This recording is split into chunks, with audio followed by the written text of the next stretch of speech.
Oh, I need to change it to just chatting. Hold on. Just chatting. Hanging out. There we go. Yay! No, it doesn't think I'm doing Zelda anymore. Because I'm not. Switched over to just chatting.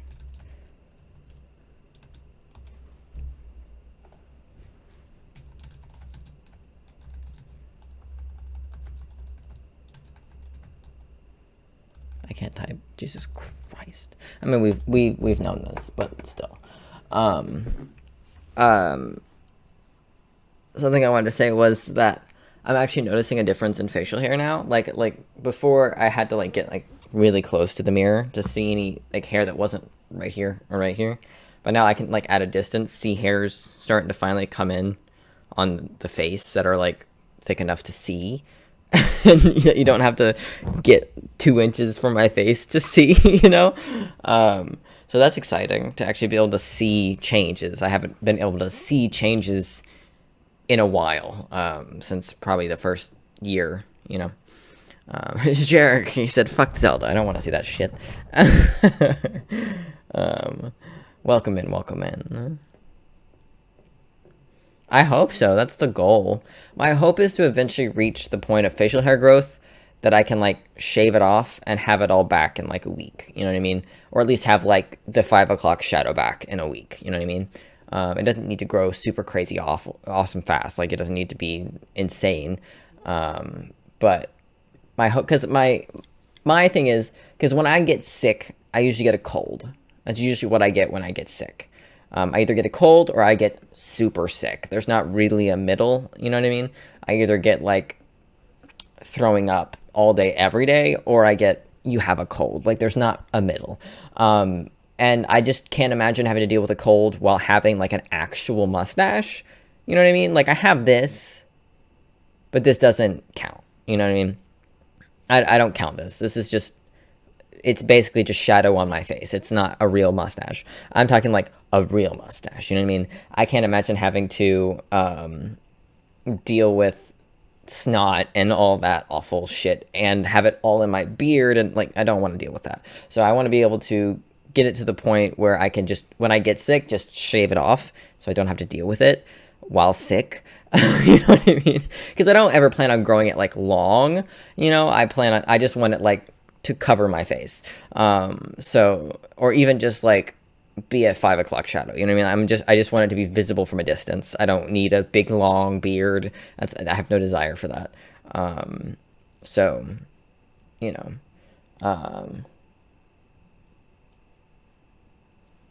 that's the goal. My hope is like by the end of the year, end of the calendar year, that you all will be able to actually see hair on my cheeks in the camera.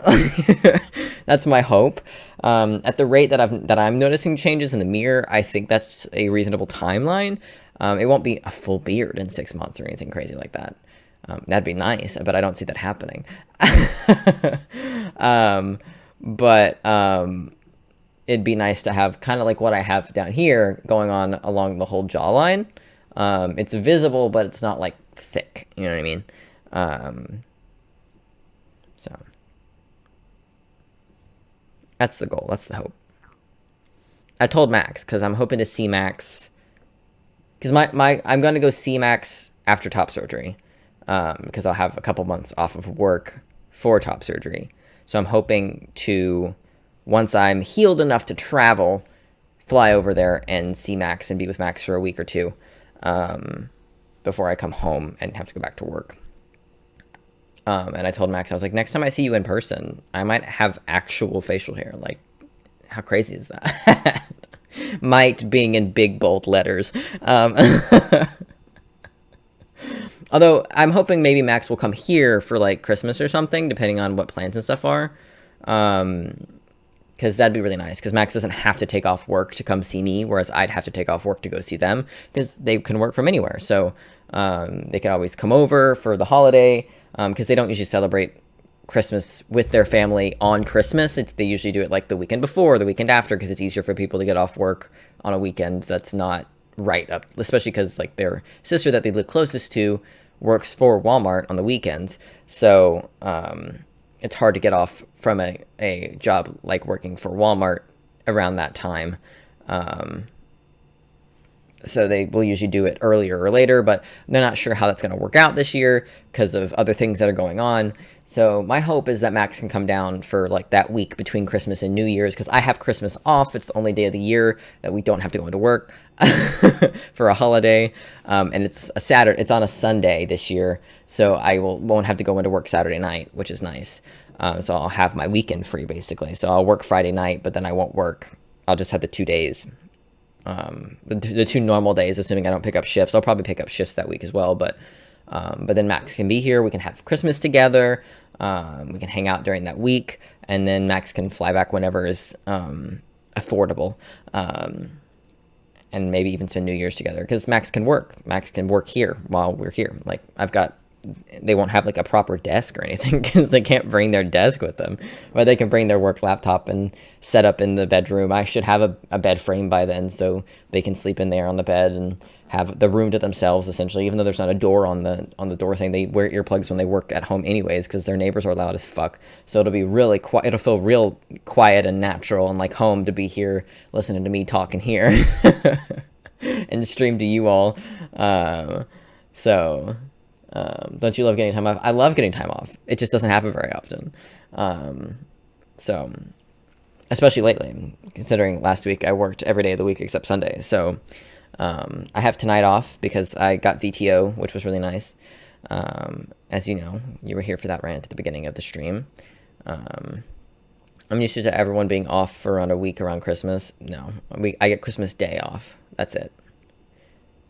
Technically, I get Christmas Eve off as well, like the night, Christmas Eve night off, because my shift starts at 6 p.m., but it runs into Christmas Day, so I get the whole shift off. So, Jarek.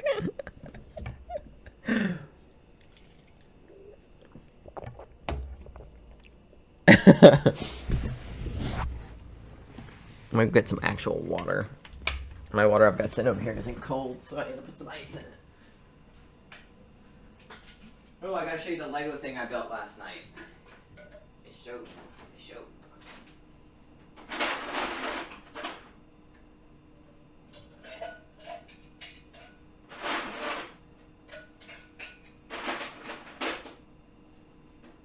Smells weird.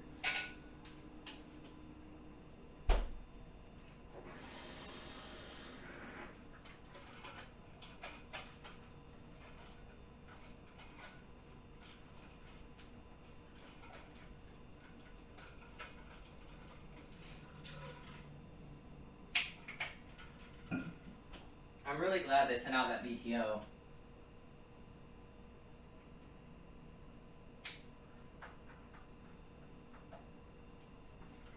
Because as we discussed at the beginning of stream,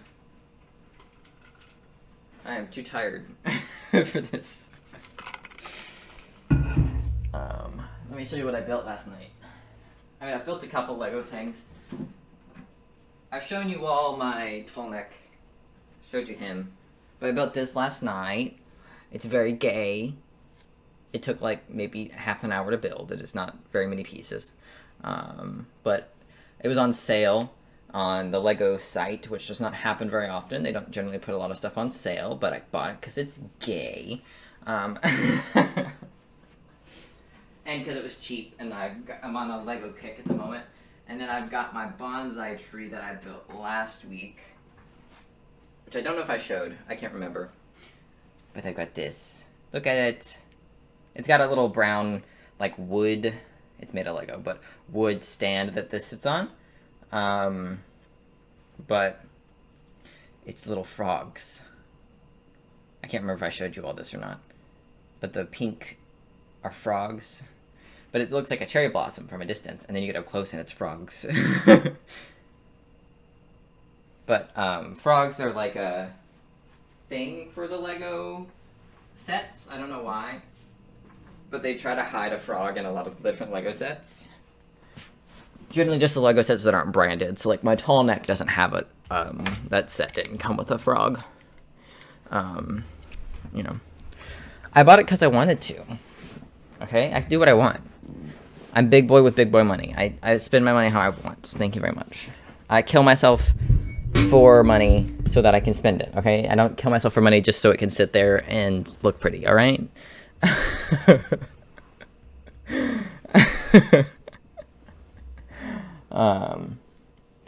But yeah. Oh yeah, I'm hoping to buy the really expensive stuff. I want to get the really big ones.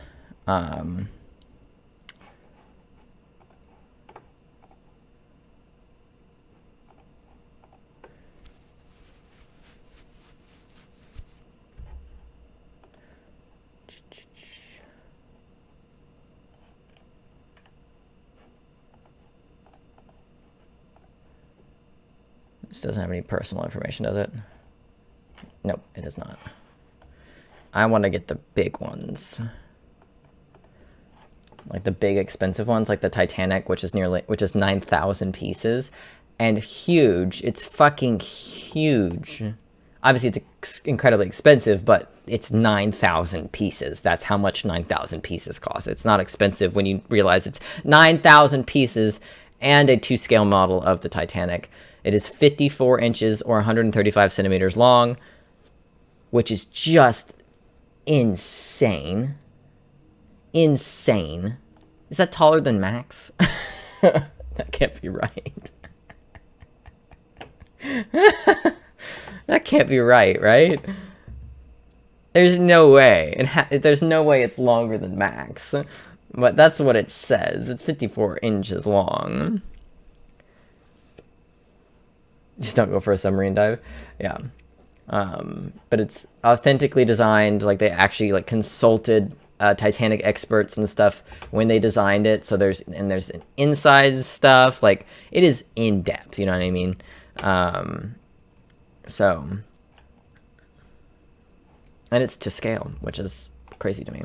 And then we've got obviously like the Eiffel Tower, which is really big. It's 10,000 pieces. How tall is it? 59 inches tall. That can't be correct. I don't.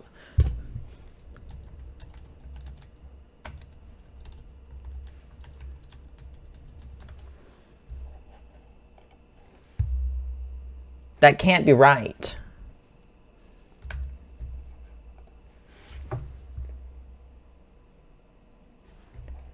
It is right.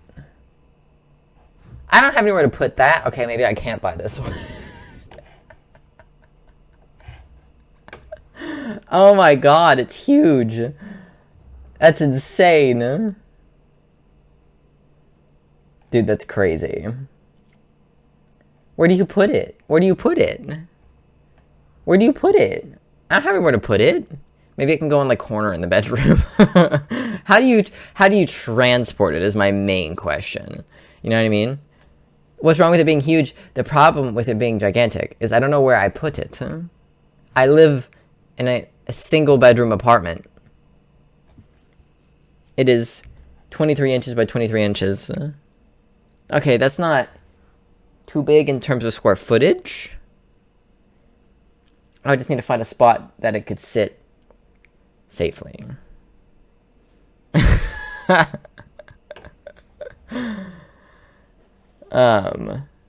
But then the Titanic one was, how long was it?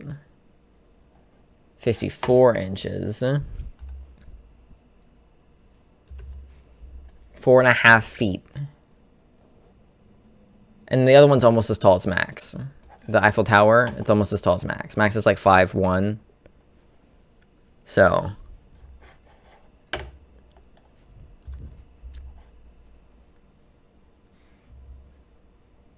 So if I buy this one before Max gets here, like before Max ever visits, Max will get here, stand next to this thing, and feel very small.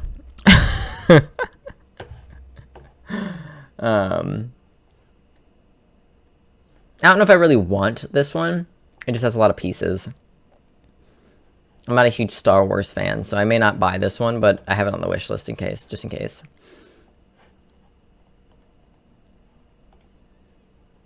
I'm not a huge Star Wars fan, so I might not end up purchasing this one. I might get a bunch of smaller ones instead.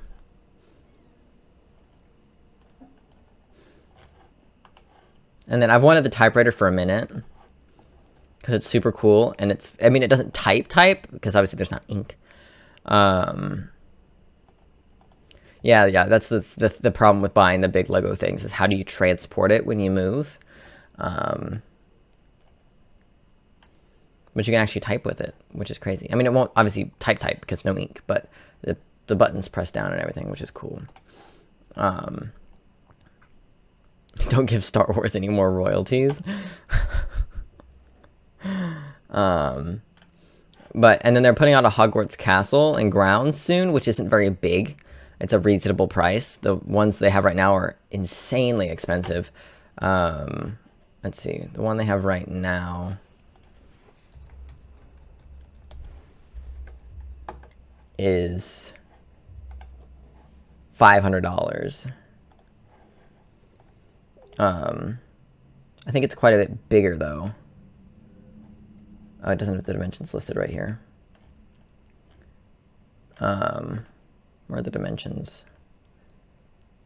I mean, but this one comes with a lot more shit, obviously. It's bigger for size. Here you go. It's quite large compared to this one, which is not out yet, but it's a much smaller version of it, but it's still very clearly Hogwarts.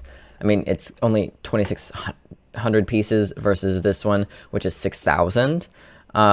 So it is, yeah, this one is massive, which is why it's this expensive. That's something I like about Lego, is if you were to get the pieces from this and put it into their site and buy the pieces, it's going to cost you almost exactly the same amount of money to just buy all the individual pieces instead of buying the set. So they don't really rip you off in terms of like, oh, you're getting this big special set. We're going to charge you an extra $300 because you're buying a set. No, they really do just charge you for the pieces, and maybe a little more depending on who they're partnering with. But it's rarely ever like an extreme ripoff or anything like that. So you can buy like a lot of little things from Harry Potter stuff. But I wish they had a Dementor. I'd buy the fuck out of that. I love me a Dementor. If you could build a big ass Dementor, I would absolutely buy it. Because for those who don't know, the Dementor is my favorite character from Harry Potter. But you can't build them, which is disappointing.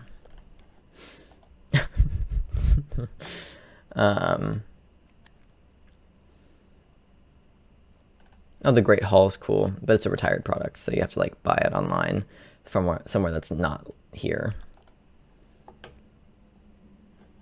It's little.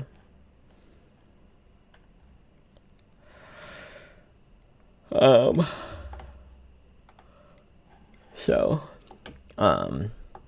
that's why I'm looking forward to them putting this one out. It comes out quite soon. It's far more affordable, far more displayable because it's not nearly as massive. So quite a fan. I think I'm gonna get this one when it comes out. Because again, this one's $500 and huge.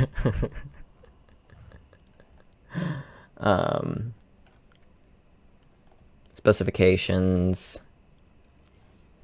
Give me the castle. Measures over 22 inches high, 27 wide, and 16 inches in width / depth. Huge. Versus this one, which is 8 inches tall, 8.5 inches tall. So about his size in height. 13 inches wide and 10 inches deep. So much smaller, far more manageable, but still very identifiably the Hogwarts castle. You know what I mean? Which I appreciate, because obviously this one's more detailed. Because it obviously, but you know, that's not necessary. Although I like the Great Hall area. But it's so clearly the same, which I appreciate that they are putting out a cheaper version. And the Coliseum is a huge one. It's giant. It's 9,000 pieces, obviously. Very detailed. I've heard the build is very repetitive, but I mean, look at it. Of course, it's repetitive. I don't care if it's repetitive. I'm just here for the build and for the fun. And the thing I like about these giant windowsills is they're the perfect display spots for some of these ones that aren't 5 feet tall. Because these windowsills are quite big in terms, they're both tall and deep.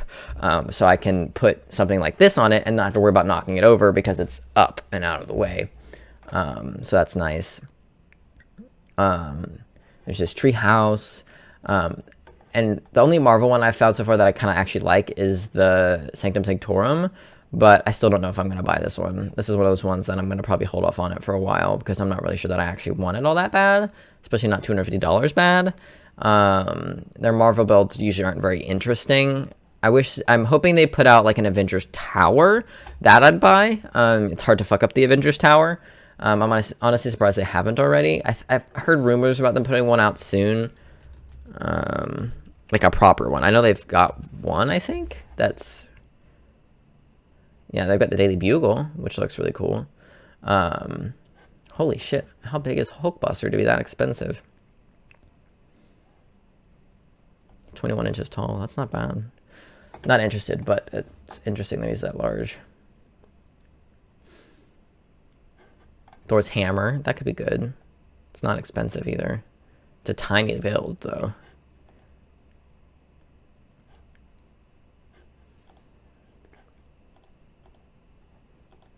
It's cute that it comes with like a little display.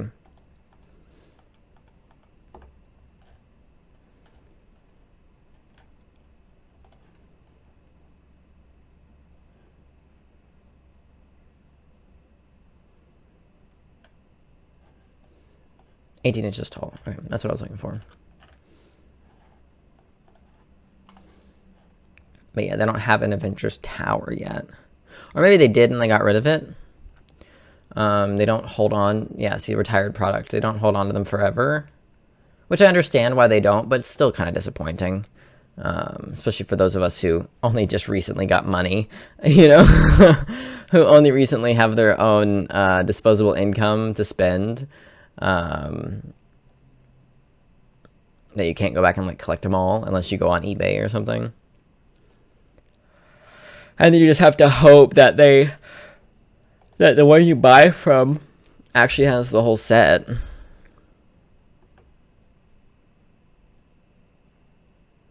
Yeah, I know. I understand. I understand why. I just don't appreciate it. See, they had the Avengers Tower battle, but I'm expecting them, and they've had this one, but I'm expecting them to put out like because these are old products. Like, they haven't had these in a while. But I love this one. It's so simple.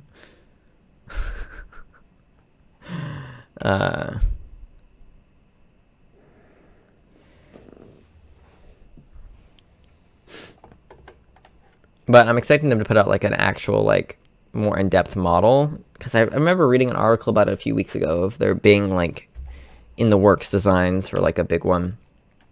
And then there's Bowser, another one that I may not buy. I'm not a huge Mario fan, but he's a cool little design. He's a cool design. He's quite large as well.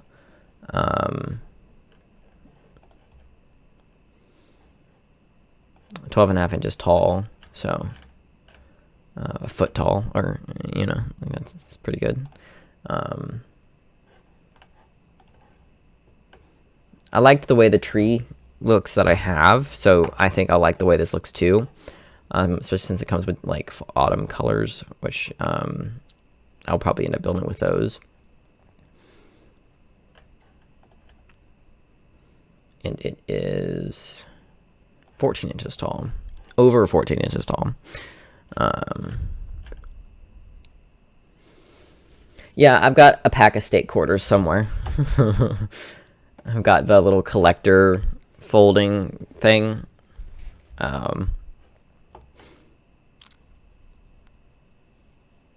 Nice. And then this Van Gogh one is super cool. It's so pretty to look at. So this one's one, there's not many that are like absolutely I will buy these. This one's a will buy. This one's a will buy. These two are will buys. And the treehouse is a will buy. But like the ones that are like branded that's not the Harry Potter one, are like ones that I'm like, I'll decide later once I've got more money and I've bought the other ones that I want. This one will probably come off the list at some point. But new, exclusive, hard to find. Although they're all hard to find. Like, okay. But yeah, I'm interested in getting some Lego stuff. I love the process. My brain is quite a fan of the process of like building them. Like I love dumping out the individual, because they number the bags that the pieces come in usually, when they're not small little ones. Like the gay one that I built last night, they weren't numbered because there's so few pieces in it. I think it's like 350 pieces maybe. Not even 350. I think it's like 340 or something. But the big ones, they come numbered so that you can build them in sets. And so I like dumping those out, sorting the pieces, and then putting it together. Like my brain loves that process. So not only is it affordable in terms of, or not affordable, it's reasonably priced for what you're getting. I also enjoy the process as well quite a lot. So I know y'all don't throw coins at them. And you don't know, maybe they do throw coins at them.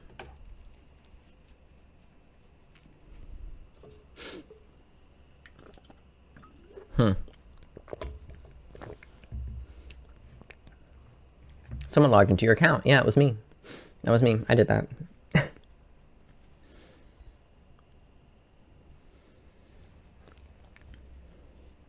I'd show you the clip that I posted to TikTok, but you all wouldn't understand because you don't watch anime. So, I mean, honestly, out of context, it's almost funnier because you don't know what's going on. But, you know.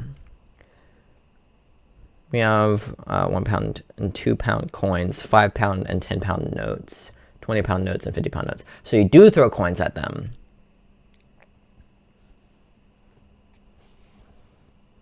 Stripping's a dangerous job.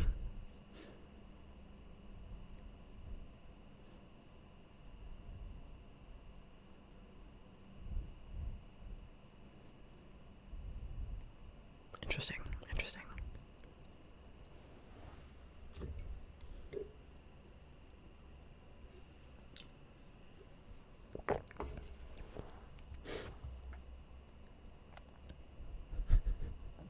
I'm sorry, I'm just imagining a stripper up there, like, doing her thing, like, pole dancing or something, like, doing some dope-ass tricks on the pole, and just being pelted with coins. It's such a funny, like, mental image.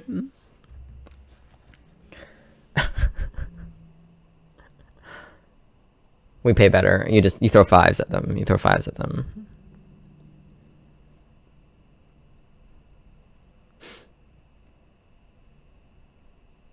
Yeah. They throw £5 at them. No clue. Jamie says, I wouldn't know. I don't go outside. What the fuck? Yeah, who carries cash? I feel like people only go get cash when they're going to the strip club. You know what I mean? Or like a drag show or something. Somewhere where you've got a tip. Or it's like customary to tip.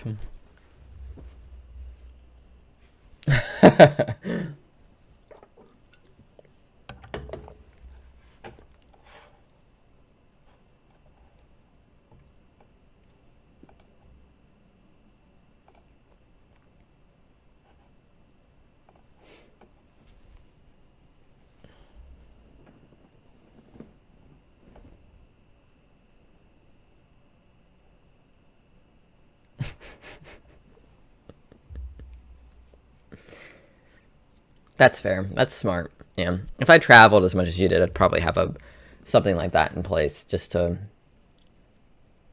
for that same reason. But I don't. So.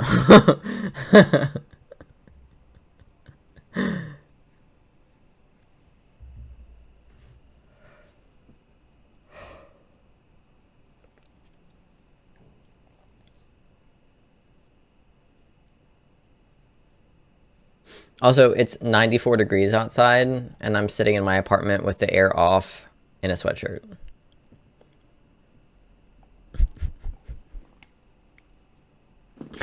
I just think that's funny.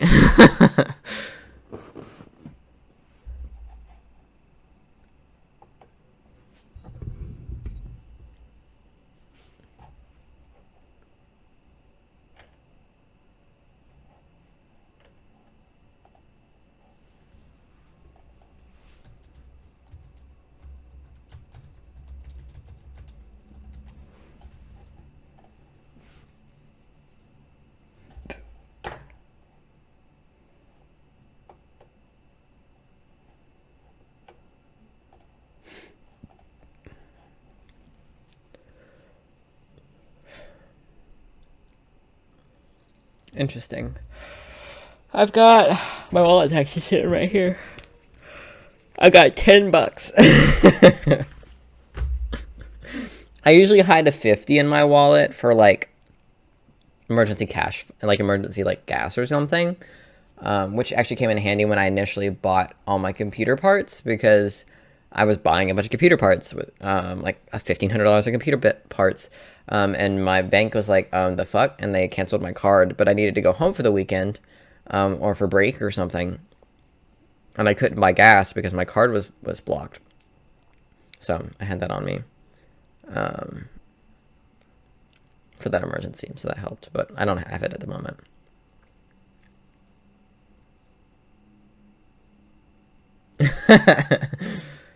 Yeah, most of the U.S. is bumfuck nowhere, so it's probably a good 60-70% of the U.S. is bumfuck nowhere, so...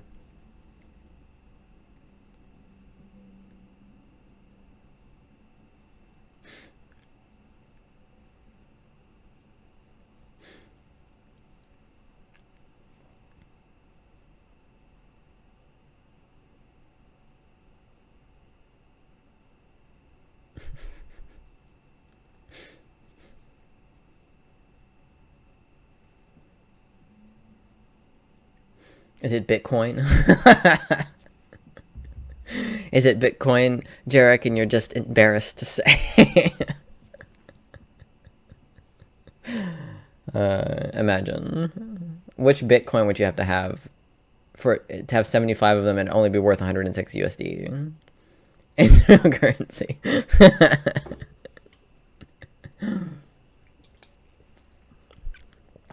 Oh, it's like actual cash. Nice. We love it. We love to see it. It's loony dollars. Most of my money is loony dollars. I just spent 250 loony dollars today on my electricity bill because... Jared, can you explain what a $200 deposit to an electric company is supposed to be paying for? Truly. Is it fake Canadian dollars? That would make sense. Canadian dollars are fake. It's monopoly money.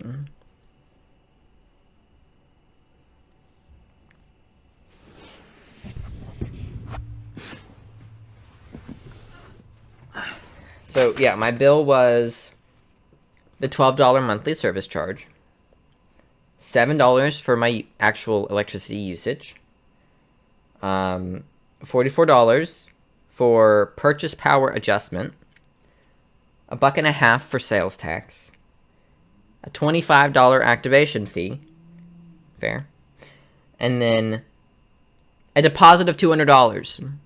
For what? For what? What for? $45 for my first payment makes sense. I understand an activation fee. I think it's dumb, but I get it. But what is a deposit for? Why am I paying you $200 for an electricity deposit? What?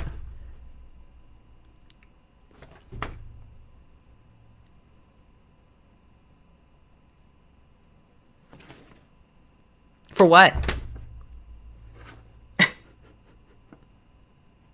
So without these fees, my bill will be like $20 a month for electricity because I use like none. Like, what the fuck is that for? What am I paying you for? What is the deposit for what?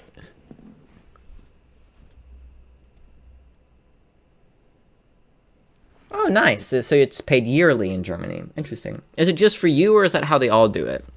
Or is it just because you're there for, like, military stuff? Do you live on base? Can I ask that? Are you allowed to answer that question? You probably already said, but...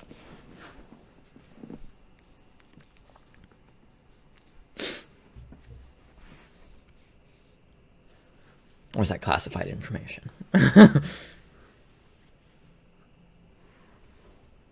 Off base, off base. I feel like we've probably discussed that before, but you know my memory's ass, so I'm not going to remember.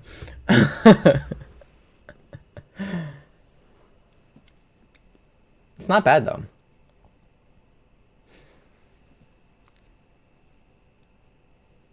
Oh, right. I remember now. The concrete, yeah.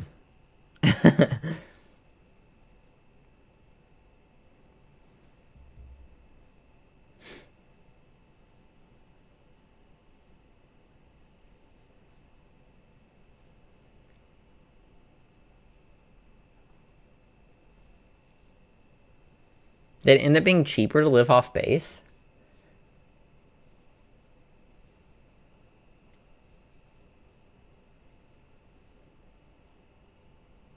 I wonder. Because I don't know shit about it, obviously. Max would, but I don't know shit about it.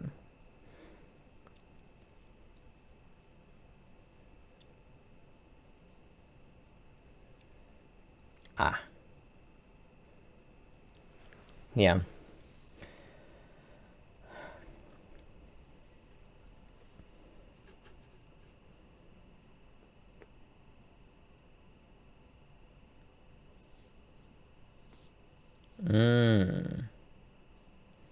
Oh, that's nice. No taxes. Although I believe your taxes in Germany do things, but I couldn't say that for certain. Unlike here, where most of our taxes don't really do a lot, so that's why I don't look. I need to look and see if I can see how much I'm getting paid for this past week. Yep. Like, I wonder if they've... Because sometimes you can see the pay stub before you get paid. Because, like, they calculate it, and then they have to confirm it, and then they send you the money. I don't like to look at the gross pay, though. It makes me sad.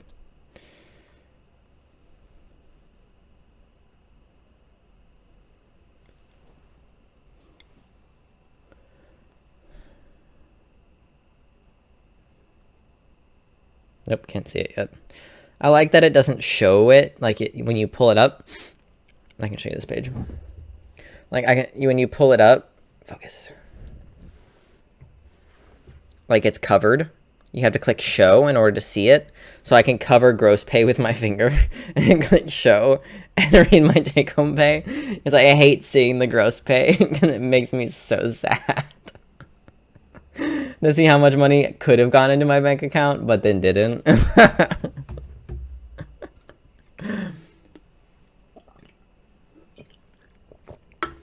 I do appreciate that. It's very nice. And I'm able to do that.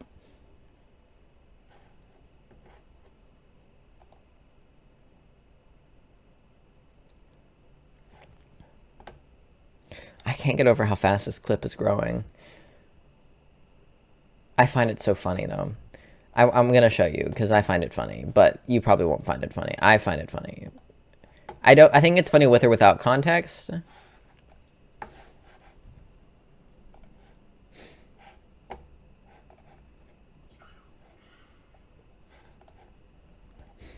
When I was brand new in the military, and I was boggled when I found out we still paid federal taxes, I was like, so I pay my own salary? True.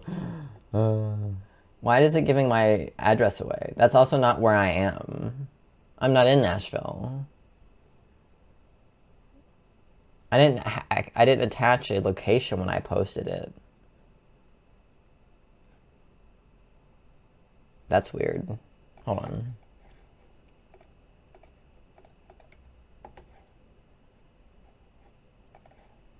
That's weird.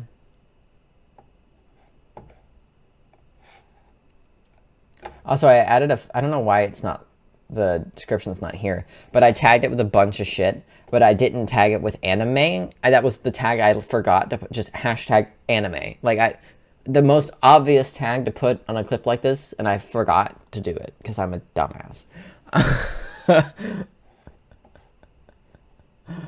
Oh, God.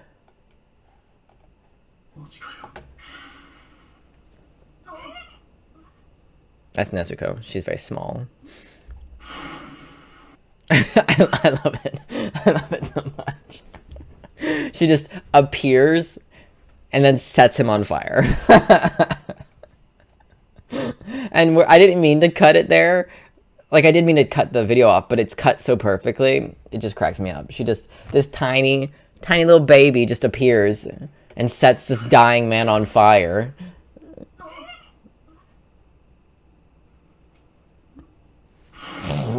I just love it.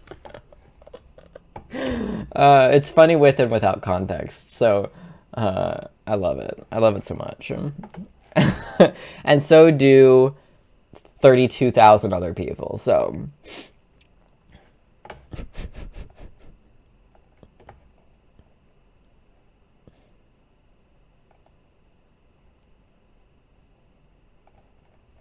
The comments are great too.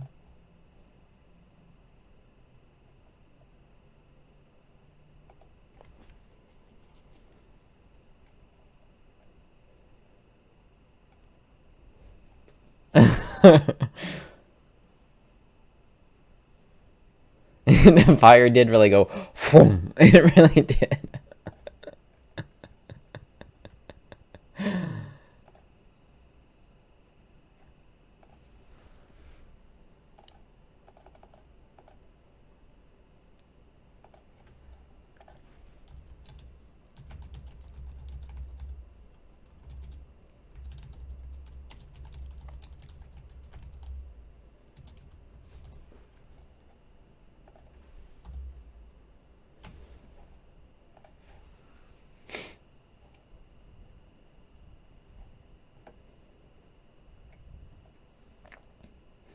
She is. She's adorable.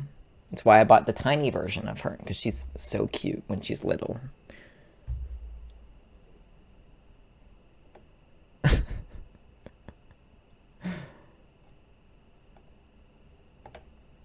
I do love that she also shows up small, because she can show up normal sized. She's 12 years old, so she could show up in her 12-year-old size, but she's little for in show reasons, and that makes it 8 times funnier for me that she shows up like this tiny little like toddler-sized person and just sets him on fire.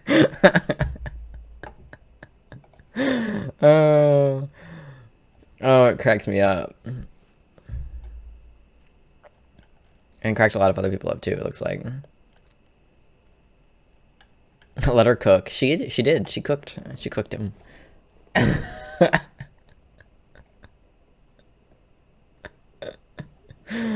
The comments are all funny too. People are funny, man. Some of the comments that that people were saying had me cracking up almost as much as the clip did. I initially took the video of it to send to Stray, but I just had it saved on my phone, and I was like, you know what? Fuck it. I'm gonna post it to TikTok. Worth it. So did y'all hear Chick-fil-A went woke? Did you hear that? I'm sorry, I can't not laugh at that sentence. It's so stupid. It's such a stupid sentence. Chick-fil-A, the place that I notoriously call the homophobic chicken place, went woke. Conservatives are so dumb. I just can't get over it. I'm certain you haven't heard about it, because you're not brain broken like I am. But to summarize, Chick-fil-A hired a diversity VP, someone to oversee diversity and shit in the company, because they're a company that has to hire people and can't not hire people because they are queer or black or whatever. So, and also diversity is statistically proven to increase profits. And at the end of the day, Chick-fil-A is a company, so they're here to make money. So they have a VP of diversity and something something. And the conservatives found out. And now they're all pissed off about it. Chick-fil-A didn't do anything woke, for lack of a better term. They didn't. They haven't done anything progressive in any time recently. Except hire a VP of diversity and something something. That's it. That's the whole story. But Brett Cooper turned around and made a 14-minute video about it. And obviously Matt Walsh screamed about it. Steven Crowder screamed about it. Everyone lost their fucking minds. It's so fun. People are like, boycott Chick-fil-A. I'm like, the least woke company, you're going to boycott the least woke company. Again, I'm using woke because that is the term they use. It is not a term most people really actually like or use anymore, because the term, the like meaning behind the word has been butchered so aggressively that the word doesn't really mean anything anymore. It just means anything conservatives don't like at this point. But I will be using it the same way that they are using it while I'm talking about shit that they're talking about, because it just makes life easier. I just think it's so funny. So I'm going to delete this because I don't give a fuck about Elon Musk. This, no one likes this. Okay, Ben, no one agrees with this. Trans people don't agree with this. Queer people don't agree with this. We all think this is weird, okay? You're not special, okay? Okay, deleting that video. You can't identify as a 6-year-old unless you are 6. That's not how that works. Have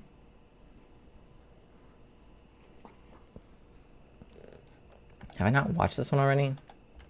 This middle ground? Is this not the one I've seen before?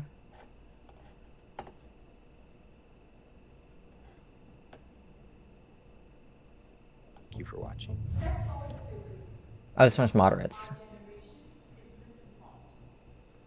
No, this is a different one, I think.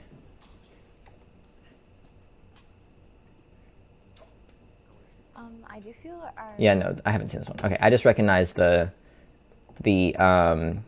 liberal teen. I recognize him because he was in one of the other ones. The guy in the thumbnail, I recognize him from one of the other ones than this dude over here, from one of the other Jubilee videos. Okay, I want to hear what Brett Cooper has to say about woke Chick-fil-A. Trying to fix this situation. Because it's so funny. It's so funny to me. I didn't think that a restaurant that sells chicken would ever turn woke. Yeah, they didn't go woke. They just hired a manager for diversity and inclusion or something, which is like a requirement basically in all companies. Yeah, it does seem like Jarek has passed away, so R.I.P. Jarek. See you tomorrow, hopefully. For the past decade, they have been trying to appease this small but angry and loud group who hates them, which is, I think, the most excellent way to describe DEI, because it really is a Trojan horse. Be advised, hostiles have captured the headquarters. Welcome back to the comment section. That's funny. That TikTok's funny. Brett Cooper. I have some very sad news for It's you female Ben Shabibo, just for the record. guys that you might have already seen on Twitter because it was trending for... Also, she's not in a room. She's like not in her house. This is a set. She's sitting on a set right now. I just need you to know that because I think it is the funniest fucking thing in the world that they built a set. The Daily Wire built her a set to look like a room instead of just having her work from home. Like, the set Steven Crowder works from, it's not built by the Daily Wire. He doesn't work for the Daily Wire. That was a whole issue. That was a whole thing. But it's very clearly a set. This is a set. She's not at her house. She's not in a home. She's in a set in a building owned by Daily Wire. Which is so funny to me. I don't know why it's funny. I just find it amusing. Majority of yesterday. But America's, and specifically conservatives' favorite chicken is under fire. The holy grail of Chick-fil-A. Okay, it's not just conservatives' favorite chicken. The gays love Chick-fil-A as well, okay? I need that to be made clear. For anyone who doesn't know, despite the fact that Chick-fil-A donates, or at least used to donate, I don't know if they still do, to homophobic things. Like they used to donate, at the very least, they used to donate to conversion therapy, companies that were supportive of conversion therapy, or ones that actually did conversion therapy, which is why they're considered a homophobic company. It's not because they're a religious company that's closed on Sundays. That's not why we consider them homophobic. They're homophobic because they actively donate or donated, again, I'm not sure if they still do, to places that promote conversion therapy, which is torture and illegal in a lot of places. But regardless of that, I know tons of gay people and queer people who still eat at Chick-fil-A because their chicken is tasty and their food is tasty. So that's not stopped people from going to Chick-fil-A. Now, gays will go eat at Chick-fil-A and then talk about how they're eating homophobic chicken. That is something I've noticed, myself included. We did the same thing all through college because it was one of the few food places on campus. Max still eats Chick-fil-A now. I don't know where the nearest Chick-fil-A is, so I don't even know where I would go to get Chick-fil-A. But whenever we eat it, we giggle about how we're eating homophobic chicken. But we still buy it and eat it. No one boycotted Chick-fil-A because they're homophobic. I need that to be made clear because I know that's a lot of the conservatives think that the leftists don't eat at Chick-fil-A because they're homophobic. That's not true. It's simply not true. That's not how it works. You can be as homophobic as you want as long as you're not actively killing gay people. But if you make a good product, people will still buy it from you. You know, the reason a lot of queer people stop shopping at Hobby Lobby is because there are plenty of other places that sell the same shit Hobby Lobby sells that aren't homophobic. You know what I mean? So it did affect Hobby Lobby when they were doing the same shit basically that Chick-fil-A does, but Chick-fil-A's competitors don't make chicken the same way Chick-fil-A does, so there's not an exact copy that you can't just go buy Chick-fil-A chicken from somewhere else, you know what I mean? Whereas you can go buy craft supplies from basically anywhere. So I don't know if she's going to say that, like, oh, the leftists were really upset about Chick-fil-A being homophobic. Not really. It didn't affect their profit margins, to be honest. Honestly, the conservatives being upset about nothing is probably going to affect Chick-fil-A's profit margins than them donating to homophobic charities ever has, you know? Which was immune to wokeness has sadly been infected, but apparently it was infected long ago. So it's interesting that it's just trending now and the people are just calling for boycotts now. But before we get into this story, make sure that you like this video. Episode. Yesterday, which was Tuesday, Chick-fil-A started trending because people were announcing that they had just hired this VP of Diversity, Equity, and Inclusion, or DEI. And here's one of the most viral tweets that started spreading the news. Oh, yes. That's what it stands for. Diversity, Equity, Inclusion. A normal department that most companies have, because at the end of the day, you have to hire more than just white straight people. Like, you're not allowed to just hire straight white people. Like, that's against the law. So having this person in charge of this department, which, like she said, has been around, is kind of required. It's not woke. It's called making money, which they're in the business of, as they are a business. So conservatives upset about nothing again? Shocker. Manarino, I have never heard of him before, but apparently he has a relatively big Twitter presence. But he said, "We have a problem. Chick-fil-A just hired a VP of Diversity, Equity, and Inclusion. This is bad. Very bad." The intensity of this just kind of does make me laugh. People on Twitter, we can all calm down. I don't want to have to boycott. Are we going to have to boycott? And it was like, it's so dramatic. It is very dramatic. I have to agree with you on that. Directly from Chick-fil-A. I have no idea what exactly prompted this man, Joey, to make this tweet. I went onto Chick-fil-A's Twitter, and their last post was in 2022. I have not seen any announcements about DEI. Like, I know we're going to go into the stuff that's on their website, but I'm trying to find the social post that prompted this. If you guys have it, if you want to direct me there, feel free to correct me, but I have not. Nothing has to prompt conservative outrage. Conservatives are reactive inherently. Conservatives are inherently reactive. That's what makes them conservative.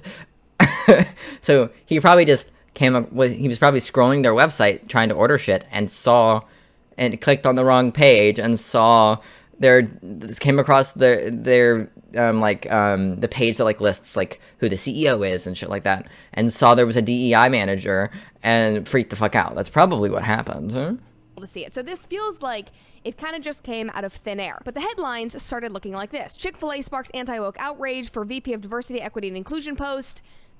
New York Post published that, but then didn't say that there was any post. So again, I'm not sure where this came from. Somebody else said Chick-fil-A hires VP of Diversity, Equity, and Inclusion. Twitter says it's going woke. Somebody tweeted and said, hey, Chick-fil-A, heard y'all have a DEI program now. Tell me this isn't true. Surely y'all are smart enough to know the moral and cultural Trojan. And stuff like this just indicates to me that conservatives aren't smart because they don't understand what DEI is even for. It's not about, oh, we have to hire black people or we have to hire gay people. It is simply we need to have some diversity throughout our company because it makes us more money. That's it. Especially for a company like Chick-fil-A. That's it. That's what it's for. Horse this is, right? Which is, I think, the most excellent way to describe DEI because it really is a Trojan horse. Because on the surface, it looks fine and it looks happy and, oh, we're just loving everybody. But you kind of see later on... It has nothing to do with loving everybody. That's not what it's about. It's about making money. what it actually ushers in and the people that are leading it. Anyway, Oh no, guys, communism. Did she just say DEI ushers in conservatism? Not conservatism, communism. Oh no, communism. We have a black person working here. That's funny.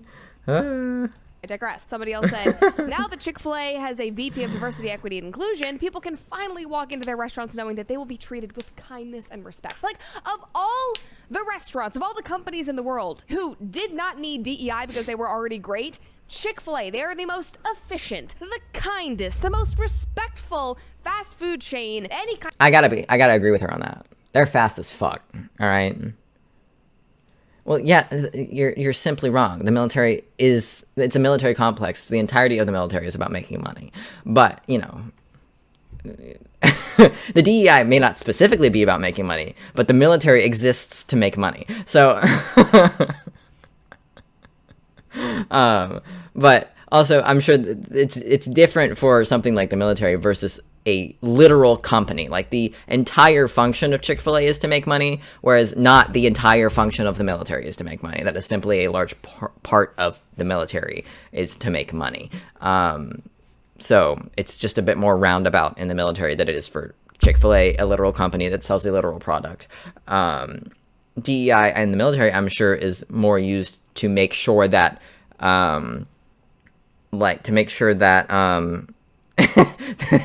that's true. It does exist to spend your money.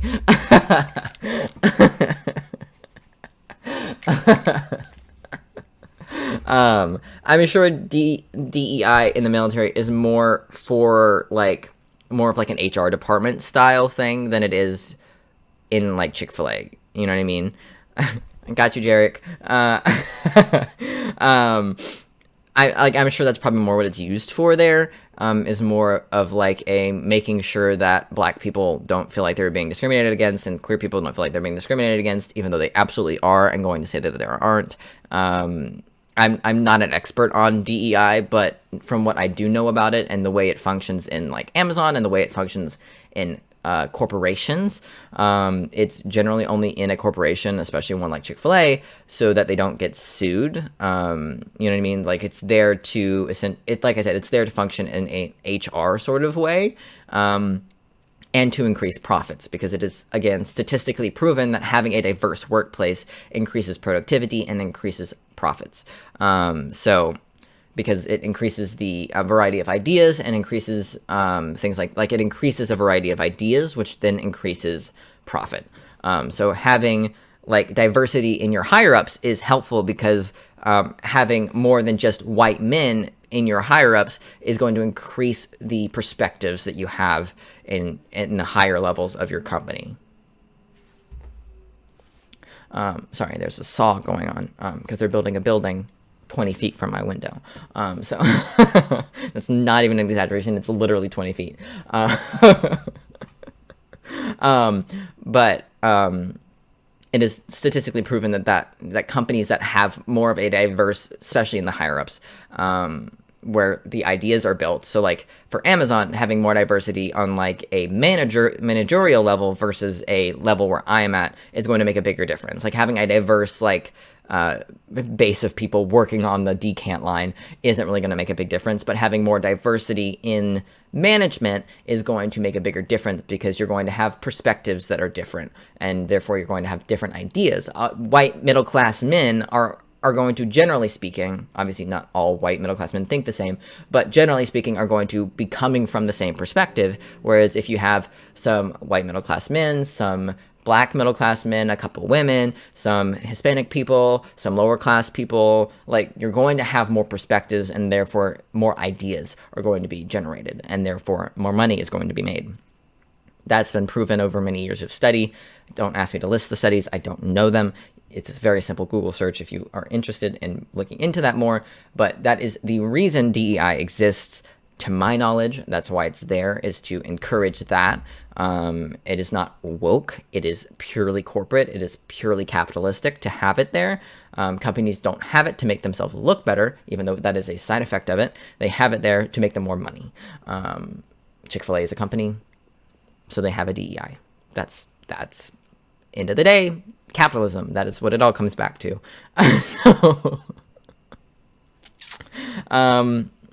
So they can say Chick-fil-A is woke all they want, but when I first heard about this story about Chick-fil-A going woke, I laughed my ass off, because it is the funniest thing in the world. Like I said at the beginning, it's kind of like saying Fox News has gone woke. Like, that's just simply not a thing. Really just any business with customer service. They do not need this. They do not need a VP of DEI to prove that they are good, virtuous people. They just are. That's not what it's for, though. That's, as I just explained, that's not what DEI is for. It's not to make them look good.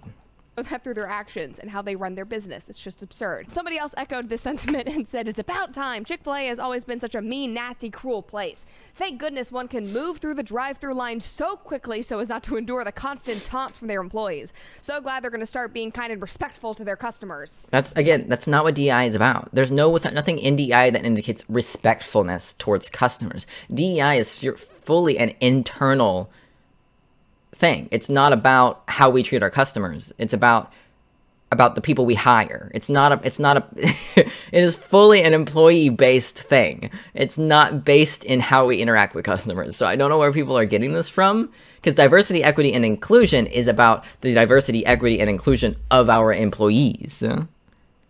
We don't give a fuck about who we're serving, as long as they show up and give us their money. That's not what it's about. So I don't know why people are trying to say that the DEI department is relative to the customers. That's not what it's about. Unless I'm missing something, which I doubt in this case scenario, because as we've discussed, conservatives are not very intelligent. So conservatives, TM, are not very intelligent. It's obviously sarcastic. Somebody else said, yep, as of today, I will no longer be eating Chick-fil-A. Somebody else said, oh no, poor you. Eating healthier than ever with these boycotts. Truth. We should have been boycotting these places long ago because of the fact that they fry all of their food in seed oils, but that's a conversation. Also, I was watching Phil DeFranco yesterday, and Budweiser is no longer the highest selling beer in America. It is now, it's one that starts with an M. One that's also owned by Anheuser-Busch. Is it Modelo? Beer? Modelo. Modelo is the highest selling beer in the U.S. now. Bud Light is now, or Budweiser, I should say, is the second most bought beer in the country by quite a bit. It used to be 10% of American sales, and it's now down to, I think, 7 or 8%. Which is quite a big drop, actually. But Modelo is owned by Budweiser internationally. Budweiser does not own Modelo in the United States. It's owned by someone else in the United States, but they own the international sales of Modelo. So it's a little bit complicated. They're not directly owned by Anheuser-Busch. In the United States, they're not owned by Anheuser-Busch, but they are internationally. I don't know how that works, but... oh no, Budweiser only sells 8% of all of the beer in the country. Oh no. The multi-billion-dollar country is making a few $1 million less a year? Oh no, whatever will they do?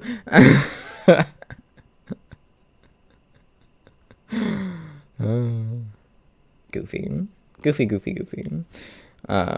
But yeah, I just thought an update on that. I just thought that was funny. For another day. Now, here's the thing. None of this is new. Again, I can't find the post from Chick-fil-A that is recent announcing this. We are just only seeing it now. I'm not sure why. This man, Eric Reynolds, has worked at Chick-fil-A for 16 years and was first promoted to a DEI role in 2020, and he got promoted to VP of DEI in 2021. And people were posting screenshots from Chick-fil-A's website where they had their, commitment to DEI and what that means to them. I also think diversity in DEI doesn't just stand for like diversity and like we should have more than one gender working here, more than one race working here. I think it's also like a diversity of ideas. It's like working on ways to diversify, not just diversity. I could be wrong on that, but I believe that the diversity portion of DEI isn't just like diversity when you think about it in terms of like more color, more, gender, more, that kind of stuff. I do believe it's more of a like overarching, like it doesn't just, it's not just the woke part that that it covers, it covers more than just, we need to make sure we have black people in our company, But again, I'm not an expert, so I could be wrong about that. Apparently that has existed on their website for a while. Like, is that still bothersome? Does it feel like pandering? Yes, of course. But this isn't new. Like, this isn't some like crazy thing they're doing right now. I think a lot of people have believed that Chick-fil-A was untouchable and was a sacred company considering how much the left hates them and how the gays have been boycotting them for years now. Apparently, as we've discussed, not really a thing.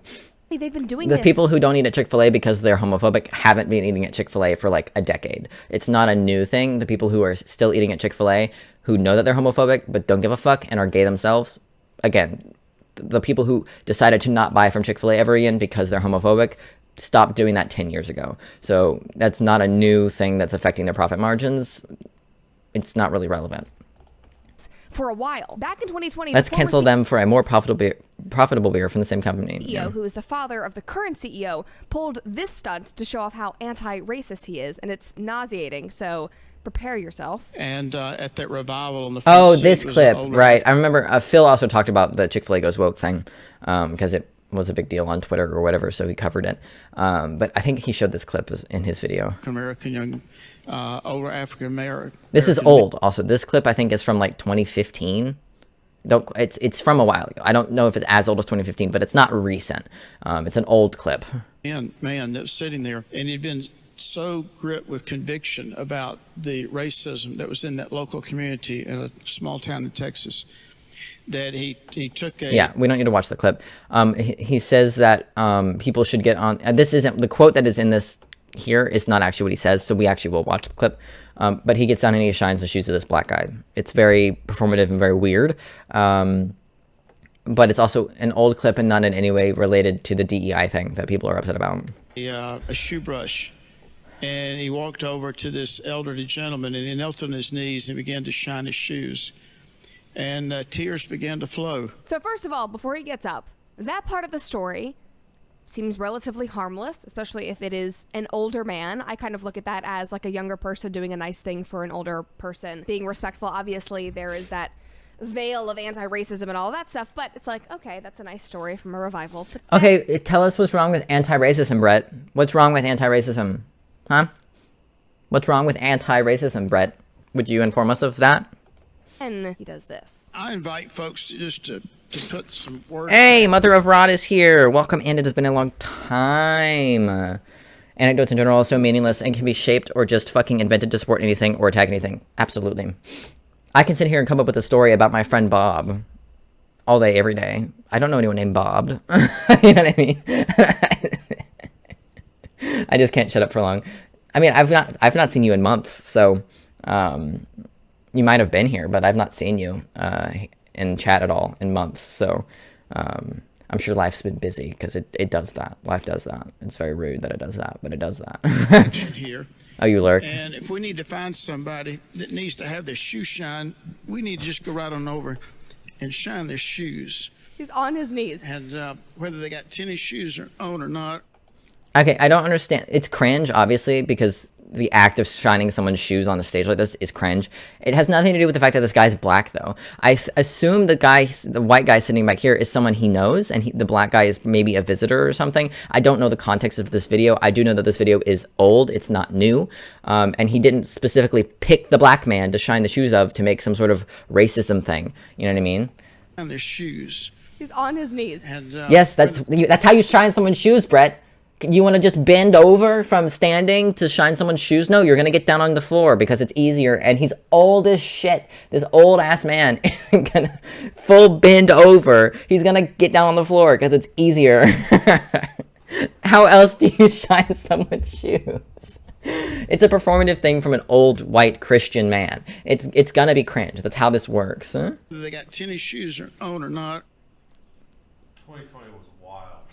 It wasn't a clip from 2020. I know it's older than a 2020 clip. It's not a new clip. It's an old clip. What is going on? First of all, what is this? Passion City Church. There's some interview that's going on. This CEO that's like, I think in his 70s here. Probably find it. I can probably find it. Passion City Church. Shine shoes. I can probably find the original. It is 3 years old. So more, it's from 2019.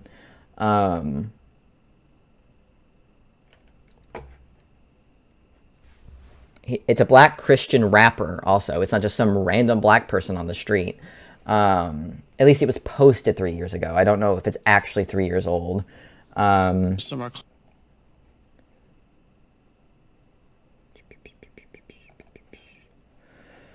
Is he really leaving? Here's some very thoughtful statements. Blah, blah, blah, blah, blah. He follows an anecdote about a white man getting on his knees and shine the shoes of a black man in a revival. It's a nice anecdote as well, but then Kathy pulls out a shoe shine brush he happens to have with him and then shines the shoes of a black man with whom he shares the stage. Did the man want his shoes shined? Blah, blah, blah. Understanding Kathy was... Blah, blah, blah. I mean, it's definitely weird. Does that company still on? Bitch, I don't fucking know. But this clip isn't about racism. It's about, like, loving your neighbor. I assume that the context is this guy's normally here. This guy isn't.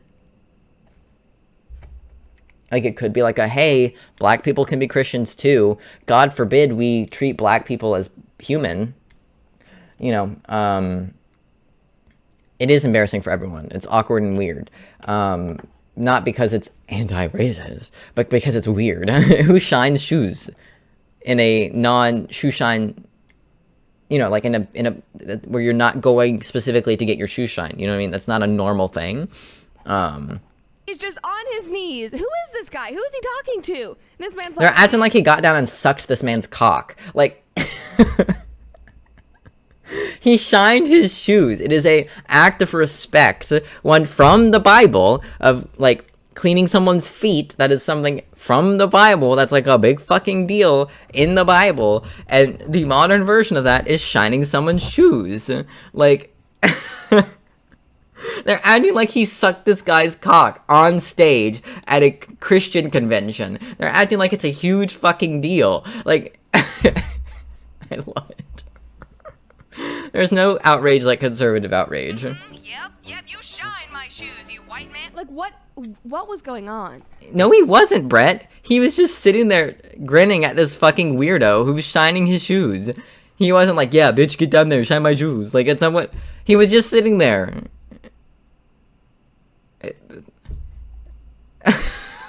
It's a famous Christian rapper. I had no idea. His name's Lecrae. Lecrae. Sorry, dude. Do not listen to rap in the slightest, even Christian rap. I'm glad to have that corrected.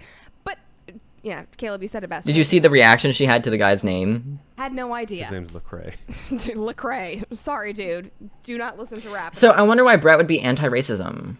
Or anti-racism, I should say. I wonder what Brett's issue with anti-racism is. Who knows? Who's to say? The slightest, even Christian rap. I'm glad to have that corrected. But, yeah, Caleb, you said it best. 2020 was wild. I mean, it was charades, hysterics. Anyway, we're going to let him finish. But there's a time in which we need to have, you know, some personal action here. Maybe we need to give him a hug, too, brother. And some stock in Chick-fil-A. So cringy. I bought Them about stock at 1,500 Chick-fil-A. of these, and I gave to all our Chick-fil-A operators and staff a number of years ago. Any expressions of a contrite heart, of a sense of humility, a sense of shame, a sense of embarrassment. So he sent those shoe brushes out years ago, apparently, because he wanted his employees to feel shame and embarrassment for just being born white. And Where did he say that? Show me the clip where he said that, Brett, because I've not seen a clip where he says that. Isn't the whole process of washing someone's feet in the Bible to put yourself below them? The same way that, like, bowing in, like, Asian civilizations is putting yourself below them, showing that you are lesser than in a, like, respect manner? You know what I mean? Isn't that the fucking point of, like, when Jesus washes someone's feet, he's respecting them. He's putting himself below them and then respecting them by cleaning them, by washing them. Isn't that the whole fucking point of cleaning someone's feet, or in this case, shining someone's shoes, to show humility, to show respect? Isn't that the fucking point? He's not talking about, oh, you should shine black people's shoes because racism or slavery. Like, he never said that. That's not what he said. And I feel like that's not the point he was trying to get across either. It's so stupid. you know, based on the left's terms, being complicit in this awful racist history that is still going on in 2023, apparently. And we are complicit in the racist society that is going on today in 2023. Every single day we unwillingly contribute to the racism that continues to proceed in modern society, whether we mean to or not. We are all a part of it, white or not. We are all a part of it. Especially you, Brett Cooper, who talks about racism as if it doesn't exist anymore. We are all a part of it. Every single day we contribute to the racism that exists in this country and that this country is founded on. Like, that's just how life is. It's not our fault, but it's there. You know what I mean? I'm gonna try to get some sleep. Good night. Sleep well, Jimmy. I'll see you tomorrow with more Zelda. And I know it's hard for conservatives to understand that this country is still racist and that racism is still baked into every square inch of our society, but it is. It's there. And you have to look to see it. If you're not paying attention, you're not going to notice it. But every single aspect of our society in this country is based in racism, is founded on the backs of slaves, and often built up atop the bodies of black people. And the fact that it is still there and it's still noticeable, that's the whole. Also, today is Juneteenth, so this is an appropriate day to talk about this. Yeah. There's a reason we celebrate Juneteenth now. There's a reason that it is a holiday, and it is part of the celebration of Juneteenth and recognition, more than celebration of Juneteenth, is the absolute devastation that has been enacted upon black people when they finally make a name for themselves. Because I forget what specific event Juneteenth celebrates, because it's kind of like an overarching thing. Yes, okay, it is the day African Americans were actually emancipated. It's the day the ones in Texas found out, right? Right. Okay, it is. Because there's also, like, the firebombing of Black Wall Street and, like, things like that also are kind of encompassed in Juneteenth, that people acknowledge on Juneteenth. Things that a lot of us never learned about, myself included. I never knew that the last slaves were not freed in this country, at least the black slaves. We still have slavery, but the last black enslaved people were not freed until 1865. I didn't know that until this holiday came to be. Like, that is part of the reason why we want to teach things like this in school. It's not CRT, it is history. And it's a problem that a lot of black people didn't know this. You know what I mean? Like, yeah, great-great-grandmother. That's not even that long ago. Like, how fucking wild is that? Like, that's fucking wild. And the fact that black people, I knew black people who did not know about this, that black people were enslaved for years after the Emancipation Proclamation. Like, I knew black people who didn't know that. On top of me not know. It's one thing for me to not know that, but for black people to not know their own history, because our history in this country is taught so poorly and so whitely, is just so sad and awful. And then to act like racism doesn't exist anymore. When people like fucking Steven Crowder exist. You could say no one in America is racist, but there's still that Canadian motherfucker named Steven Crowder who is absolutely a racist. So racism still exists because he exists. If you want to say no one's racist, sorry, but he's racist, so I don't know what to tell you. Racism still exists. Even if it wasn't baked into every aspect of our society, there are still racist people. There may not be lynchings every other day anymore of black people for being black, but that doesn't mean racism is gone. Like... And to think that that's what it requires for racism to be a thing is just so mind-boggling to me. Because I've witnessed active racism against black people more. I've seen it more against Hispanic people because I've spent more time around Hispanic people. There's more Hispanic people in my job and at my workplaces than there have been black people. So I've seen it more towards Hispanic people. But I've seen it towards black people too. Like, I've seen my father make comments that aren't, like, aggressively racist, but that are absolutely racist about the names of black people or the names of Hispanic people who come onto the news or who are in a show. I've seen it. It's not gone. And we also don't need to look closely. Donald Trump exists. His fan base exists. Like, it's not even really hidden anymore. Donald Trump kind of dug it up for us. It was buried pretty good before Donald Trump took office. I mean, it helps we had a black president, so we were able to kind of be like, oh, we've got a black president. We're not racist anymore, even though that wasn't true, but it was easier to hide it then. But then we put Donald Trump into the White House, and all the racists were like, oh, we can be Nazis now. Oh, it's okay to be a Nazi again. Like, what the fuck? Like, I could understand this, like, we're not actually racist anymore if we still had a black president. But we've had one of the most racist presidents in recent history to be president recently. Like, very recently. And is running again right now. I'll never wrap my mind around the people who don't think that there's racism anymore. I just don't understand that because it's so obvious that there still is and that it's still a big problem, even without digging into, like, redlining and stuff, you know? It's I don't know. It's just stupid and goofy. I don't understand it. All right. Good luck. I won't see you tomorrow if you're lurking, but I'll be here tomorrow.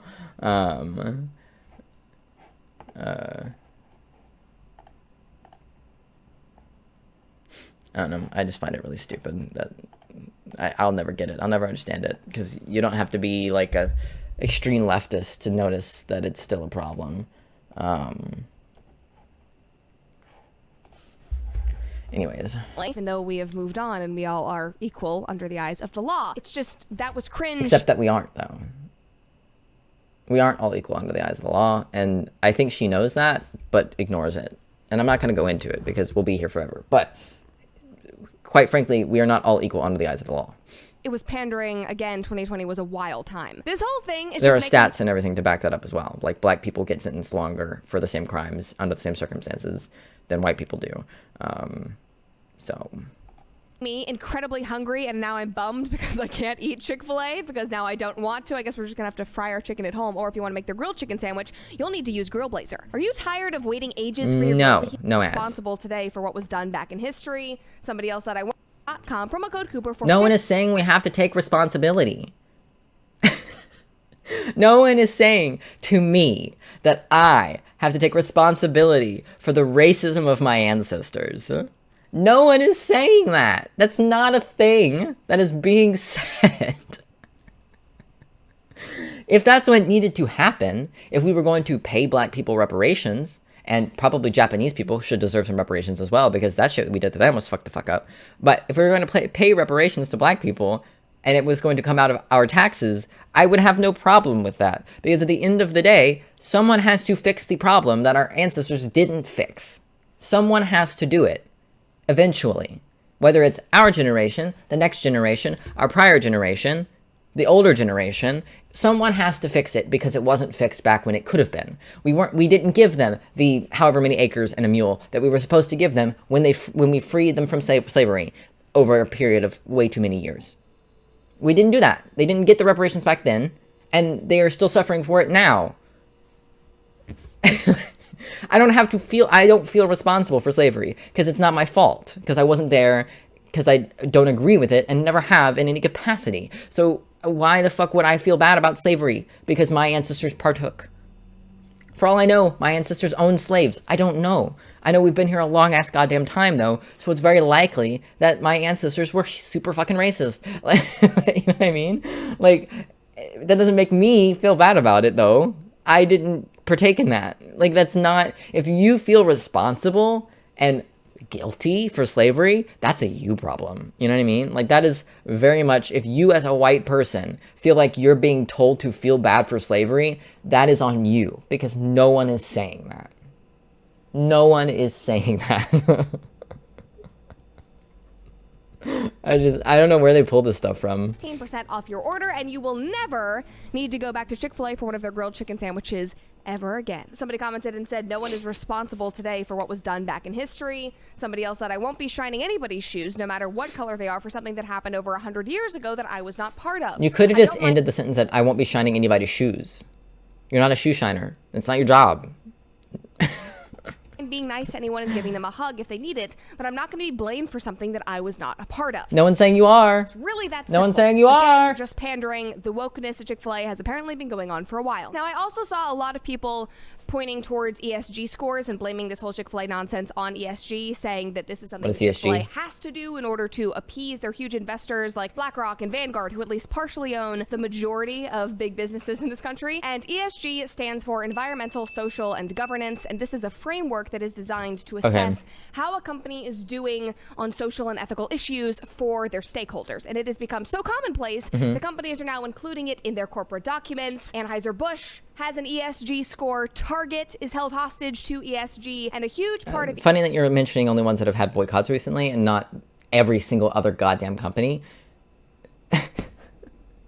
Like, the way Google is talking about they want to lower their carbon output, the way Amazon talks about they want to lower their carbon output, that's part of, I assume that's part of ESG, since environmental is in the title of that they get scores based on how much carbon they emit, how bad they are for the environment, how good they're claiming to do for the environment. Like, I assume that's what that's covering. I'm not going to say that it's 100% because I don't know what ESG is, but based on her description just now, that's what it sounds like it does. That's a legal thing. So of course it's going to be in documents. That's how legal shit works. ESG is diversity, inclusion, and LGBTQ issues, which is why Target, for example, has been pushing their Pride collection so hard for the last few years. It is financially advantageous for them in terms of investors, not because... No, it's advantageous for them because gay people want to buy gay shit. That's why. But lately, it's not been financially good for them because people like you are crazy. Like, this is something I've wanted to talk about because it is Pride Month. And something that a lot of people have noticed, myself included, is the complete lack of rainbow, like, what companies do during Pride Month is change their logo to, like, a rainbow logo. I have not seen a single company with a rainbow logo this year. It has been apparent and obvious that it is no longer financially beneficial for companies to support queer people this year, and that is horrifying. Because once it stops being financially incentivized for them to outwardly pretend to support queer people, even if they don't give two shits and are just trying to make money. The fact that they don't even feel safe trying to make money off of us anymore because of how insane conservatives have become is scary. Because when you add that to on top of the fact of how many anti-trans bills there have been over this past year to 2 years, and how many anti-queer bills have been like just pushed and pushed and pushed over these past couple years, on top of the fact that corporations don't feel safe monetarily supporting us in any capacity anymore, to the degree that they won't even change their Twitter logo to a rainbow one for 1 month out of the year, is scary. Like, that is a big deal, and it's something that I've not seen too many people talk about, and it should be talked about because it's a problem, and it's horrifying that's where we're at now, that we're back to that point where it's not even seen as financially profitable for them anymore. That's spooky. I'm sure there are companies who change their logos this month, but I haven't seen any. And usually you can't avoid it because it's everywhere. Now, part of that could be the fact that Twitter's in shambles right now, but you know.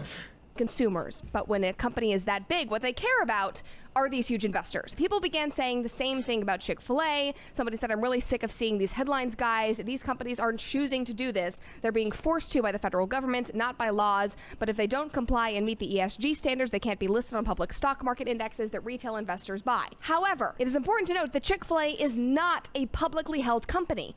They are private. They have been owned by the same family for decades. So they don't have to do the same thing that all of these huge corporations that are owned No, but they do it because it makes them money. by all of these different stakeholders. What part of that do people not understand? We live in a capitalistic society. It all revolves around money. No private company does anything unless they're trying to make money. have to do. They are choosing to do all of this, which might be even worse. You're breaking my heart. Now, I saw this tweet from James Lindsay, who echoed what I had seen others saying on my timeline. He tweeted out and said, for what it's worth, Chick-fil-A has been funding the woke initiatives for a long time, probably at least... What are you talking about? What are you talking about? What do you mean? You mean the company that's been funding conversion therapy for years has been funding woke initiatives? Are you kidding?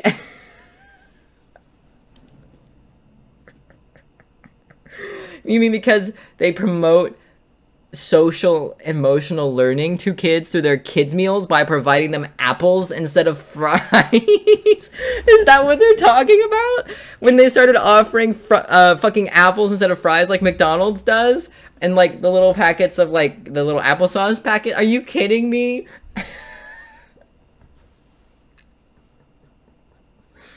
Oh, it takes nothing. It takes nothing to be considered woke now. At least a decade. They have also partnered with MVP Kids, which delivers woke brainwashing, social emotional learning to kids through their kids' meals. What is going on? Guys, this adds up. Like, I read that tweet and I was thinking, okay, what happened a decade ago? Well, 11 years ago, in 2012, was when Chick-fil-A was first called homophobic. That was the start of the Chick-fil-A social controversy. Here's a CNN Didn't I tell you it was a decade ago?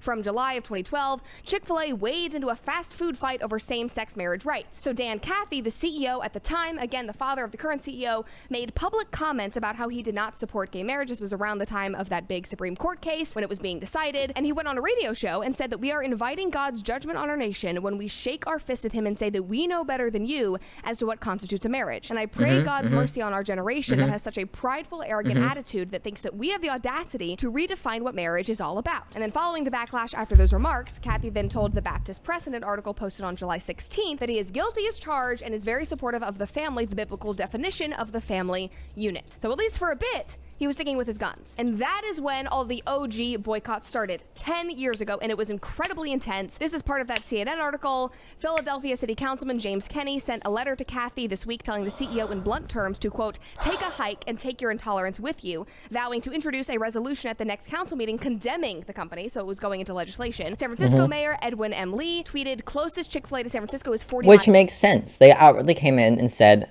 God thinks you're gross and awful for being gay and wanting to marry each other. So, of course, people are going to be upset by that. Now, I think as a private company, Chick-fil-A has the right to do whatever the fuck they feel like in terms of what their CEO says. The only thing that is that they're not allowed to not hire you for being gay because that's illegal.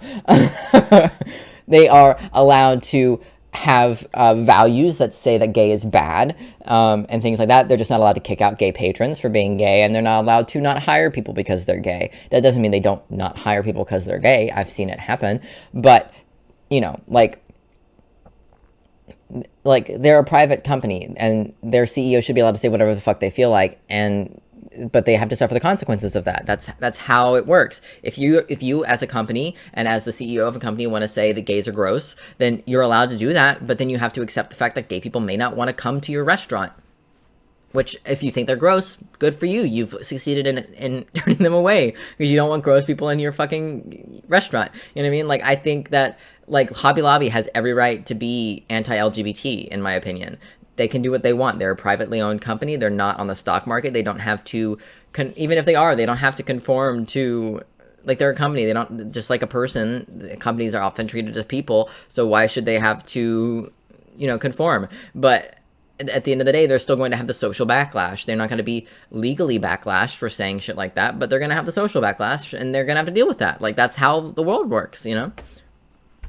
miles away, and I strongly recommend that they not try to come any closer. Then in Chicago, Alderman Joe Moreno had been working for months to block construction of a Chick-fil-A in his district, citing traffic congestion and worry about the company's business practices. That's true. Traffic in Boston, congestion. where Chick-fil-A had been considering opening a location at the time, Mayor Thomas Menino, also a Democrat, made it clear that the chain would not be welcome. Cities and states and these government officials were saying, do not come to our city. Chick-fil-A is not welcome here. They were trying to introduce legislation to keep Chick-fil-A out. It was a huge deal. That's kind of iconic and hilarious. And over the past 10 years, these boycotts, they have wavered in intensity. And I remember a big resurgence of the Chick-fil-A hatred in 2017, because up until then, over the past decade, Chick-fil-A had stopped donating to all of these, Christian anti-LGBTQ organizations that everybody was upset with them for donating. You mean the organizations that perform conversion therapy, which is literal torture and doesn't work?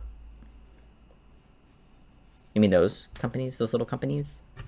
It's not like they were, like, donating to the Baptist church. Like, they were donating to places like Focus on the Family and shit like that. Like, not good places. But in 2017, it came out in this big scandal that they had started donating to the Salvation Army, who was connected to another organization that had also spoken out against LGBTQ. Yeah, no, the Salvation Army is a terrible corporation also, so that they're just bad in general, so donating to them isn't great.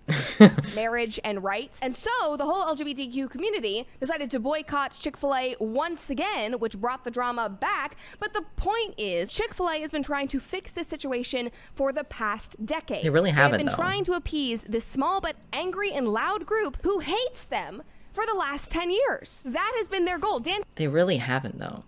Also, can we just talk about her contour on her nose for a second? It's a bit much. Like, she just looks like she's got two, like, dark lines on her nose. It doesn't look like contour. It looks like she's drawn two dark lines on her nose. Like, it doesn't look like she's faded it out at all. Like, she's not blended it in any capacity. Sorry, I just noticed that and I wanted to mention it. And Kathy said that himself in 2014 in a Time article. He said that he regrets saying those comments about same-sex marriage, even though at the time he was sticking with his guns. But Well, yeah, it's been 10 years.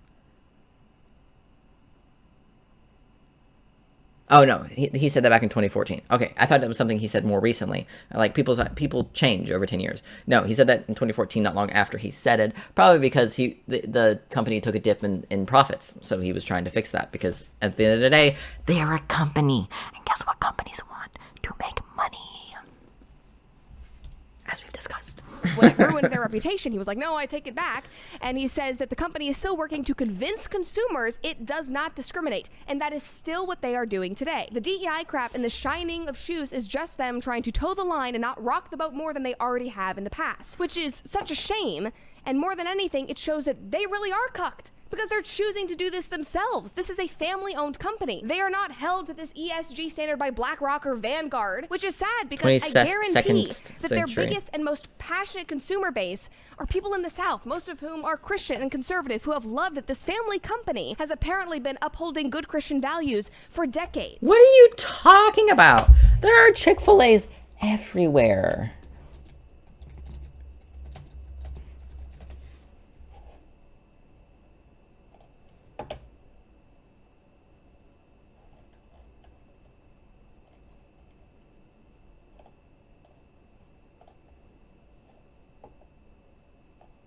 I wonder if it won't let me search the whole country at once. Let's see if I'll just go to their website. It should show me all their locations on the website.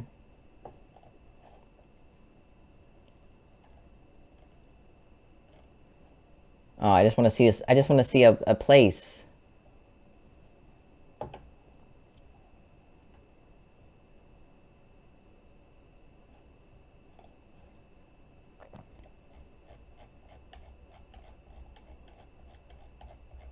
Damn it. Most places tend to have like a map. Most people tend to have a map. Don't see one though.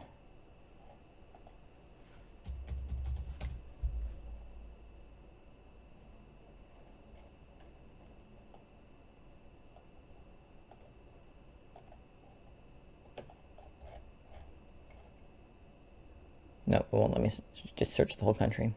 Too bad. But there are Chick-fil-A's fucking everywhere. Like, they're not just in the South. Like, I don't know what she's talking about.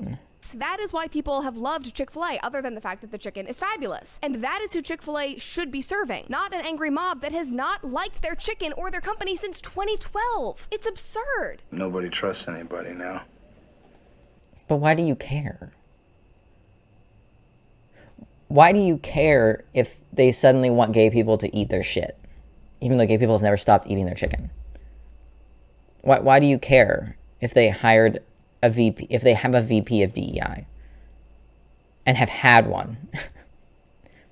Why does that suddenly affect the way they serve you? I don't understand why it matters that they have a VP of DEI and have for years.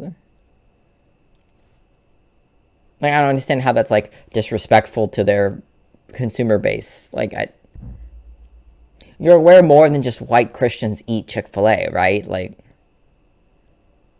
I don't think she's aware of that, actually. We're all very tired. But sadly, in the corporate world, progressivism is king, and it doesn't matter if they have an incredibly loyal base that doesn't care about any of that. They care about this small, angry percentage, and they will do anything they can to appease them. And it's a shame, but it's their fault. They're not doing anything they can. If they were going to do anything they could to appease the queers, they would change their logo to rainbow and say, guess what, guys? We love you. We've started donating to the Trevor Project. Every single month, we send $3,000 to the Trevor Project. That's how they could appease the queers. But they don't do that. They have a fucking VP of DEI. Oh no, God forbid they have DEI in their corporation company that's all about making money. Like, they're acting like they fucking... They're outraged as if these people, as if Chick-fil-A has come out and been like, we love transgenders. Like, they're acting like Chick-fil-A has literally raised a rainbow flag and made it their new logo forever. Like, that's what they're acting like. I just think it's so stupid. I need to use the restroom again because I finally finished my monster. So I have to pee. But I'm not sure if I want to watch the Gothix video next or the Matt Walsh video next, but I'll decide that when I get back here in just a moment. Chick-fil-A did this. All right.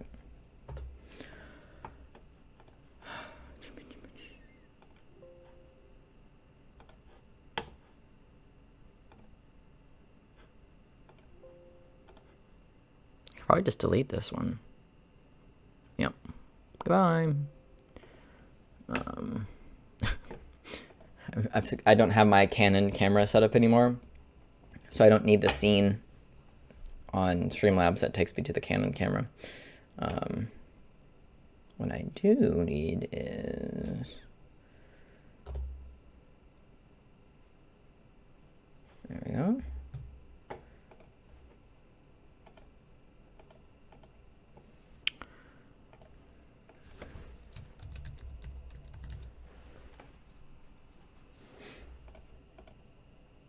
Which one is this? Oh, that's the one we're on. Okay. Okay. So I just realized I hadn't changed that. So.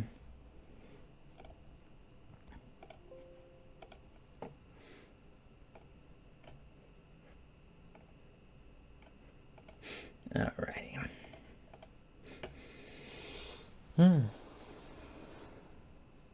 I bought this fabric Febreze stuff for my apartment because it doesn't smell very good, and I don't know why. Like, it didn't smell good when I moved in.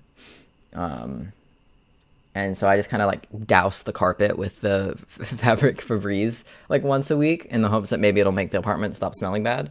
Because I'm not sure how to fix it to where it doesn't smell like it did when I first moved in. I was hopeful that like me just kind of existing here and like having more of my stuff here would kind of change the smell of the apartment, just to make it smell a little less like, I don't know, it kind of smells like a cat. The last tenant did have a cat, and they lived here for a long time, but that's why they replaced the carpets, but it didn't help the smell at all. So I've got regular air freshener. I've got this fabric Febreze. The apartment's mostly carpet, so that's why I'm using the fabric Febreze in hopes that it'll change the smell of the whole apartment. So I will just like douse it. So I did it on my way back from the bathroom. Just doused it, the whole thing, just wet. So then that way it can dry while I sit here. And I don't have to walk across the wet carpet.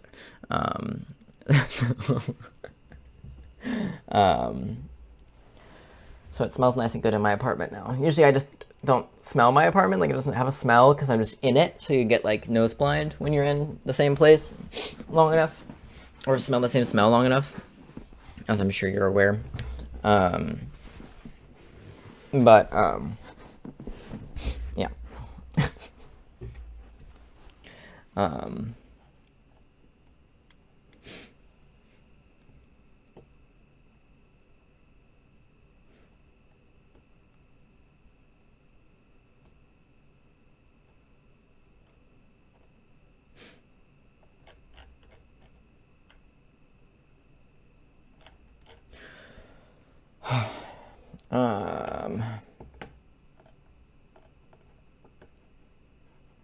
Both are bad options.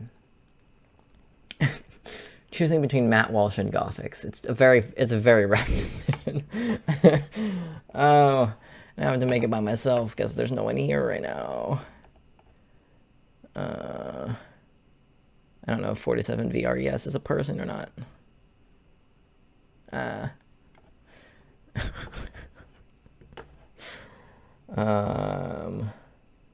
What's this?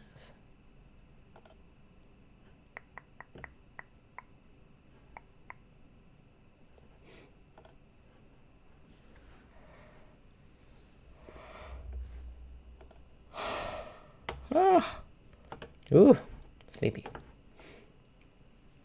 I mean, I'm unsurprised that I'm sleepy.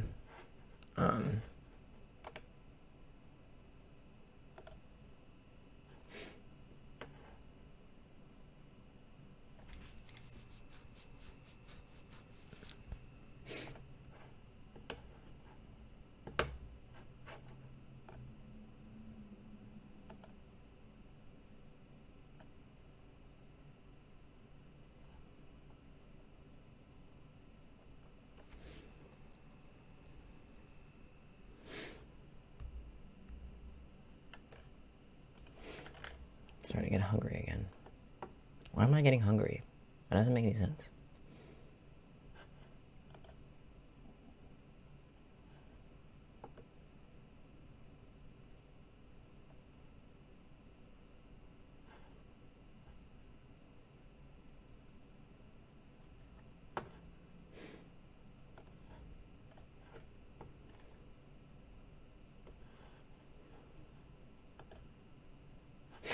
All right.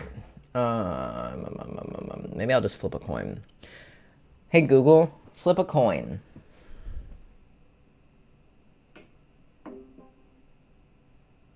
It landed on heads. All right, Matt Walsh, it is. Thank you, Google. I appreciate you. A few years ago, I try to be nice to her, so when the robot uprising happens and the AI uprising happens, she doesn't come for me, you know? You gotta be, just in case, you know, you gotta be careful. officially became a middle-aged dad by tearing my Achilles during a casual game of pickup basketball in the driveway. Short time later, I was at the hospital where, after a long and rather physically agonizing wait in the waiting room, the doctor gave me Tylenol and told me that I had to get an MRI and see a specialist. A week later, I had finally been officially diagnosed with a torn Achilles, at which point I was informed of all the options and the risks that accompany each option. And of course, the only reasonable option was to get a surgery to repair the Achilles, but still I had to be informed that, for example, doing nothing and letting it heal on its own was a path that could be chosen, though it certainly was not recommended. I decided to go with the surgery. Why is he just describing normal healthcare? He's just describing normal healthcare. It's all a pretty standard experience, nothing harrowing or really interesting about that. And that's really the point, because here's what didn't happen. I didn't make a 22-minute video call and get approved for the surgery based on my claims alone. They didn't give me an That's not how healthcare works. Achilles surgery merely because I said I wanted one. They didn't simply take my word for it. That's not how any And if the healthcare doctor works. had looked at me and looked at the MRI and determined that my Achilles was not torn, he wouldn't have given me the surgery anyway, just to affirm my feelings that it was torn. Yeah, because that's not how healthcare works. I know this is Matt Walsh, so I'm going to try not to pause and say, yeah, that's not how this works every 10 seconds, because I totally could. Because he thinks he knows everything that there is to know about trans healthcare when he's never even looked into it, I don't think. So, based on the way he talks about it, I don't think he's ever looked into trans healthcare in any capacity. So, yeah, I'm gonna try not to pause every 4 seconds. I'm gonna do my best. Because he's gonna say a lot of wrong shit. And I'm going to try to ignore a lot of it, because otherwise we will be here all day. That's not how medicine works. Correct. Unless, of course, you work in the gender transition industry. No. It's been 24 hours since we published the results of our undercover investigation into the single largest, quote-unquote, trans healthcare provider in the United States. The provider we're talking about is called Plume, and it operates in 41 states. It's backed by some of the biggest insurance companies and VCs in the country, and it's totally fraudulent. In case you missed it the other day, after a 22-minute video call, just 22 minutes, Plume approved one of my producers for an orchiectomy, which means testicle removal. No one at Plume had seen my producer, his name is Greg, before that call. Is Plume a new thing run by AI? I've never heard of it, so I don't know what it is. Let's look into it. What is Plume?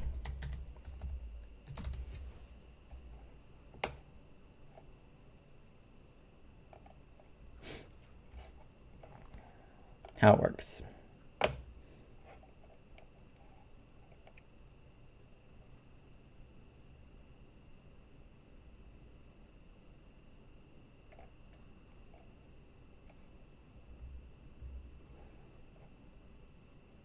I've never heard of this.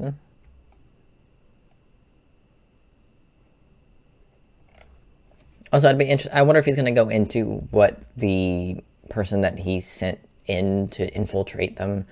You'll meet once a week for 6 weeks through Zoom. We connect with one another. We all grow, witnessing someone else's journey, blah, blah, blah. Each of your group sessions will be guided by a Plume-trained facilitator who is trans or non-binary. The groups are intimate and create a safe, cozy space where you can work through some of your big questions. Each group will consist of people who have experiences in common with you, such as people who are also taking estrogen or testosterone, folks who are black and trans non-binary, and more to come. You'll meet once a week for 6 weeks through Zoom. Wait time for an appointment is generally under 2 weeks. After you pay and schedule your appointment, you will download our secure app, Spruce, where you will correspond with your healthcare provider and team. Make sure to fill out intake forms before your appointment. You'll need an ID to complete this process. If you have any questions leading up to your appointment, you can message our trans-led care team anytime in the app. You and your provider will have conversations about your goals and desires to create a treatment plan that's safe and right for you. They can answer any and all questions about what to expect. Most people get their prescriptions sent to the pharmacy the same day as their appointment. You can message your care team anytime in the app. So what I'm reading from this is isn't a first steps location. This isn't where you go the day you realize you're trans. That's what I'm getting from this.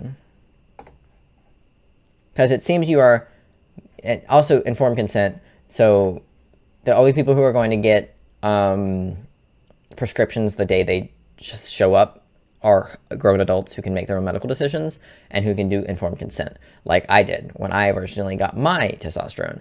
I went in to see a doctor in person, and I did informed consent, and I walked out with a prescription for testosterone. I was an adult. I was 21. I was 21 years old. So I was a adult in every legal way that you can be. So I was able to go in, give them my symptoms, and tell them, because I'd been living as a guy, I'd been using male pronouns, male name, all that for over a year at that point, and told them all the things I felt. They asked for my symptoms. They listed through the symptoms. It was like a 3-4 hour fucking event. And then 2 of those hours was them going through all of the side effects, symptoms, and possibilities that can occur when you take testosterone and that will occur when you take testosterone. That's what informed consent is, and they only do it for adults or kids who have therapist approval and parent approval. That's the only people who get informed consent. The only way you can do informed consent as a kid is if your parent is there and a therapist is there. Now, that might be different from state to state. I don't know. The United States is fucking weird. Everything is different everywhere you go. But that's generally how informed consent works. At the very least, your parent has to do the informed consent. That's the only way you can get informed consent without a therapist, is the parent has to be approving the informed consent, because obviously a child cannot consent. So that's how that works. All right. Plume provides gender-affirming care directly from your smartphone. Our experienced care team understands the unique needs of trans community. Membership includes everything you need to start, continue, maintain your gender-affirming, to continue and maintain your gender-affirming hormone treatment. This seems like it's a good place to go if you're struggling to find somewhere in your area that provides trans healthcare, especially like trans therapy, like just doing standard therapy, but for trans people. There is a net. I thought I saw that fucker flying around. Since this is in the 48 landlocked states, it seems like this would be a good place to go. Like if I didn't want to have to deal with Planned Parenthood, which is possible that I won't want to, so I might actually use this, because the Planned Parenthoods here have really stupid hours that make it near impossible to fucking get in, especially with my schedule, because I go there for my birth control and I go there for my HRT, but I might just go there for my birth control now, although I've been putting that off because I've been doing fine without it. So who knows? I might actually go to Plume if they do prescribe HRT over telehealth. That'd be really helpful. Then I wouldn't have to deal with, I don't know how they do the blood work and stuff though. I'm sure that's in here because you have to do, when and where to get labs. That's the thing I'd be interested in. If you inject medicines, get your blood drawn midway between injection days. For example, your injections are on Tuesday, schedule your blood work for Friday or Saturday. So you just go somewhere to get your blood work done. Okay, that's what has happened in the past. It's what I did for when my doctor was located in Lexington, Kentucky, but I was living in Bowling Green. I just went to a local, not hospital, clinic, and had them draw the blood work and do the blood work there and send the results to my doctor. So it seems that that's the same thing.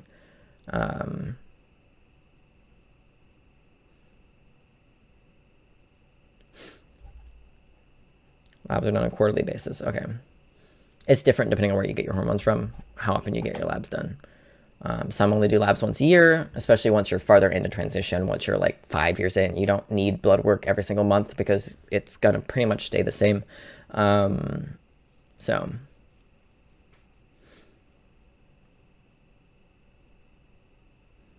Labs must be scheduled with Quest Diagnostics to be covered under your Plume membership.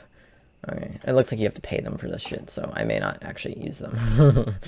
That's why I like Planned Parenthood, because they take my testosterone, they take my insurance, and they're nearby. So, and I can also get other healthcare from them, so it's just convenient. But yeah, we know everyone has different goals for transition. Blah, blah, blah. Some members will have their initial first intake appointment with their provider via video call. After that, you will have the ability to send a message via chat to your care team at any time. We will provide respond 1 to 2 business days. If you want to have another video call with you today. Okay, so I already don't believe him when he said, did he say in the first appointment? Plume approved one of my producers for an VCs in the country, and it's totally fraudulent. In case you missed it the other day, after a 22-minute video call, just 22 minutes, Plume approved one of my producers for an orchiectomy, which means... Okay, after a 22-minute video call.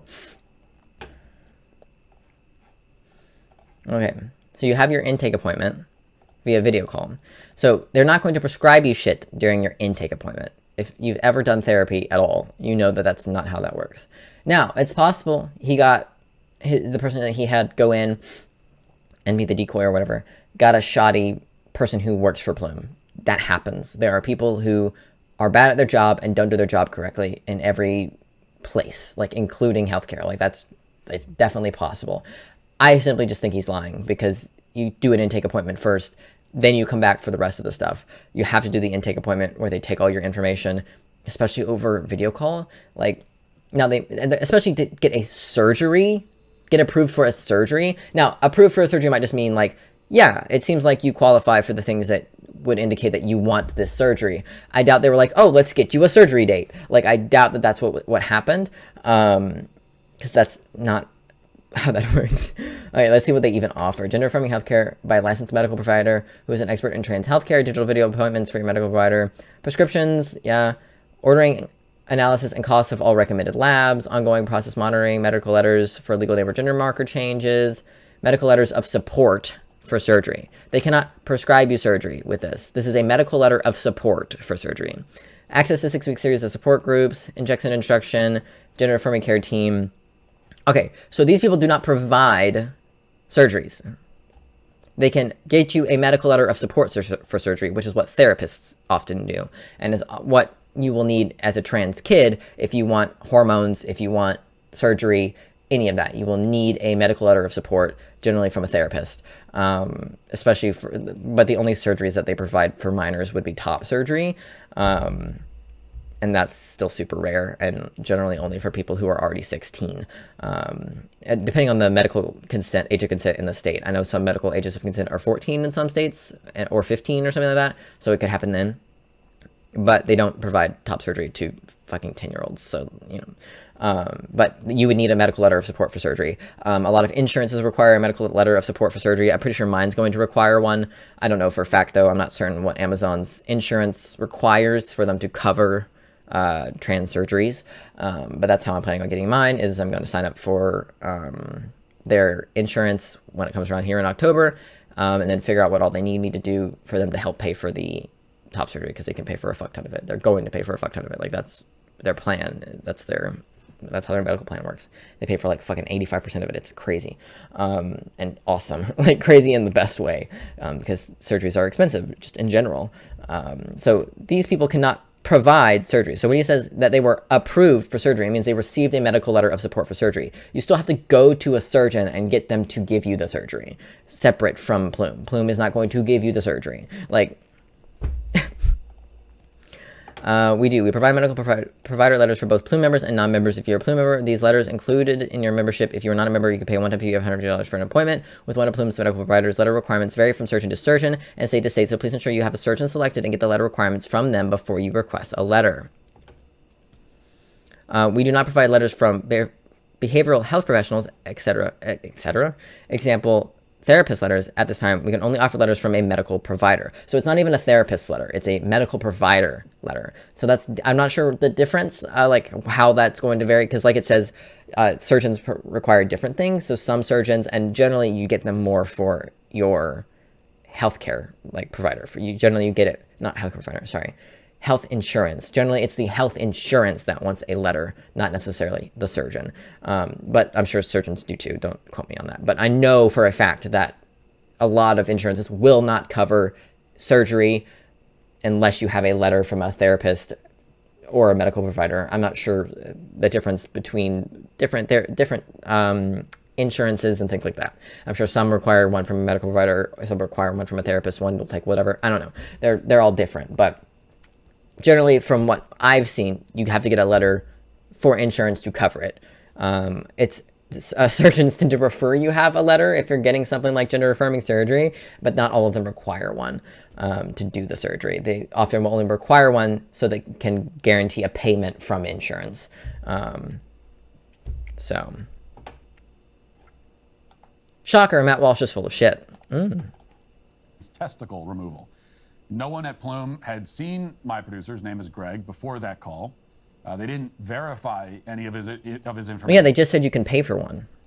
They just said that. That's what we just read. You can pay a $150 fee and get one.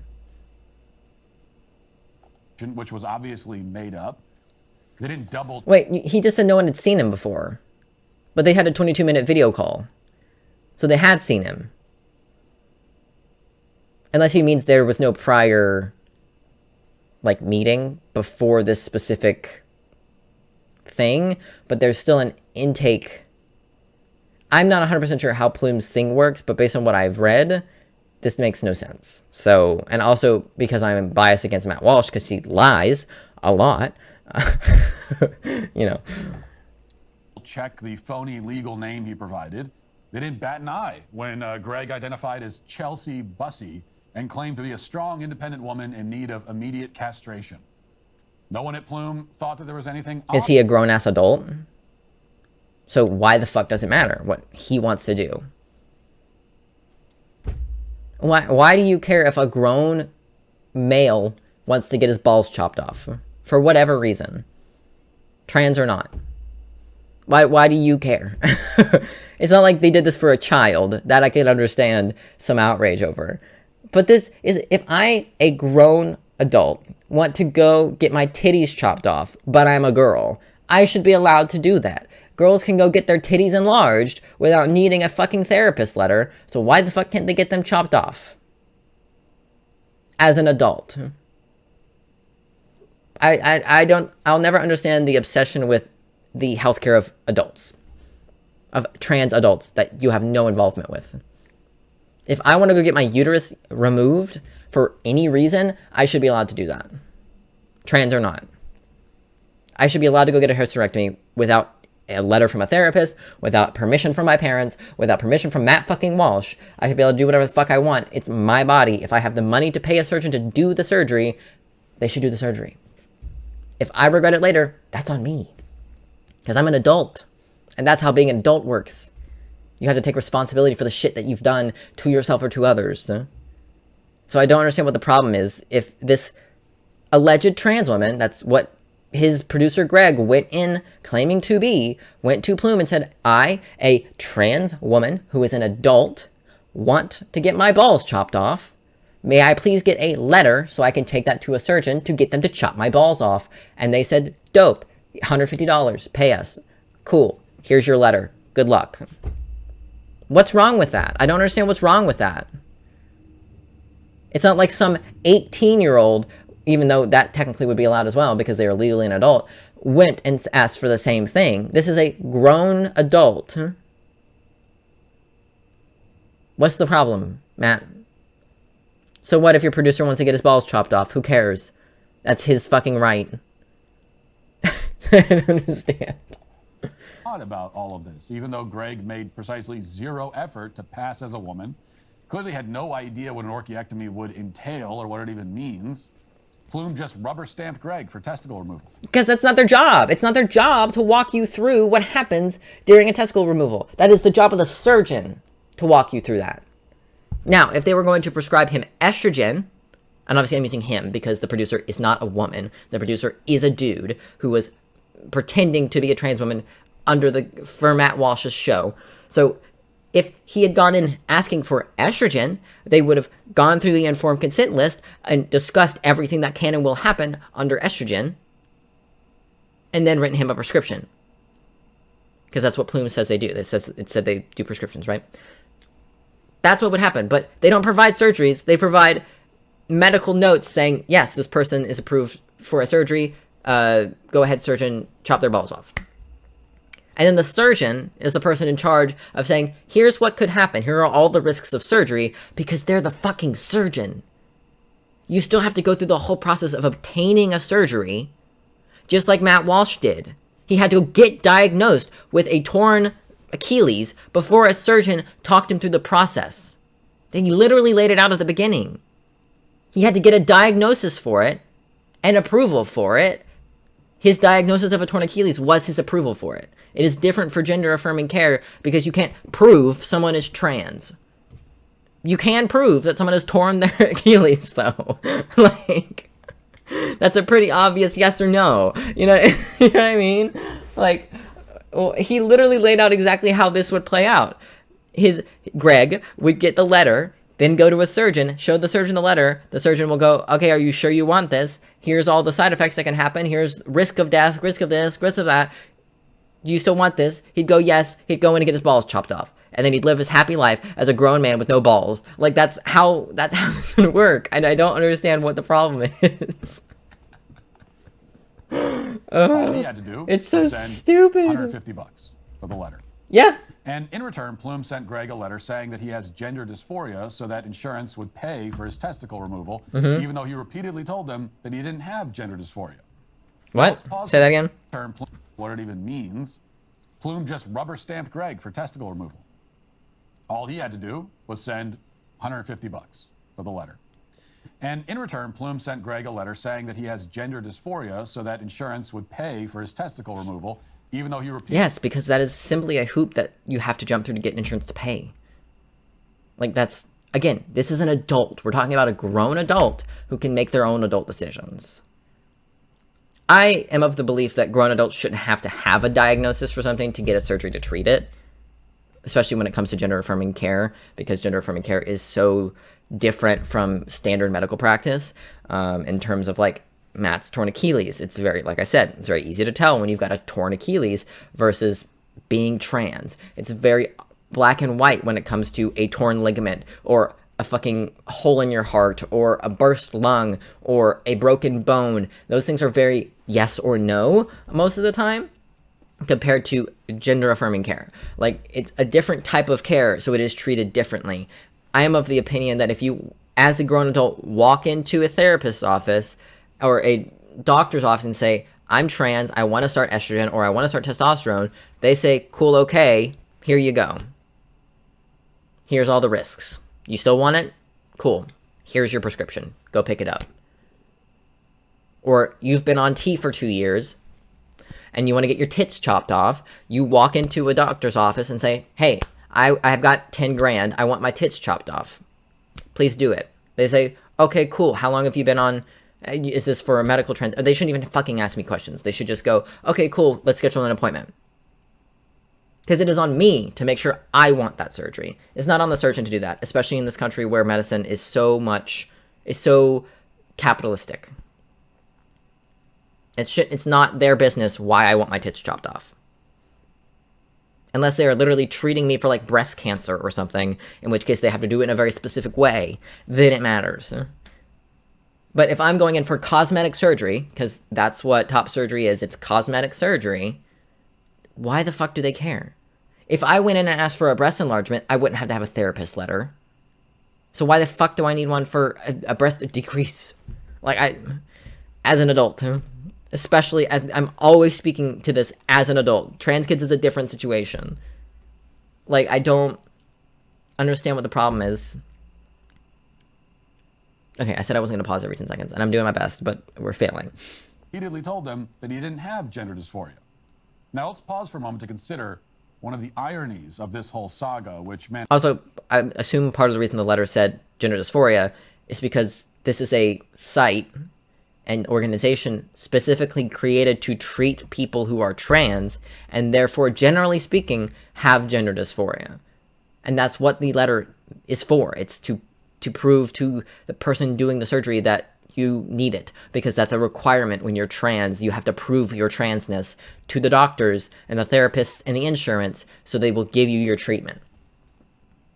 Even if you very clearly have been living that life for ages, you still have to prove it to your insurance that you're trans enough to get the surgery, because that's how trans fucking healthcare works. So that's why this is what this says.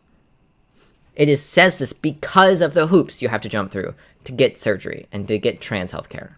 That's the only reason it's like this.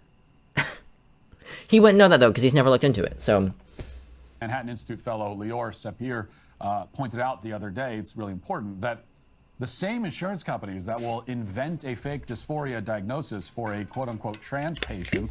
What insurance company? What are you talking about? Plume isn't an insurance company. ...often refuse to cover healthcare for detransitioners on the basis that they don't have dysphoria. Prove it. Where? Prove it. Show me the proof, Matt. Because we've not been talking about insurance companies up until now. Plume is not an insurance company. In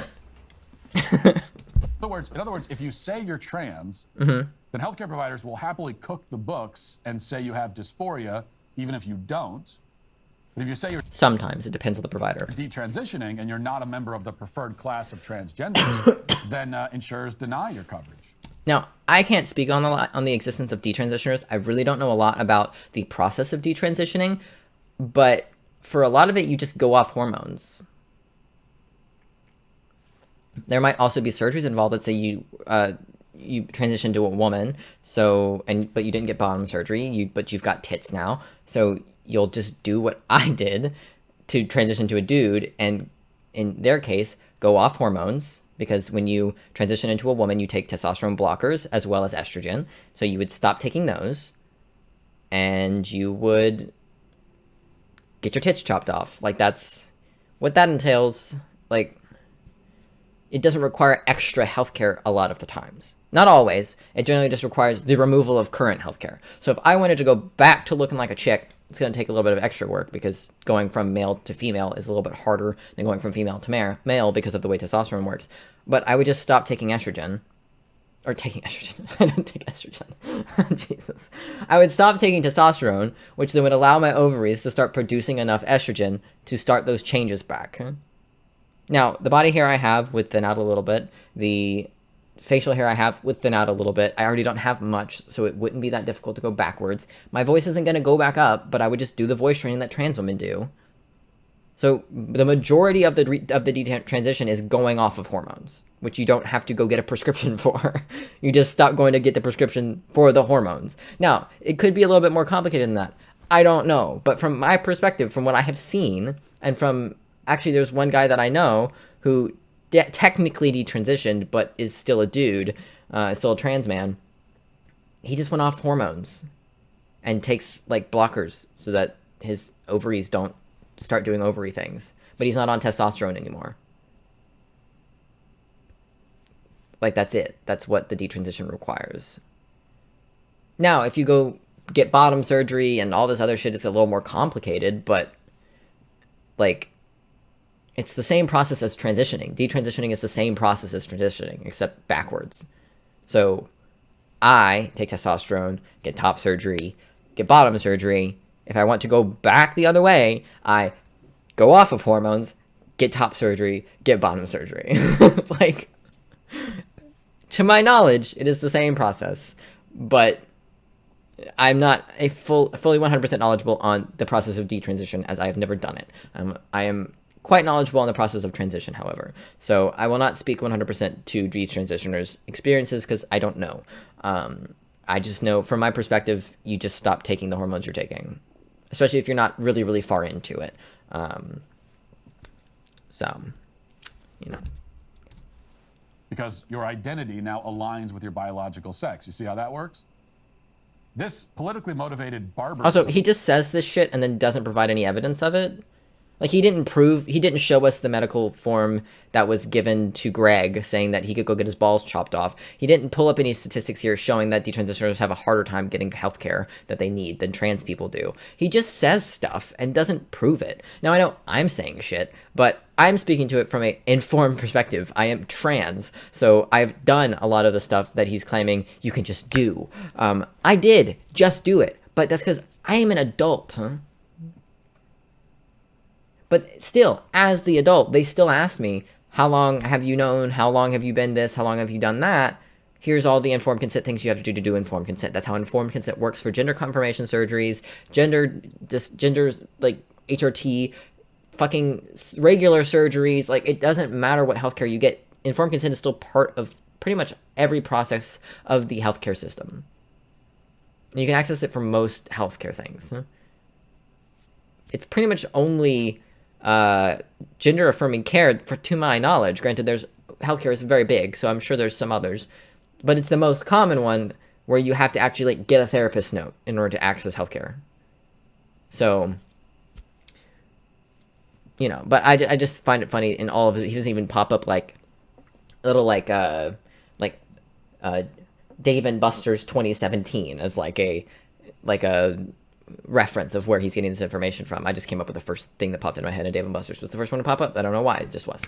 You know what I mean? Like, he doesn't provide any support for the shit he says. So, like, even if he pulled up, like a shitty study, like the Swedish study or something that's, like, completely debunked and doesn't say what people say it says, at least he'd be trying, but he doesn't even try, which is a little disappointing. Which is totally incoherent, is supposedly the bleeding edge of trans healthcare. Did you hear that? My stomach just growled. The fuck? Jesus. I need food. You see footage of Greg's call with Plume on Twitter, and we published a lot of it. Although, fair warning, as Elon Musk said in response to all this, it is disturbing to say the least. And it will completely destroy your faith in modern medicine, assuming you had any faith. I have no faith in modern medicine. Have you seen our healthcare system? Left, which you probably should. Okay, that's a lie. The medicine itself, I have faith in. The healthcare system is the thing I don't have faith in, because our healthcare system is ass. But the medicine and the healthcare itself is fascinating and incredible. Some of Greg's call. Taking 6 milligrams a day. Twice a day. Yeah, right. You got it. So you're taking 1.5 tablets today? Okay. That's all they need to know. He said, I've been taking estrogen. He's lying. He's saying I've been taking estrogen. You can be taking estrogen for 6, 7, 8 months and testosterone blockers for 6, 7, 8 months and still look like this. It takes a long time for estrogen to overpower testosterone. Testosterone is a very powerful, very potent drug. So that's why trans men tend to pass so much faster than trans women, because we just pop some testosterone in and it shuts off our ovaries. We don't have to take an extra blocker for our ovaries, whereas some of us do, but generally speaking, you don't have to. Maybe at the beginning you might, like I have, but eventually testosterone overpowers the estrogen and you don't need to take blockers in any capacity to dampen the estrogen, but you do have to dampen testosterone because it is far more potent. So that's why I mentioned earlier, trans women will take estrogen as well as a testosterone blocker because it takes that much effort to stop it. But even with that, it can take months and months and months before you see a change in the face. So this is what a trans woman could look like after a year on estrogen. It's very possible. It takes a very long time, and also fat redistribution and changes in face shape take really long to change. So it's very possible this is what a trans woman could look like, that little spot up in the corner, after a year of estrogen. Like, it's very possible that that's what you could look like still. So it's not far-fetched for her, the therapist or whoever the fuck he's talking to look at him and go, okay, you've been on estrogen for this long, dope, here's your letter, go get surgery. Because that's really what that's what most need, is proof that you've been trying to transition or been transitioning for long enough. That's generally what they need to prove you're trans. So this isn't really far-fetched, but I want to hear what keeps happening. I want to hear the starting of that again. Which you probably shouldn't by now. But here's some of Greg's call. Taking 6 milligrams a day. Twice a day. Yeah, right. I don't know what the normal dosage is for trans women. I don't know what it is. I take 0.4 milliliters every other week. So again, testosterone is very powerful. Now, I would imagine it is an everyday situation. I know it's an everyday situation when you take estrogen. You basically take essentially like birth control pills, essentially. From my knowledge, I'm not 100% knowledgeable on how the transition that trans women go through because, again, I've not done it. I'm far more knowledgeable on what I've done and the experiences of trans men because I've done it. But from what I know about the transition that trans women do, they take blockers every day and they take, or testosterone suppressant. I don't think it's called blockers, but they take the testosterone suppressant and estrogen every single day. I don't know what the dosages are though. So I don't know if these dosages are completely pulled out of his ass or if they've researched the dosages so that they can sound more reasonable and realistic. I don't know. So I'm not going to comment on whether the numbers he's making up make sense or not. You got it. I would imagine they are though because she doesn't seem confused by it. 1.5 tablets today. Okay. And then take a system, significant history. All right. Okay, so let's kind of get into this a little bit. So you are seeking what surgery? So for a couple of reasons, it might be okay. So if this is the beginning of the conversation, which it doesn't seem like it is. He's mentioned surgery at some point in the intake forms, in the beginning of the video before we saw this part of the video, because they're not going to just mention surgery first thing, okay? Unless that is what you said you're coming in for, is if he's coming into this telehealth appointment looking to leave with the form that he leaves with, then it makes sense that they're going to jump right into it, that it's going to take only 22 minutes, because he's filled out the intake forms that you need to fill out to get the appointment, to get the letter. Like, does that make sense? Like, does that make sense? Because I've had many a therapist appointment with someone where I'm talking about my gender and we never once talked about surgery, with the exception of the intake thing being like, is surgery something you're thinking about maybe wanting? And me answering. Like, is that something you want down the line? And me giving my thoughts on that. And then we never broached it ever again. So that has to be what's happening here, because this just isn't how therapy goes. This isn't how these conversations go. And since he left with that form, I'm assuming that he went in with her expecting that he would want that form. So that's the point of this appointment, is to get the form. And so you're going to talk about what the form is for, which is a surgery. So does that, yeah, you get what I'm talking about. If you go into a doctor's office expecting to leave with Flonase, you're going to talk about Flonase. You know what I mean? Like, that's what the appointment's for, so you're going to talk about it. You're pronouncing it wrong. This recording's is this a minute and 15? So we're pretty close to the beginning of the conversation But here. I've been told orchidectomy, right? Of course, you probably don't know things that are irreversible when it comes to What is this number? Is this an hour and 18? estrogen-based therapy is breast development and testicular shrinkage, right? But there's always a possibility for hair growth to come back. That may change with orchiectomy. Once you stop, once you don't no longer have your testes, you no longer have the ability for your teeth to convert to BHT because you don't have as much teeth, right? So hair growth, facial and body hair may change after orchiectomy. That's something I didn't know, because obviously I wouldn't know anything about getting your balls chopped off. It's not something I'm capable of getting done. So, I mean, I assume that it would make a difference in the amount of hormones you take, because, again, they're taking suppressants to suppress their T. I didn't know that their bodies turn T into E as well, because I know my body can.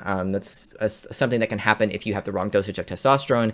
As a trans person, is if you take too much of it, your body will start converting it back into estrogen. I did not know that that was something that trans women's bodies do as well. So I'm learning things.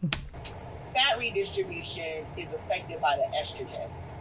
So you may have less of a change in fat redistribution if you ever stop E, but it may change as a whole. So it's kind of also, she's talking to him like he should know what she's talking about. So when you go into a therapist's appointment looking for trans healthcare, they don't assume you know what they're talking about, but they will talk to you as if you are more knowledgeable than someone who doesn't know shit. If you come in saying, I don't know anything about the process, can you please educate me on it? They will educate you on it. But if you sign up for an appointment to get a form to go get your fucking balls chopped off because you've been on E for X amount of time and you're ready for that, then they're not going to talk to you like you just learned you were trans yesterday. They're going to talk to you like you know what you're getting into, like you've researched it already, and they're going to give you the information they have to give you the form, but they're not going to go through the most exhaustive as possible, because again, she's not required to do the informed consent. He will do that with the surgeon, not with her. So she will do the basic rundown of, are you qualified enough to get this form? Cool, take the form, give me your money. Again, does that make sense? I know I'm talking to literally no one right now, but I don't care, because this is a good video. Like, these are good clips. She's doing her fucking job. Her job isn't to make sure he can get the surgery. Her job is to make sure that he is qualified enough to go ahead and get the surgery and that he knows what he's getting himself into. And then it is the actual job of the actual person who's going to cut his fucking balls off to make sure he knows every single side effect that can and will happen with just cutting the balls off. It's her job to sort of talk to him more about how it will affect his transition. Right? That's what she's doing. There's nothing out of the ordinary here. It kind of does have a benefit without the spironolactone, but you still probably would definitely want to take estrogen as long as you like. I'm not complaining about the daily pills, just to be clear. I'm just saying, if it accelerates it and makes things faster, then that's better. Yeah, just casually talking about cutting balls off. Yes, because that's what the appointment's about. That's what the appointment's about. That's why he's there.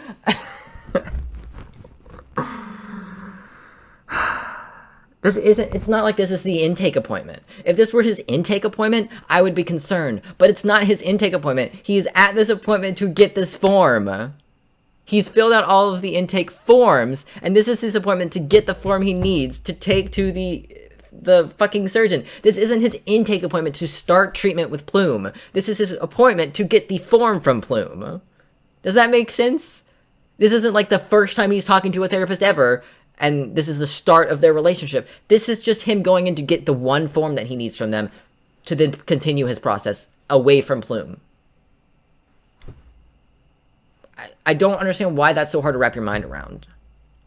I mean, I know it's because Matt's brain is itty-bitty, and that he's one of the most transphobic people in the public eye. But this is normal. Like, this isn't an abnormal conversation to be having when you're in an appointment to get a medical form to approve you for surgery. You're gonna talk about surgery. Oh, God. It's not even complicated. Like, It's not even complicated.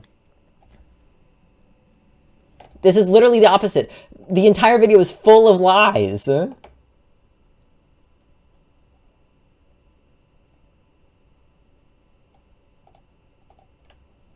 Like,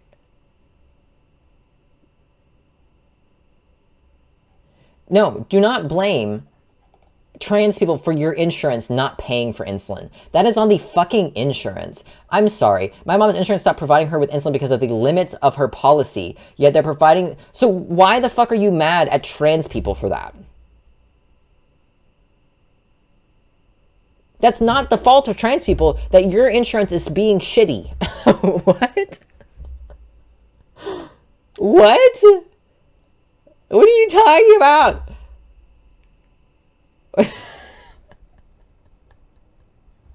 How is that the fault of trans people?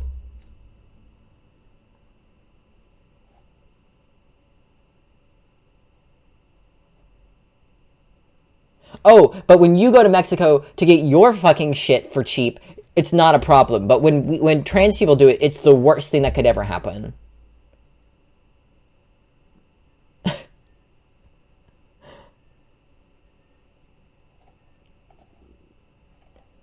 I don't understand how your shitty insurance not paying for your mom's insulin is trans people's problem. I'm extra mad because it's about insulin, and insulin really pisses me off because of the way it's priced in this country. But that's just the most wild thing. My mom's insurance won't pay for her insulin anymore, but they'll pay for this. This video is not about insurance. Pulse is not, or Plume is not an insurance company. That is not what they are. So I don't know why anyone's talking about insurance.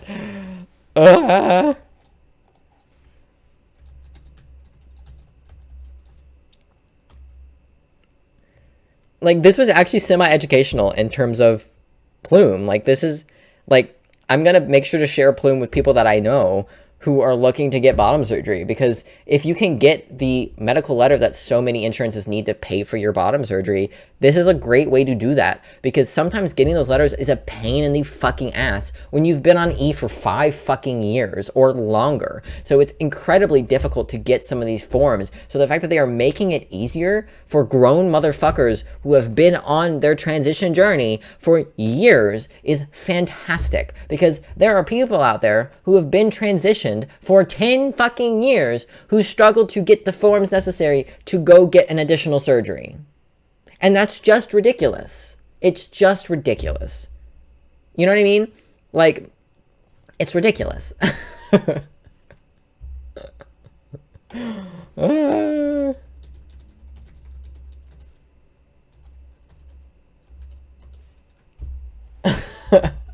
I need food. Hold on. Let me go pop some food in the microwave. I've got food from yesterday.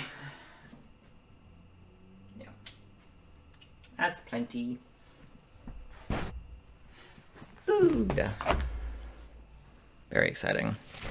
Maybe this will make it easier to get to the Matt Walsh video since I'll be eating. He arguably put out a very informative video that could be very helpful to a lot of trans people who can see past this nonsense. And his blatant lies.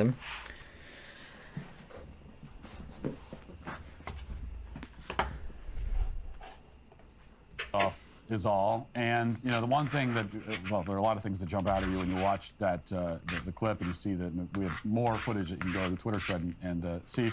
But it's this, the casual nature, and Greg's making no... It's a therapist appointment. Effort to, you know, there's not a lot of acting involved in this on his end. There doesn't need to be. He's like, yeah, you know, I've been told that you know, I should get an orchidectomy. He pronounces it wrong. He can't even pronounce the surgery that is. Yeah, surgery names are hard to pronounce. I'm suffering, Christian. I'm glad you're here to suffer with me. You get home from work. I know. I'm sorry. I should put Matt Walsh jump scare in the title of the stream.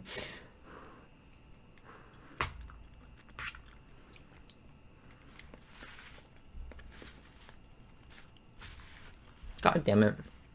This rice just is not as good the second time around. It's so disappointing. He's getting. Now, maybe if you're playing... You stayed home from work today?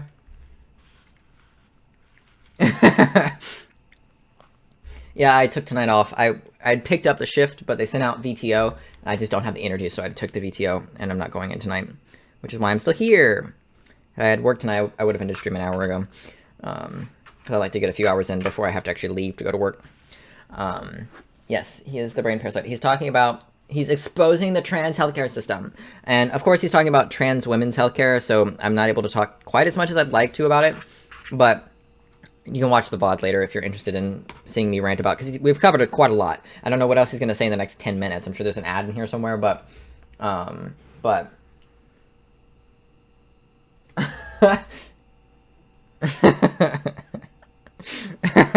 don't know if I can tell you this. I'm gonna tell you.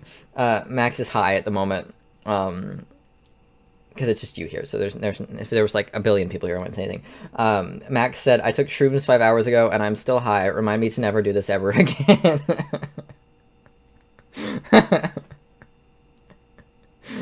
That's funny. But just to catch you up, he sent one of his producers in, named Greg, to this company called Plume to get access, to try to gain access to what is called, let me see if I can open the page back up, to a letter of support for gender-affirming surgery. The only thing Plume provides in that aspect is the letter that you can get from like therapists and stuff that you then take to your insurance and your surgeon to say, I'm approved for this, which a lot of therapists will just give one to you, or let you buy from them. Same situation here. You can buy one from them if you're not a member of their service. So like if you don't constantly get therapy from them and you're not a member of their like organization, like you're not like regularly paying them for services, you can just pay them $150, do your appointment, and get your letter to take to your insurance and stuff like that. Which is super fucking cool, because it's really hard to get those letters sometimes, because especially for someone like me who doesn't see a therapist on a regular basis. I haven't seen a therapist in years. I don't really need one. I'm pretty chill. I don't have a lot of questions, or especially at this point, or a lot of trauma or anything that I have to work through. So I don't see a therapist on a regular basis, so accessing a letter like this can be harder for people like that who don't see a therapist on a regular basis, because not all therapists will just see you once and give you a letter. I don't know how much they generally cost, so I don't know if this is a good price or not. But he sent in one of his male people to go in and get one of these for a ball chop-off surgery, as pretending to be a trans woman, looking to get a letter to approve him to get his balls chopped off, which is a normal surgery for a trans woman to get, especially once she's been on E for a while. I keep wanting to say T because that's what I'm on. When she's on E for a while. And it was a 22-minute call. You have to fill out paperwork before you go into a call, and you're going into the call to receive this letter, and he left with the letter. Shocker. So that's basically where we're at. The clip that they showed from the therapist session or whatever, I don't know if they're a therapist or what, but I don't think they're a therapist, like a therapist. Yeah, it's not a therapist, but it very much feels like a therapy like session. It was actually quite informative, so, you know. Devil's advocate, as you watch that, you might be tempted to think, well, Greg fooled them. Yeah, exactly. There really isn't much of a trans healthcare system. He's a master deceiver. Plume did nothing wrong, you might say. They had every reason to believe that Greg was really Chelsea Bussy. And yeah, basically, yeah. He was really dysphoric, and there were no red flags in the call whatsoever. I love him mentioning red flags as if it is the job of this person to catch red flags, that this grown adult is making a decision for themselves. In case you're contemplating that position for whatever reason, I want to zoom in CSI style on a particular screen grab. Christian, if you wanted to go get your balls chopped off just cause, you should be allowed to do that, okay? Whether you're trans or not, if you want to go get your balls chopped off, you should be allowed to do that.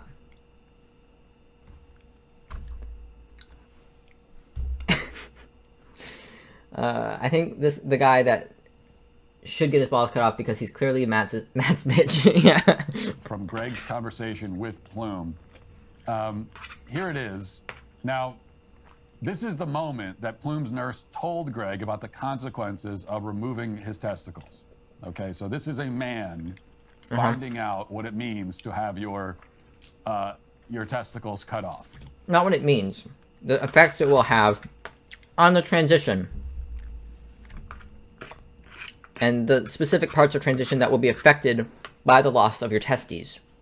Because that is a very big part of your transition is the testosterone that your testes make.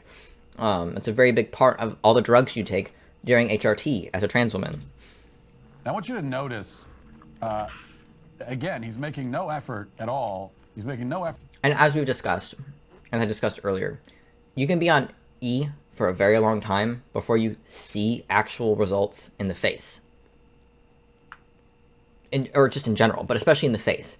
Because unlike testosterone, estrogen is very slow. It is very chill in comparison to testosterone. So you could look like this as a trans woman after a year on T, or E. Fuck. A year on E.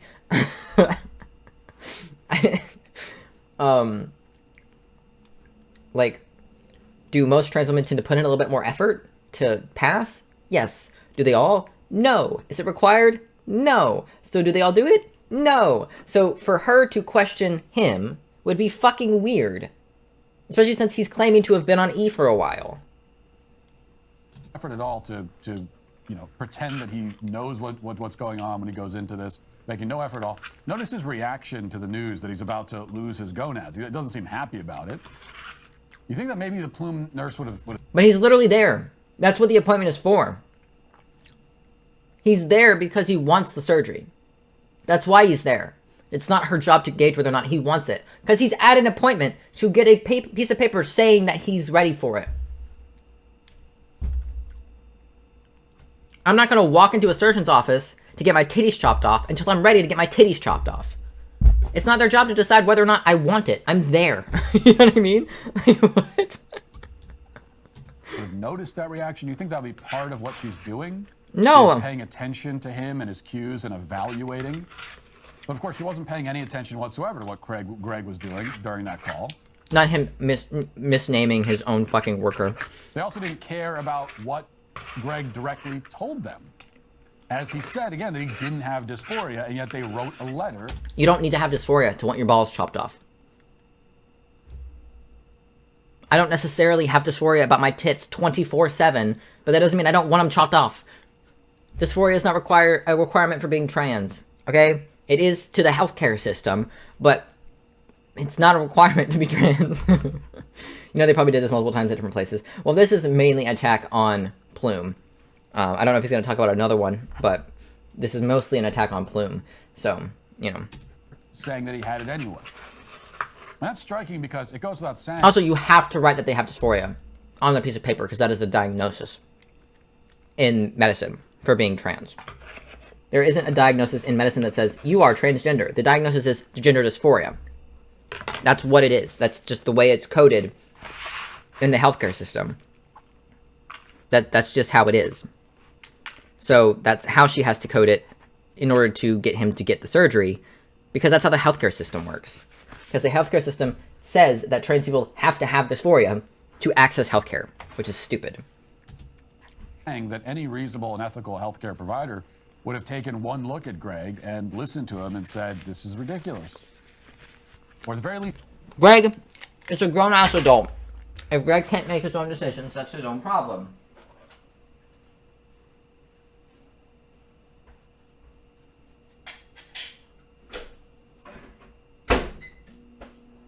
I don't understand what Matt doesn't understand about that.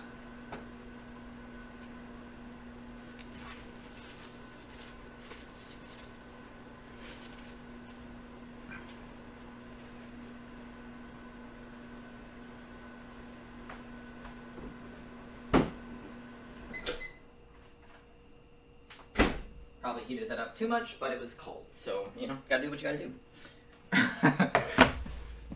Needs to read. Oh. Right, I have to listen to it, I forgot.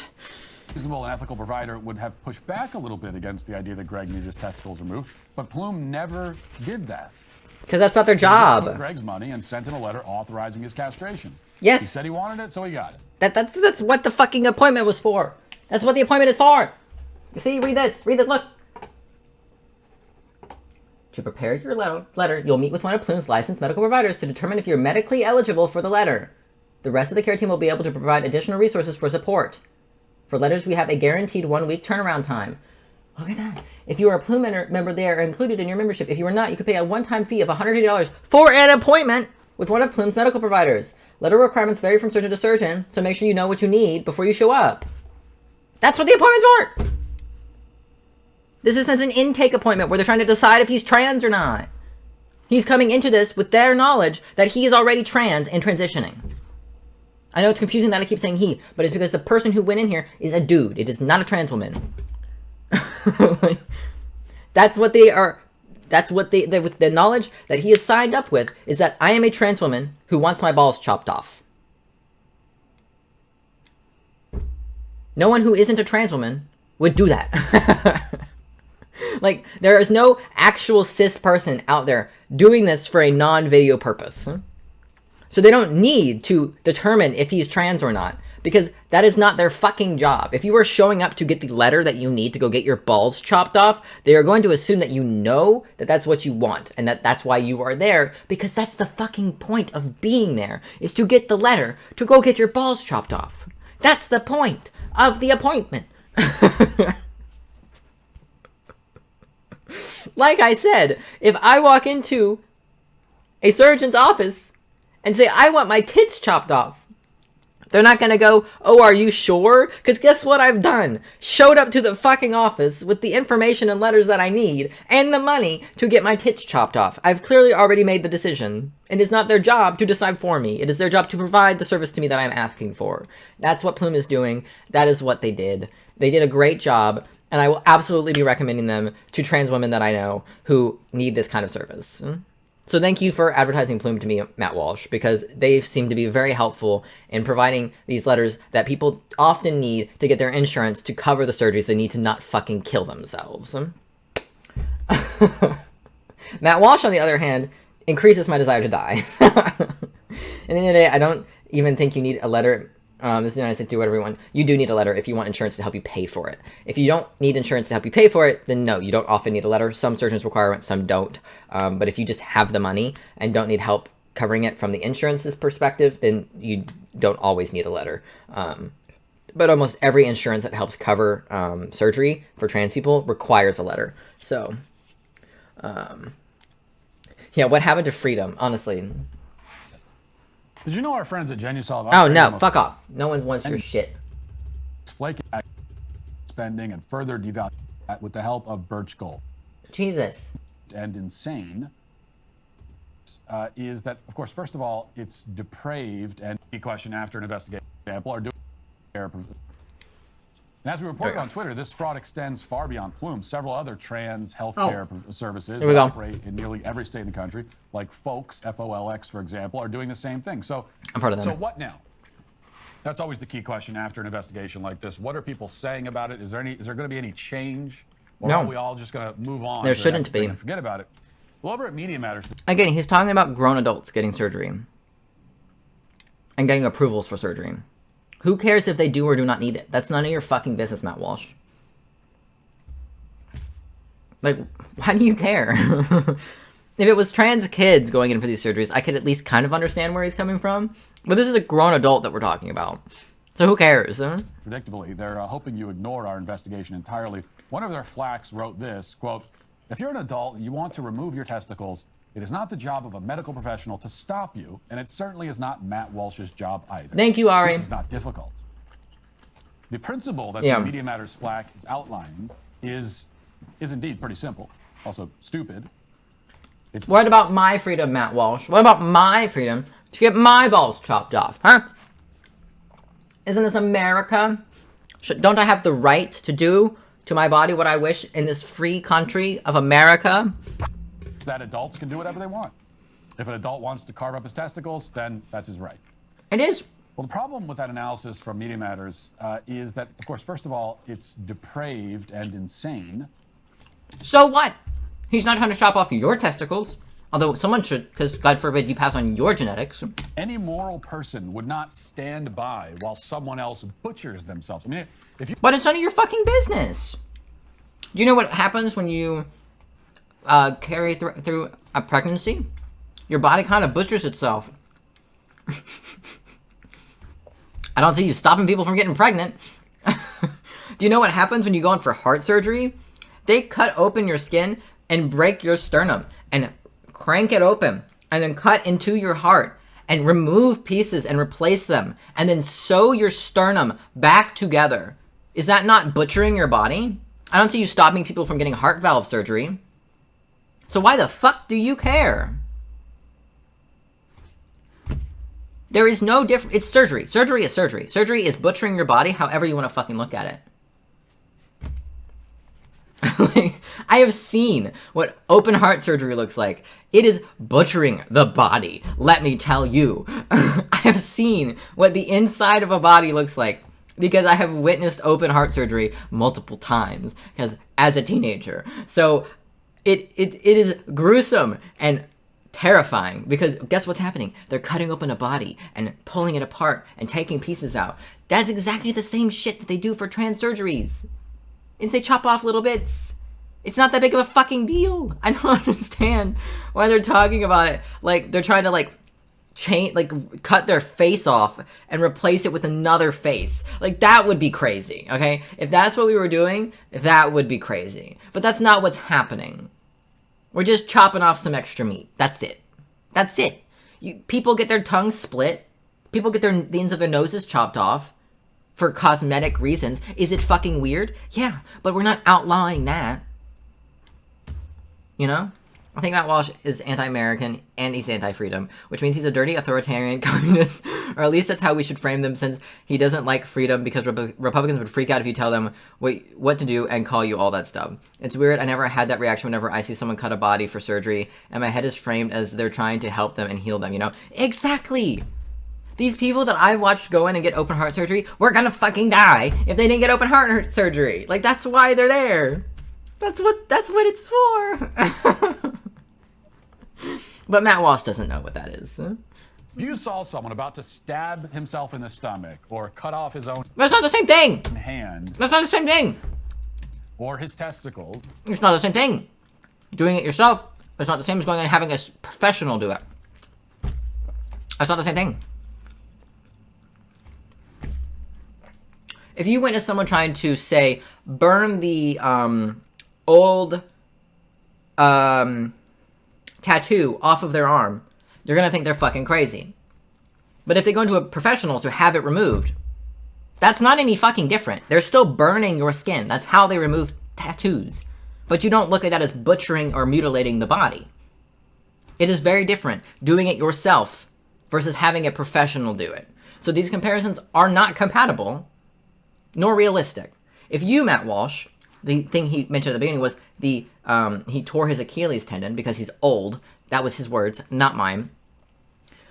If he went and tried to reattach his Achilles tendon on his own, that would be fucking weird. And we would probably try to stop him from doing that because whether he believes it or not, he's not a medical professional. But when we have a professional doctor reattach his Achilles tendon and let it heal, we let that happen because the doctor knows what the fuck they're doing. That's the difference between butchering a body and caring for a body, is someone who knows what they're doing versus someone who doesn't. If I went and tried to chop my titties off with a knife, that'd be fucking crazy and I should be locked up in a mental institution. Because what the hell? Exactly, plus, isn't that Lost like a ex-weird radio host just to join the Daily Wire later? Yeah. You, I would hope, wouldn't sit there and say, well, adults have the right to do whatever they want.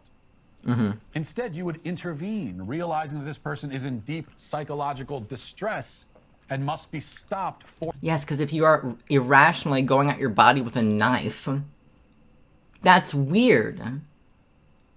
When you walk into a surgeon's office, you have done so many steps to get to that surgeon's office to get that surgery. That is not weird. That is not irrational. It is planned. For their own good. Rights have nothing to do with it. It's just like if someone's about to jump off a bridge and kill. Yeah, it's a very big difference. Also, what did he just say? Rights have no stress and must be stopped for their own good. Rights have nothing to do with it. It's just like if someone's about to intervene, realizing that this person is in deep psychological distress. You know what causes me deep psychological distress, Matt? The existence of my uterus and titties. Those cause me deep psychological distress. You know what will not cause me deep psychological distress? Having them removed. By a professional. Specifically by a professional, not by some rando. Yet again, Matt, there's a difference when you do it on your own. You might kill yourself by accident. But when you have a medical professional helping you, the likelihood of dying goes down. Yes. And must be stopped for their own good. You know what's for my own good? Having my titties chopped off. That's for my own good. I gotta tell you. Very much for my own good. Rights have nothing to do with it. It's just like if someone's about to jump off a bridge and kill themselves, hopefully you would try to... Matt Walsh just compared gender surgery to killing yourself.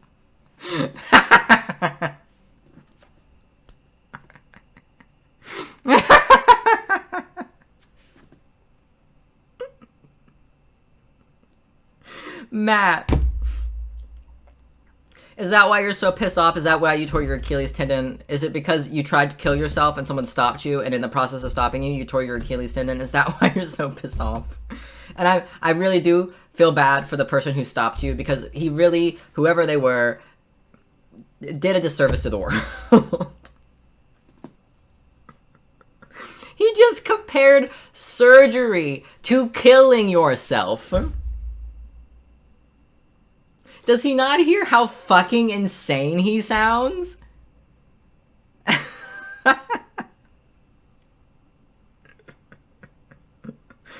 Oh my god. That's crazy. Well, it's his right. It's his right. Also, it is his right to kill himself. If someone wants to kill themselves, technically it's not illegal to do that. Last I checked, not illegal to kill yourself. It's not advised, but it's not illegal. So technically they're allowed to kill themselves. It's their body. Like, I mean, if you want to talk about killing yourself in a way that's completely reasonable and okay, that's what euthanasia is. Right? Is that what it's called? End of life services, where you get diagnosed with an illness that you cannot recover from, and you decide to have a doctor kill you in a nice peaceful way than to suffer. That's completely viable and okay, in my opinion. I know that's something that a lot of people don't agree with, but I'm of the opinion that if you were diagnosed with stage 4 cancer for the 4th time, like you've been fighting cancer your whole life, and you're 50-something years old, you get diagnosed with stage 4 cancer, and you don't feel like fucking doing it again. You don't feel like going through the process of trying to treat that again, you know? You should be allowed to go to a doctor and get the drugs necessary to end your own life, instead of having to suffer until you fucking die anyways. But that's not what we're talking about, Matt. We're not talking about people killing themselves. We're talking about gender confirmation surgery. Something that is there to help people, prevent people from killing themselves. That's the whole point of the surgery. Is to improve one's quality of life and decrease the likelihood that they will go non-exist. Okay? You know, Matt, you could always just chill in your car with the gas on a hose and your exhaust. Very easy way to go, dude, in Minecraft. Yeah, you could totally build that in Minecraft, huh? Right. But this is irrelevant anyway, because patients don't... It is irrelevant, Matt Walsh. Good job. ...don't remove their own testicles. No, they don't. Good job, Matt. Doctors remove patients' testicles, and in the guess who also who healed your Achilles tendon? A fucking doctor. Process, these doctors claim to have a medical basis for the procedure. They claim to. Do you have any evidence to the contrary, Matt? I'm waiting. Which we have now proven is a total lie. How? How? When did you when? Hopefully you would try to intervene when? rather than say, well, it's his right. It's his right. But this is irrelevant anyway, because patients don't remove their own testicles. doctors remove patients' testicles. And in the process, these doctors claim to have a medical basis for the procedure. Yes. That medical basis is years of research on trans people. You think Matt Walsh's wife is happy? Do you think she just wishes he just stayed at a regular radio host and not this? I don't know, dude. But I know that Steven Crowder and his wife were not happy, and he's very much like Steven. He's not as bad as Steven Crowder. Let me change that. He's not the same kind of bad as Steven Crowder. Steven Crowder is an abusive piece of shit, but and also just a terrible person. He's just a terrible person. But so is Matt Walsh. So I would not be surprised if he's in an unhappy marriage as well. I don't know if he's an abuser or not at home. Don't know. But he doesn't seem like he'd be very fun to be around, quite frankly. So it wouldn't surprise me if she's fucking her neighbor. Because who'd want to fuck this guy? Awful. Terrible human. Terrible person. Which we have now proven is a total lie. These doctors cite standards of care that we've proven are fraudulent. Where? When? It is not. Where's the proof, Matt? A doctor's job to perform whatever surgery a patient happens to ask for. That's literally the purpose of a surgeon. Is to perform a surgery. That's their purpose. If you can't tell, Christian, it's okay. I'm also very aggressive. Because I very much hate this man. No offense to me. Why would you say that? I have a very fantastic chin. Thank you very much. My chin is great. But yes, he probably is. He probably does have a very weak chin. That's why he always has this beard grown out. The reason I will always have mine grown out is because it helps me pass. That's why I keep this little baby boy mustache, because it helps me pass.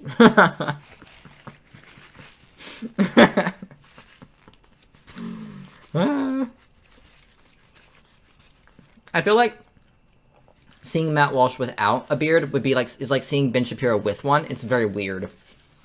Because Ben can grow a beard. It's just very disturbing to see him with one.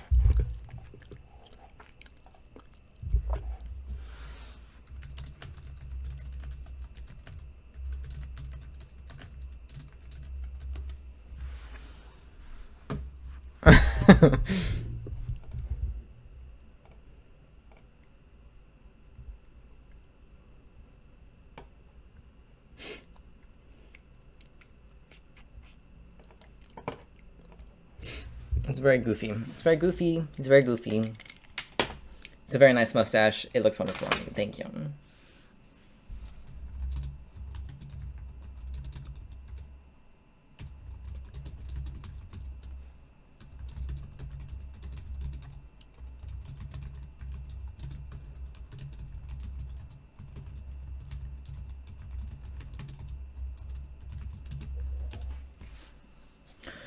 Let me throw this away. I gotta take it in bite-sized pieces because I can't do this all in one go.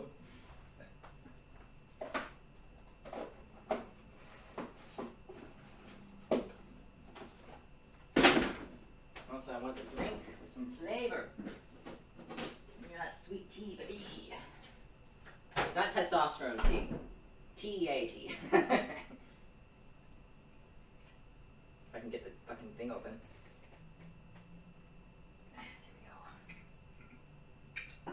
I wonder how muted I sound. Like how far, I wonder if I sound very distant and far away.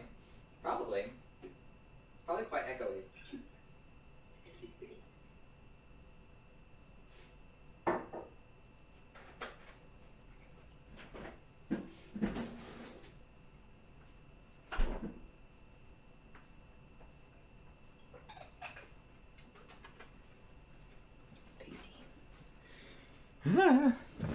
I bought a gallon-sized jug of sweet tea, but I don't want to pour it in like a regular cup because I sit on my couch a lot, so I put I don't want to risk knocking it over on my couch.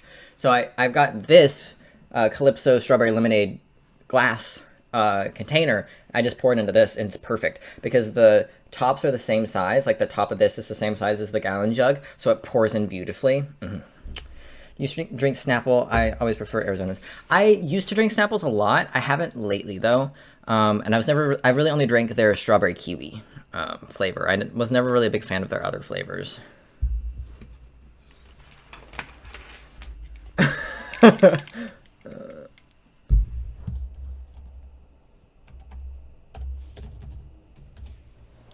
That's funny. Okay.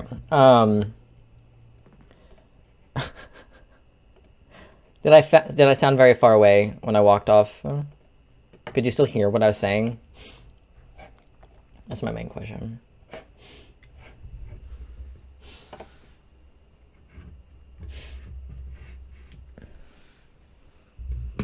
Okay. Can you make out what I'm saying? Or is it just like, oh, Nico's talking in the distance?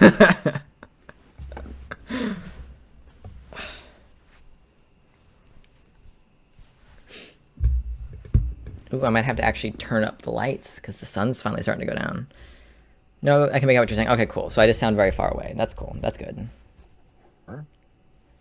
They're supposed to adhere to some standards. They're supposed to use sound medical judgment. And none of that is happening. Prove it. That doesn't concern the hacks at Media Matters, but it does concern actual doctors. For example, Mary Talley Bowden, who completed her residency at Stanford, now runs her own private practice called Breathe MD, told us this, quote, every treatment recommendation from a physician requires a discussion of risks versus benefits, and typically the higher the risk, the more extensive the discussion. You're gonna put the quote on screen? Orchiectomy requires... Why did I imagine looking like the guy from Static X Wayne? I don't know who that is. Oh, Jesus. That hair, man. That's a lot of gel in that hair. How 90s of him. Oh, he's dead. R.I.P. Wow. 65. 1965. Oh, he wrote Push It. Oh, okay. Is it the Push It I'm thinking of? The very sexual Push It? That one? Is that him? I mean, I'd rather have... I mean, it looks like he purposefully shaved it so he'd have a chin beard and not like face beard because he's got hair in all the front places, but he seems to shave it so it just grows here, which is not the look that I'm going for. I'm hoping for the inverse of that. Like I basically want Matt Walsh's beard. I hate to say it that way, but it's the best example. A nice full beard that actually fills in my face, which it looks like he grows as well. He just chooses to not, he just chooses to make it look like this. For some reason. I don't know why. I'm not a fan of the look. The spiky hair is impressive. So much gel. But the beard, I'm not a fan of. It's very strange. So. To each their own, though. General anesthesia, like any surgery, could result in hemorrhage, infection, or death, not to mention devastating psychological injury should the patient have a change of heart.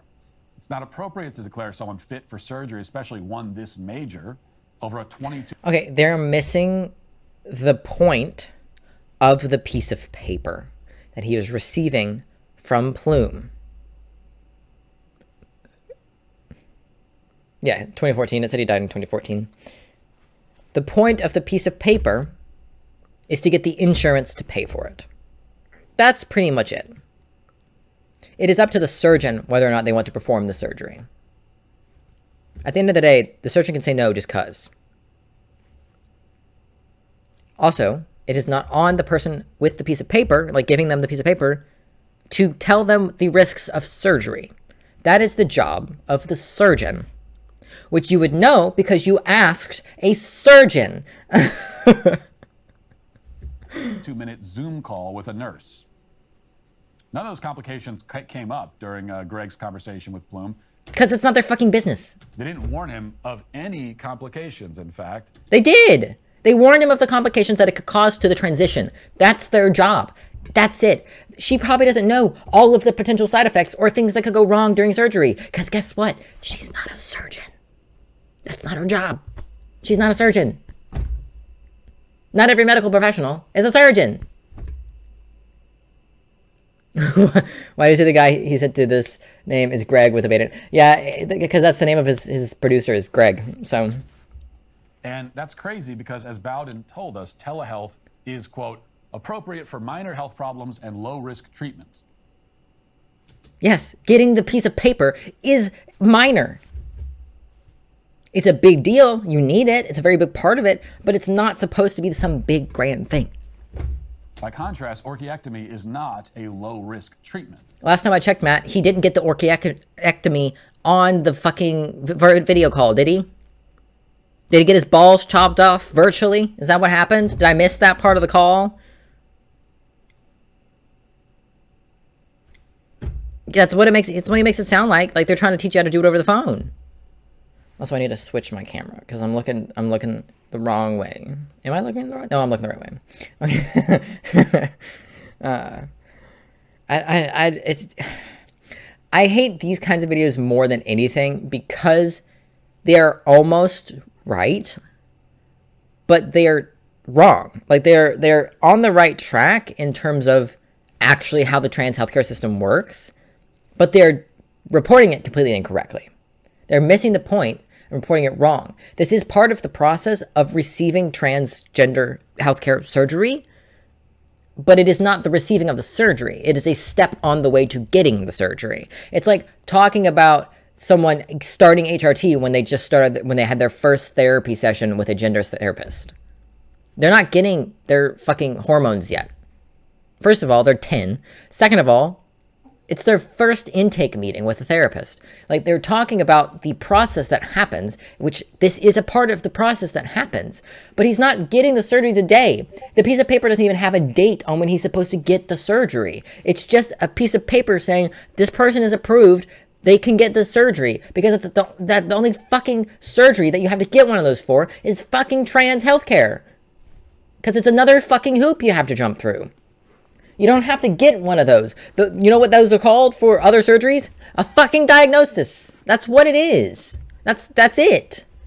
But you don't have to get a special therapy piece of paper to get a fucking heart surgery. You don't have to. You go to a doctor that says, oh, your heart's fucked. You need surgery. That's the equivalent. This is just that, but for trans healthcare. That's it. That's all it is. It's just a step on the fucking road to get to where the surgery is. Matt, you're so close to actually providing people with proper, accurate information, and then you just swerve. You just swerve to the side and miss it completely. You just miss it completely.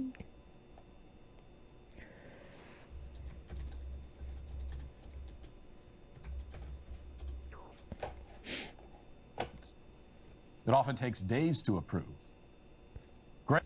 Matt Walsh is the worst. Yes, I always disagree with Matt. I mean, I 99.9999999% of the time disagree with Matt Walsh. He only says correct things by accident.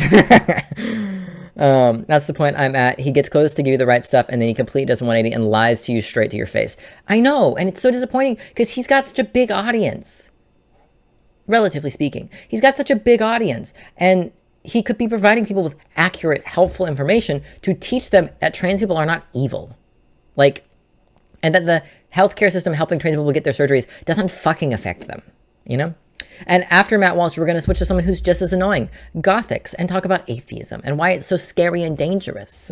So we'll be changing topics, which is one of the reasons why I want to go to the Gothix video next, is so that we're not just talking about trans stuff the whole time, because we easily could. These people love to talk about trans people, because trans people are the scariest thing on the planet apparently right now. So, you know, we will move on to the Gothix hopefully soon. Greg J. Markin, a surgeon and OBGYN. You can't even talk, Matt. Why are you speaking on this? You can't even speak. Bye, Rookie. Ricky said, I don't want a fucking part of this. Was also horrified by what Bloom did. Here's what he told us, quote, informed consent is a critical and essential part of surgery. In the absence of any emergency, it is extremely important that the surgeon or their representatives assure that the patient is completely aware of the nature of the procedure being performed, the likely sequela, and the risks, benefits, and alternatives. The surgeon's correct. You want to know who Greg wasn't fucking talking to? The surgeon or surgeon's representative. You're right. That's correct. That's 100% correct.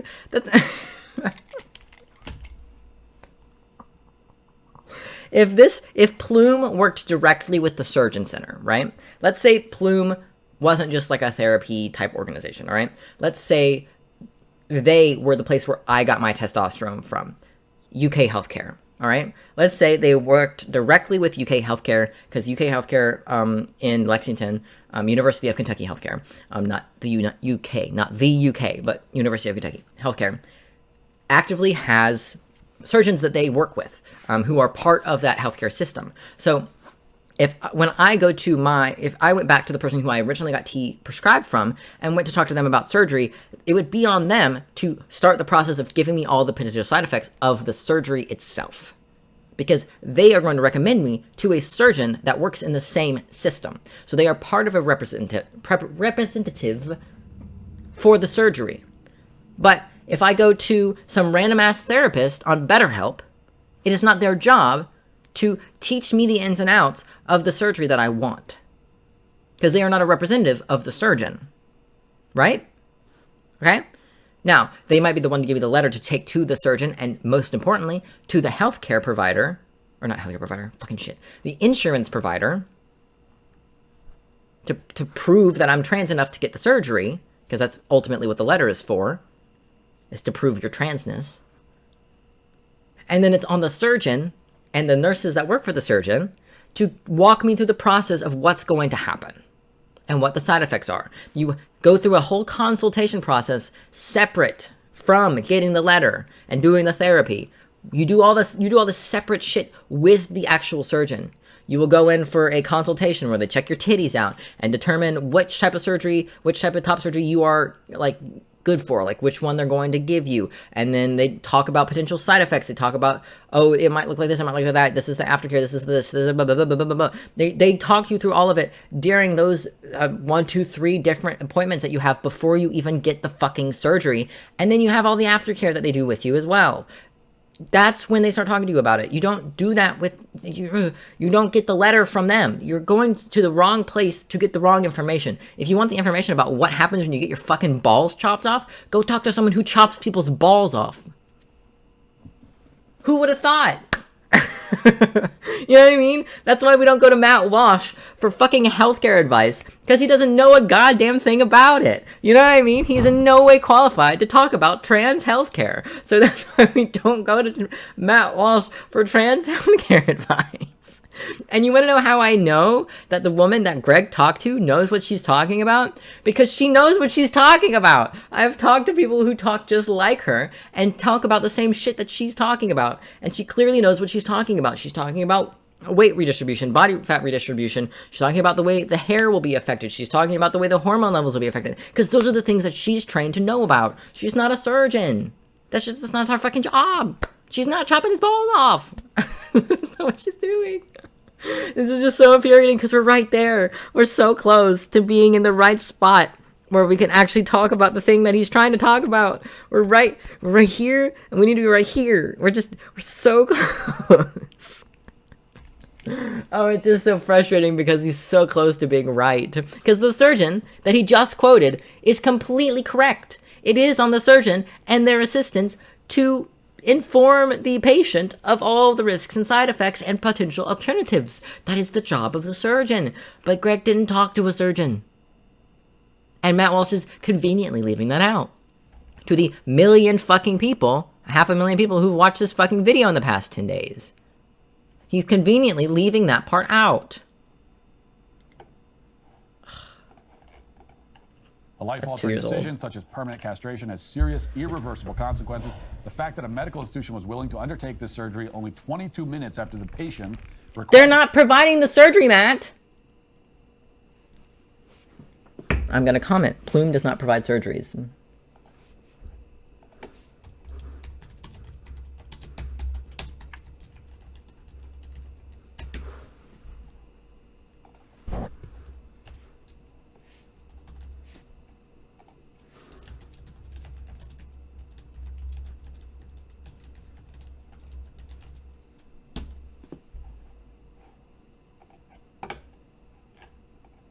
This procedure is an unforgivable departure from the standard of care in any city in the United States. Markin continued, quote, You know what is a horrific departure from the standard of care of journalism? Matt Walsh. And so much of the conservative media. Because the original purpose of news media is to inform the public of shit that's going on. And what so much of the conservative news media does is the opposite of that, is tell them what's not going on. Things that are not happening. Bullshit and lies. That is the purpose of news media these days. And it's incredibly frustrating, and it's not just conservative news media, which is what's so frustrating about it. You have to be careful when you watch non-conservative news media as well, because some of them are just as full of shit. And it's really frustrating. So... At a very minimum, a person undergoing castration should have been alerted of the long and short-term changes following castration, including hormonal changes, changes to cardiovascular risk. She mentioned hormone changes. What the fuck are you did you not watch the clip you showed us, Matt? She mentioned hormone changes in the clip. Also, if you go in wanting your balls chopped off, more than likely, you've looked into it already before you've entered that. Also, everyone knows the basics of what happens when you have your sex organs removed. Especially as an adult, you understand what that can do to your body. Also, trans people don't just walk in to get a surgery. They do hours upon hours, potentially years of research and thinking before they even go in to ask how to get it. A lot of times they'll get in the room where they're getting the piece of paper, or they're in the consultation for the surgery, and they already know 90% of the things that are being said to them because they've done the research already. Trans people don't just walk in blind to get surgeries because we're not fucking crazy like you all think we are. Matt Walsh might just walk into a fucking hospital and ask for a surgery, but that he's not a normal fucking person. So... Well, of course, when people start realizing you get more eyes on the TV when you talk about things that are controversial and that will make people angry or disgusted in some way, and start broadcasting that more. When you start talking about hot topic issues and frame it in a way where it just makes people mad all the time, you get more eyes on you and you'll get more money. Seriously, the news media hasn't been full on honest probably since the early 90s. The conservative news media is insane and irrational. Yeah, it's frustrating. And changes to fertility and sexual function. Instead, this patient... Matt, it's crazy to think that getting your fucking balls chopped off might affect your fertility. You don't have to be a rocket scientist to fucking understand that. Basic biology. Y'all want to talk about basic biology all the time. Basic biological knowledge would inform you that getting your fucking balls chopped off will affect your fucking fertility.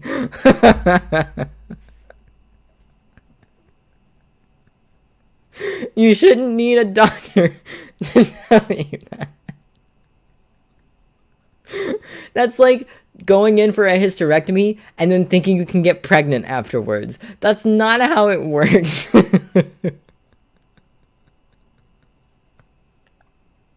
Yeah, but they're the ones who always want to talk about, oh, this is middle school biology. You know what else is middle school biology? That balls make sperm. And sperm are what make you fertile. Like, that is basic. That is as basic as biology gets. Quite literally. And they want to talk about middle school biology all the fucking time. Oh, it's basic biology. So is this. And he's like, well, you should be informed that having your balls chopped off is going to decrease your fertility. No shit, Matt. No shit. Just like, you know, cutting your fucking jugular vein is gonna fucking kill you. Like, no fucking shit, Matt. Like these are obvious things. Being stabbed in the eye is gonna affect your vision. Whoa. Who knew? Like, it's so stupid. A user-friendly interface that they could click through to get the surgery covered, even though they had just decided they no longer wanted their testicles. There was none of the extensive psychological or psychiatric counseling that should have accompanied any permanent surgical procedure for, quote, gender affirmation. I don't see medicine here. This is clearly the tool of... This is an adult. If they want long-term therapized care for the surgery and after the surgery, they can access that on their own time. It's possible that the surgeons themselves will actually be like, we recommend these people, blah, blah, blah, for aftercare, because aftercare can be really difficult mentally. Like, getting any surgery, whether it's one you want or not, can be incredibly difficult on the brain because your body has just been through a traumatic experience, whether that surgery was top surgery or a fucking heart transplant. It was required in most situations, but it was still a surgery, and your body can really get fucked, and your head can get really fucked up from having a surgery, regardless of what kind. So it is, I do believe that a lot of surgeons will recommend you get therapy or will directly recommend you to a specific therapist that they work with regularly for aftercare following a surgery, because you can get a surgery and then sometimes your hormones will just fucking dive and you are just depressed for no reason. But that reason is that your body just was traumatized because it just was opened up and you had your heart fucking worked on and then it was sewn back together. And that is a very traumatizing experience for your body. So it will often affect your brain chemistry, which will then often make you depressed. Being really fucking sad following a surgery, whether it's when you want or not, is very fucking common. So a lot of times surgeons will recommend you see a therapist. You know who doesn't involve themselves in that process? The person writing you the letter to send you to the surgery center. And the surgeon. But he wouldn't know that, so, you know. A political agenda aimed at mainstreaming so-called gender-affirming surgery in order to achieve a political goal. Now it's not even protect the children, it's just protect the adults now. Like, previously through this process and are certainly at high risk for regret after their surgeries.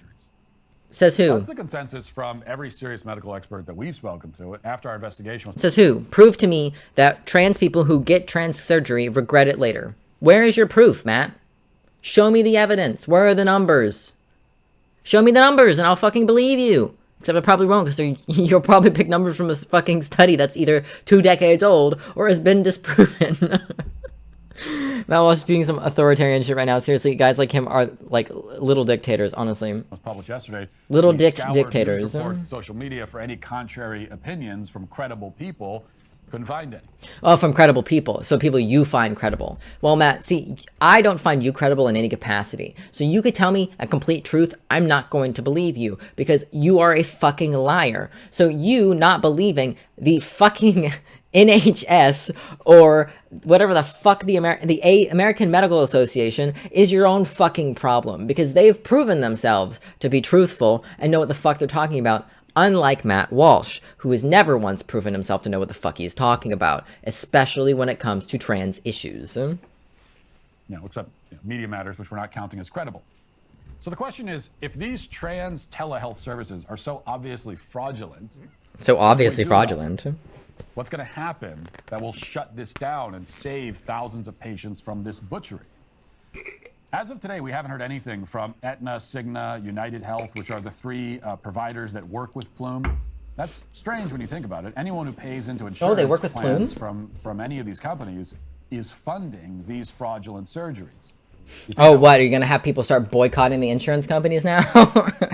Honestly, yeah, let's do that. These insurance companies are ass. Prompt some kind of response. After all, the more these insurers have to pay for nonsense operations, Honestly, yeah, the more they have to raise the cost of other operations that are actually necessary from a medical perspective. Matt, these are necessary from a medical perspective.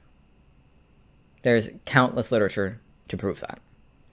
I've said it before, and I'm saying it again. But these companies, as of now, don't appear to care about any of that.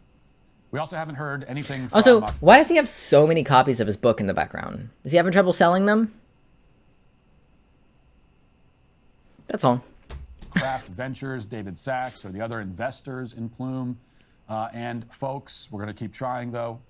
We have reached out to the attorneys general of the states where this fraud is happening, including in Tennessee. We can confirm right now that the Tennessee Attorney General's office says that they will look into this. We're also waiting to hear from Senator Marsha Blackburn, who we understand will issue a statement soon.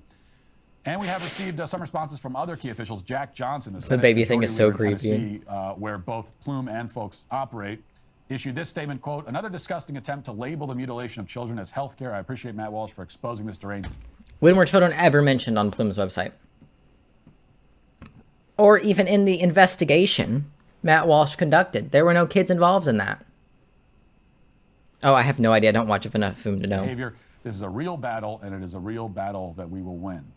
Tennessee State Representative William Lamberth endorsed that post on social media. Officials in other states have also responded as well. So far in Utah, the Attorney General's office has issued a statement calling the reports troubling, saying that they are making it a priority to investigate this kind of fraud. At the federal level, Representative Lisa McClain of Michigan is the chair of Healthcare and Financial Services Committee in Congress. She provided this statement, quote, "Only in a country that lost its soul can major sex change surgeries be expedited like buying a fast pass at a theme park.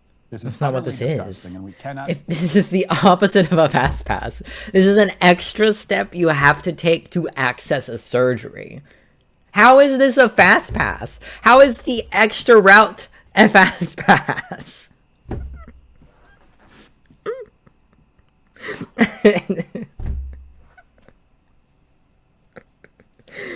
Let's how about this? We'll replace the piece of paper you have to get with getting in a car crash. In order to access trans healthcare, you have to get in a car crash, right? That's a fast pass, isn't it? It's just a fast pass to getting to your trans healthcare. What are you talking about? Also, America hasn't had a soul in like ever. So shut up. Continue down this path of insanity. It's time America wakes up to reality and casts away progressive ideology that is literally putting people. But I thought we were woke, Matt. Are we not woke? Or are we asleep still? You can't use both. People's lives at risk. Arkansas Attorney General Tim Griffin issued this statement, which was somewhat ambiguous. Quote, telehealth providers operating in Arkansas must, of course, follow our laws, and I stand ready to ensure that the law is followed.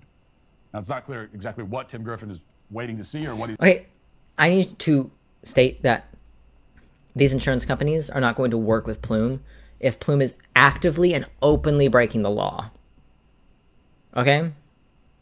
Like, so, especially so innately, like he seems to make it sound, breaking the law. You know what I mean? If you want to work with these insurance companies, you have to act like the Sackler family and pretend that you're not breaking the law and actually loop your way around breaking the law or break laws that don't exist yet. That's how you have to do it to be able to work with these giant fucking insurance companies. So to claim that Plume is outwardly breaking the law is so bullshit. It's so bullshit. He's going to do to make sure that trans telehealth providers will abide by the law.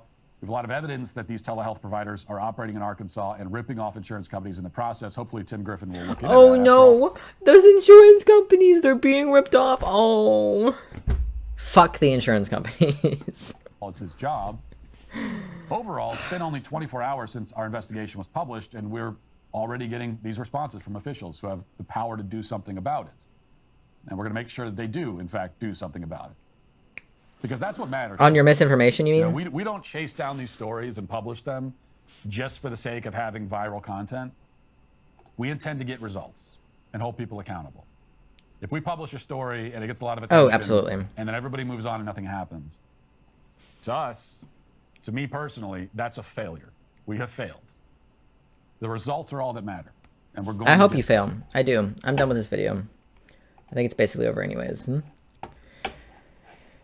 Because this is why it's so hard to be trans in the US now, is because shit like this happens. Someone like Matt Walsh does a shitty investigation and then frames it in a false way because he does not have actual full knowledge of how these processes work. And then he sends these outlooks about this scary thing that everyone's so scared about right now to people who also don't know how the system fucking works and says, look at this big problem. Oh my God, you should do something about this. And then these stupid fucking lawmakers who don't know anything about the fucking process will pass laws making the process harder or impossible based on knowledge that they don't actually fucking have. And it's so infuriating because Matt Walsh has a ton of power. As much as we don't like him, he has way more power than we give him credit for. This video has 688,000 views and 45,000 upvotes. That is not okay and is scary because every single second of this video, every word that came out of his mouth was a fucking lie or simply framed incorrectly. And it's incredibly frustrating to watch because shit like this, videos like this, turn into legislation like what we see in Tennessee and see in Kentucky and see all over the country right now, making it harder and harder and harder for trans people and especially trans kids to exist as themselves. It's incredibly dangerous and frustrating. It just sucks. Guys like this is dangerous. My coworker watches the Daily Wire every day and he's extremely homophobic. It bothers me because I'm bi and my coworker always says something crazy about the community. Yeah, and it's horrifying. It's truly horrifying. And I talked earlier about how I've not seen like basically any companies change their logos to pride colors this year, and how scary that is, that they don't even see us as profitable anymore, that they see us as too much of a monetary hazard to even semi-associate themselves with for 1 month out of the year, and how terrifying that is. It's just scary. And I know they'll be like, oh, the snowflake, but to not have corporations see you as monetarily useful in even a exploitative way, that's scary. That's fucking scary. Very scary. Now, let's change topics and talk about why atheism is so spooky. On to another argument that I commonly hear. So this idea that we can determine what's right and what's wrong based on how many people in society believe. I don't need in this video. Just get to the video. Do you hate? Yes. Okay, next video. That's how corporations are. They see you as useful as long as you make them money, but when you become too much of a quote unquote problem, they get rid of you. Yeah. It's a problem. It's a problem. It's a problem. It's a problem. It's just scary how powerful these awful conservatives have become, and that because of like companies have seen what happened to Bud Light and shit like that. Oh my god, I have been getting so many fucking spam emails this past week. Like every single day, it's like 5 or 6 a day. Like 5 or 6 a day. And I keep marking them, and they keep coming back.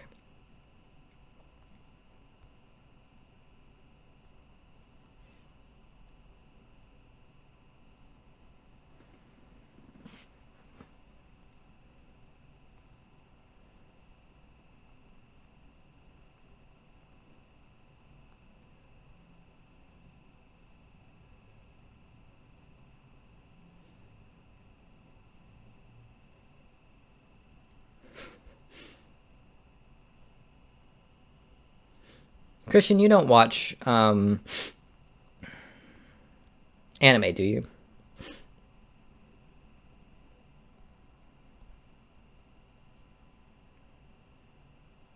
Jesus.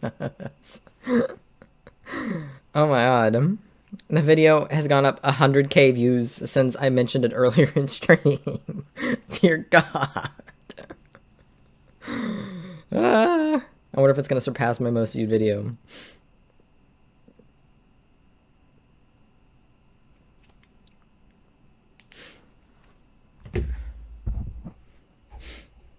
I need a short break, so we're going to sit here for just a second. I used to back in high school, and then I grew up. Lol, but seriously, anime got too weird for me and kind of just left it behind. I'm more into Warhammer now and Western stuff at the moment. Yeah, so you went from anime nerd to Warhammer nerd, so not too much of a transformation.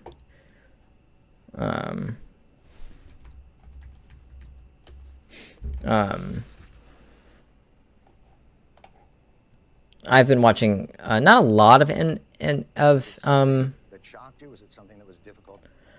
Ooh, more trans shit. It's God,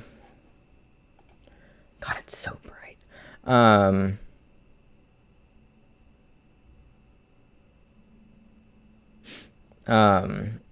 I forgot what I was even gonna say. It's just gone. Oh, I've been watching some here and there. How do I make this bigger? There we go. It's not like the only thing I've been watching, but it kind of also is. I've mostly been watching just anime and YouTube lately.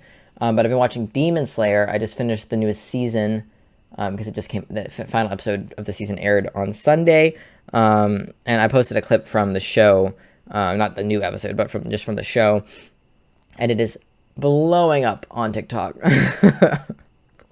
over this past like 48 hours.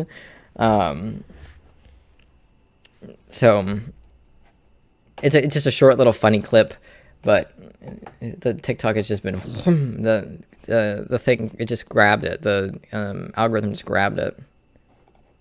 That shocked you? Was it something that was difficult for you to accept? Yes, it was. Why did that not change the volume? Completely out of my realm of understanding. I was very conservative, evangelical, Southern Baptist, GOP. But at the age of 4, Avery said, Mom, you think that I'm a boy, but I'm a girl. I'm a girl on the inside, and very directly told us. We had no idea what that meant. Again, it was out of our thinking. We thought maybe we have a gay boy who's confused. We thought the same thing. We went. I heard Demon Slayer is a big thing in anime right now, which is cool. A lot of my friends watch it. I was wondering if you can look up the Horus Heresy trailer. If you're down for Warhammer, you'll like it. It it just looks crazy if you're down for it. I don't know what it is. I don't know a lot about Warhammer, if I'm being honest.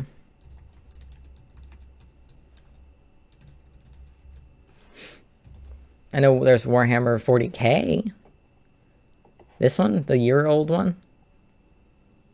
I really don't know a lot about Warhammer. I really don't. I thought it was a game. Is it in a game? Okay.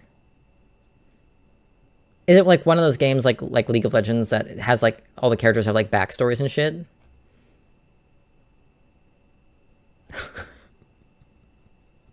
What?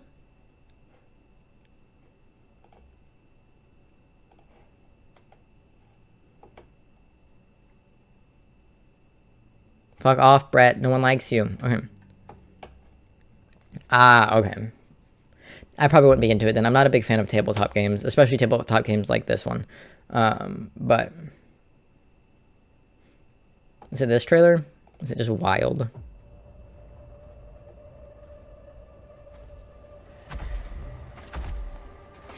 The cinematics for games are always so interesting. I never wanted this. Why is it called Warhammer 40k?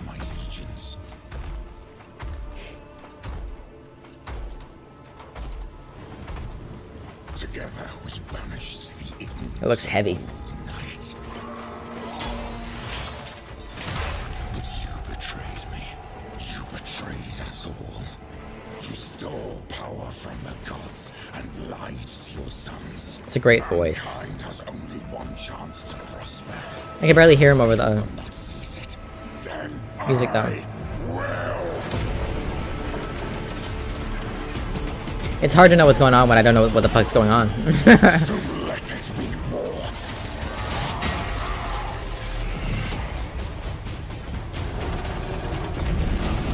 Looks wild. Oh, that makes sense. From the skies of terror to the galactic rim. His voice is phenomenal. That like rasp. That like gurgly rasp. Let the seas boil. Let the stars fall. Though it takes the last drop of my blood. Some cool ass machines. I will see the galaxy freed once more. And if I cannot save it from your failure, Father, then let the galaxy burn.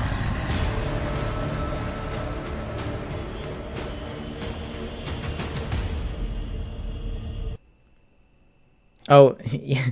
I was like, Horus. You must have typed Horus and your phone autocorrected it to horse. So that's why I thought I typed horse, but I guess I typed Horus because I can't spell.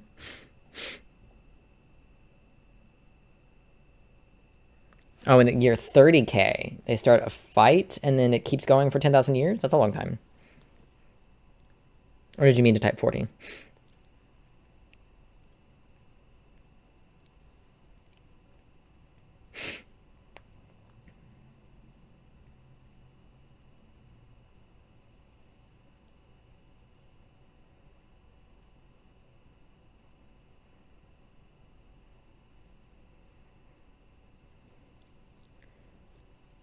His father is the Emperor of Mankind now, the God Emperor of Mankind, and 40,000 because people started believing he was a god, even though he was like hardcore atheist.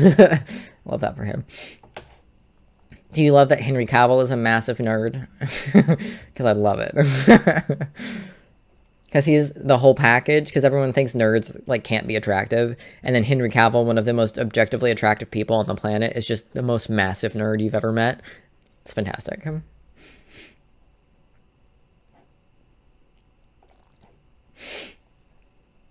He is massive. He's gigantic. Also, hello, Stray. You missed Matt Walsh. Did you purposely avoid Matt Walsh? I mean, it's not getting any better. We're going to go watch Gothix next, so it's not going to get any better, but, you know.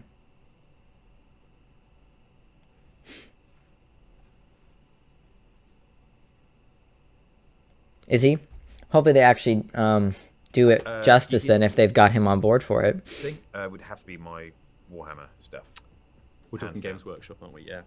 Yeah. It's that took me a while to kind of confess to openly and publicly.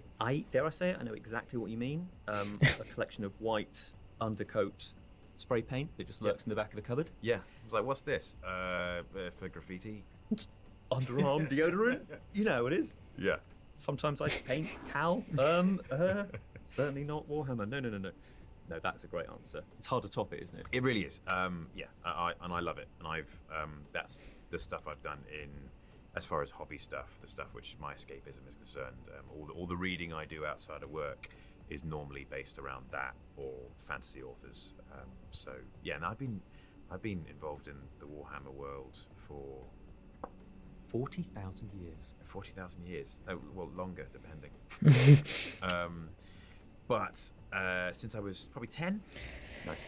Yeah, I mean, I get it, though. Don't work on a project if you don't believe in it. And he loves The Witcher. Like, he's super passionate about, like, the games and the books and everything. And the show is just not good compared to those. Like, he doesn't like the show. So he shouldn't work on it if he doesn't like it. I understand a lot of people are upset that he's leaving because he makes such a good Geralt. But if the Geralt that they're making in the show is not to his vision, then he shouldn't stick around. I agree with his decision to leave. And better, you know. It's not the same, but it's still good. I was bored out of my fucking mind watching season 1, so, which you all watched. Max and I watched it. Well, some of you might have watched it with us, but that's why we never continued it. We're bored out of our minds. So a long time. Yeah, smell of paint in the kitchen. Tell me though. Literally brings back sense memories. Totally agree with you. Now we're on Netflix Geeked, so let's talk about what you guys personally geek out about. Henry, let's start with you. Specifically which universe, or just... I mean, just anything. Oh my goodness, here we go. You've got so many and I've got none. Yeah, I was like, how much time do we have? Listen, I'll stay here all day listening. Ruling out The Witcher. Yeah, no, The Witcher. Okay. I mean, the easy answer is Warhammer 40,000. That is my jam. I have been into it since I was 10. What's your army at the moment? Custodes. Yeah. I'm going Necrons next year. Necrons? Wait, oh. Okay, all right. Cool. Were you into? Yes. Were you into this before? I love that we should get together and talk about this sometime. that like point. And you know, no one in there knows what the fuck they're talking about unless they know what Warhammer is, because I don't know what the fuck they're talking about. He did his job for 3 fucking seasons. What more do you want from him, okay?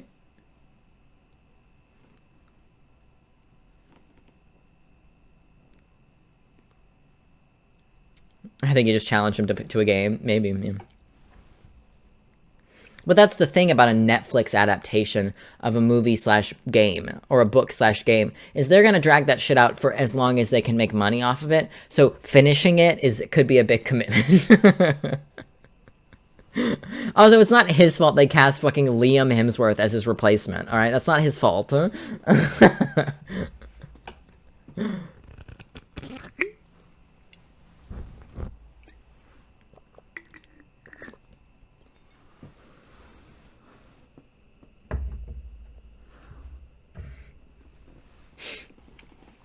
wonder what he looked like as a kid. Like, I wonder if he looked like a super nerdy kid or if he looked more like a jock as a kid. Because it'd be interesting if he looked like your standard nerd as a child and then grew up to be considered one of the hottest people on the planet by a very large majority of people. You know. Well, straight, just because you're unhappy about it doesn't mean he's got to do it. So, you know, It is what it is. It's too late anyways. They've already started making the new season. And the writers should have just, you know, listened to him, because the writers have said they don't like the original content. Like the writers have said that they don't like the stuff they're adapting from, which is like, then why are you here? He's got that Giga Chad DNA. Also, Henry Cavill was in a straight-to-video Hellraiser movie called Hellraiser Hellworld. Of course he was.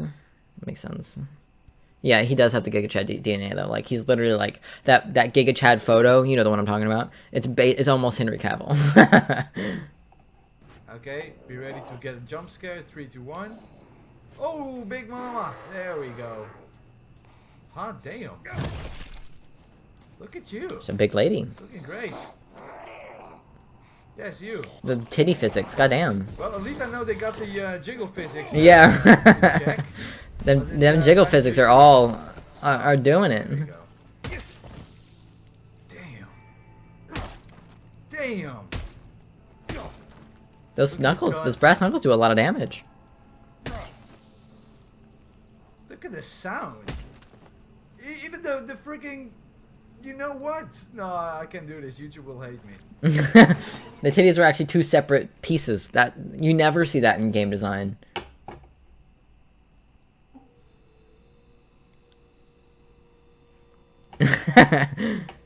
You want to drag me down into your nerdery? I'm in my anime era. Once I'm out, I'll let you know, and then you can drag me into a Warhammer era. How about that?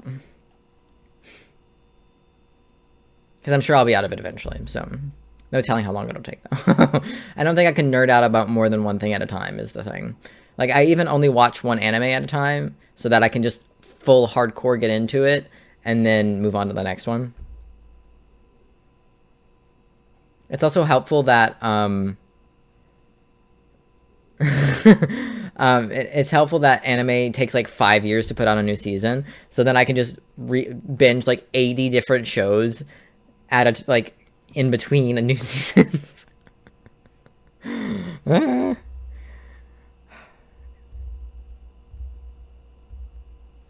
right. Ask questions. We talked to doctors. We went to endocrinologists just to check the XXXYs, all the things. And we had to come to understand that our child knew who they were. And mind you, they're 15 now. This was more than a decade ago. Right. They weren't influenced by TikTok. They weren't on Facebook. At 4. So you're saying this is YouTube? Yeah, clearly. Maybe a MySpace page. Sure. Was it something that shocked you? Was it something I enjoy Jon Stewart. that was difficult for you to accept? Yes, it was completely out of my realm of understanding. The full, please? The full what? The full episode? Eh? Wait, come back. Come back, comment.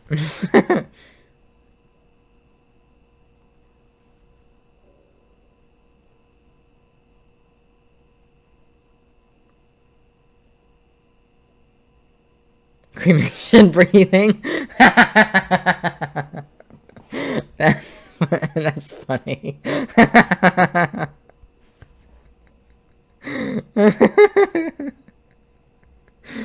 That's, oh my god, that's so funny. Stray, someone commented cremation breathing on my video.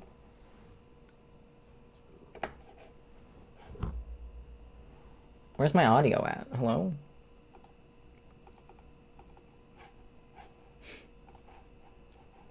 It's not muted. The feck is going on? Refresh. Nothing's working. Yeah, it's been a long fight. Yeah, no, you don't know what the fuck's going on. Why is nothing loading? Hello? Hello? Everything's frozen. Oh. Oh, what the fuck? That was weird.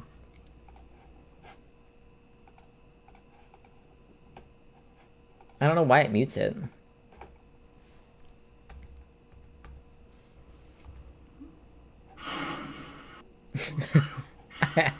I love it.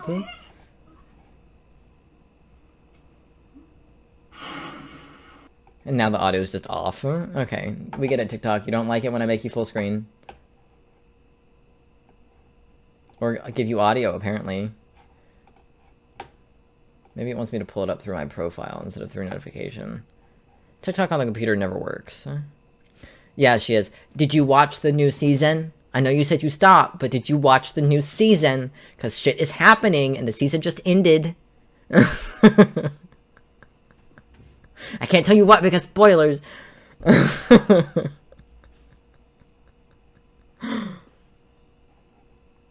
You need to watch it.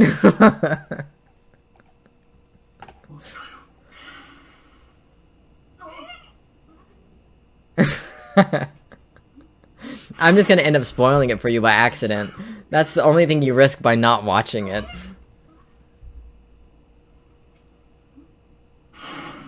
I love it so much. Oh, I love, she just appears, her tiny little baby self. She's so cute and little. And then she just sets him on fire. Well, you'll definitely get spoilers then. If you ever see Demon Slayer stuff online anywhere, you will get spoilers. Also, look how dark it's gotten since the sun has finally started setting. The sun doesn't set here till fucking 9 o'clock. Hey Google, what time is sunset? Today, sunset is at 9 p.m. Yeah. But the sun won't be all the way down to like 9:30. It's fucking crazy. Let me turn this up a little bit. Boop, boop,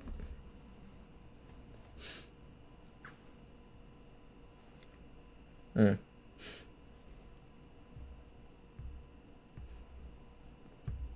I wonder if Max is still high out of their mind.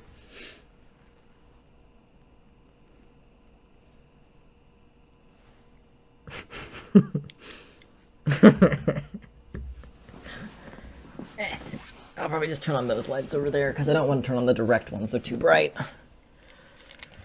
It looks like it's fucking dark. It's because I'm in a basement, but it's actually perfectly lit in my apartment right now for my eyes, personally.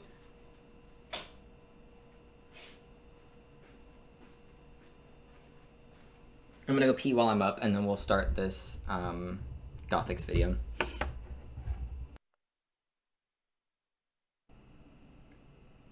I don't feel like setting that up right now, though. So, this is bright enough. I know, right? I love the colors. I love it. The camera's not as wide as it usually is. Usually it's like out here. But I'm never like sitting like this, so I'm not really in the middle there.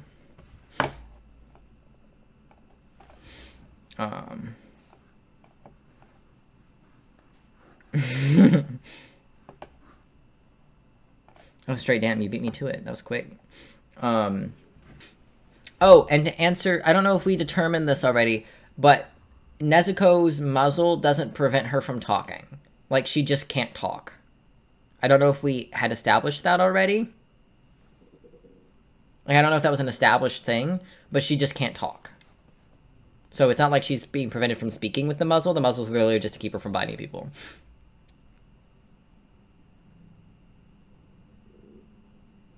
Yeah, Jimmy is asleep. Yeah, Jimmy or Jarek is usually here, but Jimmy is very much asleep because it is very late for him in the moment. So, whereas it's like 4 p.m., 3 p.m., or 5 p.m. for Christian, and 9:30 for you. So.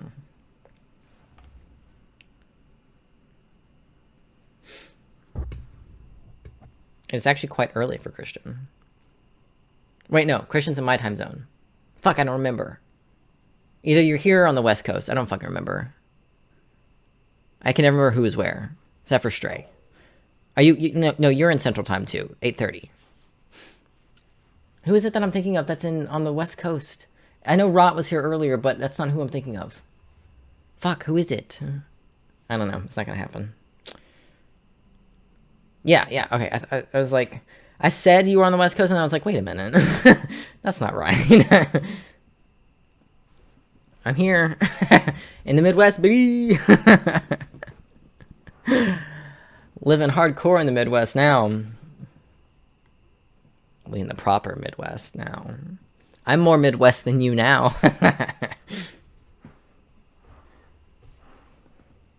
I'm real Midwest. You're like barely Midwest.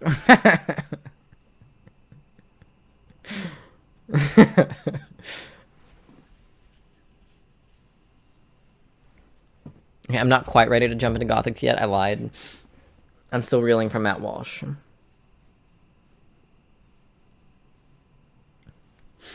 Or do we get extra? I mean, it was 92 degrees outside today, but I wouldn't know because I'm in a basement, so...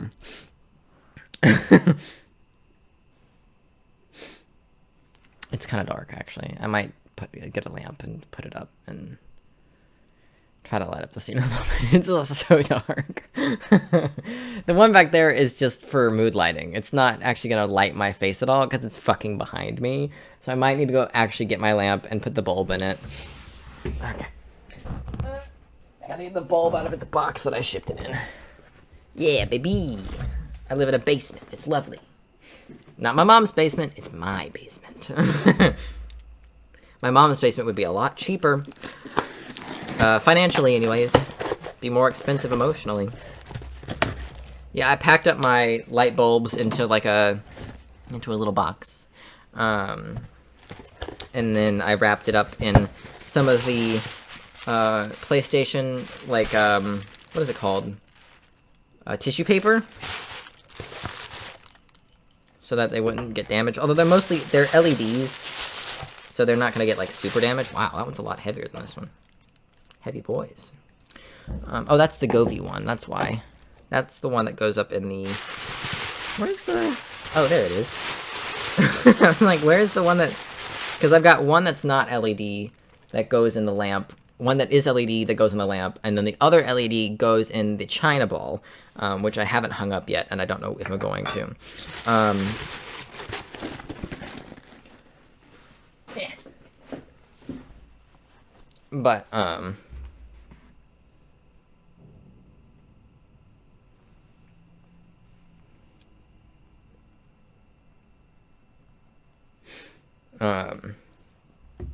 but yeah, no, I like my basement. It is like the perfect level of brightness. Like I said, if I wasn't streaming, this would be the perfect level of brightness for me because it's nice and like soft. I mean, it's always soft light, which is fucking lovely because you can't see them, but my window, the windows up there are literally at ground level. Like you can see the gravel. It is level with the window. So all the light that comes in my window is soft because it has to bounce off the ground first to get into my apartment, which is lovely. So no direct sunlight. Beautiful. We love it. And it's lit up enough so that the room is lit up so I don't really have to have my lights on. I usually have this one on, though, just so this corner's not completely pitch dark because that's what happens when the sun goes down. You know. Right? I don't think most people know those windows are there because I honestly forgot that that's where they were until like literally last week, even though I've been here for over a month.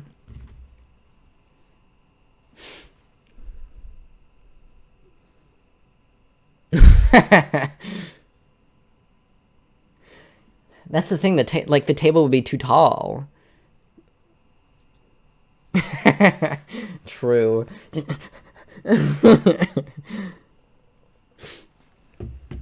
Alright, I'm gonna set up this lamp. So we actually have some light, and then I can actually turn this one off over here. It's not gonna be the permanent spot for this lamp. Because I hope to hang the China ball lamp up where I'm putting this one.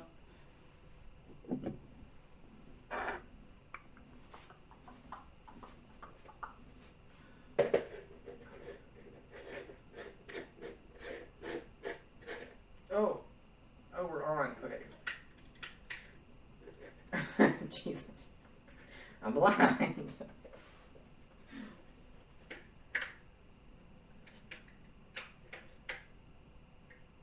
That should be good.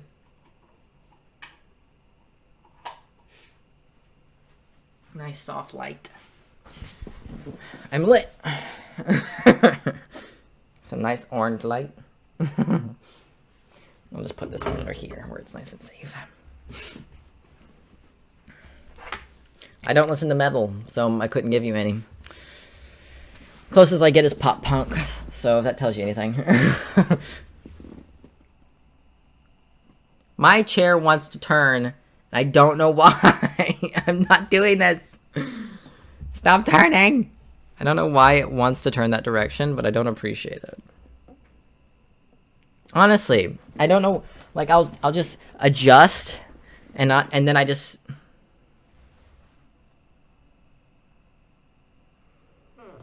I don't know what's going on.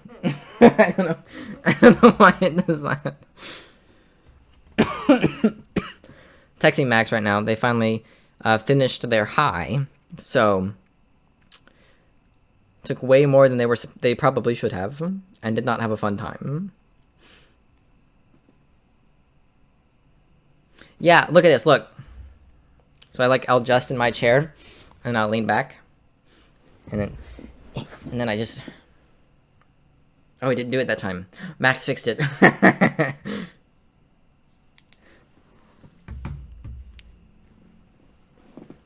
But like my chair keeps wanting to like turn this way, and I don't know why. I haven't figured it out.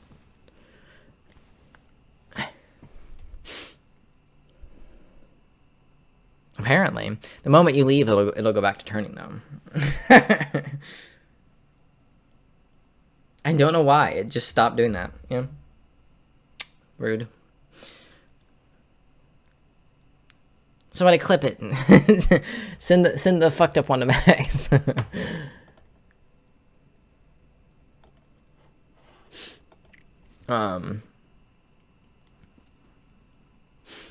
Yeah, I had to set up my lamp. Or the lamp, I should say. Rude. How are you going to read chat if you're only listening? Apparently. I don't know what that shit's about.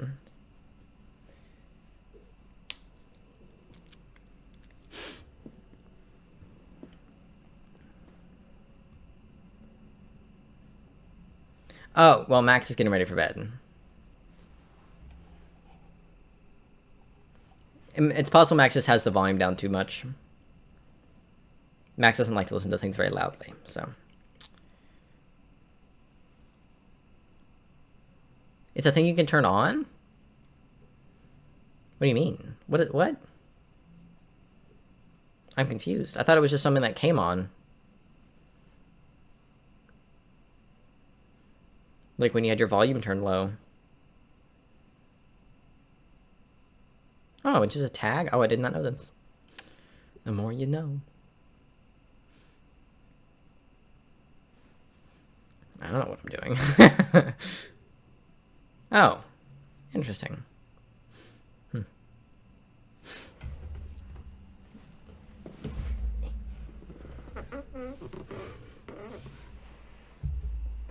Lincoln and Osuke are going into battle together.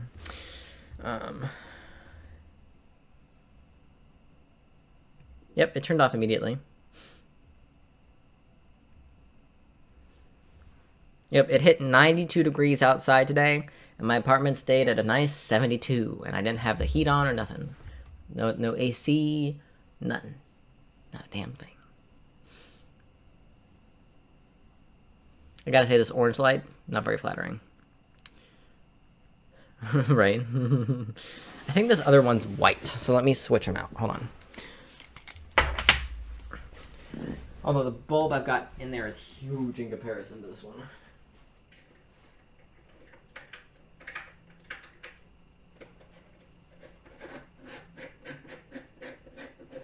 Like, look how big this one is. Look how big it is compared to this one. It's so massive. It's like heavy too.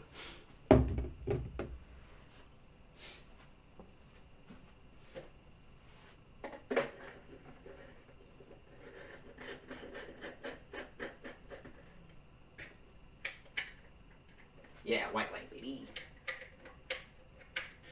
Oh, I won't let it do the levels, though.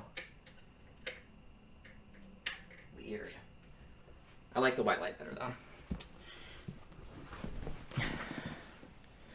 That looks better.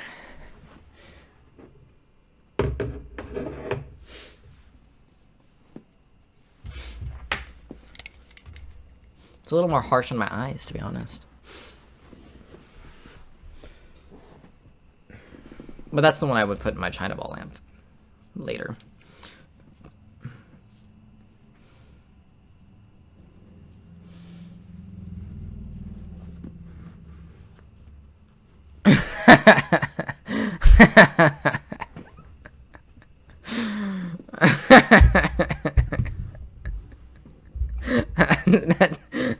that sentence structure is so funny. I chugged the make you high drink instead of the normal one. Because of the light, it looks like I'm drinking like tar or something. It's just tea, sweet tea, in a strawberry lemonade cup. Yeah, I like this white light better, even though it still kind of looks warm in the thing.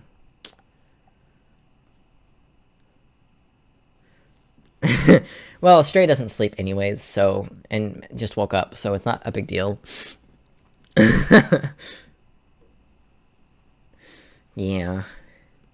I know, I'll talk the way I do on stream when I, like, go see my uncle and stuff, and he won't know what I'm saying sometimes.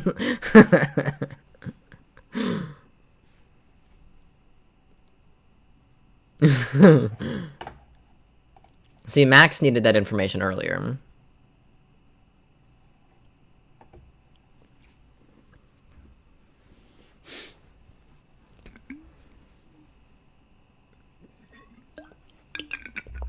Yeah, I told them that you were high, because it was just Christian here earlier. Max was inadvertently tripping balls. I'm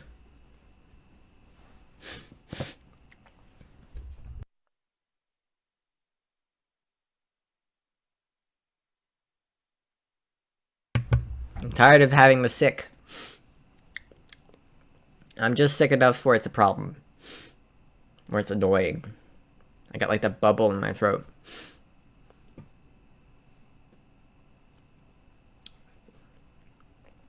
Me on my time off. Yeah. I would have to leave for work in 10 minutes, 15 minutes if I'd not canceled. I'm so happy I did. I'm so happy. I don't have to go back to that building tonight. Oh, I'm so happy about that. And I don't have to tomorrow either. I'm so happy. I'm really looking forward to that paycheck, though. I gotta say. I want a starburst. I want a starburst.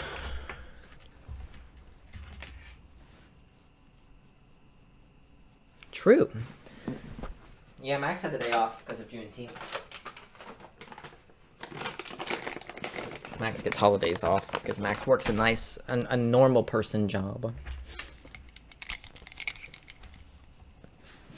A real adult human person job.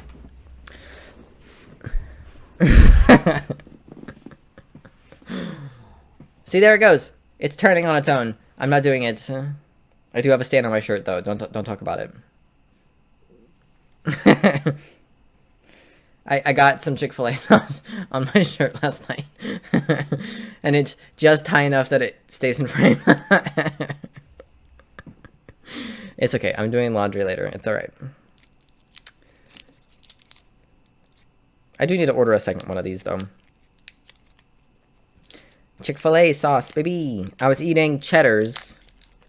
I got a burger from Cheddar's, and then I had the rest of the Monte Cristo that I bought as well on stream. When you were getting here, that's what I was eating, was my leftovers. But I had a burger last night, and I was dipping the fries in Chick-fil-A sauce. Made its way onto my shirt.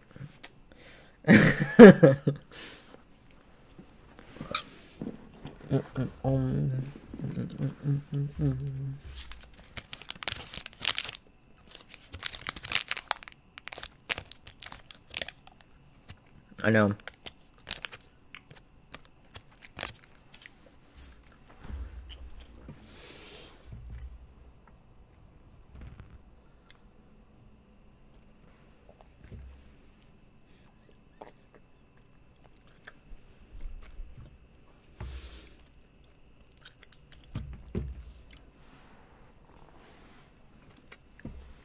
Main problem with Starbursts, can't really talk while you eat them.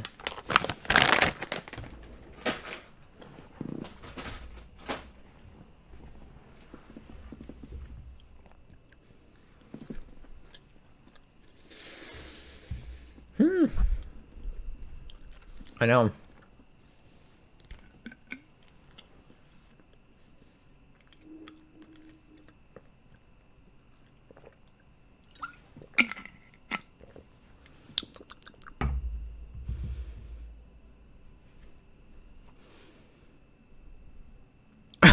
What? What are you talking about? I can barely open them with my hands. That went a direction I was not expecting.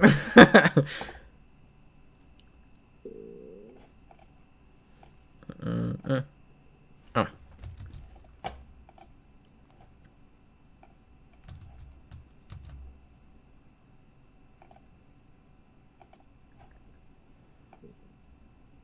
Big chat. Big chat. I gotta move. I gotta switch sides though. Hold on. Moving stuff around.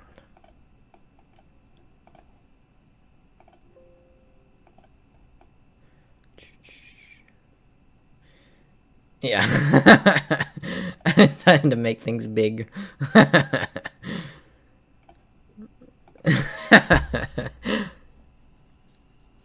There we go. Plus now I'm actually looking at you, so that works. Works a bit better now. Nico starts OnlyFans of him just unwrapping Starburst like that makes $1,000 overnight. See, that you missed the part where I can barely open it with my hands.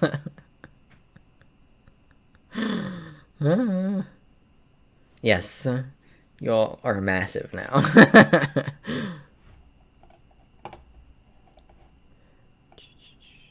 can make you even smaller in the big box.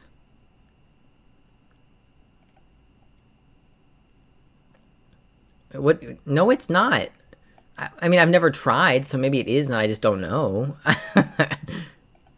Also, why is the box not the same shape as the properties? Make it taller. How do I make it taller? Height. Here we go. 55.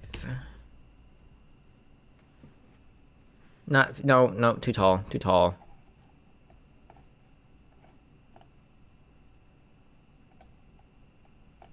There we go. Fixed it. Actually, let's do...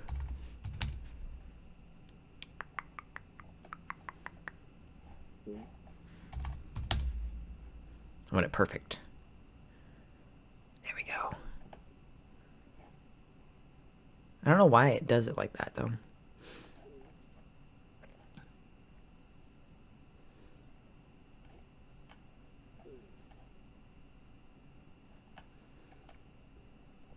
No, 50 was better. There we go. Big. Big. It's big.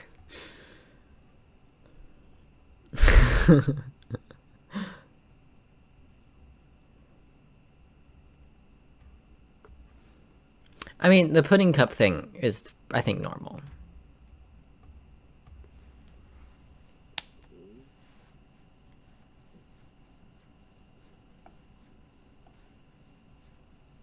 Oh, you can hide. What?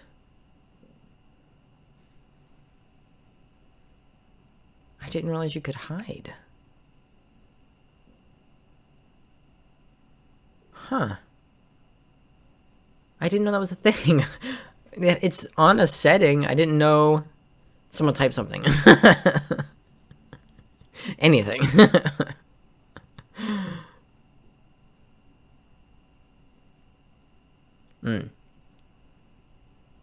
So I don't know what the hide delay is.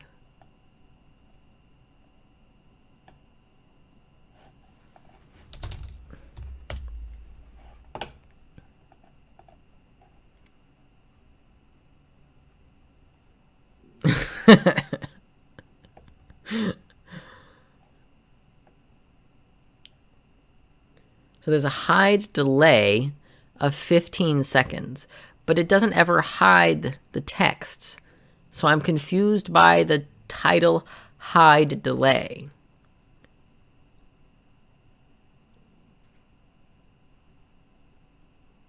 I do not know.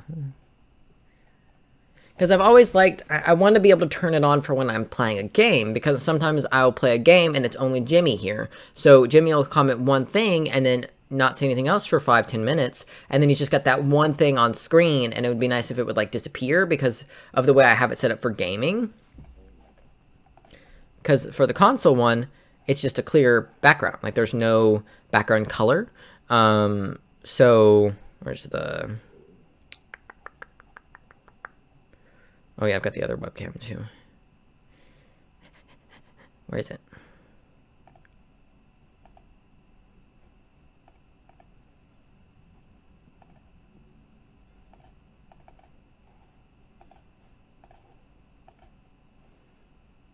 Weird that it's not working.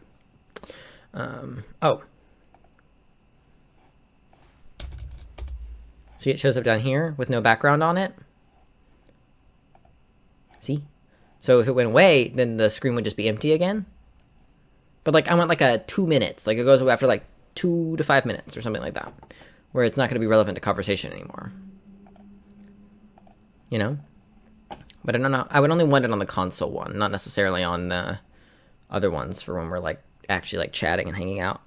When it's going to be moving all the time anyways, so. I don't know. I don't know. I claim to be a professional, but it's all a lie. I don't know what I'm doing. Does anybody really know what they're doing, is the question. I don't think any of us actually know what we're doing.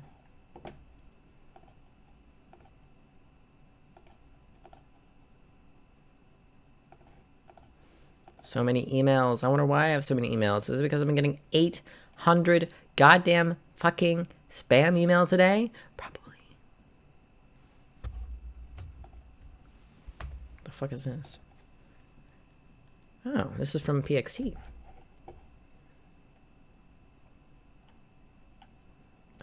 Follow the speed limit signs? No, fuck off.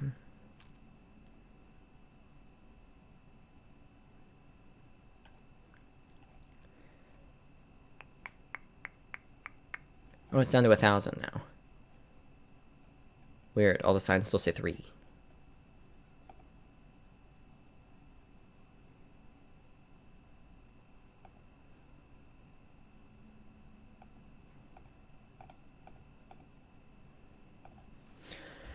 None of these are important. Go away. Don't need this anymore either.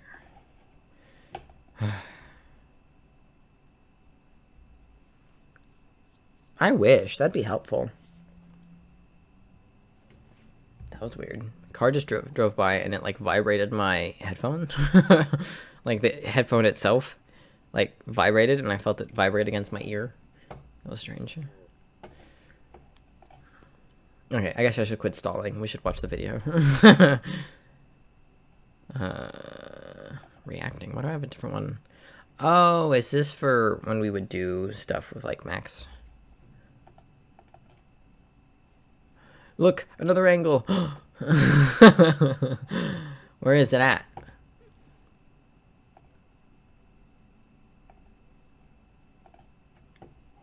Ta-da! I have like 3 webcams, so I could technically have a ton of different angles. I don't know why I have this. I think this was for when Max and I were watching stuff together. So there was space. Political Nico. And then I turned to look.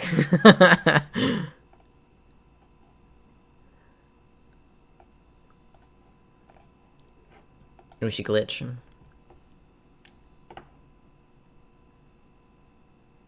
I think that's what it was for.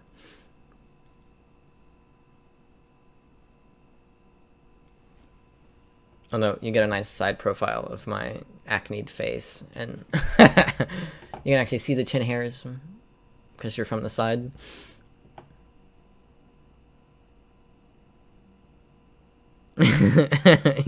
Yeah. You see, here's the problem. They're stupid. That's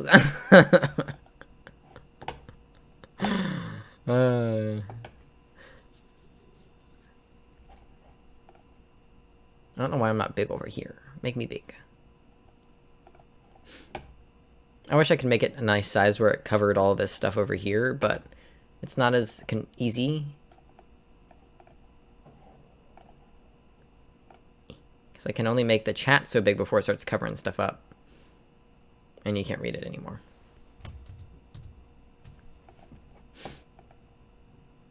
Trippy. Oh. 1,000 ankles of Nico. Yes.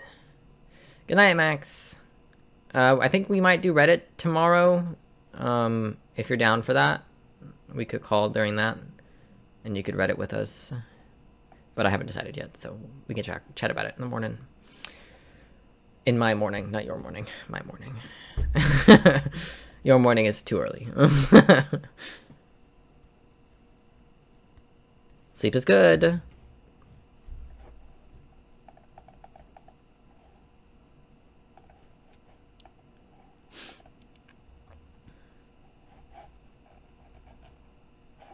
That there's a tiny little space. Get away.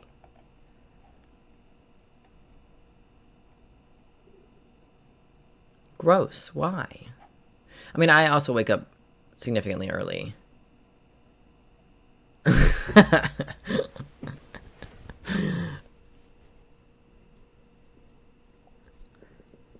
Couldn't have been me. It wasn't me. I didn't do it. Because you replied to my message like 20 minutes after I sent it, so it wasn't me.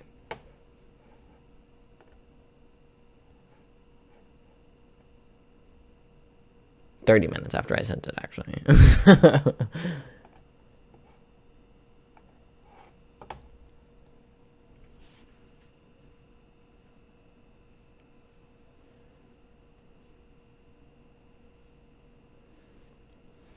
Oh, see, I would just sleep until it's time to go to work, and then like 30 minutes before I have to, or 30 minutes before I have to leave for work, I'd be awake. So then I can like do all my shit and then get the fuck out. Because if you're unconscious, are you really there? Genuine question.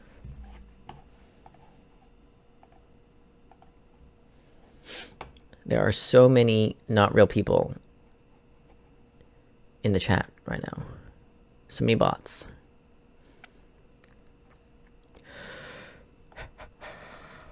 To be honest, at my job, I just deliver packages to companies in the building, so I spend most of my time just chilling in the office. Nice. Nice.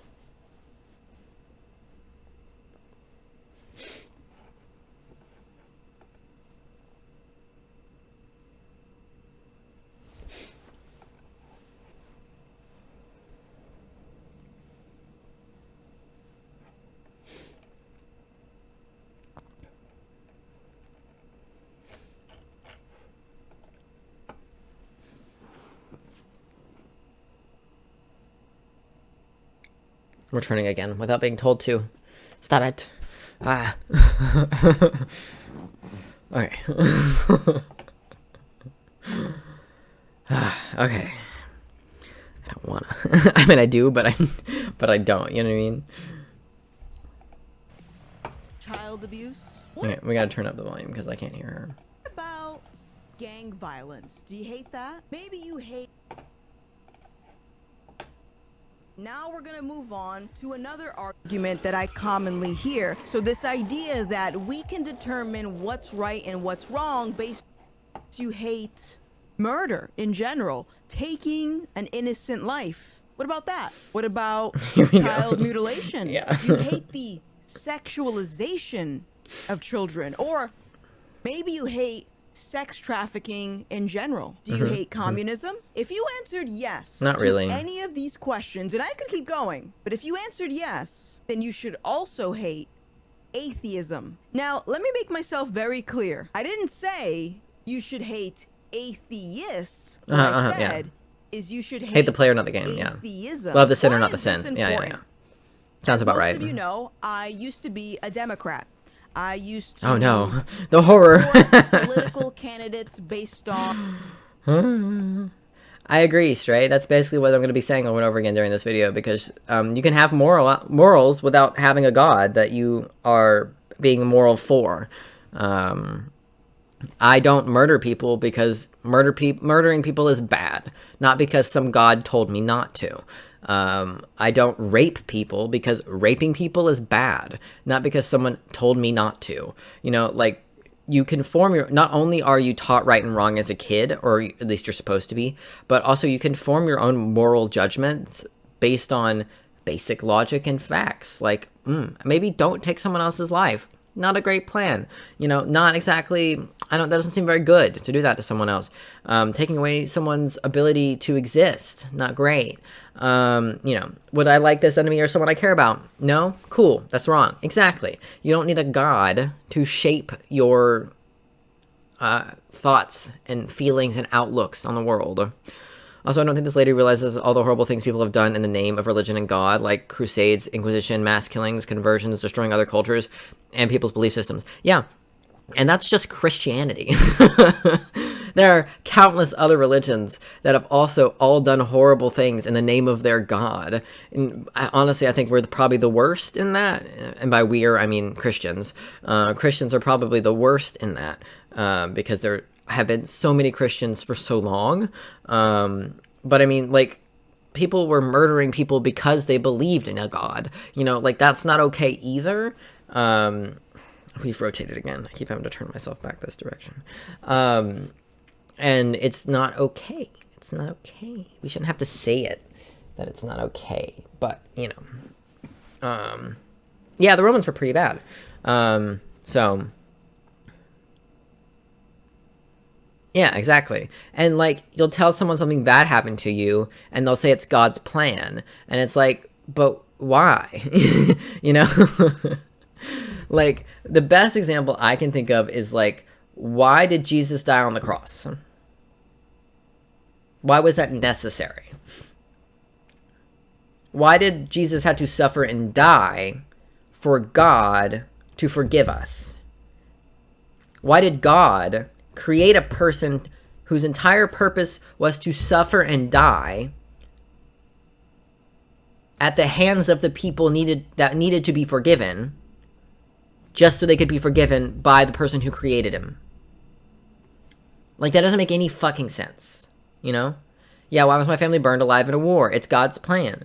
That's why that doesn't mean God's not good. Then if you let my family burn, that's not cool, dude. Like, seriously. Honestly, like, I don't understand it. Like, not just Christianity in general. I don't understand Christianity in general. And I don't understand why you would want to believe in the God that is laid out in the Bible. He sounds like a terrible fucking person, or being, or whatever. But, like, the whole idea that you need a God to tell you not to do something, or you need the threat of punishment to not do something bad, especially something that they always jump to, like rape and murder, is just fucking crazy, and you sound crazy when you claim that. So we're going to listen to Gothix sound crazy for the and be crazy for the next 20 minutes, at least. Probably way longer than that. On my feelings, based on my skin color, based on what the social consensus was of the group that I surrounded myself with. Now, I walked away from the left back in 2020, and although I started to really resonate with yes, she is goth. It is not a phase. Yeah, that tells me that they want to rape and murder, and the thought of God punishing them is the only reason they don't. The thing is, so many of them still rape and murder, despite being in the church. Like, being the Baptists recently, like, one of the biggest Baptist churches in the country recently got, like, in big trouble because they got exposed about them hiding, like, a bunch of sexual abuse and stuff in the church over years, which is, like, a shocker. But, you know, I think she's full of it because a lot of goth people don't like God that much and religion in general. Yeah. The church attracts rapists like crazy. I mean, yeah. A lot of the opinions of people that had more of a right-leaning perspective. Essentially, I got red-pilled. If you don't know, that's the official term. I got red-pilled. And although I really resonated with a lot of these ideas, I noticed something very early on. I kept finding myself... Beat me to it again. Goddamn. Speedy. You're probably doing it on your phone, right? So you just get to tap. I'm on the computer, so I don't...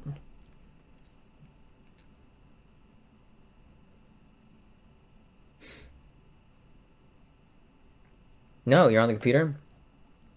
You're just quick. Just click on it.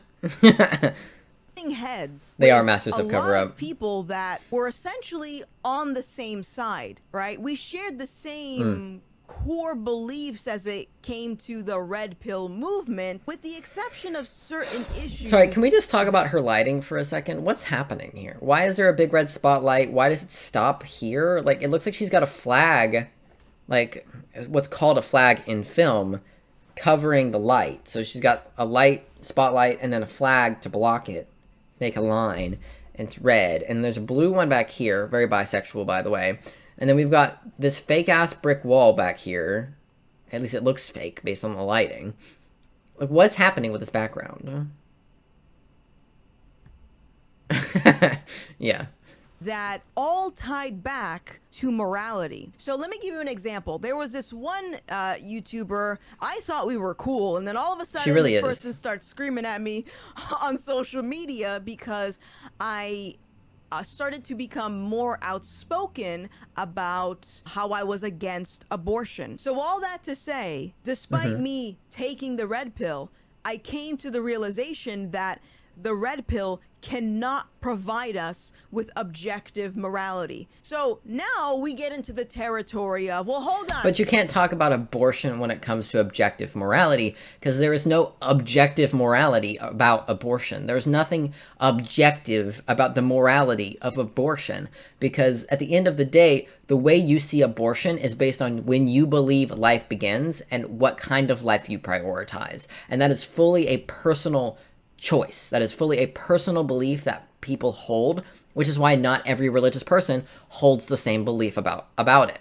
So to say that God places that morality upon you simply isn't true. Now, Christians will just claim, well, some people reject the morality God gives them, and that's why the bad Christians believe that murdering babies is okay, but at the end of the day, that's because people have made their own fucking decisions as to what they believe to be okay, and they're not listening to God because they don't agree with God, or they don't like God, they don't know who God is, they don't want to believe in that shit, they don't believe in that shit, whatever reason.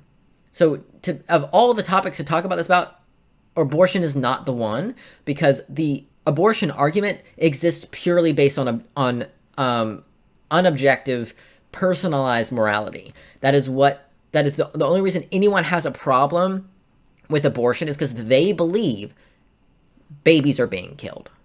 That's what they believe. And they believe that murder is wrong, so they think that abortion is wrong because they believe it to be murder.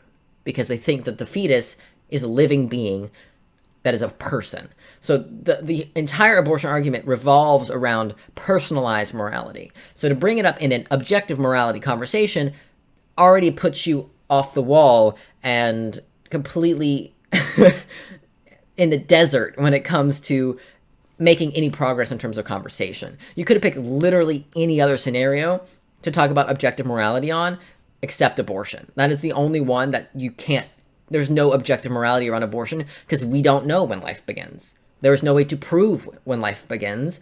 We have yet to figure that out because we haven't really fully defined what we see as life when it comes to developing embryos. We don't have a clear scientific definition of when life begins, so it is up to the individual to decide that for themselves, if that makes any sense. I wonder how much she actually knows about Christianity and its roots and God. Does she even know what God's real name is? Or is she just listening to whatever the priest says and actually looking to the history of her own religion? I don't know if she calls him Yahweh or not. I don't know. I don't remember. She might have. None of these people have ever read their own religious texts. There's so many interpretations of Christianity and of the beliefs of God. There used to be groups of Christians who believed God was evil, and some believed Lucifer was the real God, or some believed that other gods out there and that our God is messed up creation. That's why the world is so evil. Yeah. So if the fetus is a person and it kills the mother, does that mean the fetus committed murder? Murder-suicide, maybe? Yeah, honestly.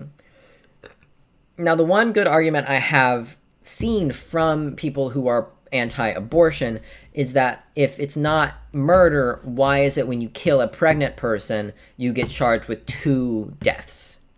That is the only good argument I have heard for it. Because that's true. That's a bit fucked up. I don't know I don't know how those laws work, though, because I'm sure it's different from state to state, because America. But also, I think it's a murder. I think it's a double murder if you're in the 3rd trimester. I think it is murder in the 3rd trimester, because you can survive in the 3rd trimester. Like, a fetus can survive on its own once you hit the 3rd trimester. I believe the youngest was in the 2nd trimester, like early 2nd trimester, but that was like really risky and rare, and it doesn't really happen very often. If you kill someone who's been pregnant for 8 weeks, that's not a double murder. You know what I mean? I believe some states have it as if the mother intended to have the child, it would be considered a murder, or if the baby drew breath, then it would be considered murder. It depends on how it's weird. Yeah, it's different from state to state, so it's not really an easy one to talk about. But of all of the arguments for why abortion is bad, that is the only one that people have thrown out that holds any merit whatsoever, in my opinion, because it's based in actual real existing laws that we have. None of the other ones are like, oh, but the baby's alive. But it's not, though. It's not a baby yet. We literally call it something else. It's not a baby yet. So, it's only a baby if the mother wants it. You know? It's only a person. It's only a baby if the person carrying it wants it to be there. Otherwise, it is an intrusive parasite that needs to be expelled. Like, that's the difference between a baby and a parasite. That's the difference between something you want there and something you don't want there. That's that's the difference between what is it called? Between like cohabitation and infiltration. You know what I mean? It's got different names for a reason, because it's not distinguishably even human at that stage that most people want to restrict abortion to. But that is not what this is about. I just thought it was interesting that she brought up abortion in a conversation about objective morality. I know she sees it as something that is objective, because she sees it as murder. She thinks abortion is murder, regardless of when or how it happens. And I just simply disagree. So, but this isn't a video about abortion, but I just figured we'd stop and talk about it here. So if she mentions it again, we're just going to skip past it, and I'm not going to pause. Okay? Hold on, Gothix. You don't need to believe in God to know what's right and what's wrong. Correct. For example, murder. We all know murder is wrong, so you don't need God to tell you that. Yeah, sure. You don't need to know God to know that murder is wrong, but you have no way of justifying it. Now, for those that don't know, of justifying what? Murder? I have no way of justifying murder without God? What is she trying to say? Bible is considered the word of God. So all of the... Even though God didn't write a single word in the Bible, but that's besides the point. Moral laws, all of the values, the principles, essentially the instruction manual for the creation, us. We're intended to live our life... But doesn't the Bible tell women to shut the fuck up?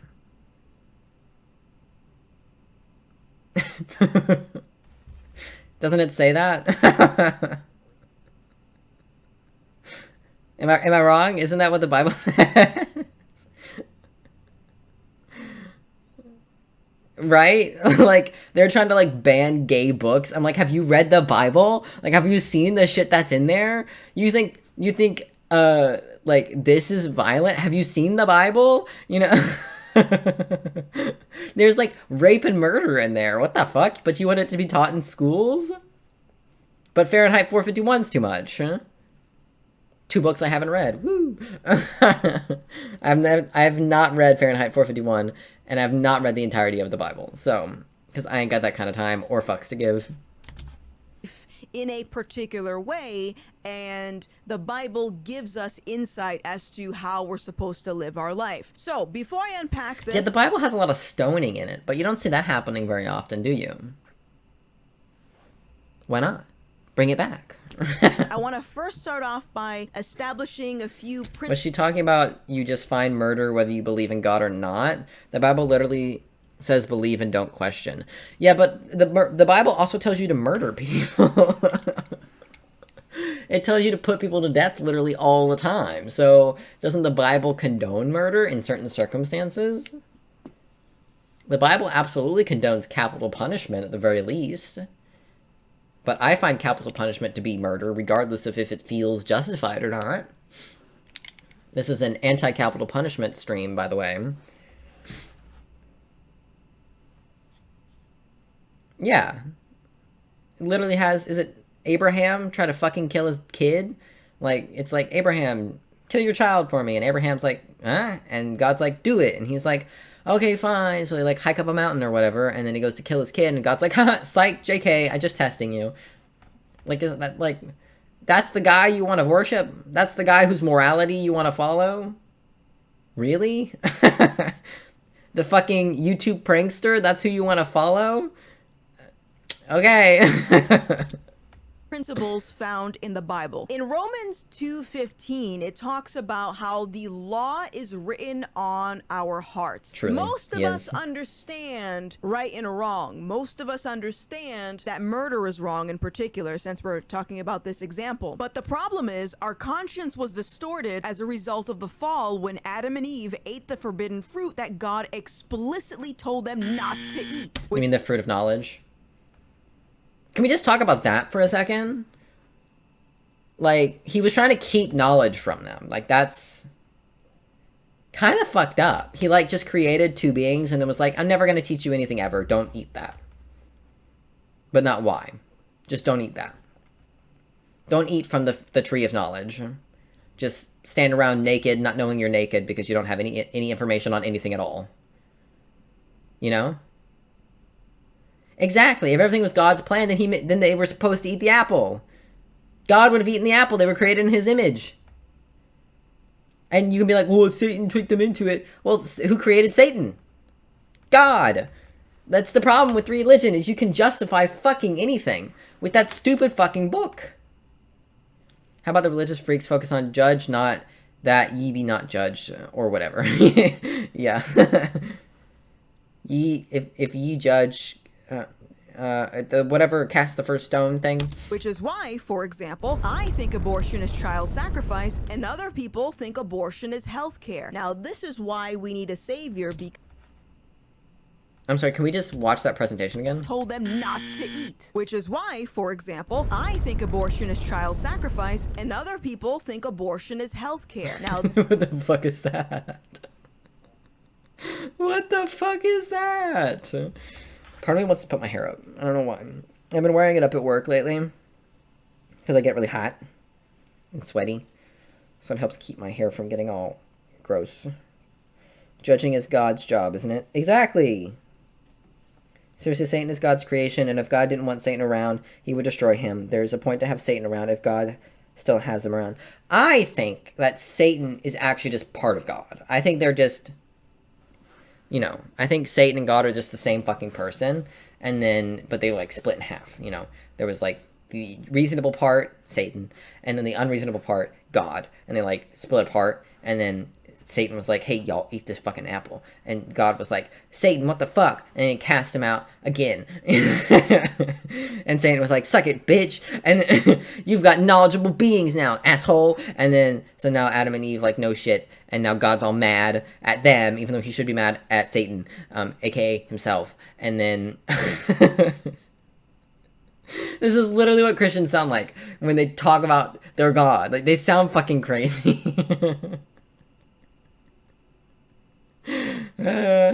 Sounds a little like blasphemy. Yeah. This is why we need a savior, because what that means is, regardless of how good of a person you think you are, you're still gonna do wrong in your life. And yeah, we're human. That's also part of the learning process. Fucking up is part of the learning process. And that's not because of God. That's just how we learn. We learn from failure. That's part of being human. Now, you could claim that that's because of God, because God created humans or whatever, but you can claim basically anything because of God. So, you know, it's not really a good thing to fall back on, because you can really say it about pretty much anything. See, I would do it like this, but I want to put it, like, over here. But I can't. And this, my friends, is precisely why Jesus Christ came to die on the cross, so he could offer us free salvation, and we can live. From who? Salvation from who? Why did he save us? What did he come save us from? Anyone know? Anyone know? Anyone know? An all-powerful God, maybe? One that could totally just forgive us by himself without having to fucking sacrifice and murder somebody? Strange. I thought murder was bad. I thought God said murder was bad. But God didn't murder. God's done tons of murders. He drowned the world. Also, she's here talking about human sacrifice. Human cultures have been sacrificing people forever. I'm half Puerto Rican and Mexican. On my Mexican half, my family, we came from the Aztecs and the Spaniards, and the Aztecs used to sacrifice people because they believed it would bring rain and food to them, and was seen as a good thing to do in that culture. And to be honest, I would sacrifice her if it means we could get some rain in other parts of the world. But seriously, she's talking about sacrifice. Yeah, I mean, human sacrifice has been a thing for a very long time, and not just in, like, Mexican culture. Like, it's been a thing in like tons of cultures, like ancient civilizations, like Mesopotamia levels of ancient, like predating Jesus levels of ancient, like child sacrifice, not just child sacrifice, but human sacrifice in general has been a thing for a very long time. And I don't know why that's what she calls abortion. It doesn't really make sense to me. It's like normal. God told Abraham to sacrifice his son. Sacrifices everywhere in human culture. Yeah. I do want to put up my hair. I'll be right back. I just gotta go grab a hair tie. My legs. I also need to stretch my legs.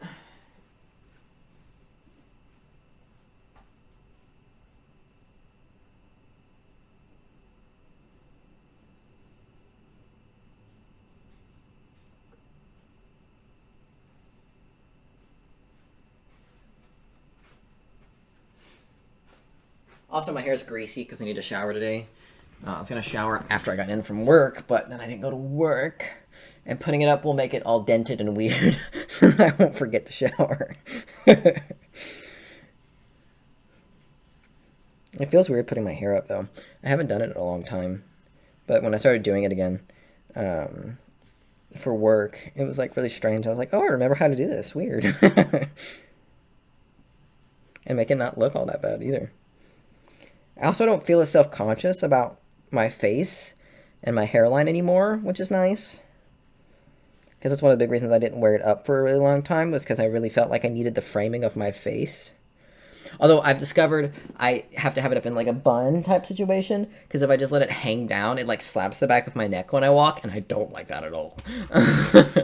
That feels so weird and wrong, to have it just slapping the back of my neck as I walk around. Do I look like a real bro? I do think my hairline has moved a little bit. It's like a little thinner in these areas, but also I still have my baby hairs. A little short, like, I don't know what those are normally called. We always called them baby hairs growing up. But the ones that just don't grow any longer, they just stay that length. I don't know what those are, or what they're for. It's me. Can God answer that question? Doubt. I don't know why he didn't play. I'm your little brother now. Woo! It makes my forehead look big. It's like a third of my face. Live in the kingdom of heaven for all eternity when we die. Assuming, of course, we truly believe this and repent of our sins. But what if I don't want to live in all of eternity? What if I just want to die when I die? Cain instinct activated.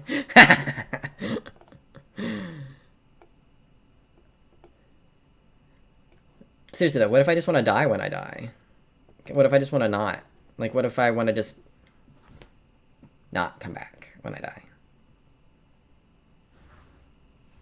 Can I do that? That sounds nice. Or like reincarnation. That would be cool. What if I don't want to live in the kingdom of heaven for all of eternity after death? Because it really doesn't sound all that great, if I'm being honest. I'm going to loosen it up a little bit. It's pulling on my scalp. I did it too tight. Because I've also got an undercut, which is grown out quite a bit.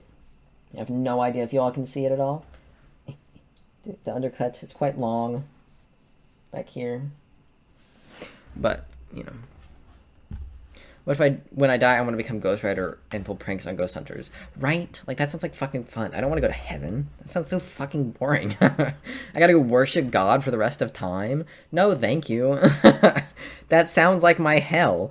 I'll probably end up there anyways, because if I go to hell, that's where I'm going to end up anyways. My hell is what heaven is described as the Bible. Because you go to heaven, forget all your earthly connections, and then spend all of the rest of eternity worshiping God. That sounds awful. That sounds terrible. That does not sound like fun. I don't want to be there. Yeah. Right? That's where all the gays go. I want a gay-ass party. With the devil? The guy who tried to overthrow God? Fucking fire. That's some metal shit. We're going to hell. So, how do we really know what's right and what's wrong? This is where the word of God comes in. I want to go chill with Freya. This is also why it's extremely important for Christians to read and understand their Bible to not... You want to do it, Gothix, before you preach to everybody else about it? Which, if you read the Bible, you would know women ain't allowed to preach. So why you preaching, lady? Shut the fuck up. I'm just imagining fighting a giant demon and that's my downtime in hell. It's pretty sick, right? Fall into the trap of conforming to the patterns of this world, creating our own standards for Hold on, was that a drag priest? Oh my god. Can I go to this church? I mean, honestly, this looks kind of horrifying. Why are we in, like, the white... Is it Genshin? The, like, white makeup that, like... you see in like Asian films and shit where they dress up all pretty and they put like, but it's like full white and then like the cheeks. You know what I'm talking about? This angle is just kind of horrifying, but the drag priest would be kind of iconic. She's iconic. This is iconic. The blood of Jesus will not save you from COVID. A lot of people learn that the hard way. And God forbid we love people. Literally. The fact this woman has piercings, she's done her hair the way she has and the way she's dressing and all that, she would be seen as someone who will go to hell because she's not following anything the Bible's saying in terms of how you're supposed to present yourself in terms of women. She's even I mean, plus a lot of goth people like are Satanists and shit. Like that's what you think of when you think of Satanists are gothic people. Like that's like the whole vibe, right? Is like a lot of goths are also like witches and shit. You know what I mean? Conforming to the patterns of this world. Creating our own standards for morality is extremely flawed. We see it with, as I said, the abortion debate. Apparently, murdering your baby is morally okay. I'm not pausing it. We see it with the transgenderism ideology. Apparently, encouraging people to mutilate themselves because they believe they were born in the wrong body or they believe they're actually the opposite. I don't believe I was born in the wrong body, personally. I just believe I've outgrown this one and I need a new one. I don't think I've been a guy since day one. Like, that's not how I look at it. I think that's just me personally. That is a personal opinion of myself in this, like, of me right now. I don't look back at my prior self and see a boy trapped in a girl's body. I see a very confused young lesbian who doesn't know what the fuck is going on. Like, I don't look back and see a little boy. You know what I mean? Like, I'm still in currently my little boy era. Like, that's where I'm at right now. I was a girl and now I am a boy. I personally don't think I was born in the wrong body. Would I have liked to have been born in a body that was a dude's body? No, actually, because then I would have been raised as a dude, and that doesn't sound like fun. No offense, Christian. But, you know, I know that's what trans is described as being born in the wrong body, because people who aren't trans need it simplified down to a level so simple it doesn't really actually encapsulate the existence. But, you know, I just personally don't see it for me that way. I know some trans people do describe their existence that way. I don't. I do not. I identify it as Link. That's my gender. Link is my gender. He always has been. I don't think I've been aware of that, but he's always been my gender. I am not boy, I am Link. She better not be eating shellfish, right? They'll be more likely to mutilate themselves if you refuse the medical care. Yep. Refusing to let trans kids transition results in self-harm and suicide. Yep. Correct. Opposite sex is morally right. The same can be said. How is that morally wrong? What's morally wrong about me, a grown adult, allegedly grown, an adult mutilating my body via surgery? What is immoral about that? You've mutilated your body by putting piercings in your nose and ears. Have you not? Have you had LASIK? Have you had your teeth fixed? Are those not mutilations of the body? Why can't you just love the body God gave you? Why do you need braces? Why do you need glasses? Do you see how stupid people are? How stupid they sound? About exposed. Says people get body altering surgeries all the time and nobody says anything about that. Exactly. Like I said it earlier while I was talking about the Matt Walsh video. I could go get my titties bigger without any trouble. But I need a fucking letter to go get them smaller. That doesn't make any fucking sense. I could go get breast enlargement with pretty much no hazard or issue.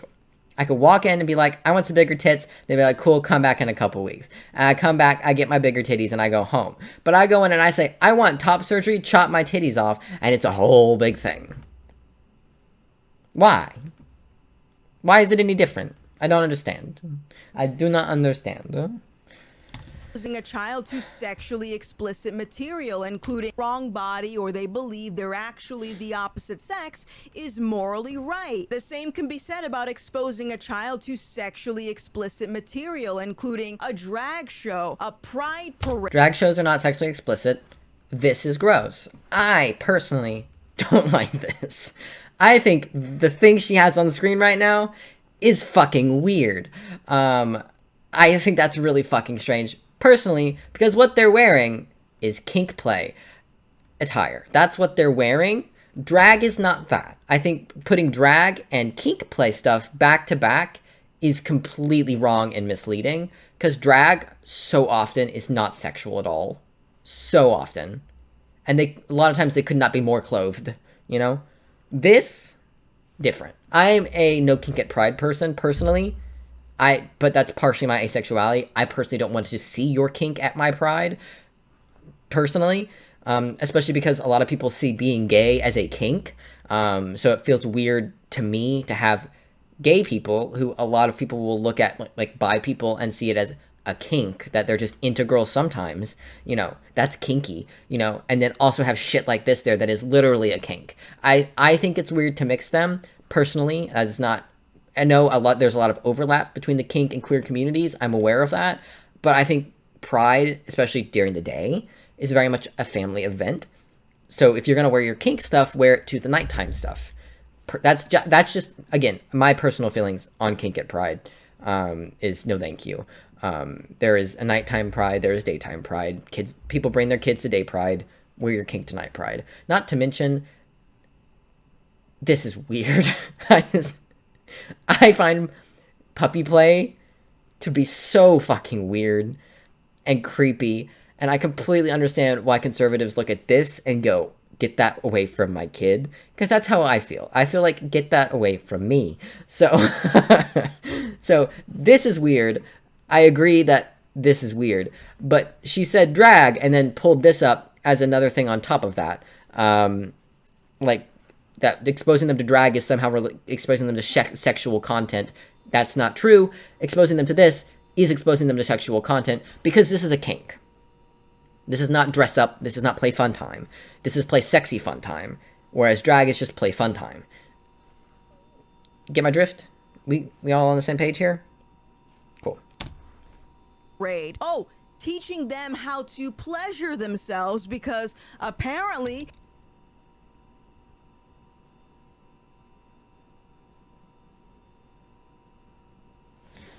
What? I have a feeling, I I have a feeling that this is misleading. I highly doubt they're teaching like actual children. Like when you think of children, like the child in that picture she just showed, I doubt they're teaching them how to pleasure themselves, you know? Yeah, exactly, Stray. That's exactly. Wearing your kink outfits in public takes away my ability to consent to being a part of your kink. You know what I mean? So yeah, I absolutely agree. Leave your kink stuff at home. You can wear it to like nighttime pride, and that can be considered like a, hey, kinks will be here by the way, at night. But you know, I don't think it's okay to teach kids how to masturbate, regardless of age. I don't think that's happening. Based on the experiences I've had and my sister has had and a ton of other actual still kids have had in school, sex ed is not comprehensive anywhere in this country. Even in the most progressive of places, it is not comprehensive, especially not to the degree of teaching kids how to fucking masturbate. Are you fucking insane? That is not a thing. And if it is, I would like actual evidence that's not a random tweet from some random person. You know what I mean? Also, pleasure-based doesn't mean they're teaching them how to pleasure themselves. It could just be teaching them that everyone shouldn't be enjoying the sex. Because that's how it should be. Unless it's part of the kink, that only one of you is having a good time. You know what I mean? Like, unless the lack of enjoyment is consensual. You know what I mean? Like, queer inclusive sex ed is very important.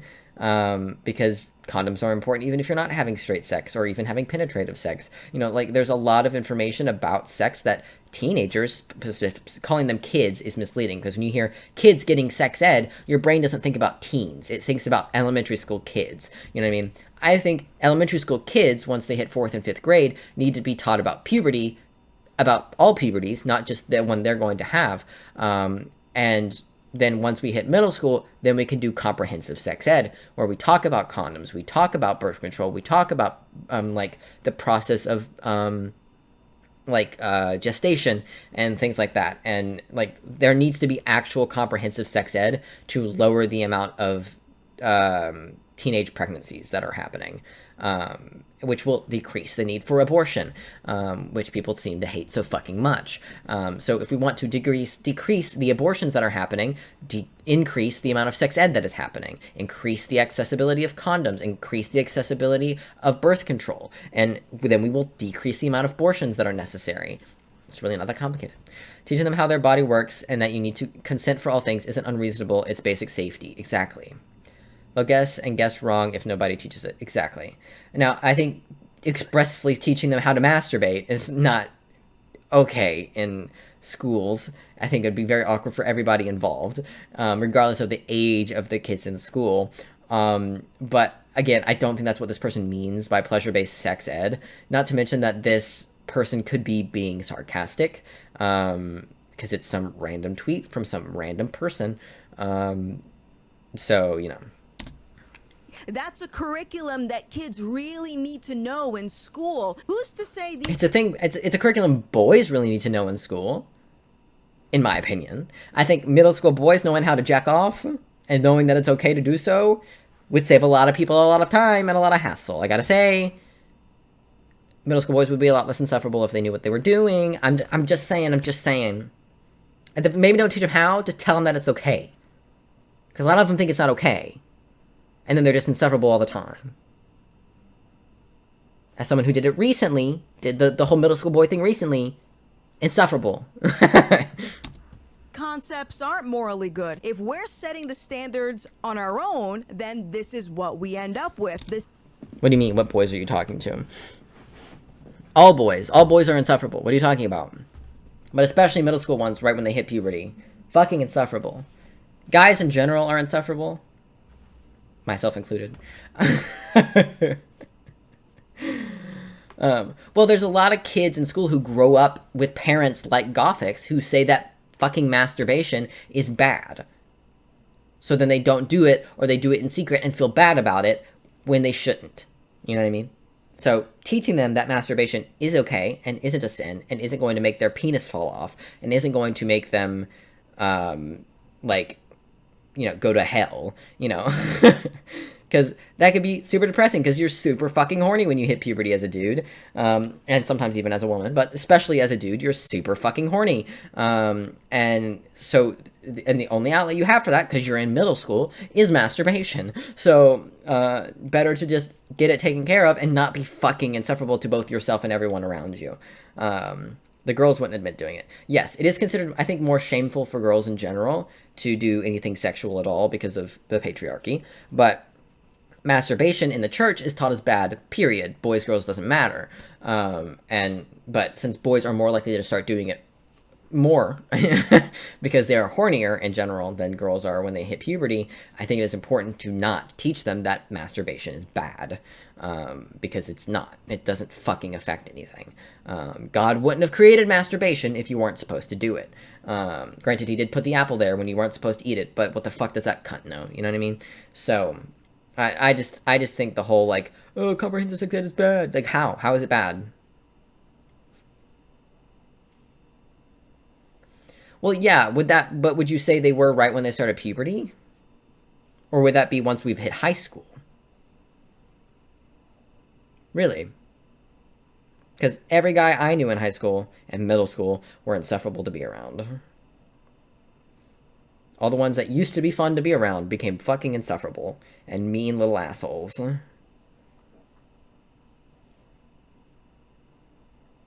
Because they're also angry all the time. They're not just horny all the time. They're also angry all the time. So, partially because they're horny all the time. The same can be said about rapists, thieves, murderers. They're setting their own standards, right? Now, I'm sure some people watching this will say, well, hold on a second. Those people doing the things that I just mentioned, that's just a small minority. That's a small group of people imposing it is their ideas on the rest of society. So, all right, now we're going to move on to another argument that I commonly hear, and that is the social consensus argument. So this idea that we can determine... We as a society determine what is and isn't okay, and those things change from society to society, from decade to decade, from year to year. I mean, just 40, 50, 60 years ago, it was okay to call black people the N-word. And black people could not drink out of the same water fountains as white people, couldn't ride in the same buses, go to the same schools 60 years ago. So yeah. Women couldn't vote not that long ago. So, like, yes, we set our morals as a society. We societally decide what is and is not okay. For example, murder is illegal basically everywhere. To my knowledge, it is illegal everywhere. Rape is illegal and basically everywhere, even though it's not enforced very well. You know, like, we as a society decide what is good and bad, and those things vary from society to society, from century to century, from honestly year to year. So, like, I mean, look at the ancient Greeks, look at ancient Mesopotamia, look at us now, look at us 100 years ago, look at us 300 years ago. All very different societies that have very different moral standards, and they change and evolve as time changes and evolves. As it should. We shouldn't keep the same morals for all of time. That's stupid and boring. What's right and what's wrong based on how many people in society believe that particular thing is good. For example, a couple of generations ago, homosexuality, divorce, and adultery were and interracial marriage. Concepts that, in the eyes of culture at that moment, and interracial marriage. Notice she didn't mention anything about people of color, was considered despite being one. Sinful and frowned upon. However, now you got gay everywhere. Everything is gay. Gay. Yeah, and you got fucking black people everywhere, too, drinking out of the same water fountains as us whites. How fucked up is that, Gothix? Oh, yikes, you're black? Who would have thought? Why do they always leave race out of these conversations? When they talk about, oh, the way our morals used to be. Yeah, you used to be owned. Used to be, I could purchase you. Used to be, I could call the cops on you, and they would fucking beat you to death. Oh, wait, they can still do that. Why does she always skip over that? I wonder. Too touchy? It's literally Juneteenth. today. I know this is an old video. It's only a month old, but they always, every time conservatives talk about morality, they always leave out slavery. I hope she mentions it in this video because they always leave it out. Just a few generations ago, your grandmother couldn't fucking drink out of the same water fountain as mine. A few generations before that, not even a few generations before that, like 4 generations ago, my people could own your people as property. Should we have kept those morals around? They always leave that out, and it's super frustrating. And I know the reason they leave it out is because it fucking destroys their argument, but still. Gay. Why are you gay? Divorce? Oh yeah, fine. Divorce. Keep divorcing, and eventually you're gonna end up being with someone that doesn't annoy you. And then also think about adultery. It's not something as frowned upon as it used to be. And these are just a few examples of how a shift in culture can define new terms for morality. And this is so dangerous. What is really stopping society from moving in a territory where, for example, pedophilia is socially acceptable? Now, I'm sure some of you will say laws. The laws will stop people from thinking that's morally okay. So now we're gonna get into the argument of government authority. I don't know why my fucking buttons aren't working. So she'll go to the extreme of, oh, maybe they'll make pedophilia legal. Is that a hope for yours, Gothix? Yes, maybe we will. Though I don't see that fucking happening because everyone's all protect the children except for when it comes to pedophilia. Especially because we won't ever fucking crack down on the constant sexual assault of children in the church. Rampant in every fucking church, I should add. Especially every Christian church. We never seem to want to fucking crack down on that. Instead, we want to crack down on trans people and drag queens. To protect the children. Yeah, no one fucking thinks pedophilia is okay. Even the worst fucking serial criminals out there don't think pedophilia is okay. Even serial rapists don't think pedophilia is okay. The worst people in our society don't think pedophilia is okay. I don't see that happening anytime soon. Or ever, personally.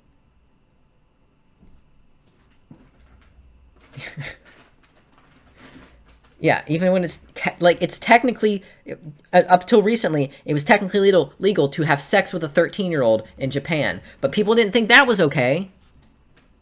Not here. Not there.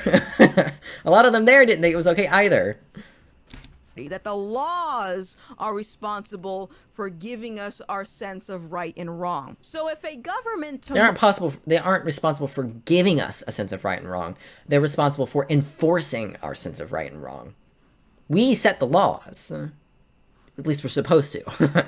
Not lately. But we're supposed to set the laws as a society. So we set the right and wrong. The laws help enforce those right and wrong. And slaps the people who step out of line, or are black, whichever one. So, it's technically still illegal to have sex or marry 15-16-year-olds in a lot of places, and that's still morally gross. Yes, absolutely. Tomorrow said that pedophilia was acceptable, then that's what we're gonna go with, right? Now, I'm not going to accept the rebuttal that the government would never do such a thing, because if we look back in history, there are so many atrocities the government's been responsible for, either directly or as a result of indifference, their policies, or government... Yeah, but that's different. You're missing the part where no one thinks it's okay. The government can make it legal all it wants. That doesn't mean pedophiles aren't still going to be murdered on the streets. Yeah, she'll show black people for this part. Funded propaganda. I just don't even know why there aren't uprisings all over the country, and maybe there will be. Biggest terror threat in this country is white men, most of them radicalized to the right, and we have to start doing something about them. Now, let me be very clear. This doesn't mean that everyone who's in a position of power is evil and intentionally wants to cause harm because they have no sense of right and wrong. No, what it does mean is that their worldview will ultimately influence the type of laws and changes they want to push out to the rest of society. So it's... You mean like Christians are doing every single fucking day? What are you talking about? I don't see atheists making legislation right now. Do you? The only people I see pushing shitty-ass legislation right now are fucking religious zealots.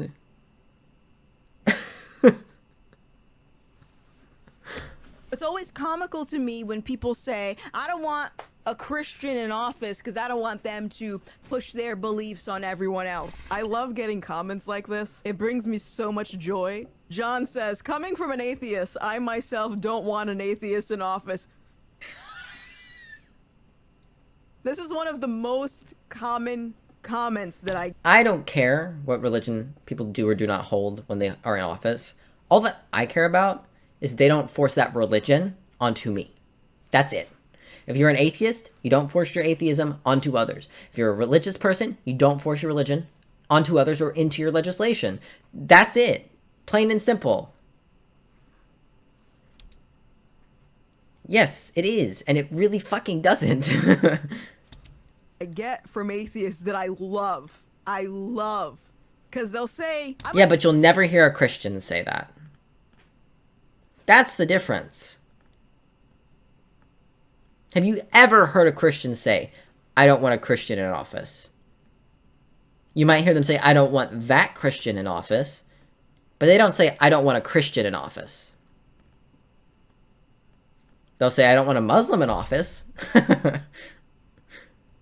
But you will never hear a Christian say, I don't want a Christian in office. You'll hear atheists say it, though, because their beliefs don't all stem from their fucking religion or lack thereof.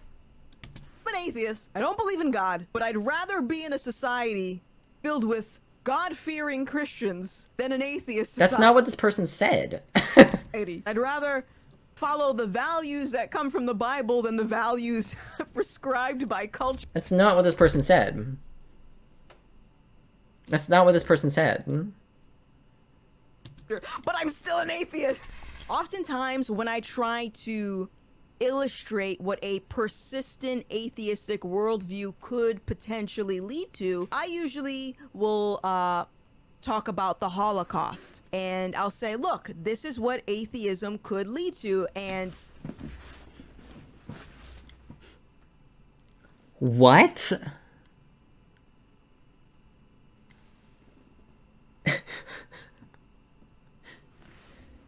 What? Wasn't Hitler a fucking Christian? Am I crazy?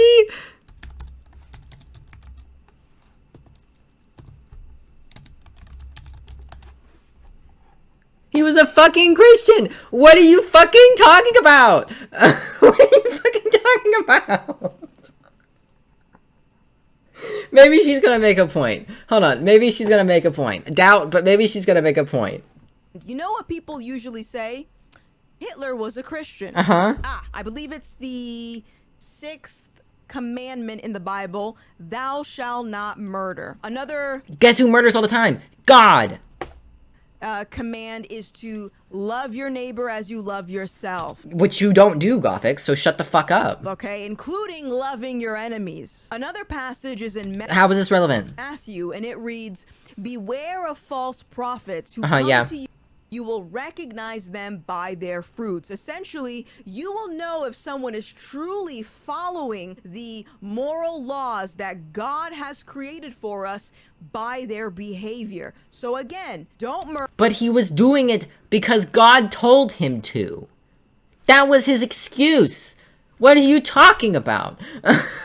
He wasn't a fucking atheist, so why are you blaming the Holocaust on fucking atheism? What the hell is going on?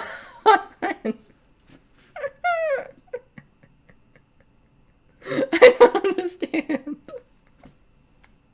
Weren't atheists some of the people that were rounded up and killed for their beliefs? Or am I just making that up? Murder love your neighbor, love your enemy. Hitler wasn't doing any of those. Gothix, you ain't loving nobody that's your enemy. What about the transgenders? You don't love them. You're trying to block their fucking healthcare. Like, you live by the Bible then. If you're gonna preach about, oh, you gotta live by the Bible, you fucking do it while you're preaching it. But you can't because you're a woman, and women are not supposed to preach. It's in the Bible. So shut the fuck up. Delete your channel. And we're not even getting into the repentance and fully accepting Jesus Christ as your Lord and Savior, right? I'm just talking about literally, this is what the Word of God is saying. Hitler is saying something else. And essentially, if I had to equate this logic to something that a lot of people are familiar with. But even if he's not following those things, how does that make this atheism's fault? Please get to that explanation. It's like if I were to say, for example, she's about to make a false equivalency. You can tell because she's about to try to equate one thing to another, and she never does one that actually fucking equates. So, we're about to get a false equivalency. Prepare yourself. I identify as a man. There we go. The narrative is that you must believe I'm a man because I feel like I am. I identify as one. In the same way, she's equating transgenderism to Hitler. What did I tell you? What did I tell you? Didn't I warn you? I warned you. False equivalency. Where's my red flag? False equivalencies. False equivalency. What the fuck is going on? She's comparing the Holocaust to trans people. What is happening? What is going on?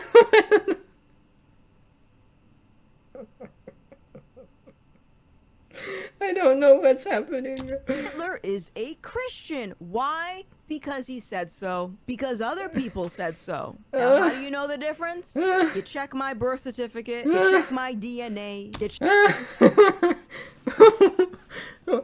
Hitler's a Christian because he said so? The same way trans people are trans because they say so? So he's a Christian, is what you're saying. Technically, he was a Germanic Christian, so be more specific. But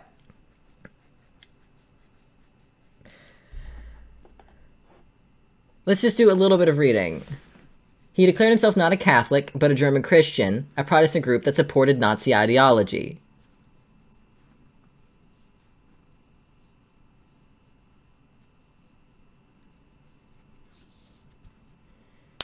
Hitler and the Nazi Party also promoted non-denominational positive Christianity, a movement which rejected most traditional Christian doctrines such as the divinity of Jesus, as well as Jewish elements such as the Old Testament. In one widely quoted remark, he described Jesus as an Aryan fighter who struggled against the power and pretensions of the corrupt Pharisees, I'm saying these words wrong, and Jewish materialism. Hitler often spoke often of Protestantism and Lutheranism, stating, through me, the evangelical Protestant church could become the established church as in England, and that the great reformer Martin Luther has the merit of rising against the Pope and the Catholic Church. So he was a Protestant, not a Christian. But aren't Protestants Christians? Religion's too complicated.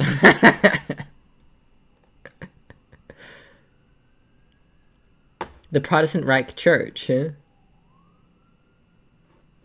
moved early to eliminate political Catholicism.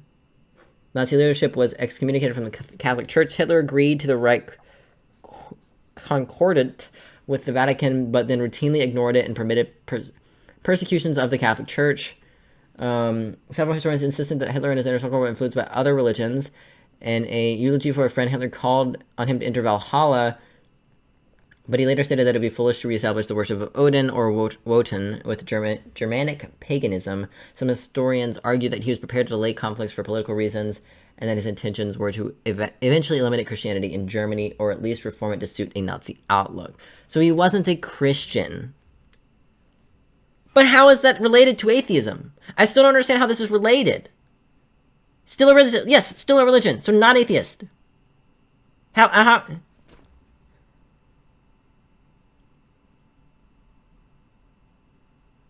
Yeah, he committed self-die. So, like, I don't understand. I don't understand. I don't understand.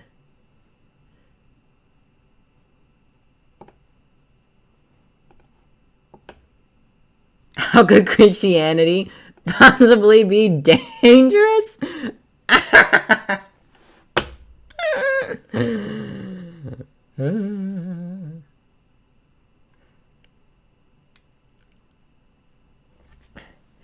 Hitler and the Nazis were obsessed with Norse mythology, the occult, and Greek mysticism. They were extremely involved in a different variety of religions, so I don't know how God would play into this stuff. Also, I'm back and had to talk to my friend, like my leave again to talk to him.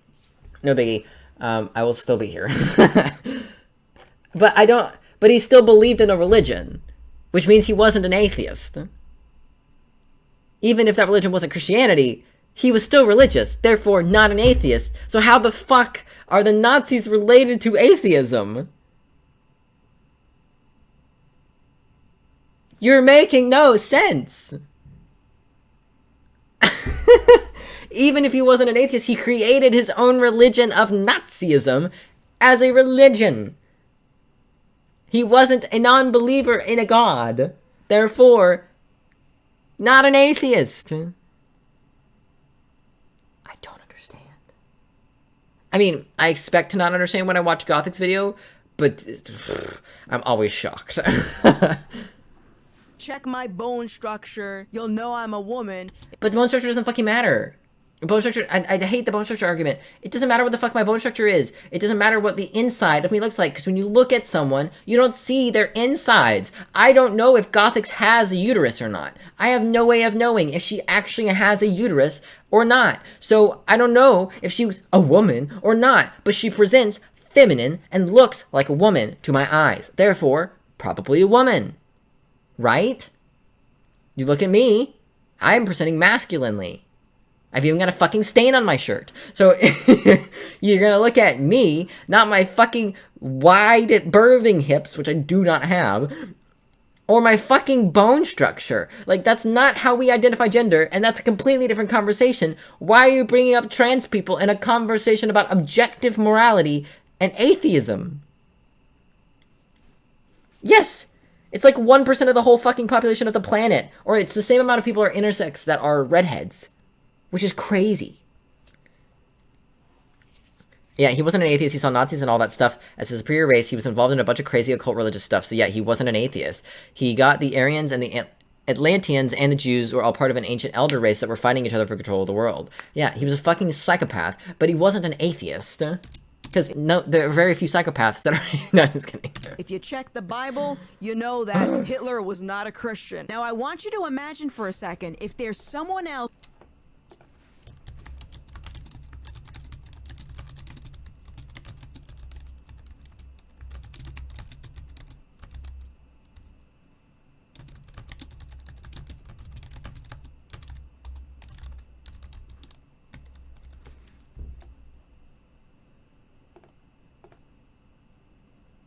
Oh, I typed it wrong.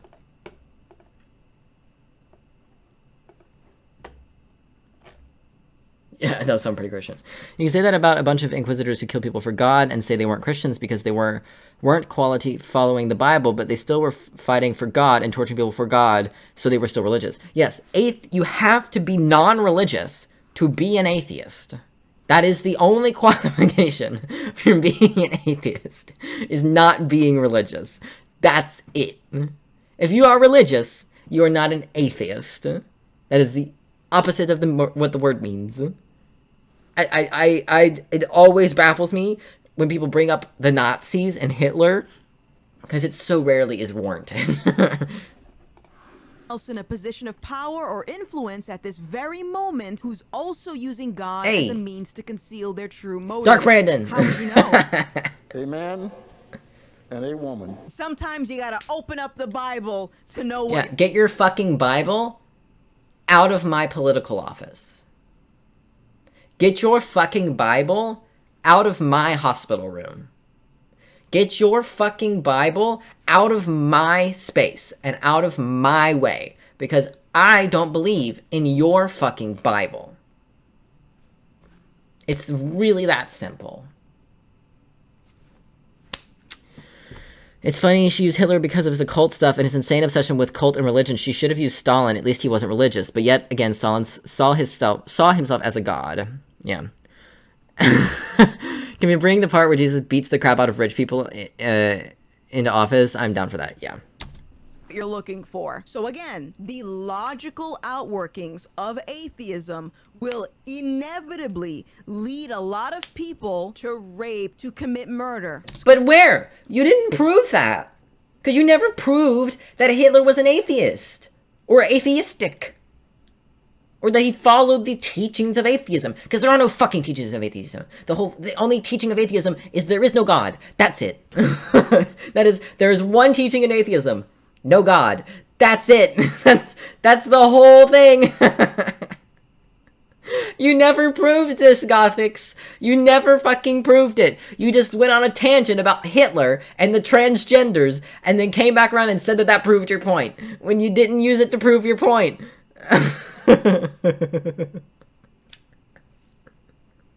Literally, you have to do one thing to be an atheist, and that's not believe in a god. That's it. That's it. And guess who doesn't qualify for that at all? Hitler. Mr. Adolf fucking Hitler, all right?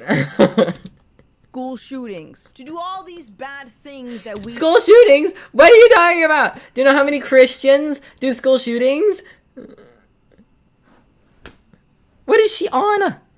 Can I have some? We think are bad in society, and I agree those things are terrible, but someone that doesn't believe in God means they also don't believe in accountability after death, which means... Okay, there's accountability in life. A lot of people who don't believe in an afterlife believe there's nothing after life. So their kind of accountability comes now. What are you talking about? So you only the accountability you get after death matters? Did she forget that we mentioned laws earlier in the video? Where murder is illegal and you go to prison for it. Or you're supposed to anyways. Sometimes I'd like to send a random black person in your place, but in theory you go to prison for it when you murder. I don't need to believe in punishment after death. I believe in the punishment now. But that's still not what stops me from murdering somebody. I don't choose to not murder because I'm gonna go to jail. You know what I mean? I choose to not murder because I don't think about murdering people in the first place. It's not a choice that I make to actively not murder people. But also, even if it was thoughts that I had, I would choose to not murder because it is wrong. End of sentence. It is not wrong because someone said so or because I'll get punished for it. It is simply immoral in my brain and in my mind. Yeah, also God forgives you if you confess your sins and believe in him. So you can still go to heaven. If what is said in the Bible is true, then fucking Jeffrey Dahmer is in heaven right now. What? That the things you do here in the now, you could potentially get away with it, and you don't have to answer for it. Yeah, potentially. Which, I mean, is true. There's a lot of... It's a lot less likely you'll get away with it in this day and age, unless it's like petty robbery. Like petty theft or something. You're not going to get away... Getting away with murder in this day and age is not very common. Murders that happen around the world all the time, and a lot of them go unsolved. Why are we talking about murder going unsolved? Why don't you talk about rapes going unjustifiably, like going not unsolved, but unpunished? Because those are far more likely to go unpunished than a murder. So, you know, because no one takes rape seriously in the criminal justice system, so... Laws that say don't murder, but people still do it. If there is no God, then anything is... God also says don't murder, and Christians still murder. What's your point? Permissible. Because we can't go based off of how we feel, our own intuition, what the law says. So what if someone is raised without religion, right? Then they do a murder because they're atheistic heathens, and then they find God while they're in prison. Do they go to heaven? They find God, they repent their sins, they say they're sorry. They accept Jesus Christ as their Lord and Savior. Do they go to heaven? They did a murder. Do they get punished for it in the afterlife? No. So how is there even accountability when it comes to God?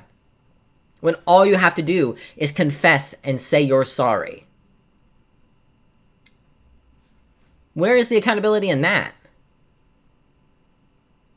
I can punch you in the face and then say I'm sorry, but that doesn't mean your nose isn't fucking broken.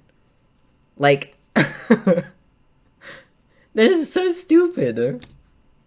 What the social consensus says, what the science says. We cannot define... Oh, so is that a tattoo on your arm, Gothix?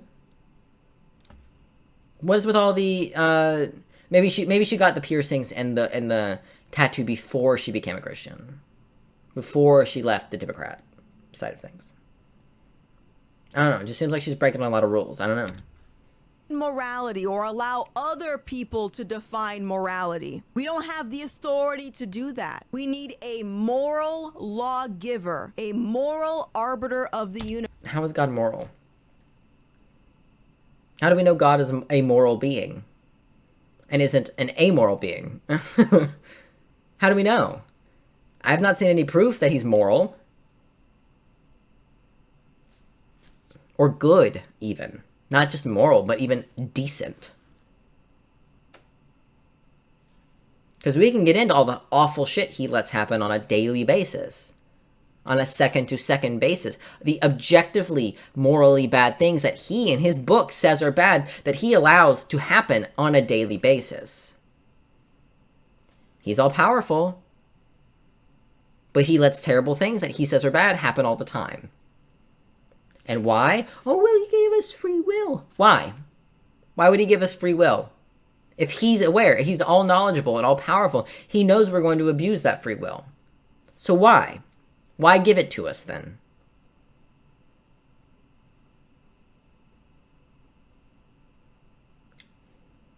I don't see any morality in the way God has behaved in the Bible. Or behaves now, if he's even fucking real. That's why I have to believe he's not there. Because the only other option is he's a fucking cunt. And I'd rather believe we're not being run by anybody than believe we're being run by a horrible fucking entity. I would rather believe this is all random fucking chance that we came to be and evolution happened and our Earth came to be, the Big Bang happened and here we are now. That's all fucking random and unimportant. Then believe that we were created by some all-powerful being and then just left to suffer. Because that sounds like shit. I don't want to spend eternity with that guy. I saw a clip, I don't remember where it was, YouTube Shorts maybe, from, like, Modern Family or something, I don't remember where it was from. But it was this kid talking to his teacher about, or I was talking about religion, and about how we are like ants on an anthill to God. We see God the way ants see us, right? And the kid was like, well, I really liked fucking with the ants. I, burned them and kicked them and crushed them and murdered them, but they still see me as a god. And he kept going and going and eventually got around to fucking nihilism and stated that it doesn't matter what happens because at the end of the day, we can't do anything about it. All we can do is take our next steps and hope for the best. So why would I think, ideally, so far into the future as to worry about what comes after? Or who comes after? Or why we're here? What's the point? Especially when none of it makes any fucking sense. I, personally, don't see the point in worrying about it. Deal with it when I get there. Because worrying about it right now does not make my life any better. It doesn't make going to work any easier. It doesn't make having to pay the bills any easier. It honestly makes it harder because they expect you to give them money when you go to church. And I ain't got money. I sure as fucking got cash. Like, I don't know. I don't subscribe to religion. I don't know if I'm a full atheist because I think the idea of God is so ingrained into my society and everything that I've known growing up that it's hard to not hate him, if that makes sense. Like, it's hard to not believe in him. It's easier to think of him as an existing entity who is bad. Partially just because God existing is like just a permanent, like, thing that society sees, you know? In practice, am I an atheist? Probably. I don't practice any form of religion, so there's that.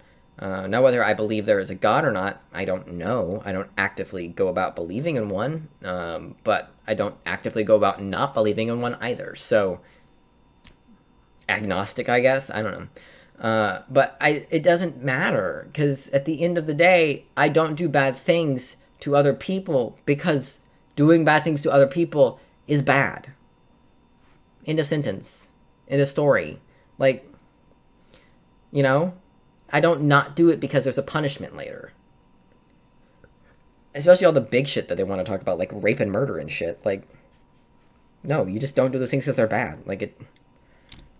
Universe, and you can only get that from God. What was that? Have the authority to do that. We need a moral lawgiver, a moral arbiter of the universe, and you can only get that from God. Not true. And you didn't prove that in the last 10 minutes. Hello. It is I, Granny Gothix, as my subscribers like to refer to me as. We've been here. I have my Granny. Why are we doing an introduction? Extra details that I forgot to mention, and I think it's important. Yeah, we're gonna speed up this bit because she's talking slow, so. Me to include it. So another reason why an atheistic worldview is extremely dangerous is because of the, how should I put this? Of the higher likelihood of you being emotionally exploited, primarily by the means of political. She's kidding, right? She's kidding, right? Did she really just say being non-religious leaves you more open to being emotionally exploited? Does she not know what religion is? Once again, I don't know how she manages to do this, but Gothix is the only person who absolutely blows my mind with every sentence that she says. Huh? Religion is based in exploiting people's weaknesses and their emotions. That is what religion is. That is how they suck you into the cult, is they find you when you're down and say, God can save you. God will make it better. And they give you a community, not always a good community. They give you a community and they give you something to hold on to, and then you're sucked in, and there you are, emotionally exploited and manipulated. That's religion. That's what it is. What? Once again, I am just baffled. Agendas. For example, there are a lot of people who believe if we don't switch over to green energy, we're all going to die in like the next 12 years. There's people... Not 12 years, but we're going to reach the point of no return, I think, in the next 30 years? To where we have exacerbated the global... the acceleration of the warming of the Earth so aggressively that we can't prepare for when it gets hot enough. Like, we know that that's science. It's been tested, yes. We know that global warming was going to happen regardless of what we did, but we have sped it up. We have made it worse. Global warming and cooling is normal and happens, but we are accelerating the rate at which it is occurring, based on fucking science. Not sure how this is related to morality, but we're gonna find out. Maybe. Legitimately in hysterics because they don't believe in life after death. They believe... How is being concerned about global warming related to life after death? And you can believe in science and believe in God. That what's happening right now is the most important... I don't think Gothix knows what atheism is. I don't think she knows what that is. If anything, if she's proven anything in this video, it's that she doesn't know what it means to be an atheist. Thing to them, so naturally these people would feel more inclined. Yeah, you don't have to follow the rules of God to not be an atheist. Like, that's not how that works. You can say you're a Christian and then not follow the rules of the book. But if you believe in God, you're not an atheist. That's the one qualification for being an atheist, is not believing in a god or gods, is not believing in a higher power. That's it. So you can not be a real Christian all you want, but if you believe God is real and Jesus is our Lord and Savior, then you're not an atheist. That's all she's done, is prove she doesn't know what it means to be an atheist. Hold on, I need a second.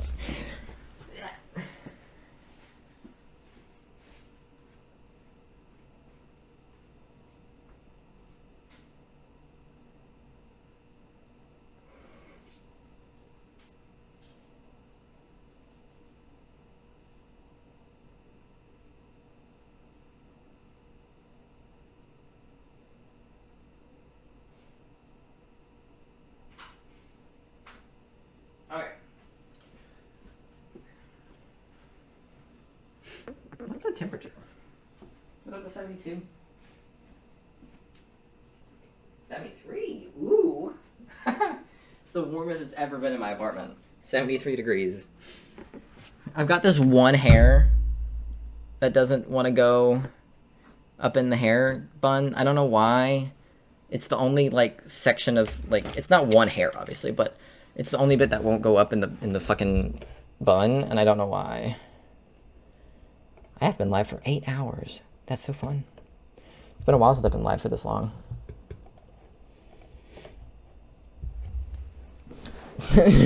Turned it into the stabby hair. I would like it to just go up in the bun with the rest of it, but, you know. For certain political parties or agendas, if they have enough fear within them. The world is going to end in 12 years if we don't address climate change. The future of the planet is at stake. We can say the same thing about COVID. Remember COVID? Everyone. Yeah, she didn't say the world was going to end in 12 years, right? They have enough fear within them. The world is going to end in 12 years if we don't address climate change. Oh, it's going to end in 12 years. Okay. Oh my god, she said it's going to end in 12 years. I don't know what the timeline is. I don't know what the timeline... I know it's soon. I know it's in our lifetime, which is fucking bad, I should add. But the end of the world isn't... Poof, world gone. The end of the world starts soon. Like, you know what I mean? That's when we're at the point we can't fix it anymore. That's what we mean, what they mean by the world's going to end, is we can't fix it anymore. Yes, the 12 years is the cutoff before we can turn this thing around and hopefully not fucking kill ourselves in the next 100 years by accelerating global warming to the point that we can't do anything about it. You know? We said the world's going to be at stake, as in the world's not going to end, it's just a lot of people are going to die because of climate change. Yeah, exactly. The waters are going to rise. We're already seeing the climate issues right now. Like, Canada is literally fucking on fire. I don't know if it's still on fire, but it's been on fire. All of Canada has been on fire for weeks, and I've heard basically nobody talk about it. I only know about it because Phil talked about it. I know it was on TikTok because New York was seeing all of the ash and stuff fucking up the skies. Like, that does not happen to Canada. It happens like once every like 200 fucking years. And it's happened 2-3 times in the past 40 years?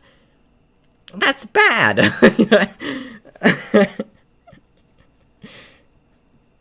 Yeah. I mean, that's Florida. That's not too out of the... Weird shit happening in Florida is just Florida. But, like...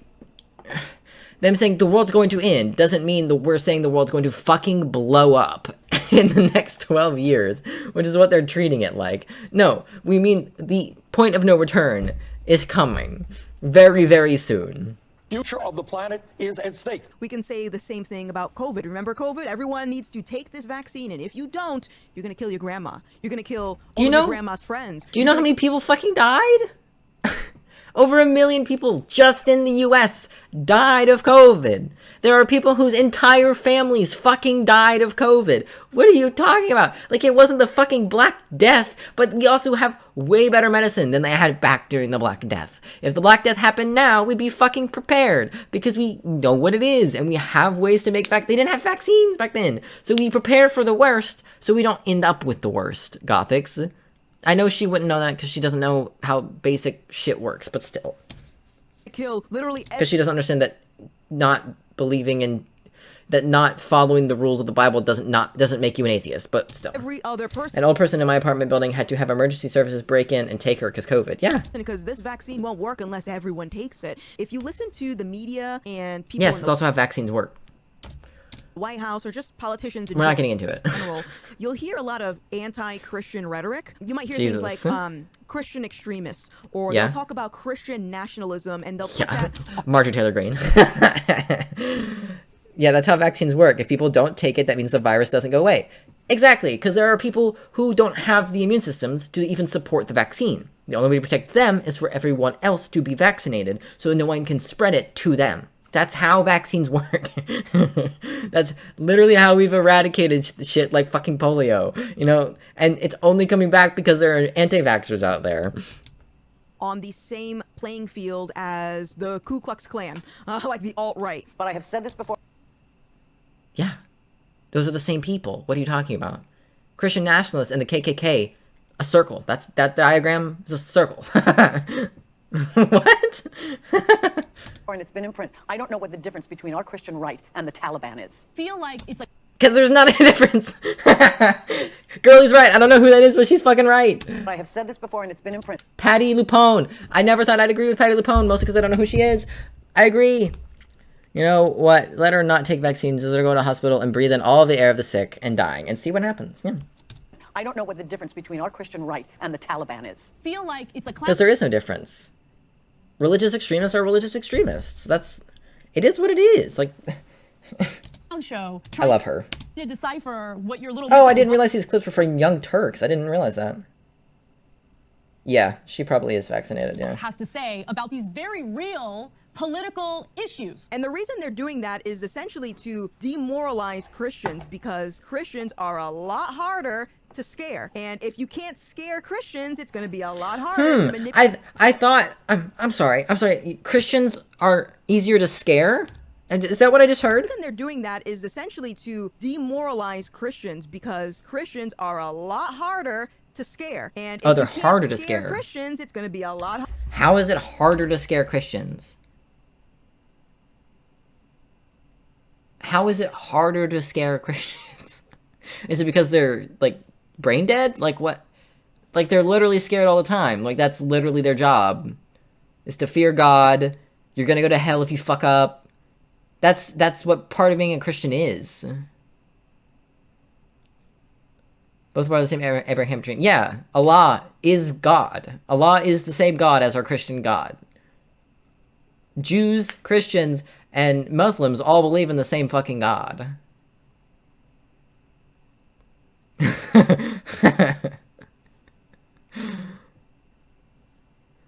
A lot of Christians are nut jobs who scare other people into believing there's a hell and that'll go there if they're not good. Yeah.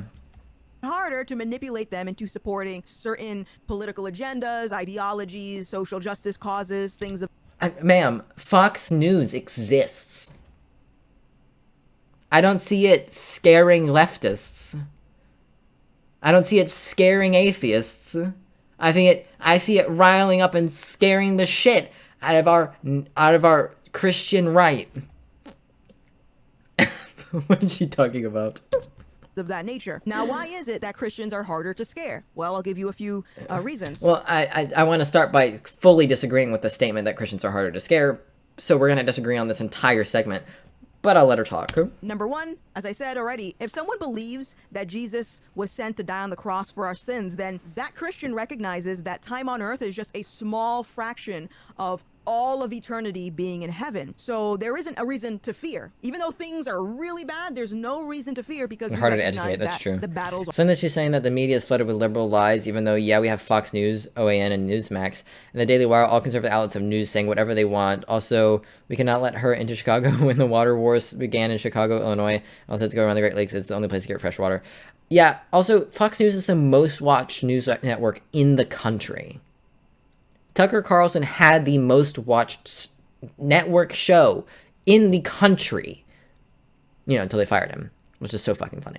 And now he's on Twitter like a fucking loser.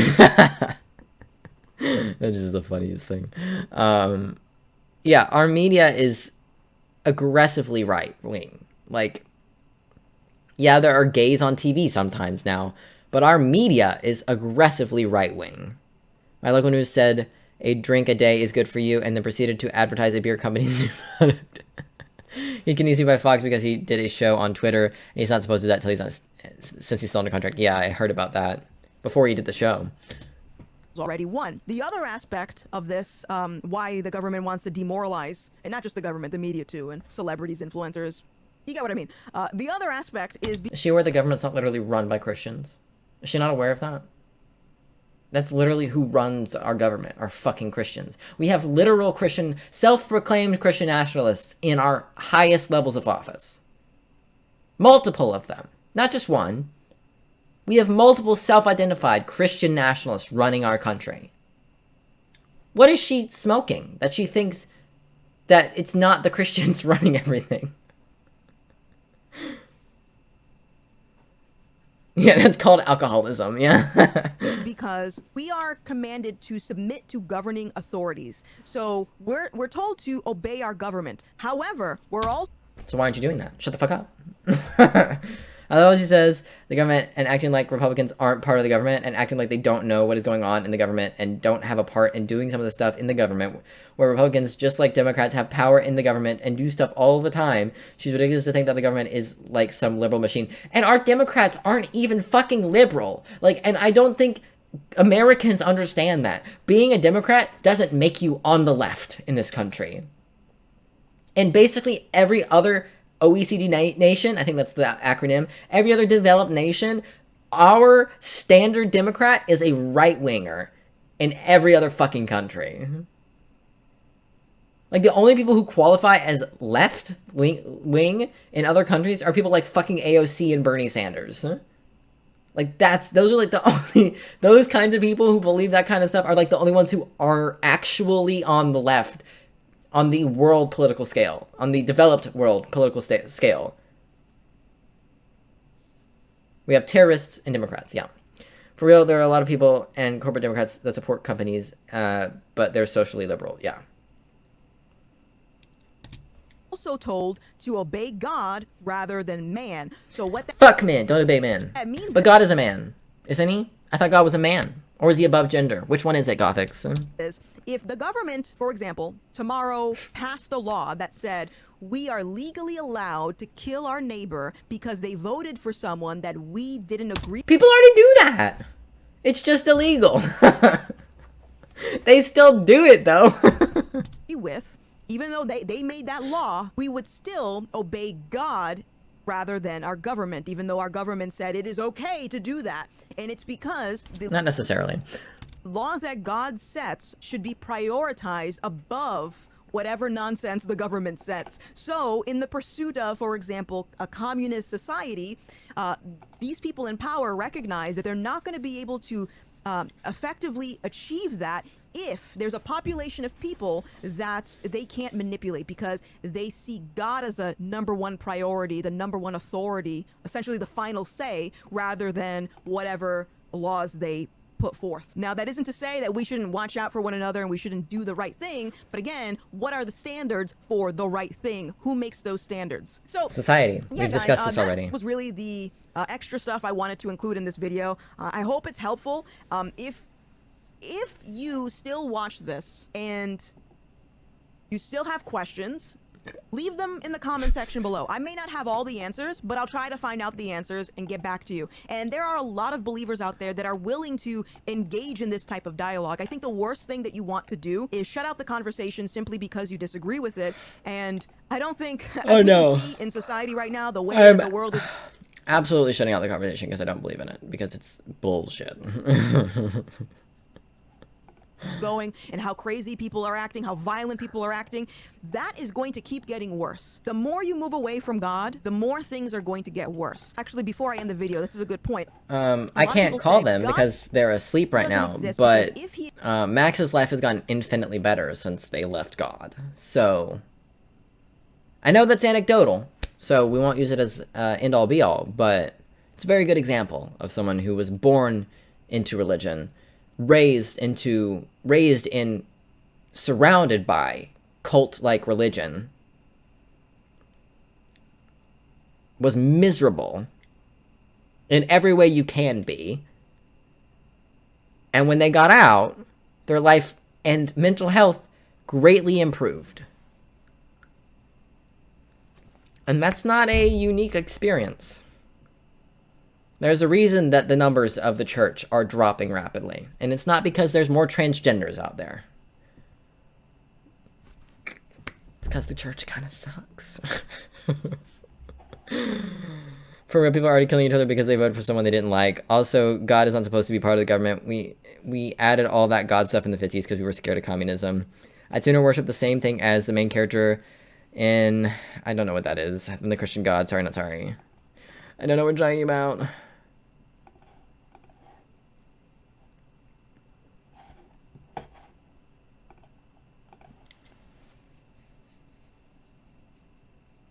Jobless reincarnation. Ah. I think I watched this at work. I'm gonna remove it from this playlist.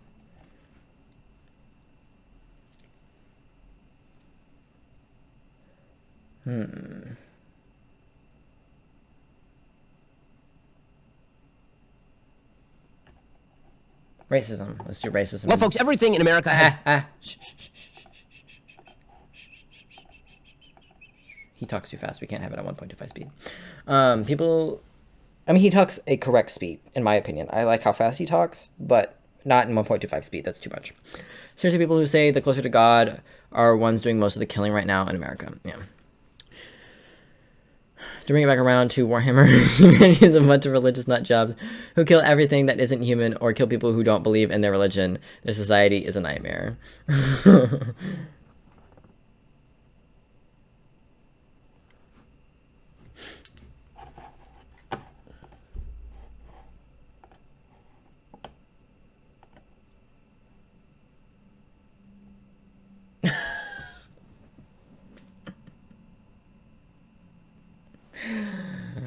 You sure you're not watching Chainsaw Man? Because same thing. Same concept. Huh? These ones specifically, or just these in, like, ideal? I hope it's those ones specifically. That's extra funny.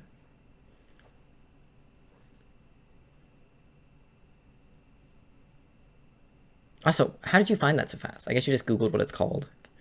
Is Ben Shapiro trying to grow a beard because he looks too soy before and is a weak beard too? Those specifically, that's kind of amazing, actually.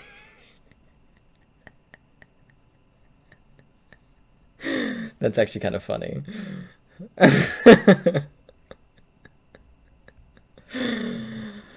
That's actually fucking hilarious. I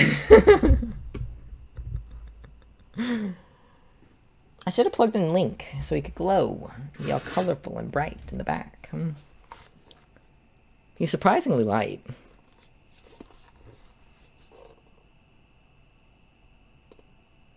I wonder what kind of batteries this takes. I forget. Because I have AA's. Because I had to buy AA's for my D-pillar thing. The lint roller thing, basically. The thing that, like, gets the little, like, balls of stuff off your clothes. The little balls of, like, fabric off your clothes. I needed batteries for those. So I've just got 2 extra batteries laying around. He keeps them in a special box and takes them out to pray.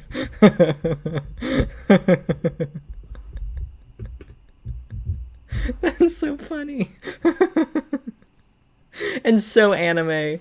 Oh, that's so anime. Oh, that's funny. I wish I liked to drink. I could get drunk on stream, but I don't like drinking. Drinking isn't fun, sadly. I could get high. I have some Delta 8. That shit makes me cough real bad, though, sometimes. The sativa one does. I don't know what that's about. Because I can take regular weed like nobody's business, but Delta 8 makes me cough like a motherfucker. I don't know what that's about. Illicit activities.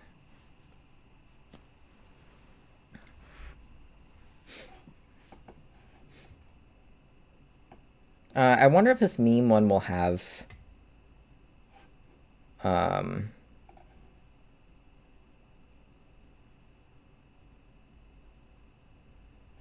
Sorry.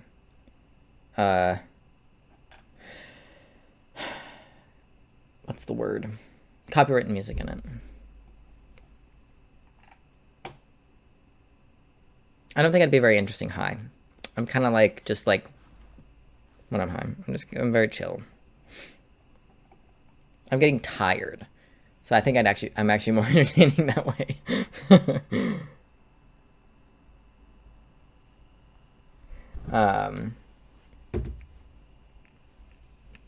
Okay. I've got that like tired energy because I've been streaming for 8 hours. 8.5 hours, almost 9. Ooh. But it's gonna take so long to upload this VOD. Although the VODs of just YouTube for some reason go up way faster than the ones of gameplay. Not sure why.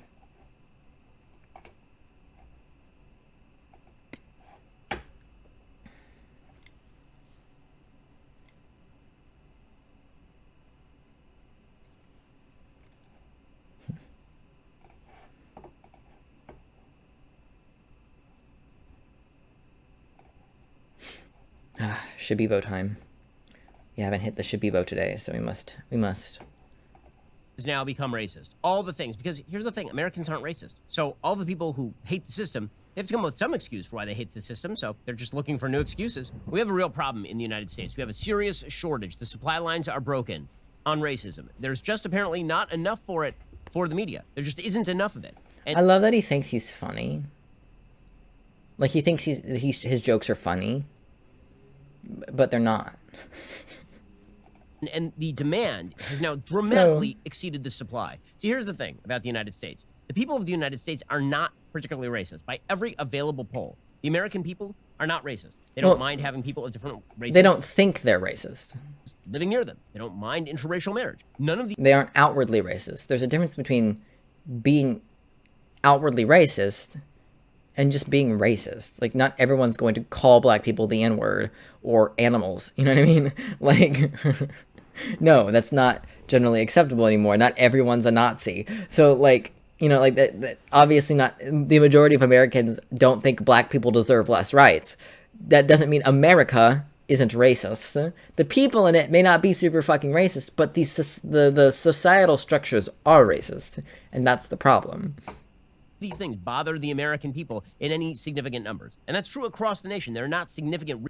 The sheer level of wrinklage in his forehead, astounding. Regional differences between, say, the South and the North. That is a self-flattering picture. He has such a strong brow ridge. Like, those eyebrows stick out so far. Painted by the New York Times about its own constituents. But the reality, again, is that Americans, broadly writ, are not a racist people. In fact, we are some of the least racist. Can you get to the point? But in order for paid or failed hard work, disparities may arise. Of irresponsibly is located. I love him saying that we are some of the least racist people on earth when there are countries that are just as big of melting pots as we are, but they don't talk about race at all. Within one group versus another group. But if the end goal is equity, all groups must achieve equal outcome. Well, then you have of the iceberg in terms of equity is not the same as equality of outcome, Ben. Systemic racism. You know this. Can we get to the memes? Well, you might be asking yourself, what is digital blackface? Now, typically, blackface speaks of people back in the 19th and 20th centuries, early 20th centuries, who would dress up not show them? as black people in the most mocking of ways in order to be pejorative about black people. It's the Amos and Andy Step and Fetch It kind of stuff, right? Ugly, hideous stuff that is designed in order to mock black people. So what exactly are we talking about when we say digital blackface? Well, here is what John Blake says. Maybe you shared that viral video of Kimberly Sweet Brown Wilkins telling a reporter after narrowly escaping an apartment fire, ain't nobody got time for that. Perhaps you posted that meme of supermodel Tyra Banks exploding in anger on America's Next Top Model. I love that clip. It's so funny. The meme. We were rooting for you. We were all rooting for you. That clip. No, those aren't what? You simply posted especially not the Tyra Banks one. Maybe the other one, like the Ain't Nobody Got Time for That music remix. Like maybe that one, but I don't see how that's racist and more than insensitive, especially considering when it came out, you know. Popular gifts, such as the one of NBA great Michael Jordan crying, or of drag queen RuPaul declaring, "Girl, If you're black and you shared such images online, you get a pass. But if you're white, you Who may wrote have this? inadvertently perpetuated one of the most insidious forms of contemporary racism. One of the most insidious. See, here's the thing. When it's not clear racism, we just call it insidious racism. It's hidden, secret racism. That's He how doesn't it's even insidious. link what he's It's reading. poisonous. It's gone under the surface, guys. You, says John Blake, may be wearing digital blackface. So what is digital blackface? Digital blackface is a practice where white people co-opt online expressions of black imagery, slang, catchphrases, or culture to convey comic relief or express emotions. These expressions, what one commentator calls racialized reactions, are mainstays in Twitter feeds, TikTok videos, and Instagram reels, and are among the most popular internet memes. Because as we know, there are no memes of white people online. They just do not exist. Nobody's ever used a meme. I mean, the most popular memes online are usually made by black people. Sorry to tell you, Ben. Not all of them, but a lot of them. Because black people make culture. I don't know what to tell you. Especially American culture. It's just kind of how it works. Black people do something cool. White people see it as cool. Then they steal it. Culture. Now, I don't know about, like, sharing a GIF of a black person makes you racist. Don't know about that. I don't know what he's reading, so I can't go see if there's more context to it. But I would say if someone online only shares stuff of black people, only quotes black people, but isn't black, then I could understand that. But sharing a meme that has black people in it or was made by black people isn't digital blackface. I don't see how that's a comparison. But again, I don't know what he's reading, so he could be taking it out of context. I don't know. It could just be some unhinged liberal writing an article that happens. So I'm not really sure what he's talking about. Of a white person, despite the fact that Donald Trump is basically the most popular person online because all he is a series of memes, at least when it comes to the Twitterverse. There's never been a white person that you make memes about. It's all black people. And if you use a black person... No one said that, Ben. He didn't say that. Keep reading the thing. He's getting on a tangent about how much he loves to hate black people. In a meme, because the facial about how important white people are. is evocative of an emotion that is inherently funny, for example. Not because they're black, but because the emotion evoked is funny. This is because you are a racist. Because everything is racist. Digital blackface involves white people play acting at being black, says Lauren Michelle Jackson, an author and cultural critic in an essay for Teen Vogue. Jackson says the internet thrives on white people laughing at exaggerated displays of blackness, reflecting a tendency to see among some, to see black people as walking hyperbole. Well, no, every meme is walking hyperbole. Every single meme is walking hyperbole. That is the purpose of a meme. When you have an animated dog. Okay, so he's found some random ass article that says some unhinged shit and is upset about it. Regardless of the fact that most people, even black people, probably don't agree with this sentiment. I don't know why I'm even surprised or shocked. We're not watching the rest of this video. It is a waste of our time. We are 5 minutes in, and I've paused it like 3 times. This clearly isn't interesting enough. Removed.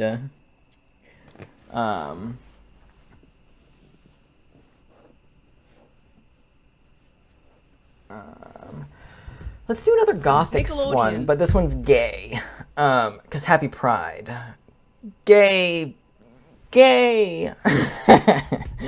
I don't have my trans flag up yet. I don't know where to put it yet. And I'm not really ready to hang stuff on the walls until I've got some furniture.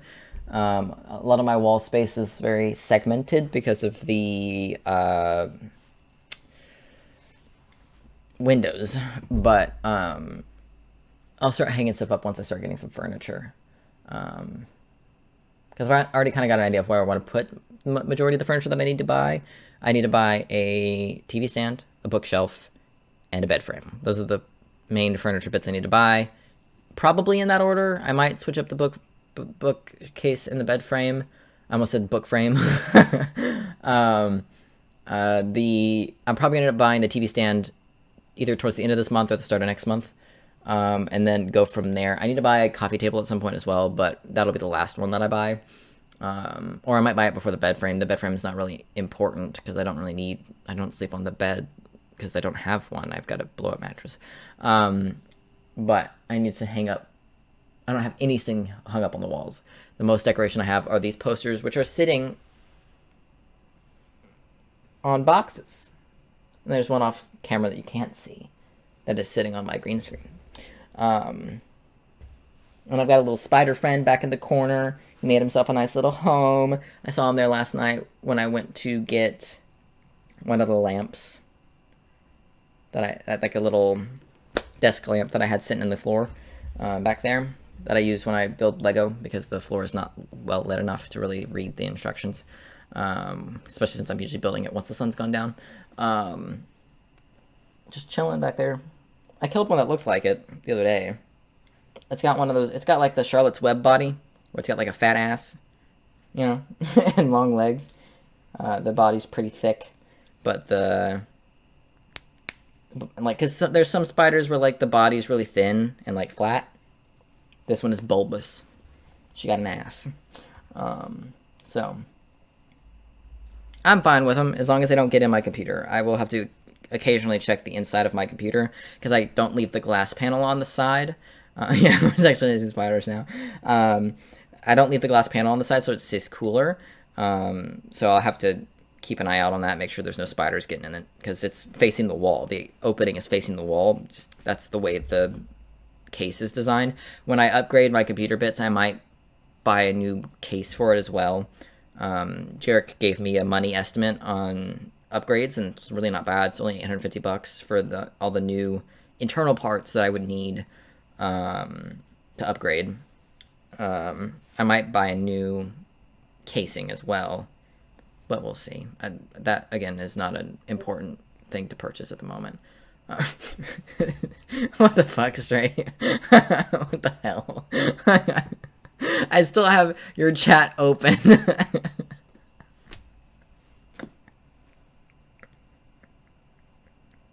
I didn't even have to change tabs. It just popped up on my screen.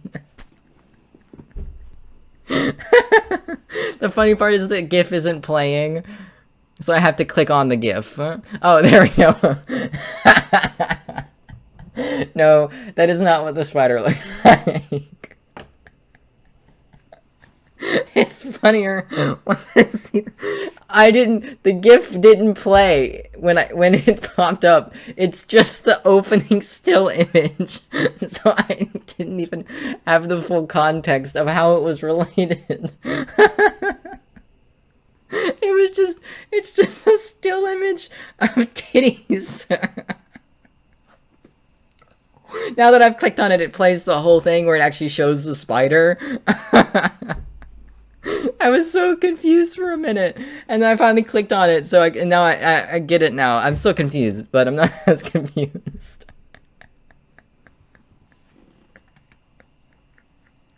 I just hear the dun, and I look over, and it's just anime titties. You also found that way too quickly. It's probably in something you watch, so you just knew what to search for, but still. That's so weird. Make it stop. Make it stop.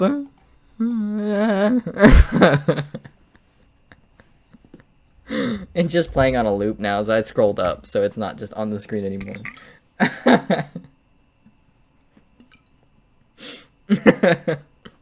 Sorry.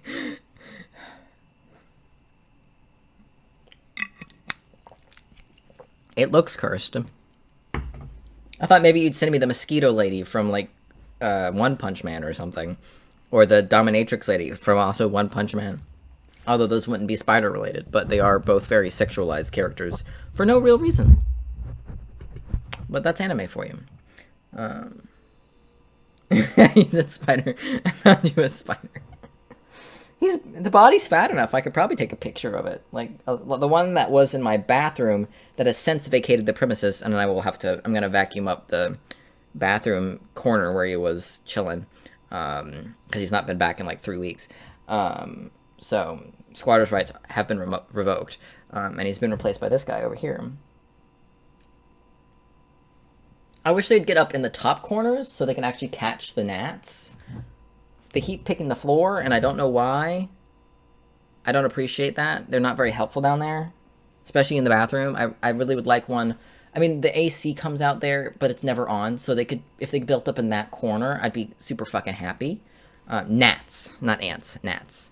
So it'd be nice if they built up in the top corners. There's plenty of top corners for them to choose from. There's so many corners in this fucking apartment. 1, 2, 3, 4, 5, 6, 7, 8, 9, 10, and then 11, 12, 13, 14, 15, 16, 17, 18, 19, 20, 21, 22, 23, 24, 26. 26, just in my eyesight. I don't know what else. I don't know what they're eating either. It's a basement. There's nothing fucking in here. Like, like outside of my walls is just dirt, but I don't know how they're getting in, and I don't know what they're consuming. Probably not much since the other one disappeared. He probably just left. He vacated. He's like, there's no food here. I'm leaving. And so he left. Occasionally I will get, not like a big bug, but like a bug. Like a bug-sized bug. Not like a tiny one, but like a reasonably sized bug that just randomly skitters across the floor out of the middle of nowhere. I don't know how they're getting into the apartment, but, you know, it is what it is. Like, I was sitting on my, back before I had the couch, I was sitting on the blow-up mattress, and this fat-ass bug just skittered out from under the mattress, I think, and just across my floor, and I was like, where the fuck did your fat ass come from? Huge. Not, like, giant, but, like, thick, you know?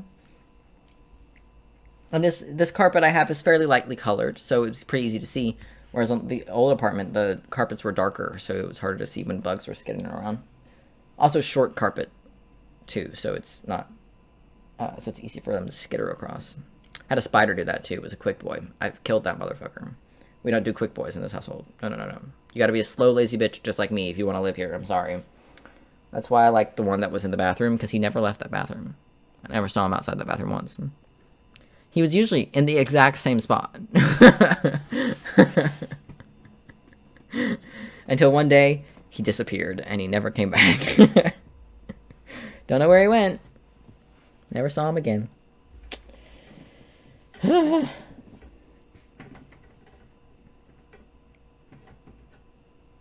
was a weird tangent. We're at that point where tangents are going to be weird and just randomly happening. It's 11 p.m.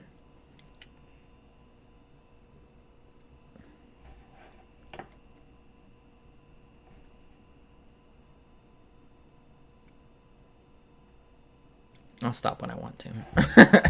I don't have anything else to do tonight, so I'll probably start a new anime tonight since I finished Demon Slayer. I don't know which one I'm going to start. Probably My Hero Academia. Or one of the 800 new ones I added on Crunchyroll recently. I don't know. I don't know. Oh, I could watch Your Name tonight. It's a movie. No idea. I don't know. I'll decide when I get there. I can't make it up my mind beforehand. Jujutsu Kaisen, maybe? I know that one's well-liked. There's a lot of good options on here. I don't know which one I'll pick. Like I said, it's one of those things I'll decide in the moment, and then if I'm not sucked in the first 3 episodes, I'll give up and move on. Because with anime, for me, with anime, if you're not able to grip me in the first 3 hours of your anime, it's not worth my time.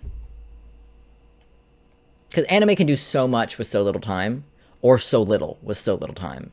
And I don't have the energy or attention span to do one of the so little with so little time. Exactly. That's why I give it so much time, because they can fit a whole ass season into 3 hours of TV. And that's not a lot of my time. I usually commit about 3 hours to a regular length TV show before I give up on it. So I try to afford anime the same leeway, you know. Although I did not afford that same kindness to Chainsaw Man. Chainsaw Man ran me off in the first, like, 3 episodes, not 3 hours. But I didn't know Psycho Pass was on. Did I? Where have I heard of Psycho Pass? Where the fuck have I heard of this?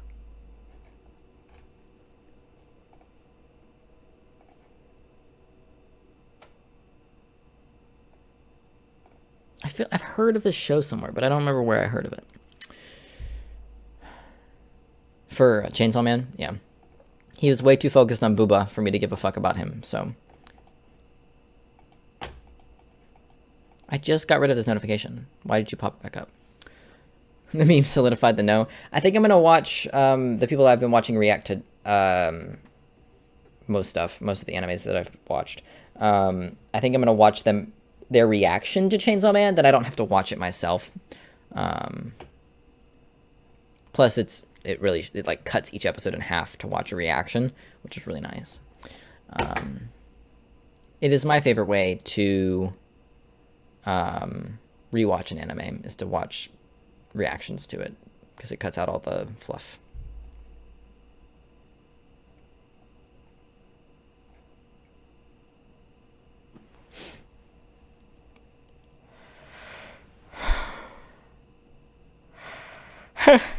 That's funny. There's a category called I don't want to be a protagonist. I didn't choose to be the chosen one. That's funny. That's most anime, let's be honest.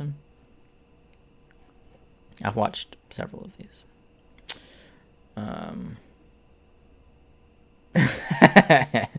Is it fucking weird?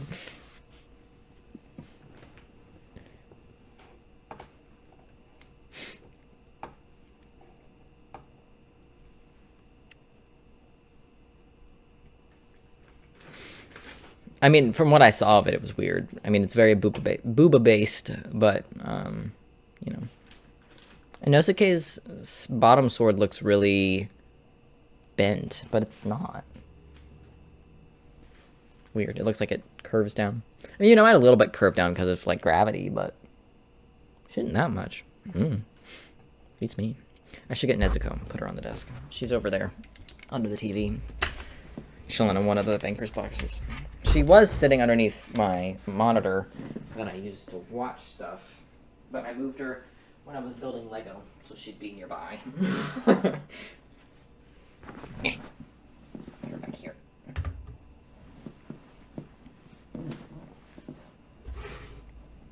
There we go. To scale. She's honestly to scale next to Link. That's about how big she looks when she stands next to what the fuck is his name? Tanjiro. That's about how big she looks when she stands next to Tanjiro in baby form. I mean, honestly, Sega did a good job. These both came from Sega. That's pretty accurate in terms of sizing. Because he's squatted down. She comes up to about his hip when he's standing up straight. So that's about right. There's a lot of Nezuko in the final battle in this new season. Very good. She does have titty, which is unfortunate. But there's no focusing on the titty, which I appreciate. Unlike the first time she transformed, when there was a lot more focus on it. So... yeah. There's no, like, lingering shots of the titty, though. It's just kind of like, oh, she's in demon form now. And it's, like, full body stuff. We get some horn action where we get to see her horn. So that's good. She kicks ass. It's necessary. Because they take on 2 of the upper 6 at the same time. So yeah, there was a lot of focus on it the first time. I still didn't really notice, I don't think, because I'm me. I am who I am, so I did not notice. Until you pointed it out, and I thought back, and I was like, oh yeah, she did have titty. That's weird. And then I was like, it's anime. It's really not that weird, actually. So, it's actually one of the least weird things that anime has, actually.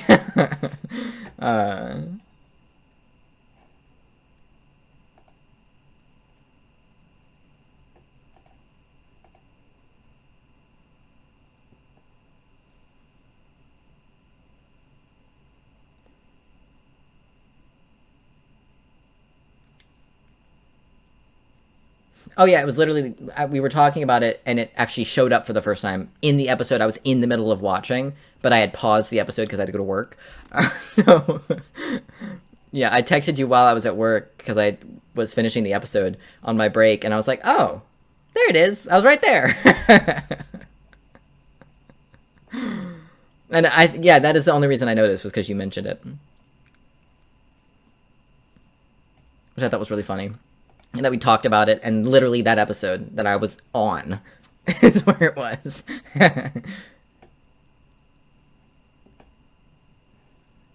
Because it's anime.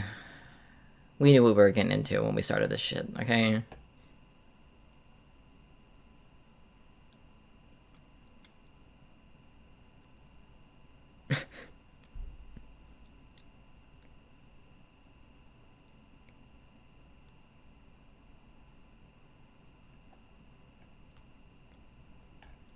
That is a weird ass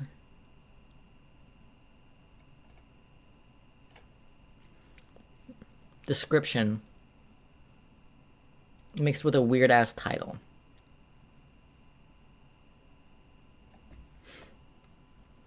That does not narrow it down. That one demon girl. The main one at the end of season 2, the Entertainment District arc. Her? She was older than 12. She wasn't 12. I mean, she might have been. She was working in a brothel, though. Like, she was running a brothel, so I imagine she was at least 16.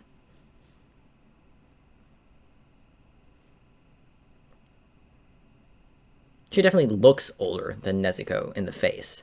She's also significantly taller, which is what makes me think she's older. It's because she's quite tall.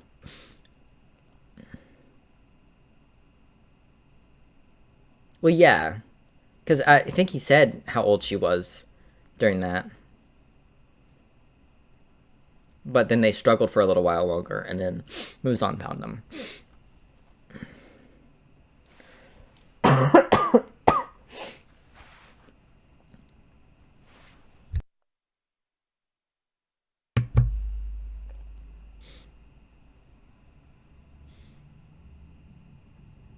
I mean, I never, like, pegged her as, like, an adult, because she doesn't act like one. She acts like a kid.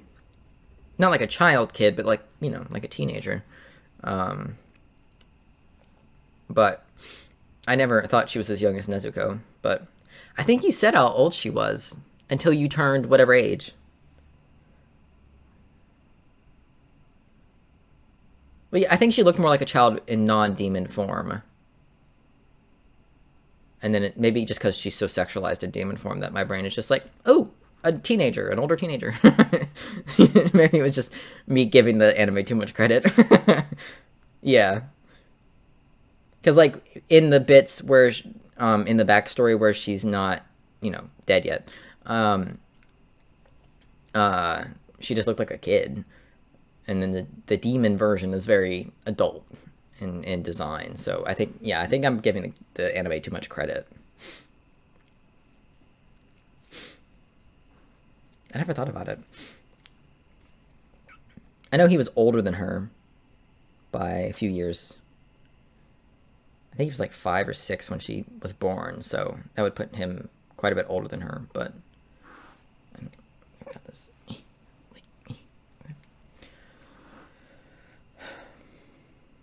I've also got this, like, patch of, like, this spot here that keeps getting, like, zits and stuff, so it's just, like, permanently discolored. But when I turn like this, it looks like, it looks like I've got contour on my face when I'm at the right angle, and you can't tell that it's just discoloration on my face.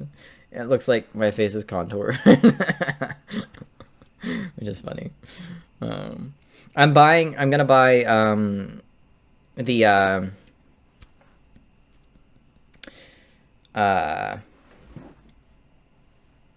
figure. I'm gonna buy the figure of her and her brother back to back. I'm gonna buy that soon because that's my favorite fight of the show so far. This one in the new season was really good, but it didn't have me on the edge the same way the Entertainment District one did. That one had me stressed. Granted, that one also had my other favorite character in it. It had Nezuko and Inosuke in it, so already ranking higher up in the list than this one was, because there is no Inosuke really at all in this season, which is very disappointing. He's there in the beginning of the season, but he's not really there for the fights and stuff at the end. It's very Tanjiro based this season, which is fine. I like Tanjiro, but he's not my favorite, okay? He's a cute little baby, but I like Inosuke. Also, Inosuke voices the guy who does the Japanese voice, or is it the English voice? is one of the ones in oh, I think it's the English voice actor for him. He does a lot of anime voice acting. Yeah, the guy who does the English voice acting for Inosuke does the English voice acting for Eren Yeager. How crazy is that? I wonder if his voice acting is any good. Yeah. He's literally Eren Yeager, which is just fucking insane. Yeah, he's got a long list here. My Sword Art Online, My Hero Academia, and those are just like the first 3 that it shows.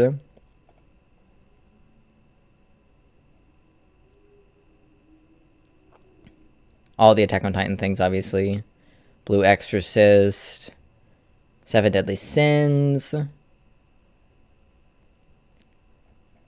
Pokemon Origins, A Jin Demon Human. I almost watched that one. Drifting Home, Baki. He's in Baki as well. One Punch Man. Who's he in One Punch? The fuck? I haven't watched the English dub for One Punch though, so I wouldn't recognize his voice. The only one of those that I've watched the English dub for was Attack on Titan, because its English dub is really good. Small penis alert. Sorry. Well, a lot of these are new. Granted, there's like 8 billion new anime every year, but still. Oh, he's one of the voice actors in the game Lost Judgment. I'm going to play that one eventually. Look at that. I wonder if he plays the main guy.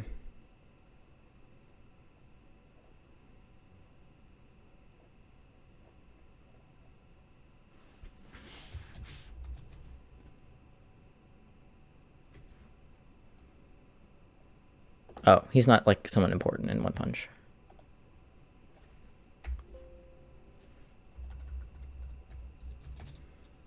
Yeah, he's not an important person in One Punch. Okay. Oh, he's also a voice of someone in the video game. Oh.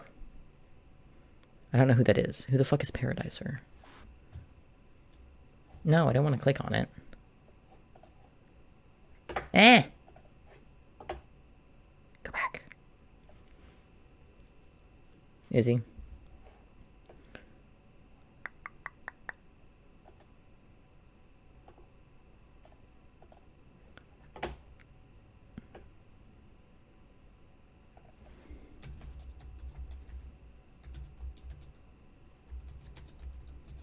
Who is this? Oh, he's the guy who looks like Connie. Oh. Okay. From like episode 3. Or 1. He might actually be episode 1. I think he's from episode 1.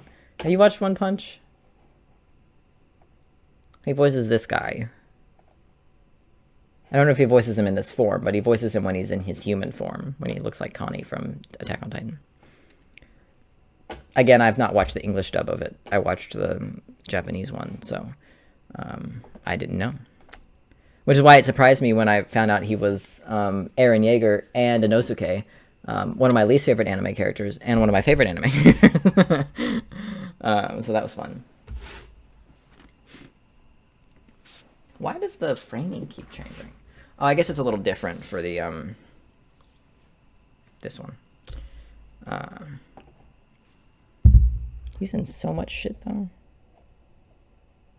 I wonder if the voice acting ever got any better in Demon Slayer. Because I stopped. I gave up after episode, 2. I said, I can't do this anymore. He was in an episode of Bleach, also.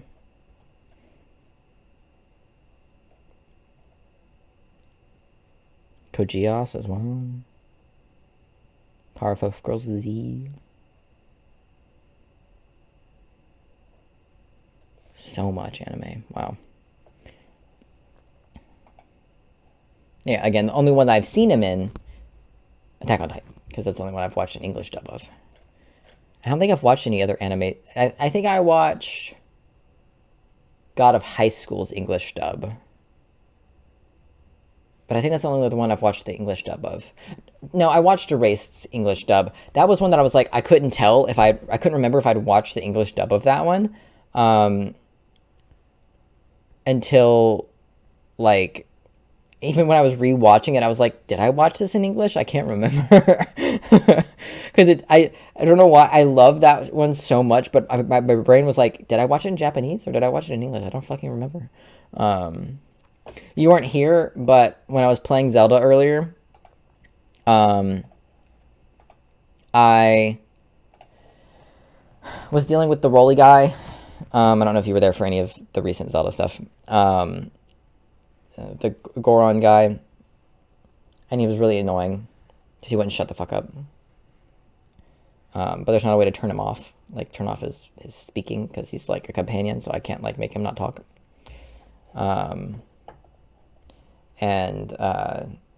So I entered the boss battle at the end of the section, and I got hit, obviously, because I just started the boss battle, so I don't know what I'm doing yet. And he goes, "Oh, you're injured, you should eat something." And I was like, I can't do this anymore, so I changed him to Japanese. Far more tolerable, far less annoying. Because also his voice is just annoying. Not what he's saying, but the voice itself was also annoying. So I went and I was like, what can I do? What settings can I change? And the only one I found was which language. So I put him in Japanese. And his voice in Japanese is like super fucking high pitched. Like even for like Japanese, like it's high pitch. Like it sounds like it's either a little boy or a chick voicing him in Japanese, which is weird. Because he's like this big dude. Like he's this big, like round boulder dude, like, you know. So that was really weird. But he was far less annoying in Japanese. So I watched a whole ass cutscene in Japanese. I fought the boss battle in Japanese. It was interesting. And I was like, I wonder if this is because I'm just more used to hearing Japanese at the moment, because all the content I'm watching that's not YouTube is in Japanese. So beats me. But I just thought that was funny. I said, fuck it, and I switched to Japanese. Far more tolerable, because if I wanted to ignore him, it was a lot easier, because I didn't have to hear what he was saying. I had to read what he was saying. So I could just not read it, and then I wouldn't know what he was saying.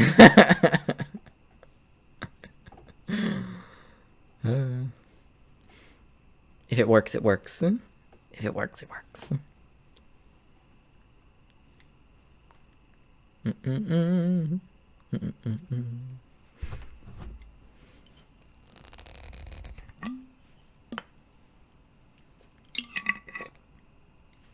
Good ASMR sounds there.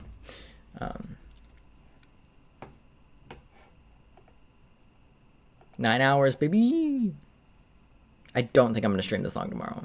I'll probably stream long tomorrow, but I don't know if I'll stream 9 hours long tomorrow.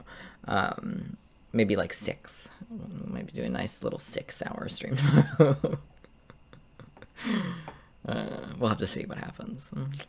If I end up, because we're gonna do, I think, Reddit tomorrow instead of YouTube. So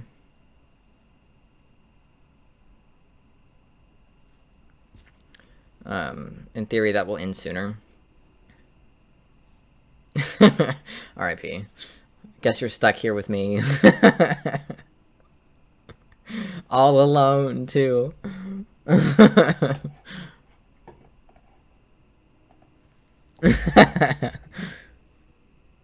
mean, there's about 800 bots in the chat, but, you know.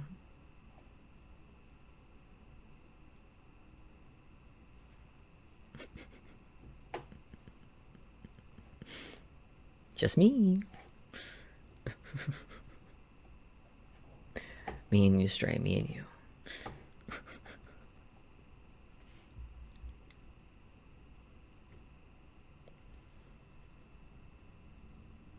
Do you ever find a piece of fan art that you really, really like, but then there's that one little detail that just doesn't work, and your brain just can't not focus on it? Like, it's a fantastic piece of fan art, and your brain is like, this is the best thing I've ever seen, and you see this one little flaw, and you're just like, fuck. I hate that so much. That's what I feel like for the one that I have as my phone background. I love the whole thing. but Tanjiro's nose is so fucked up, and it looks so wrong and incorrect. Like, it's, like, turned up, and I don't know why. Like, it's the normal, like, anime pointiness that you get from the side in an anime, but it's, like, pointed up. How do I show this? I'm just gonna send you the picture. If I can find it. I won't be able to find it as quickly as you find stuff, but I'll find it.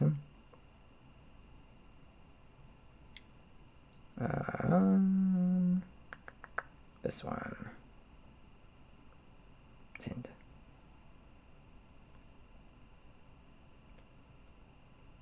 Oh, that's weird. And especially, I love the way I have his art on my phone, because it cuts out, whatever the fuck his name is, the lightning boy. I have it zoomed in, so you really can't see him. You just see Tanjiro, Nezuko, and Inosuke.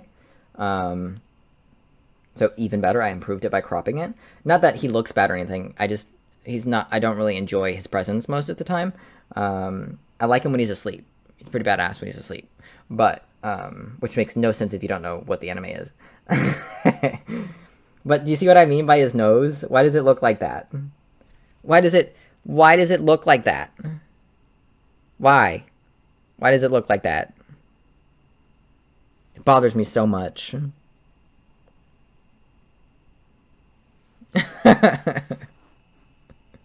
Otherwise, it's perfect. I love the textures on everything, especially on Inosuke's head.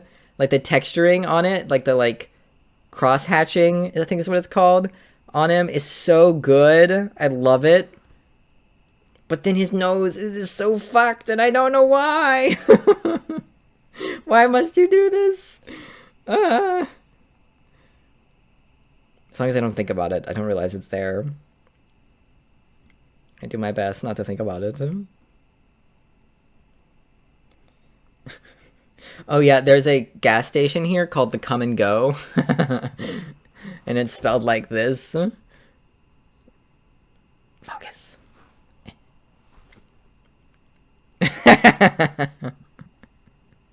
Why? Why? It's so funny. I don't know why it's like that.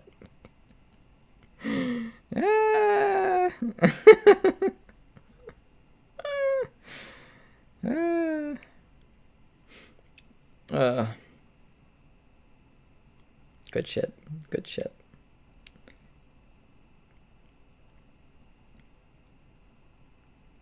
I always like it, and at the end of I always like it when Nezuko carries Tanjiro around, because he's always carrying her around on his back, so it's always fun to watch her pick him up and carry him around. It's so cute.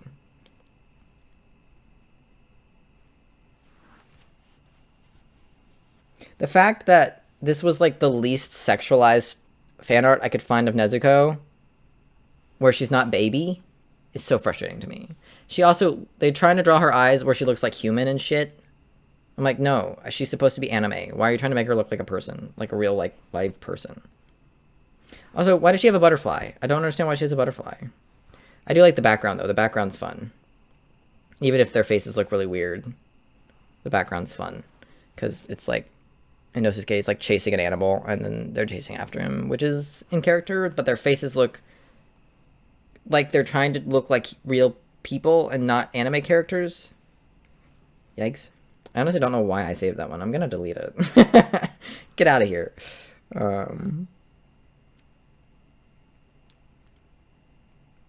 Yeah.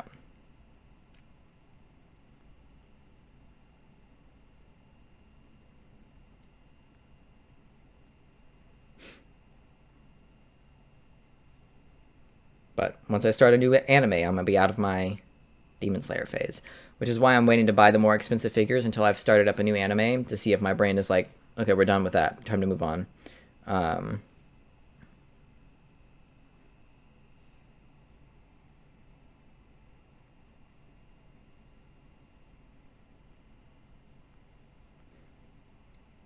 a bunch of random ass screenshots to delete.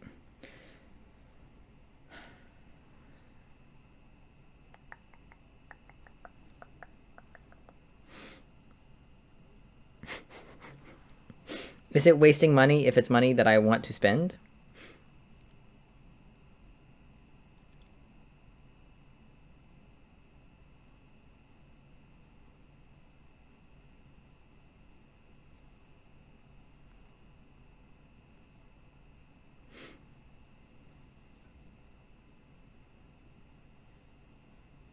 Oof.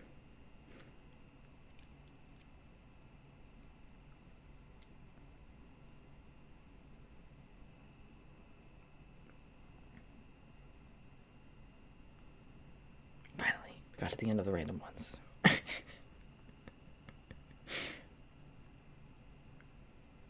Delete. Okay, we're good. There was so many.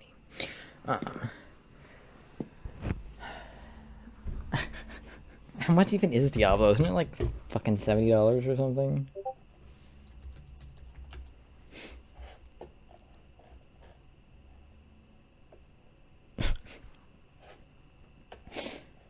It's 5, right? Or 4? Diablo 4?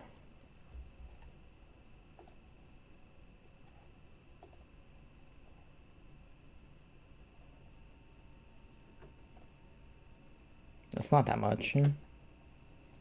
For a game, anyways. Is that expensive? That's cheap for a game. I don't know how much these types of games usually cost. Ultimate Edition is $100. It's a lot, but, you know. I mean, it's brand new. Are the other ones brand new? Deluxe is $89.99. Standard is $70.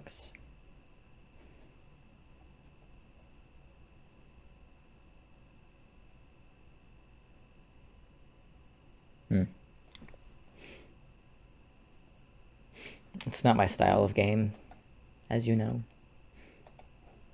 But I kill myself to make money so that I can spend it on things that I want. So don't judge the way I spend my money, because I worked hard for my money. So I will spend it how I wish. Why did I get a notification about shit I posted?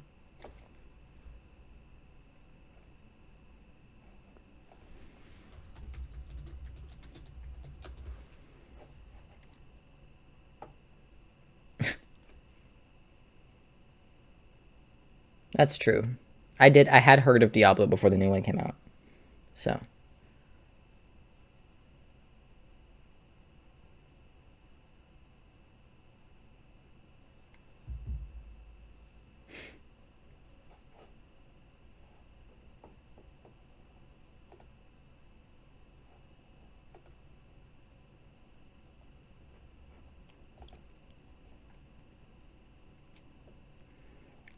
I don't know if Jimmy ever goes back and watches the VODs of like these hangout streams, but he's gonna have a nice long one to watch while I'm at work this weekend for background noise and shit. What's easily gonna be an 8-hour VOD because he left like, I don't know, not very long into the just chatting portion, maybe an hour in. So.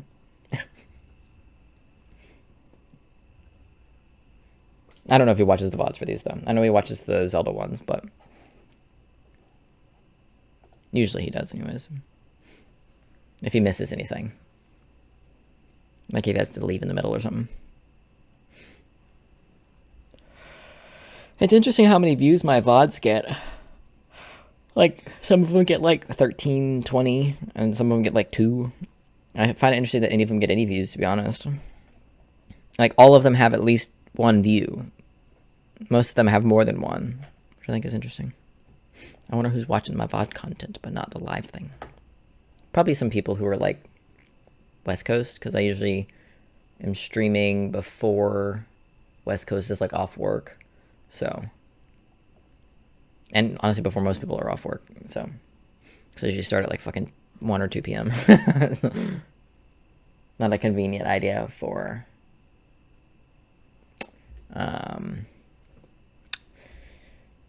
that. I need to get back into speedrunning because those get a lot of views and bring in a lot of people.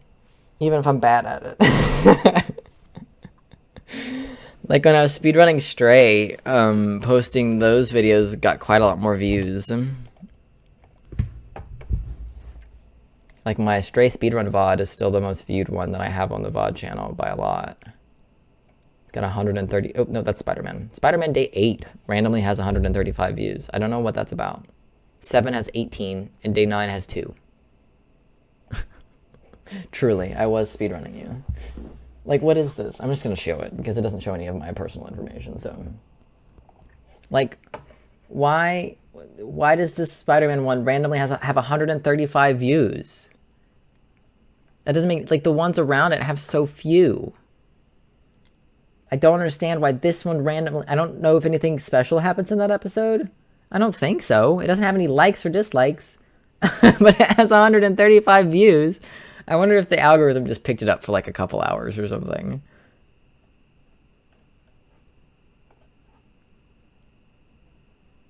And then obviously the Stray speedrun, because it's my PB, and I posted it to speedrun.com, so some people are going to look at it. I was in the top 10 for a little while.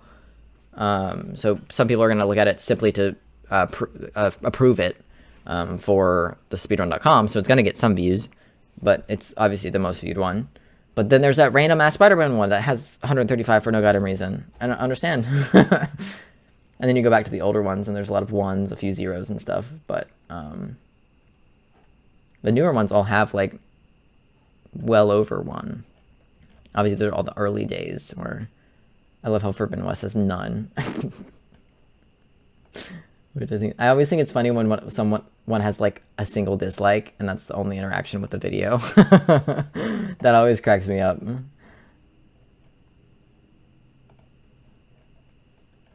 not seeing any at the moment, but there were ones where there was like the only like or dislike was 1 dislike. Hello? Yeah, like this one. It's got 1 dislike. You can't see the likes or dislikes, but this Spider-Man Day 7 has 1 dislike and no likes. It's very funny.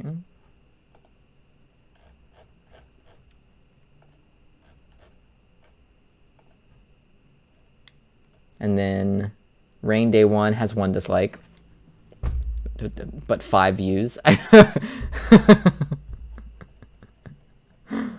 The Jordan Peterson one has a dislike. 3 dislikes on the Jordan Peterson one.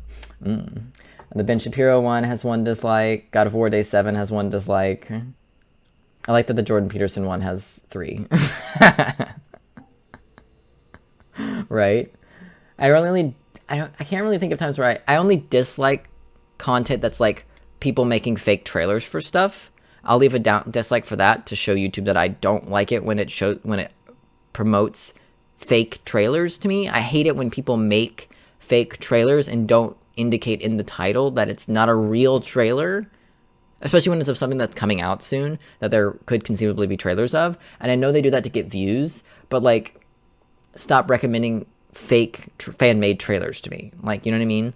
Because it makes it hard to know sometimes, especially when it's channels with really big followings, you know?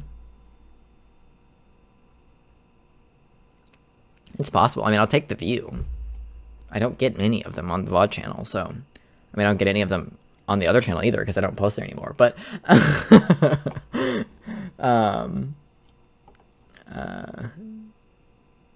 you know... I just find those ones funny, where there's 1 dislike. Especially the ones where it's like 5 views, 1 dislike. I love that the Jordan Peterson one has 3 dislikes. That makes me happy. Why does Rain Day 1 have a dislike? Is it because of how distracted I got during that stream? Because that was the day we set up the emulator in the middle of playing Rain. And I didn't finish the game. I might go back and finish it at some point.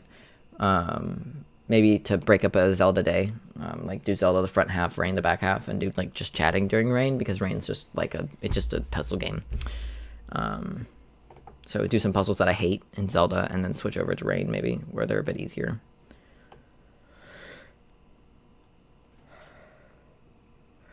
I still have Ragnarok or God of War, just regular God of War. And I would play Ragnarok after Zelda, but I can't pick up I can't go back to playing any PlayStation games until I've got my TV stand. Because I want to leave the PlayStation over on the TV stand, and so I'll need to have it at the right height so that I can hook up all the cables and stuff correctly. So I can hook it up over to the computer from the TV stand. Because I want it to normally be plugged into the TV. And then just leave it plugged in when I'm spending time on it on the PlayStation, or on the stream. So then that way it's just an easy, like, switch in and out. I think I'm going to put it sideways on the TV stand and then have one of, because I've got these. Do I have one in here? I should.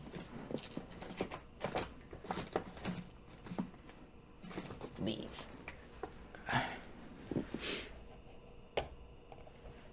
I have these, which is like you plug it into the top and it just like this. I'll probably use one of these for the PlayStation, so I'm not constantly unplugging and replugging into the PlayStation itself. I'm just plugging into the other one, so if I damage the plug, I'm damaging a easily replaceable one and not the HDMI plug on the PlayStation itself, because I'll be unplugging and replugging to plug it into the TV versus plugging it into the computer. I think that's what I'm going to do. I don't know if this one will do it. I've got another one that's the other way around, that like the HDMI port is the other way around. Because some of them will go on like this or like this. So it just depends. The other one I think is plugged into my DVD player, but I'm not going to need a DVD player because I can play all the DVDs that I have in my PlayStation. Also, I don't really watch DVDs very often, so I might honestly just sell the DVD player, I'm going to be honest. I don't need it. Because like I said about the PlayStation, and I'm going to buy an Xbox at some point, so.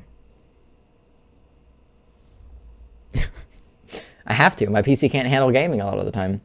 Especially the newer games that are coming out. You've seen it, especially while I'm streaming. It handles it okay when I'm not streaming, but still not great.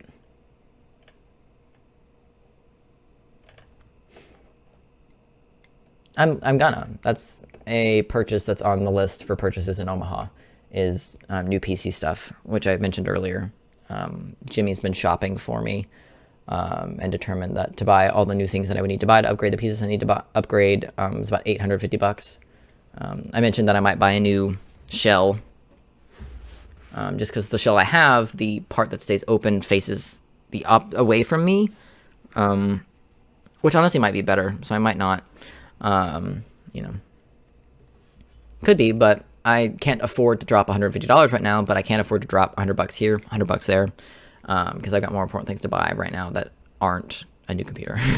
So since I've got so many like PlayStation games that I want to play, I can put off upgrading the PC. So, and then when I'm ready to upgrade the PC, I'll just go in for a few extra shifts, and then I'll have that whole paycheck that I can put towards the new PC parts. So, I got a pretty clear plan of what I'm doing monetarily for the next few months at least, until I've got furniture and stuff and I can stop having to buy big pieces of furniture. Not big pieces of furniture, but, all the pieces of furniture I'm looking at are like $120, $150 a piece, which isn't crazy expensive, especially for furniture, but the bed frame is the most expensive one. It's over $200.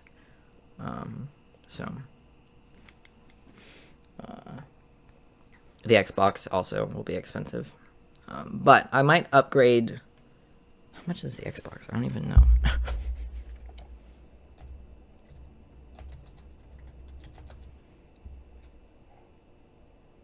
I might upgrade the computer before I buy the Xbox, because the Xbox is almost as much as the computer bits.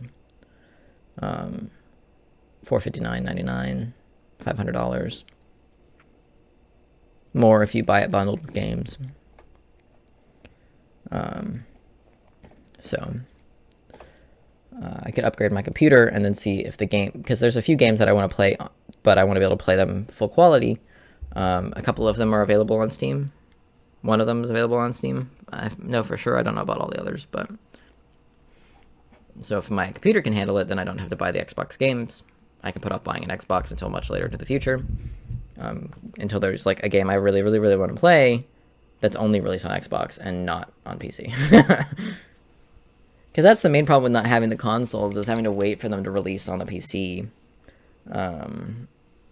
Although I'm gaining flyaways by just fucking sitting here. I hate that shit. Just stay back. I'm not gonna buy fucking gel to make you stay back. My head is greasy. That should be enough.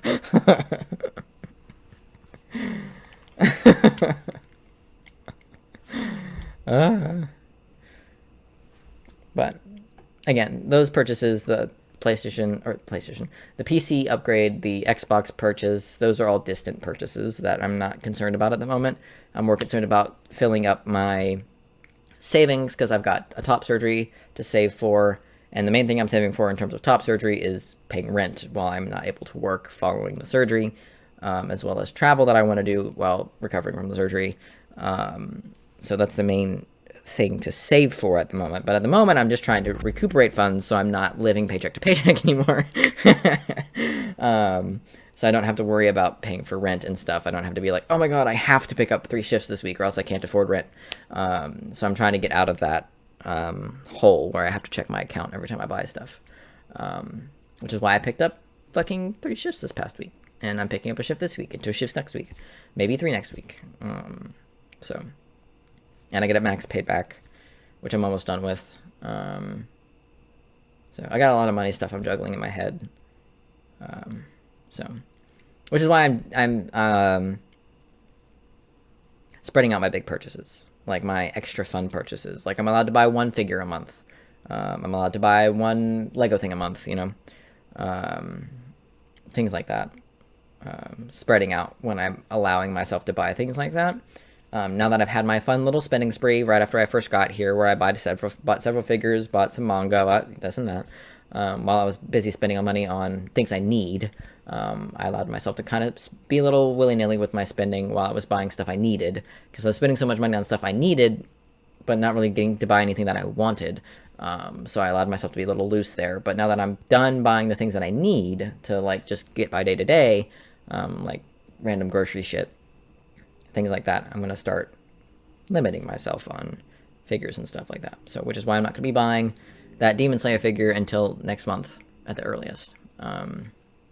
So, my hope is this check from this past week will cover rent for July by itself.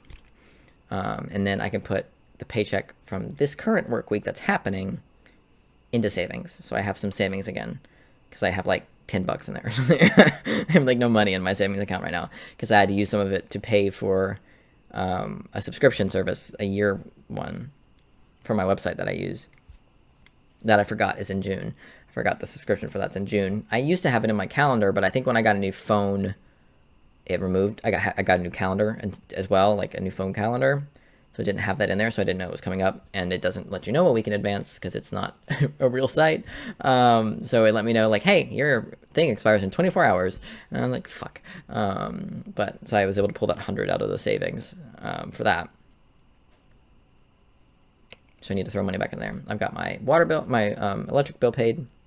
That was the big purchase this week, the big spender of this week, $250 for that. I don't know when my water bill is going to come. I haven't seen one for May yet, so I assume that the water people are just going to bundle May and June together, since it wasn't a full month of May that I was paying for water. I doubt that bill is going to be very high. I've run the dishwasher twice. I shower twice a week, 3 times a week. I'm pretty conservative when it comes to using water. I shower more when I have more work, but if I only work my normal weekend, I shower 3 times a week. So, just to save money, save some water. I don't go anywhere, so, I'm a little greasy. It doesn't really matter because I'm just going to be here.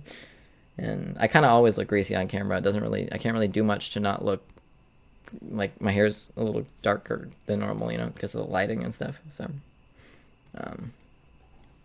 but yeah, those bigger purchases are down the line purchases, like the big Lego purchases that I want to do, like the big expensive ones that are like $500. Those are ones that I don't want right now. Like those are the ones that I want to buy eventually. Those are like eventual purchases that I want to make when I'm more financially stable, most likely after top surgery. So, you know, a year from now, after I've renewed my lease, probably, for the big ones, the really big ones. But yeah. So, I don't know how I'm able to keep it all straight in my head, but I do a pretty good job, for the most part, of keeping track of what money needs to go where and when. So, what purchases I want to make in the future, what purchases I need to make in the future, what purchases I need to worry about in the future. Because I kind of have a goal in mind for when I get top surgery. My goal is February, is to have the surgery done by then. My goal is to have it booked by the end of the calendar year, and then ideally have it occur by end of February. And then I can be off the rest of February, March, and April from work, and have enough money saved up to pay rent during all that time, because that should be more than enough time to save up for rent for that. Especially since I'm not going to spend all of that time here, since I'm going to spend some of it with Max, in theory. I mean, I can save up for that by just killing myself for a month and picking up 3 shifts a week for like 3 weeks in a row. I'll have enough money for that with that. Time and a half is very helpful if you're trying to save money. So overtime is very helpful. It's very exhausting, but it's very helpful when you're trying to save. So there's my money tip of the week. If you're trying to save money, work extra time.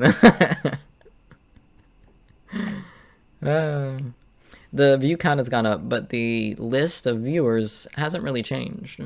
Interesting. I'm always curious which names I'm seeing are actual people versus bots, because you can't ever tell. A lot of the names all look the same, you know? Like, the bot names look like normal names, or like, what are normal names on Twitch? Like, what are normal Twitch usernames? Like, what do those look like? You know? So...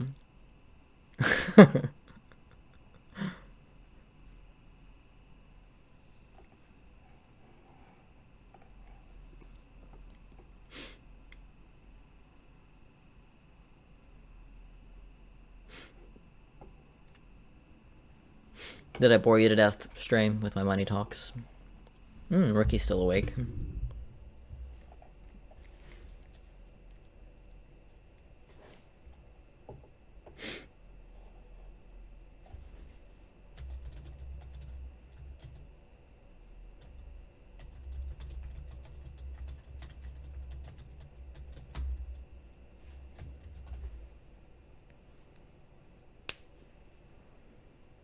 What even is money?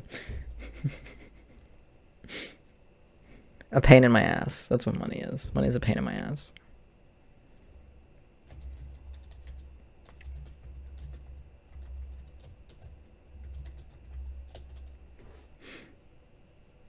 You don't have any. Yeah, I'm kind of in that boat a lot of the time. So, because I'll finally get money, and then I have an expense I have to pay for, like rent or a payment to Max towards my debt, or fucking $250 electric bill for no fucking reason. What is a $200 deposit for in an electric bill? What is that for? What am I making a deposit for? I better get that fucking money back. Especially right now because of all the moving in stuff. So you've got like a bunch of rent-related things to pay for that's not just regular rent. And then also you have like, I had all the moving costs that I had to pay for, which wasn't my money. That was my parents' money, thank God. I don't know how I thought I was going to pay for that myself, but,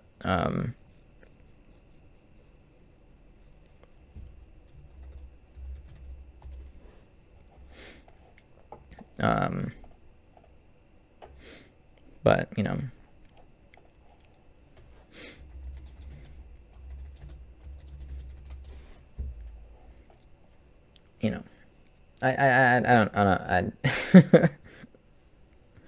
I'm tired of having to worry about it, which is why I'm trying to just work so I can have some savings so I don't have to worry about it all the time.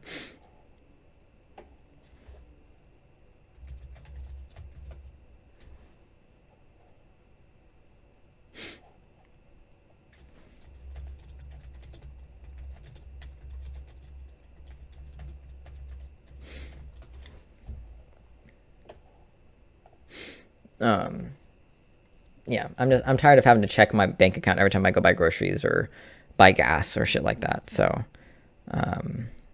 it's part of the reason that I'm trying to get ahead of it. That's why I killed myself this past week, was to hopefully have the money to just pay rent when it comes around this next time and then not have to worry about it for a minute.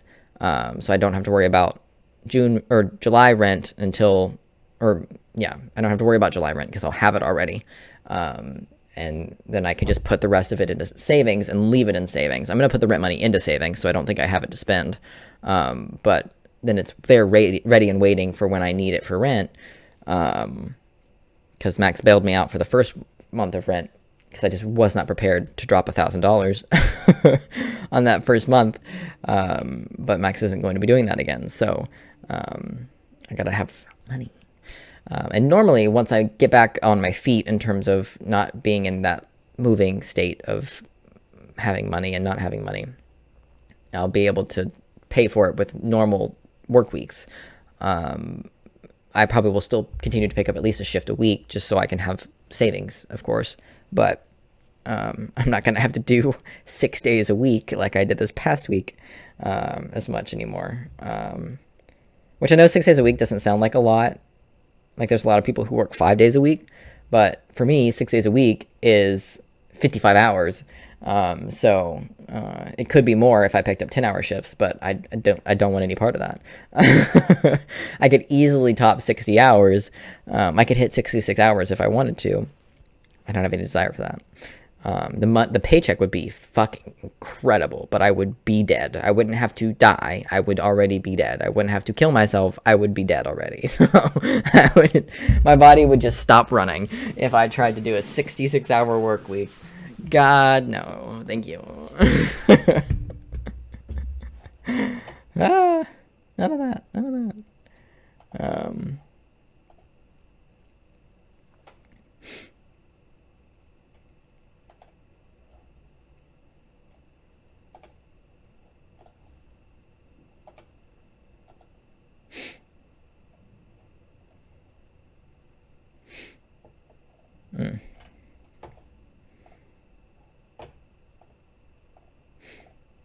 I love that these just chatting streams usually just turn into me talking to one person.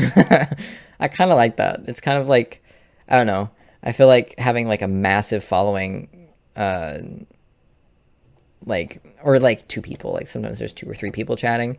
It's nice. I don't know how people who have like 100 people in chat at a time keep track, especially when all 100 people are like actually chatting. Like Hassan's live right now and he's got 22,000 people in his chat. Now, Hassan is incredibly just stupid. I don't know. He's just ridiculous how he's able to keep up with his chat and manage that. But he's an out of the ordinary scenario. Because there's a lot of people who, when they get that big, they just stop reading chat, basically, with the exception of like subscribers only or something like that. But I think having like a sweet, like what Katie usually has, like right now she's live, she's got 63 people with her. Like, I think that's a good number because you can watch chat, you can interact with everybody to a degree, because not all 63 of those people are going to be actually like fucking talking, you know. And you still have a functional chat that is running and someone's always saying something, things like that. So a good 25 to 50 is nice and cozy. You don't feel like you're sitting there talking to nobody like I do a lot of the time. You know.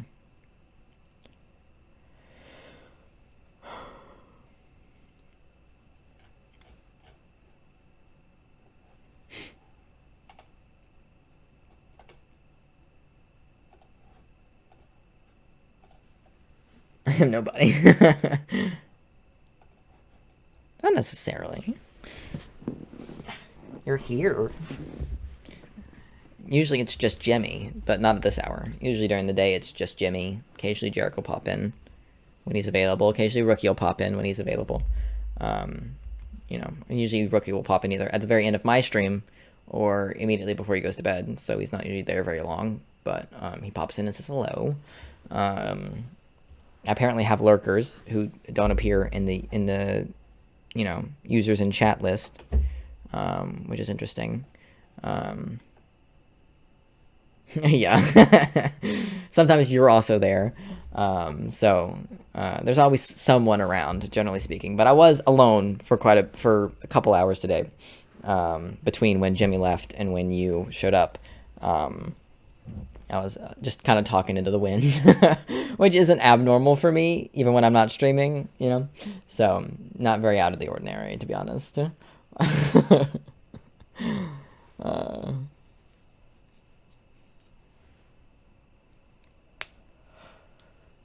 don't mind it. I like that there's ever anybody here, so, I try not to complain. Because, again, I don't want, like, thousands of people here. That I would get overwhelmed. I think he left a little early to try to get some sleep. Since I ended Zelda fairly early, he didn't try to stick around too much. If I'd done Zelda all day, he probably would have stuck around a little longer, but he said he wanted to go to bed, try to get rested up for work, and I said, you go for it.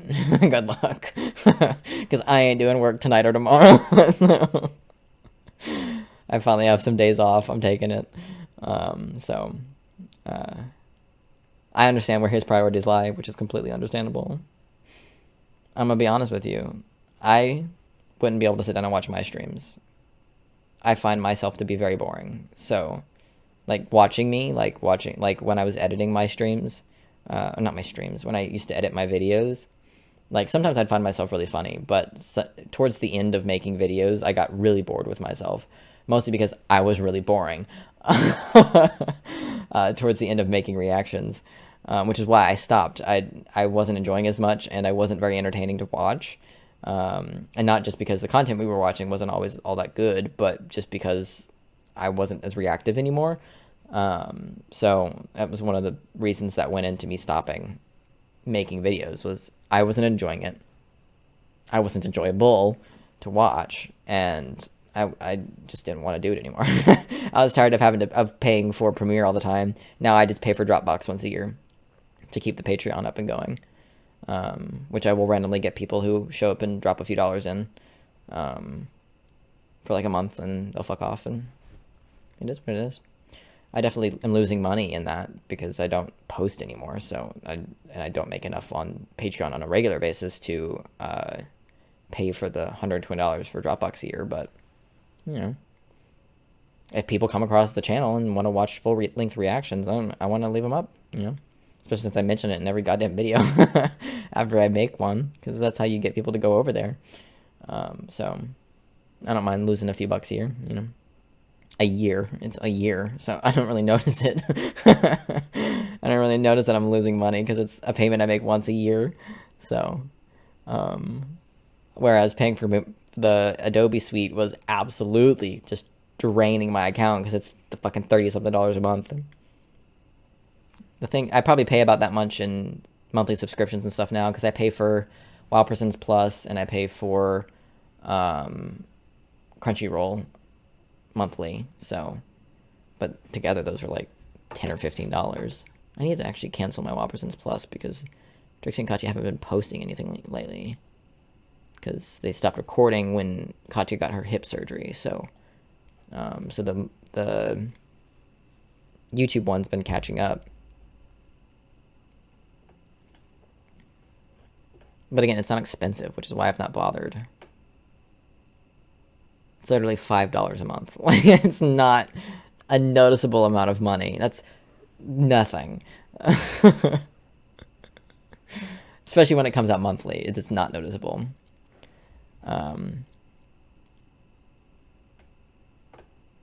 You save $10 if you pay for it for the year. It's not worth it, in my opinion. Oh, you can pause.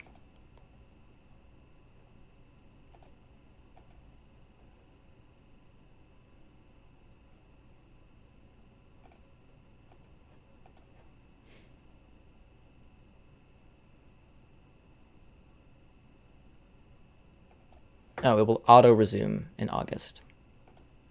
Interesting. Sweet. Yeah, they haven't posted any new ones this past month, and I just forgot that I was paying for it.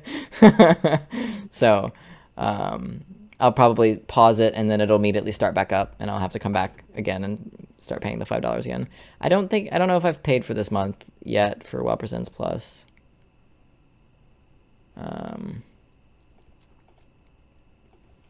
I don't know why, but my Google Pay, when I use it to pay for things, still has my dead name attached to it.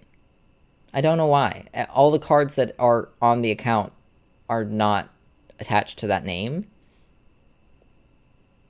Like, even the bank account that it's linked to doesn't have my dead name on it anymore. So I don't know why when I buy Cheddars, when I order it and pay for it with Google Pay, so I don't have to type in all my fucking information. But it attaches my dead name to the order, so they come out and ask, is this for dead name? And I'm like, yeah. And so I take it. I mean, I guess I don't tip when I order from Cheddars because I'm ordering. I'm not going in and sitting down, which I've talked about before. So if they're ever like, oh, this fucking bitch doesn't fucking pay, I can just claim it's my girlfriend because it's a woman's name that is attached to the order. So that's like the only thing I pay for with Google Pay on a regular basis, but still,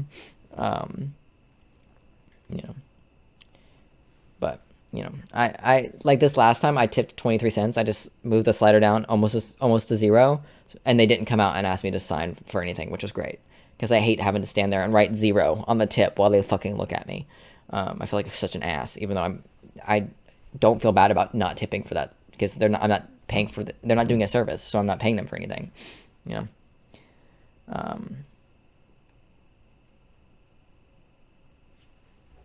want to know when I last paid. It must have been on the 8th, so it's weird that it won't let me have it till the end of the month. Oh, it will be paused on July 8th. Oh. So why does the home screen look different?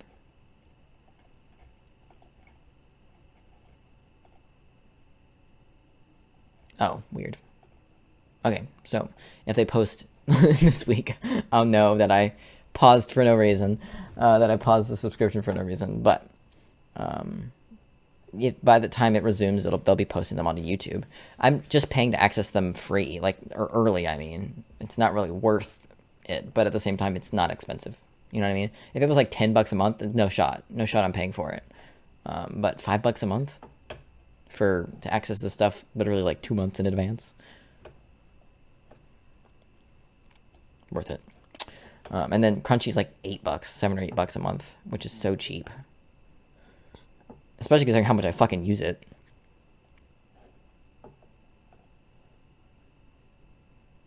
Yeah, it's $8 a month.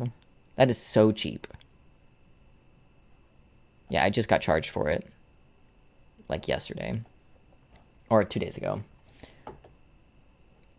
So, $8 a month. That is so inexpensive. I don't know how they make it that cheap. I really don't.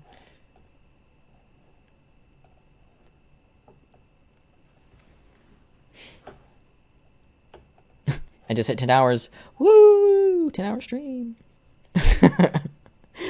This VOD is never going to finish uploading.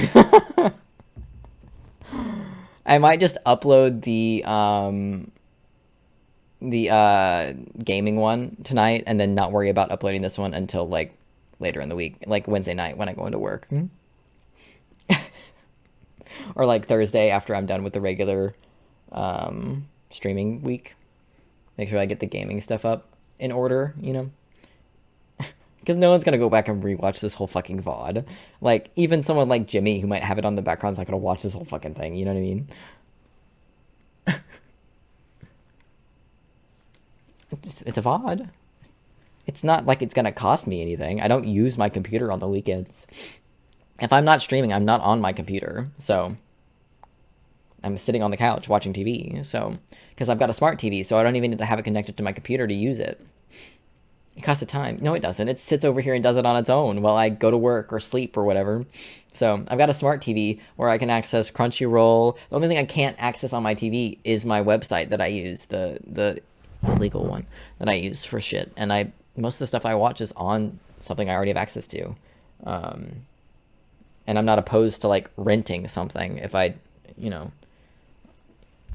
like renting a movie. I rented when I rewatched Spider-Verse, the first one, I just rented it for like $5 $4 on YouTube so I could watch it in 4K on my TV because my site doesn't have 4K.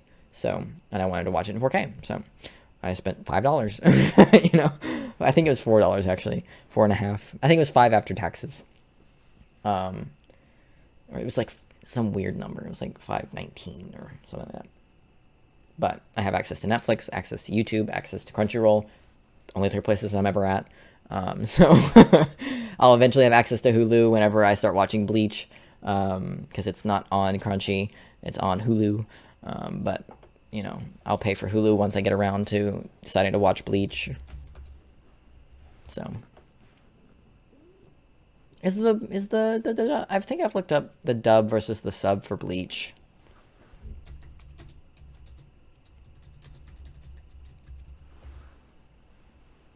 I haven't heard of them doing that, but that doesn't mean it's not happening.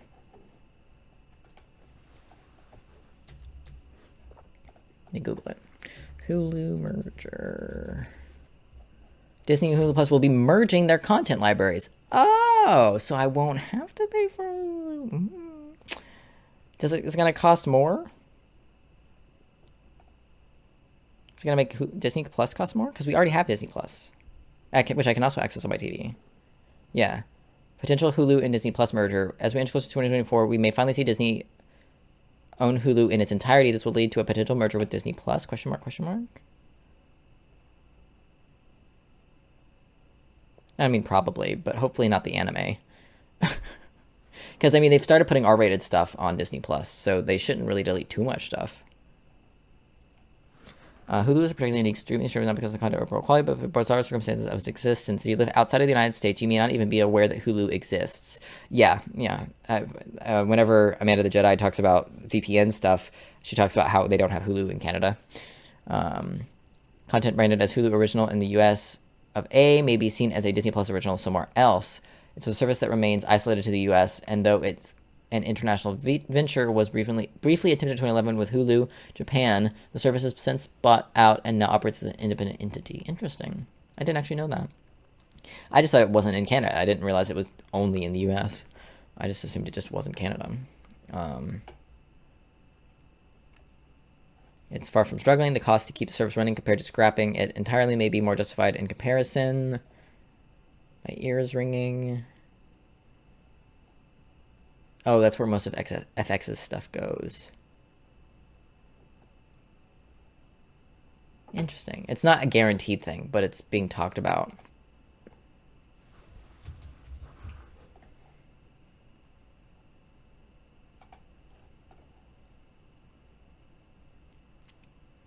(5/10/2023). This is the most recent thing.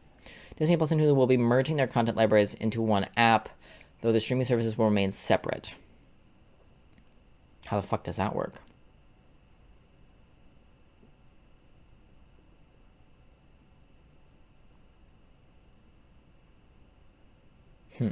According to the Hollywood Reporter, Disney CEO Bob Iger announced that an earnings call that Disney Plus and Hulu will see their content libraries merge into one app by the end of the calendar year. However, the services themselves will remain separate. Iger believes the development of this app will help better engage customers with Disney Plus and Hulu bundles. Oh, we continue to offer... Oh, so like they'll just be on this... You'll see them all, but you can't access the Hulu stuff unless you pay for Hulu? That's what it's making me think in my head. While we continue to offer Disney Plus, Hulu, and ESPN Plus as standalone options, this is a logical progression of our direct-to-consumer offerings that will provide greater opportunities for full advertisers while giving the bundle subscribers access to more robust, streamlined content. That's what it sounds like. Fuck. Because we pay for Disney Plus for the year. So, yeah. That's just gross. There needs to be a way to filter it then. If they're going to make it all in one app, you need to be able to filter it by what you pay for. You know, like... But so you're scrolling through and you're like, oh, this is on here? And you go to click it and it says, subscribe to Hulu, you know. That'll be fucking annoying if that's what they do. That'll probably cause some people to leave. When does this, when does this come out? The, next Disney Plus Marvel thing. The one with Emilia Clarke in it. What's it called? Get to the end of the fucking trailer. Secret Invasion? Secret Invasion. That one. Wednesday. This week. Oh. Would you look at that? I knew it was soon. It's an unflattering photo of her. Okay. That's weird. I don't like that idea. But regardless, if they, I'm not gonna buy it in the year for the year thing, because I'm just gonna pay for it while I'm watching Bleach and then cancel my subscription. I'm gonna binge the fuck out of Bleach and then cancel my Hulu subscription. My hope is to binge all of Bleach in like 2 months. So, because Bleach is over, isn't it?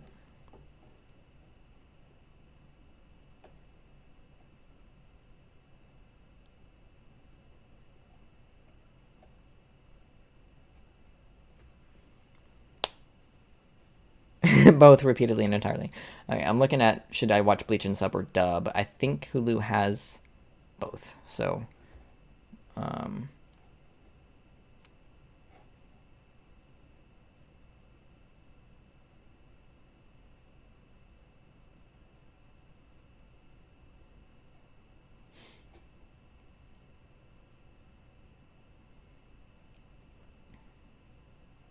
lot of people are saying dubbed. Okay, it has good voice acting, so I'll probably watch the dub because it's an action anime. That's usually what my determining factor is if people say the voice acting's good and it's an action anime, then I'll probably watch it. If it's not action, then I will just watch the sub. Just because usually the context and stuff is better in the sub. Manga arc list. Fancy. The dub wasn't bad. That's good. Shinigami arc. There's 2 Shinigami arcs. Substitute Shinigami arc, and then the Lost Substitute Shinigami arc.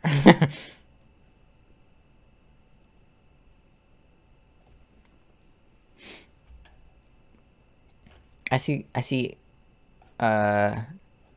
canon only. What the fuck does that mean? And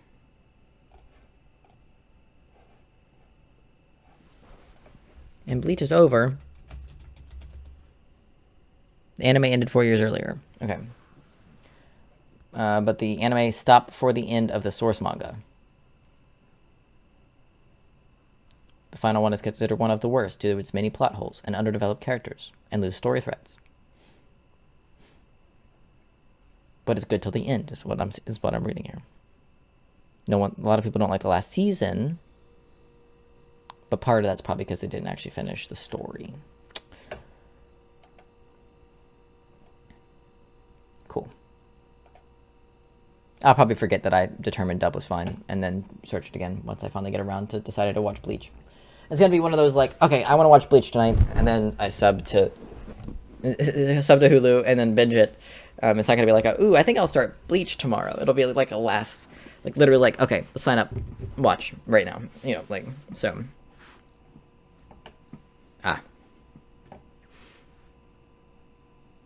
I'm trying to decide if I want to actually read ahead on Demon Slayer and One Punch, since I own them, or if I just want to own them. Like, I haven't decided if I want to actually like spoil the story for myself by reading it instead of watching it.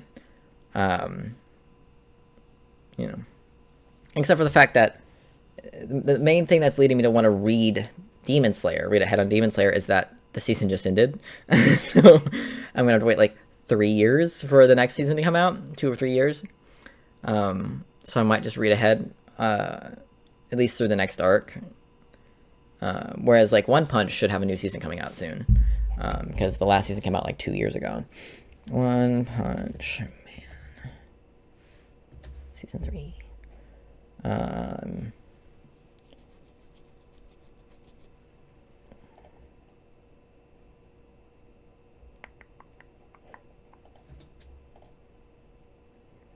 Season 3 could release in Japan in late 2023 or early 2024, so it's coming soon. So I might just wait on reading ahead on One Punch, and then once the next season's done airing, then I'll read ahead. But Demon Slayer just ended the season, so we're not gonna get another season for a while. So, you know, We'll see. We'll see what happens. I should have had some music playing in the background while I've just been sitting here talking about nothing for the past hour, 2 hours, however long it's been since we stopped watching the last video. Oops. Oh well. It's too late now. Let's hop into the next video. Because we are going to watch this drag queen story time, even though it's a little bit outdated. This video is an hour ago, a year ago, but the content itself isn't necessarily outdated, as it's not really been that long. So, one of my favorite television networks growing up as a kid. Whether it was All That or The Amanda Show, Nickelodeon. One of my favorite television networks growing up as a kid. Whether it was All That or The Amanda Show, this network played... She looks really skinny here. Doesn't she look skinnier here? Is it just because she's got less hair? A huge role in me developing an interest for improv comedy. And if I think back far enough, I also remember watching Nick Jr. I'm sorry, but I can't imagine her being funny. Can you imagine her being funny? I can't imagine her being funny. Sorry. Junior, which is a sister network of Nickelodeon that produces shows aimed at younger kids between the ages of 2 to 8. But these days, things are getting a little weird over at Nick Jr. And while some may refer to this weirdness as inclusive, those who are capable of detaching their feelings might prefer to call this a form of indoctrination. And I honestly... I didn't think the Amanda Show was funny. I love that she says detaching from your feelings as if conservatives only ever scream. You know? And I know that's a little hypocritical of me to say since I've been screaming all night, but I'm mostly screaming out of confusion and frustration, not like actual anger, you know? I mostly start screaming when they say something so outlandish that I don't know how else to respond and react because I'm just so lost. You know what I mean? But like, all conservatives do is scream and yell about, oh my god, the children, which is purely an emotional response. If you ask me, it's purely emotional. But, you know, we'll continue. Have to agree with them. Now, first off, if you didn't know, this video is actually part 2 of the Pride series that I'm creating for this channel. So if you haven't watched the first episode, go ahead and watch that before watching this. Trust me, there is a method to my madness. We'll watch it later. Well, I'm not watching it first. We'll watch it later. It's on my list. We'll watch it later. Maybe today, but we'll watch it later. They don't actually care about children. They just use that to manipulate others. Exactly. If they cared about children, they'd do 8 billion other things, not fucking ban drag shows. That's not what's hurting kids. So for today's video, we're going to be discussing the growing trend of drag queens within spaces that don't really make sense, and I'm wording it in this way for a very specific reason. For those that don't know what a drag queen is, allow me to educate you. According to Wikipedia, a drag queen is a person, usually male, who uses drag clothing and makeup to imitate and often exaggerate female gender signifiers and gender roles for entertainment purposes. Historically, most drag queens have been men dressing as women. And since much of society has gotten into the habit of... Yeah, most drag queens are men dressing as women. Some drag queens are women dressing as women. Some drag queens are trans women dressing as women. Most drag queens, though, are gay men dressing as women. Women in quotations, because most drag queens don't actually look like women. They look like caricatures of women. That is what drag is, especially now. It's evolved over the years because it obviously, as everyone here should know in theory, it originated in ball culture and like the version of it we have now originated in gay black culture and trans black culture. I believe in the 70s to 80s. So I could be wrong about the years there, but that's where the drag that we see now kind of originated, and has grown and obviously evolved to be this big, popular thing, obviously through RuPaul's Drag Race and things like that. It's become a lot more mainstream, you know. Kids are having panic attacks over being caught with their own children's books from home because they've been banned in schools. Yeah. Of changing definitions when it's convenient for them. I'm gonna go ahead and toss in a second explanation for you. According to dictionary.com, a drag queen is a performer, typically one who was assigned male at birth, whose act involves a stylized and exaggerated interpretation of femininity and plays with stereotypical gender themes. Yeah, that's what the last one said, just with more words. Point? It's also worth noting that drag queens are not the same as being trans, which is what we discussed in my previous video. Which a lot of conservatives forget, so I'm glad at least she knows that that's different. Although trans people can also do drag. That's not illegal or anything. There are trans women who do drag. There are trans men who do drag. And specifically drag queen type drag. So no one talks about drag kings because why would they? All of the shade, by the way. So yeah, at least Gothix knows that there's a difference between dressing in drag and being trans, because a lot of conservatives don't know that there's a difference between those two things. Transsexuals might dress differently or undergo surgery to permanently embody the opposite sex, while... She just said transsexuals, but, you know, it's not an incorrect term. But it's also not the right term, if that makes sense. Drag queens, on the other hand, mostly do this as a form of entertainment. Yes. One of the most prominent drag queens in the mainstream eye, in my opinion, is RuPaul, who's also the creator of the hit show RuPaul's Drag Race. Now, I'm all for freedom of expression, especially as it pertains to art. And this is coming from someone who can... The funny thing about drag, I'm not a big fan of drag personally. Like, I don't go to drag shows. I don't enjoy drag shows all that much. I don't like RuPaul's Drag Race. It doesn't really entertain me. But I am familiar with the drag scene because I enjoy Trixie and Katya, the drag queens, and their content that they put out. They're not always dressed in drag. They are rarely performing, like lip syncing or anything when I watch the content that they do while in drag. They're usually doing comedy type stuff or just talking.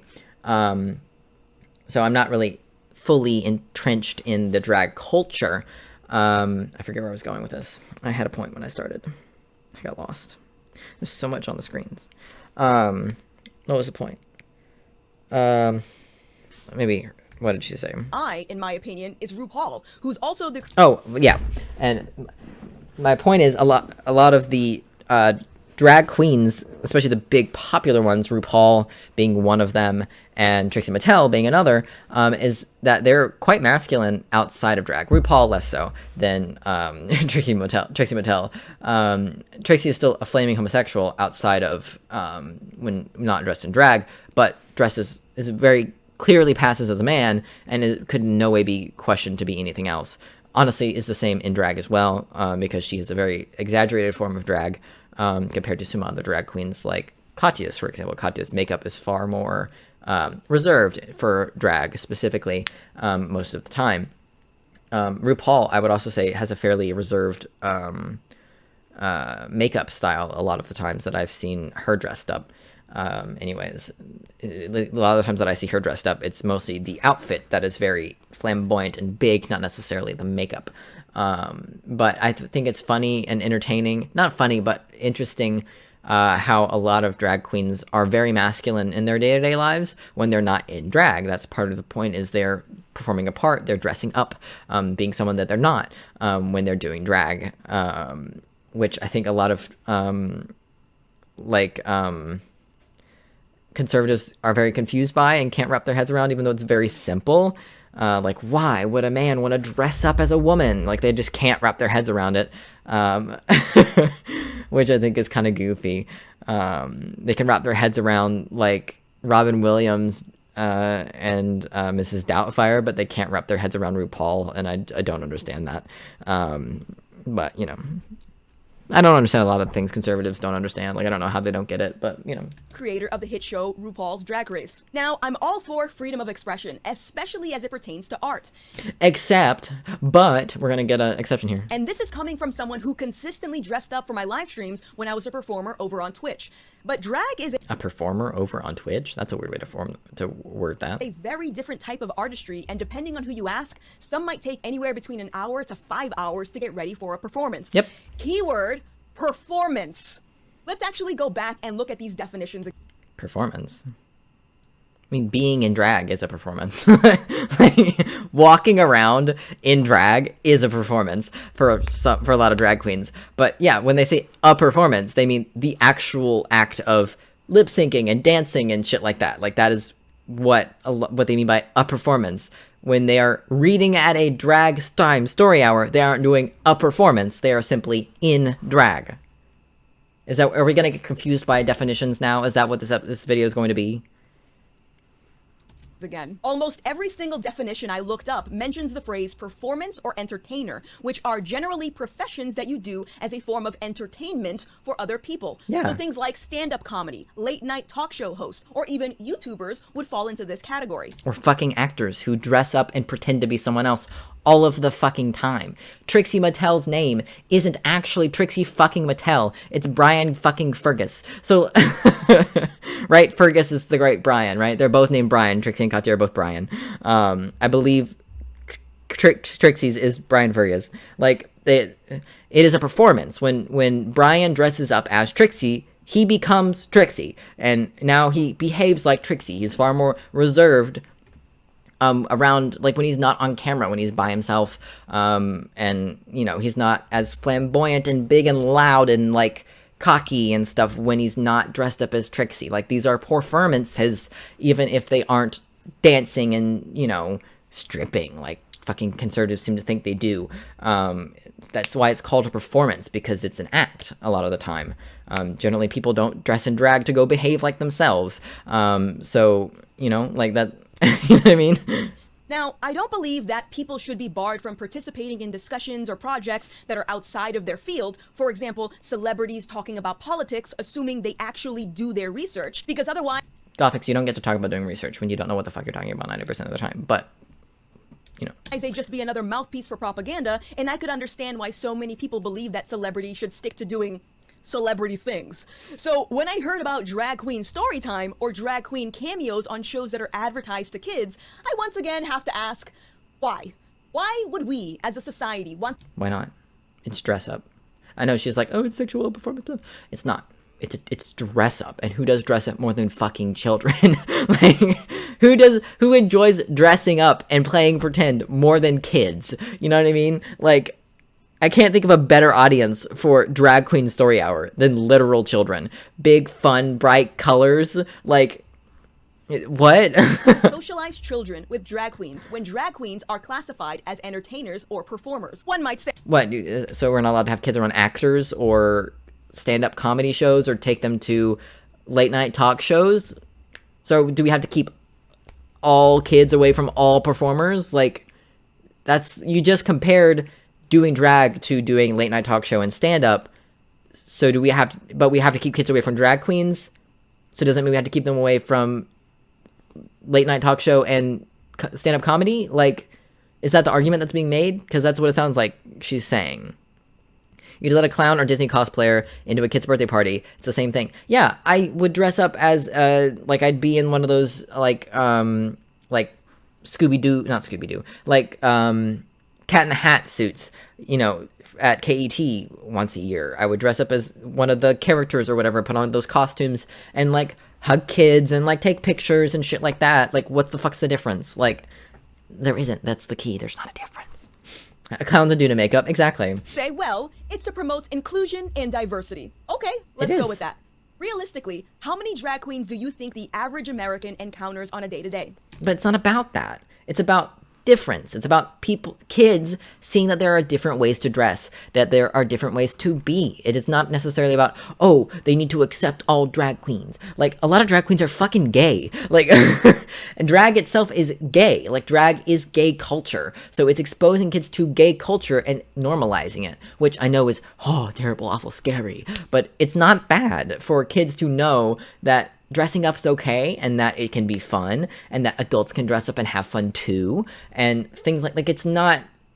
I don't know why people have a problem with it, and I know that's going to be the fucking wall that we have in this, because I don't see the issue, because as long as the drag queens aren't like fucking stripping, because there are some that will take off clothing and stuff, but they never reveal parts or anything like you would see at like a strip club. There's never like dong out or tits out really or anything at a drag show, you know, even like ones that aren't for adults. You're not gonna really see that because drag has a lot of padding a lot of the time, so there's not really a lot of clothing you can take off, you know. So even at the like ones that aren't appropriate for kids, they're stated that it's not appropriate for kids, you know what I mean? Cis little boys would probably want to wear silly pretty outfits if the adults around them didn't make it weird. Yeah.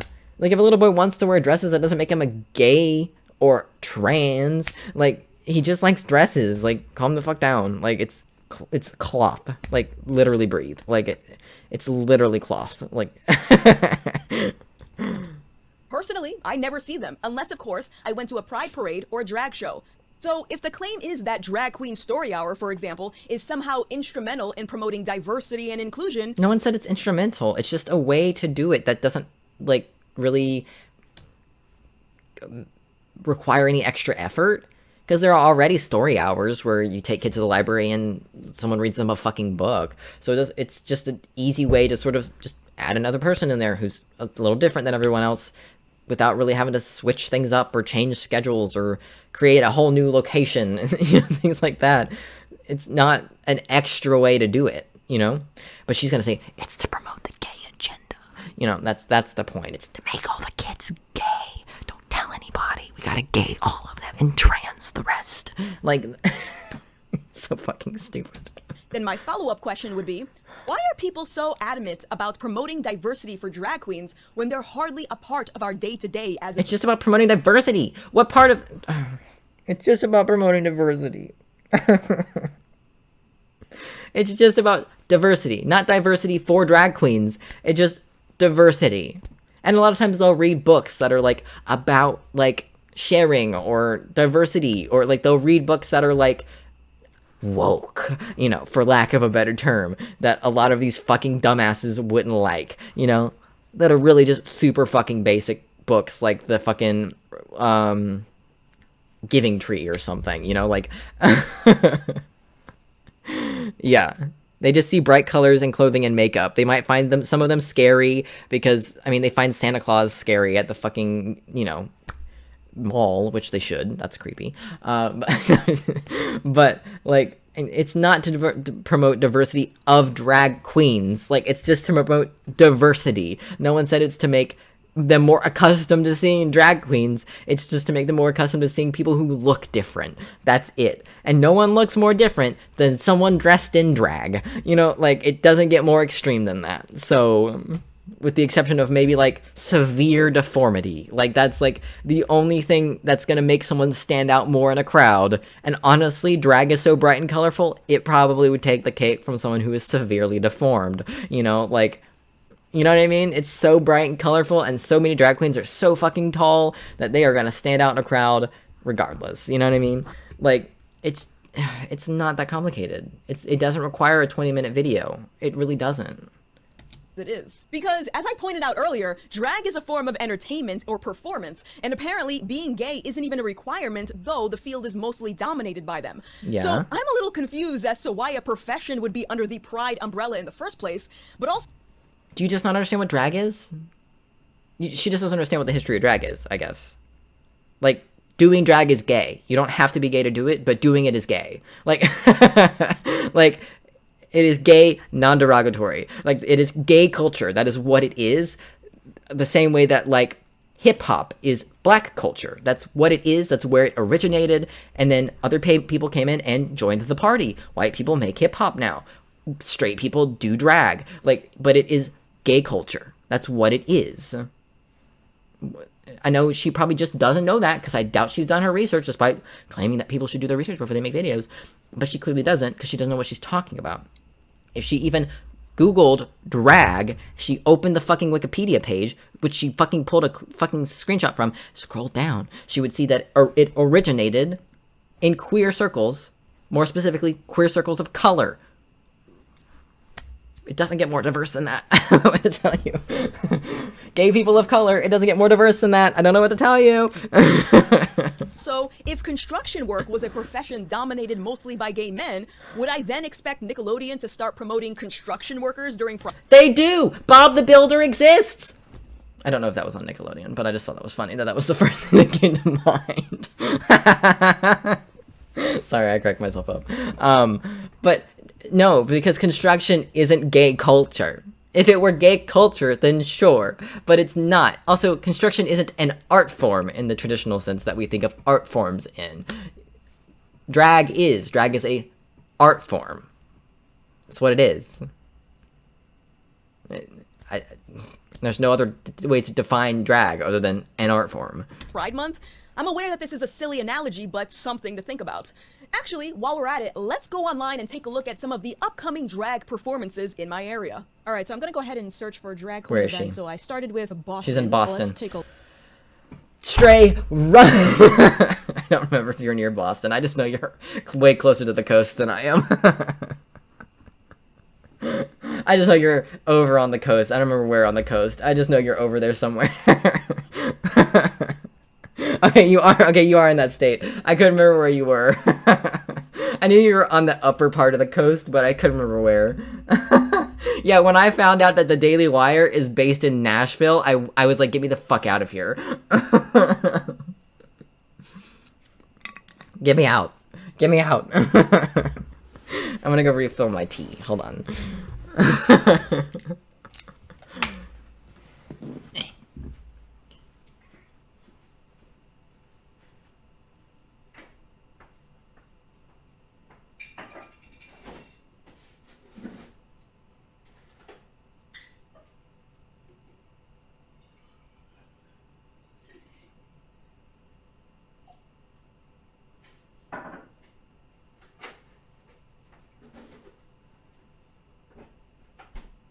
I want something to eat, but I don't really have a lot of food.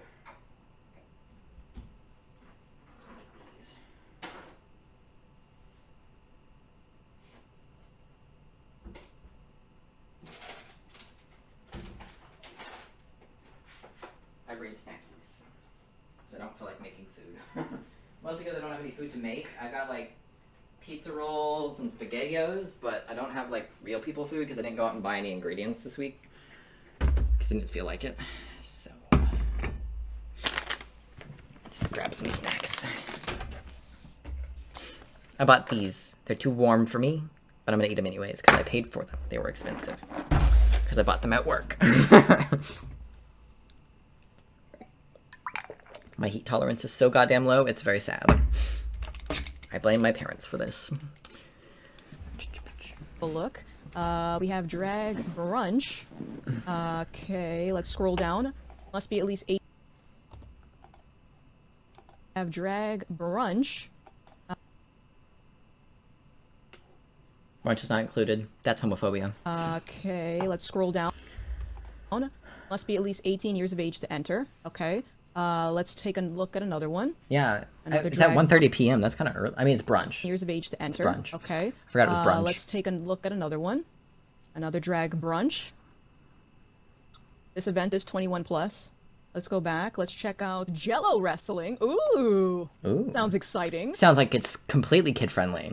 21 plus. All Yeah. right, let's check out something at a different location. Let's try New York. Yeah, it does say 21 plus to buy alcohol, but if they're serving alcohol, it's probably not a kid-friendly location. So a lot of drag queens don't want anything to do with your kids. That's something that Trixie Mattel said. She was like, you couldn't pay me to do a drag, like, I don't, like, the number would have to be high for me to do Drag Queen Story Hour. She said, I don't want anything to do with your kids. I don't want any of my own kids. I don't want to be around your kids. I don't want to look at your kids. I don't want to hear your kids. It was like, I did not become a drag queen to perform for children or be near kids. That I didn't, I didn't join the nightlife to, wake up at noon and, go do brunch, and a lot of drag queens feel that way. They don't want anything to do with your kids.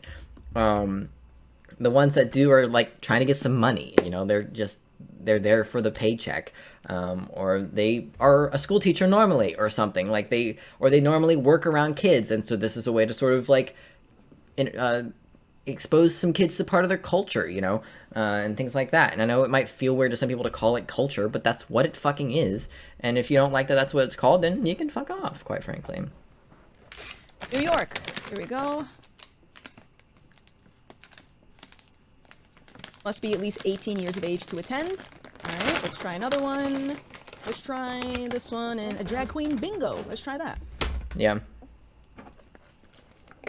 Right, let's see. This one doesn't bingo. actually say. Oh, right here. 21 and over. Alright. Let's try something on the West Coast. Just in case. California. Let's try this show right here. Evo Royale. Okay. It's in bold. Let's see. It's in bold. Age limit 21 plus. All right, let's try another one. Let's go with this one. San Francisco. Chaos photo booth. Okay, I'm just looking at their terms of service here. What's the age for this? What's the age for this? Okay, I have no idea. It's sponsored by Tequila El Rey, so it's probably not kid friendly. What The ones that are kid friendly say they're kid friendly. the ages for this? It's also at I'm 10 gonna p.m. assume- It's literally at 10 p.m. This is just a drag event. I don't wanna assume here. I don't know what this is. I actually don't know. Alright, so that one, I'm assuming it's 21 plus because it's sponsored by Tequila El Rey. I don't know if that's a drink or a stage name. Do you see the problem? Not only are all of these events 18 plus, You're drag right, shows Ray. usually are performed within bars, nightclubs, and burlesque venues. You know, places that are generally reserved for adults, which I'd assume is for a very good reason. You know what is too? Stand-up comedy. Does that mean no stand-up comedy is appropriate for kids? No. Like, this is a stupid argument. Which we knew before she made it. So at this point, I bring the question back to you. How is this appropriate? And what is the benefit of exposing a child to a profession that's advertised for adults? A child's brain doesn't fully develop until they're around 25, and I know this firsthand because I was still a dumbass at 18. That being said, You're still a dumbass now. Oh, sorry. I said that out loud. And I paused the video. Sorry. I'm not sorry. She's a fucking dumbass bigot. I don't care. children are extremely impressionable. You can literally mold them into the person you want them to be, depending on what you expose them to and what you teach them. So this is one of those situations where parents, activists... I don't like these croutons, but I bought them so I have to eat them. I like to eat croutons when I'm eating spicy stuff or sweet stuff, because it kind of resets my palate. Not always with the spicy stuff, but it always helps with the sweet stuff. It always resets my palate and allows me to eat more of it. But I don't like the taste of these croutons. or allies really need to take their emotions off the table and objectively look at the facts, because there's a phrase that says the road to hell is paved with good intentions. How is that not an emotive sentence? The road to hell is paved with good intentions or whatever? Like, what part of what you're saying is not emotional? Like, I don't understand this whole, like, just because it's normally 21 plus, because it's only usually normally 21 plus because it occurs in bars at night. A place kids can't go anyways, bars, and at night, at a time kids usually aren't out and about. Doesn't mean that drag brunch can't be kid appropriate, or reading books to kids while dressed in drag can't be appropriate. This is I don't think non sequitur is the right word, but this is an invalid argument. There's definitely a straw man style name for this, what she's doing, this type of argument. I don't know what it is. I'm not as versed on those types of things, but it's just not a good argument. Meaning, intent doesn't really matter if things still end badly. So, if the reason... What could end badly? Explain what could end badly from Drag Queen Story Hour. What could the bad ending be to Drag Queen Story Hour? What is it, Gothix? What is this bad ending you're so afraid of? Result of this is causing parents to generalize drag queens in a negative light, or if it's brainwashing the youth to follow Marxist ideology, then the intent of promoting inclusion and diversity... Marxism. That's the problem. It's Marxism. is irrelevant. For the record, I don't hate drag performers like Nina West, and I honestly think they're a little misguided. I'd like to believe that most people want to do good in the world, but allow their common sense to be clouded with good intentions or emotion, and even sometimes a paycheck. Even still, I want to encourage people to resist the temptation of generalizing all drag queens over the actions of a few, because a lot of them are actually against this agenda. Like Ryan Woods, the creator of Lady Maga USA, who also views these... You're gonna pick the one Republican drag queen. As indoctrination. And before you pause the video to express your disgust for me highlighting a tokenized drag queen, too late. I need you to relax, because your emotions are suffocating your common sense. Not emotions. My common sense is this is a MAGA supporter. I don't believe a shit fucking thing that comes out of their mouth. I'm talking to you, you pompous political commentators. Listen, do me a favor. Not political commentator. I'm just a pompous idiot. Before you upload your reaction video to this, just make sure you get me on my good side when creating your thumbnails. Anyways, I actually reached out to Ryan. You don't have one. And to see if he'd be interested in working together on this video, to which he agreed. So if you happen to be someone that doesn't approve I wish you'd said no. That would have been funny. of drag, that's okay. You're entitled to not like something. However, just as I mentioned in my previous video, it might be worthwhile to find a middle ground with people like Ryan. Because if we can unify... There's not a middle ground. There's not a middle ground. Gothix, what is the middle ground? What is it? There is no middle ground on do we do Storytime Hour or do we not. There is no middle. It's either we do it or we don't.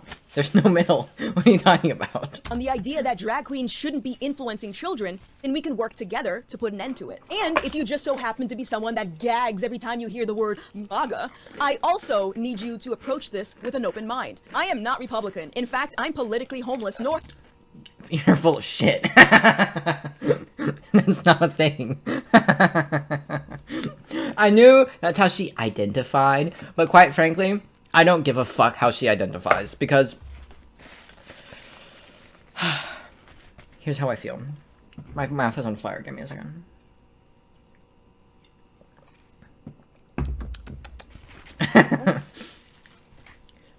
She might identify as politically homeless, but all of her political ideologies and political feelings align with the right.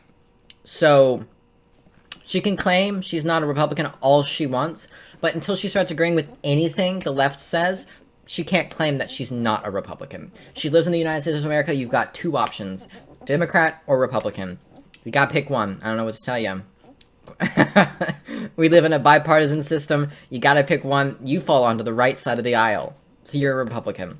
I don't know what to tell you. If it walks like a duck, talks like a duck, is a duck. I'll say the same fucking thing about trans people, too.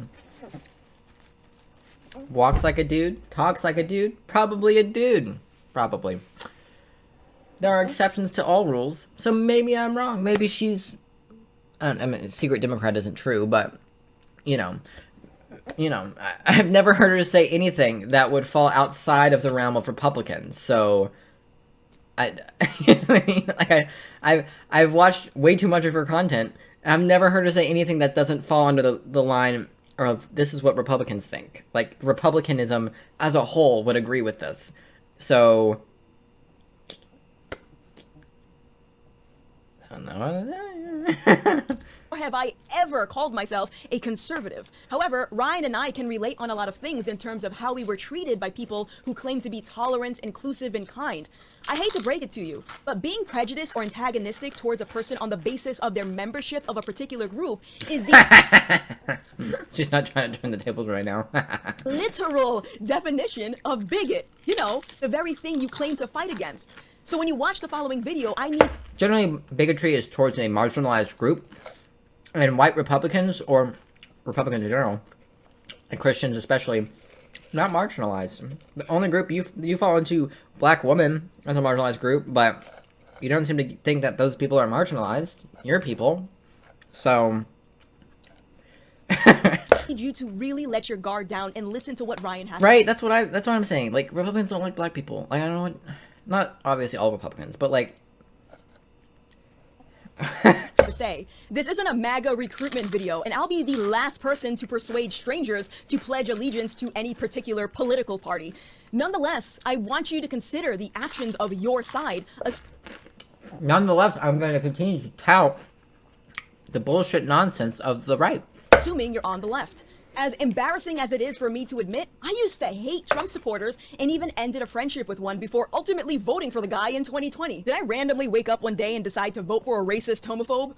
Did your family, friends, and neighbors all randomly say, hey, you know what? I think I'm gonna vote for us? No, they've been racist and homophobic. They've been that way. They didn't just wake up and decide to vote for the racist, homophobic party. They've been doing that their whole lives. I grew up in Kentucky, all right? The ones who don't vote that way have never voted that way. So... I don't know who she's gotcha in right now, but it ain't me. Supposed dictator today? Or did we stop listening to the opinions of others, like the media, and instead challenge ourselves to hear the other side and form our own conclusion? At least that's what I did. Seriously, if you take a moment to actually have a conversation... Why is she preaching at me? I thought we were talking about drag queens. ...with a conservative or a Trump voter, you might be surprised just how much you both have in common. Hot. Take it away, Ryan. Why, hello there. My name is Lady Maga USA, as you can see. That's so cringe. I already find drag to be cringe. This is extra cringe. A conservative drag queen. And when I say conservative, I mean that I love my country. I love my constitution. I believe in my sex. I'm sorry to tell you this, but if you walked down the street in Tennessee, especially a rural part of Tennessee, dressed like this, you would be shot in the face. Wearing a thing that says Lady Maga on it. I don't know what the fuck to tell you. That's the world we live in. Especially if you don't have as much makeup on as you do right now. Someone might think you're a transgender. The worst thing on the planet right now. A transgender. Not to mention the fact, you walk down the street like this in Tennessee right now, you could be arrested. Because it's illegal to do that right now in Tennessee. Sorry to take it to a dark place, but that's all I can fucking think about when I see this kind of bullshit. When I see trans people, especially trans women, who are pro-Republican. Especially right now. I know this was a year ago, but especially right now. It's so frustrating because they are actively trying to legislate our existence out. They're trying to get rid of it. And they started with drag because it's a way in. They went from drag, then they went to sports, and now they're just trying to outlaw us outright by preventing us from accessing our healthcare. And to think that you are the special snowflake that they like and won't immediately turn on the second that you are illegal. You are fucking crazy.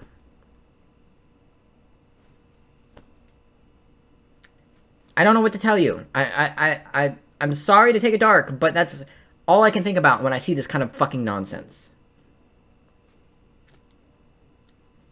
I don't know what to tell you.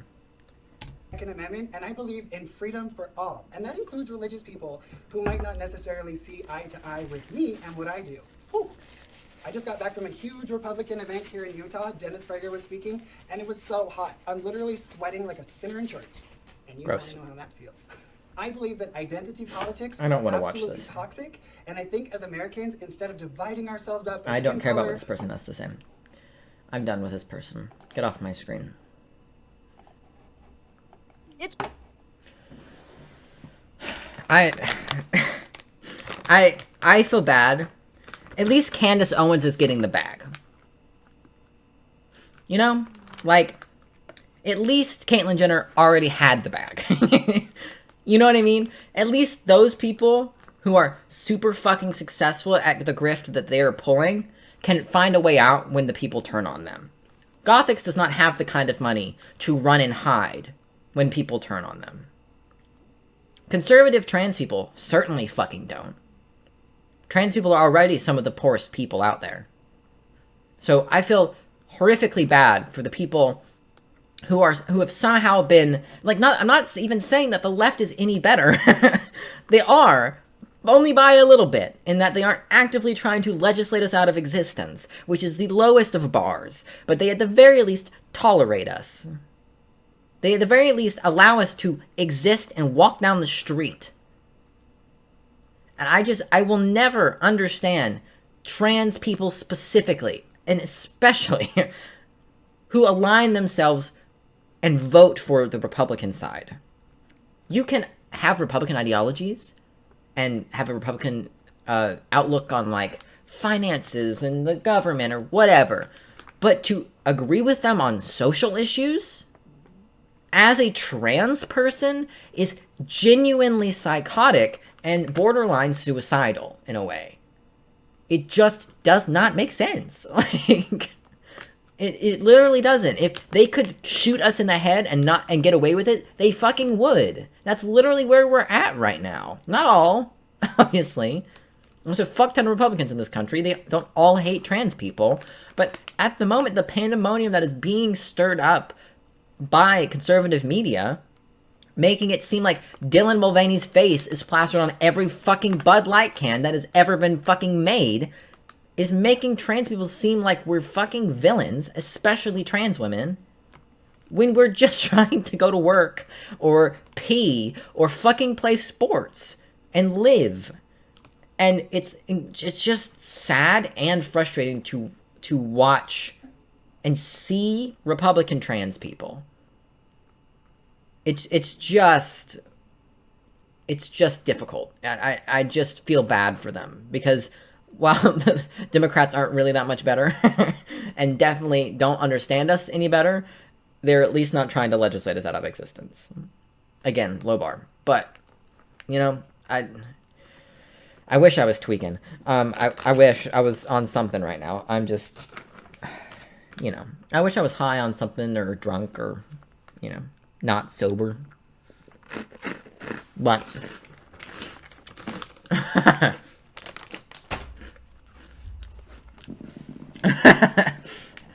I've got some Delta 8 in the drawer. I just didn't feel like hitting it. And I don't like alcohol, so. Yeah, this is just me 11 hours in the stream, so I don't have anything better to do, so I'm just here.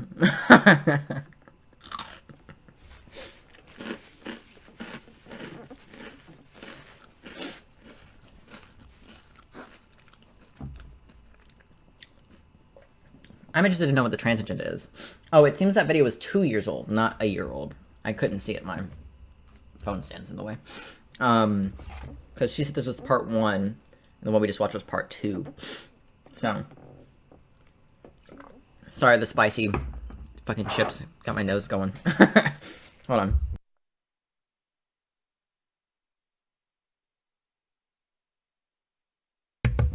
Okay.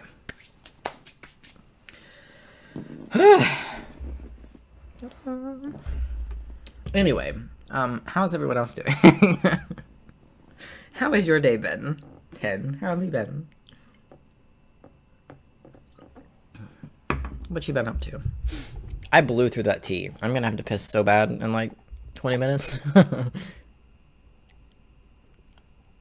They're not here anymore. Rip.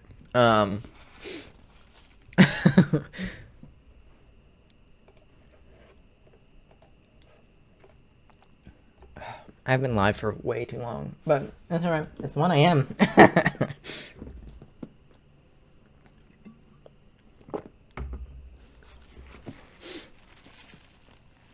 I wasn't doing this, I'd just be sitting on the couch watching YouTube anyways, so. I mean, I would be watching this, but I'd be watching YouTube. So, it's not really that different from what I'd be doing anyways. The difference would be that I wouldn't be watching something that makes me angry or upset. I'd be watching shit that I actually enjoy. I don't think I have any right now that would make for good stream entertainment. It's mostly just like gaming content and shit like that, so.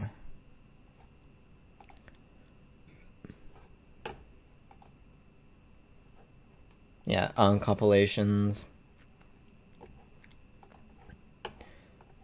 Why am I not getting notifications about these things? What the fuck? I literally have notifications turned on for those creators, but I didn't get one. Weird. I've got Hasanabi Hogwatch, which is kind of on topic.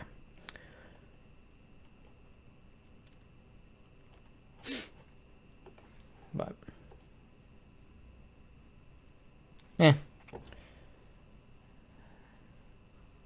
I don't smoke it very often anyways, but, you know. I shoot up every 2 weeks anyways. Every week and a half anyways, so I'm not concerned. Like I said, I'm also not a heavy smoker. I really only use it to sleep, so. And only sometimes, because most nights I'm tired enough to just pass out on my own.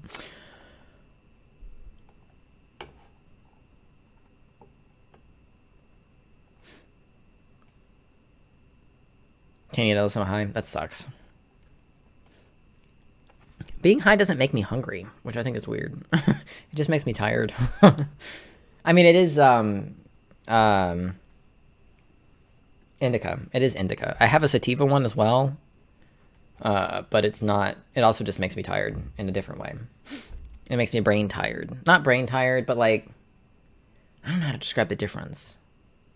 Like, my vision and stuff gets more weird on the sativa, whereas with the indica, I just kind of fall asleep.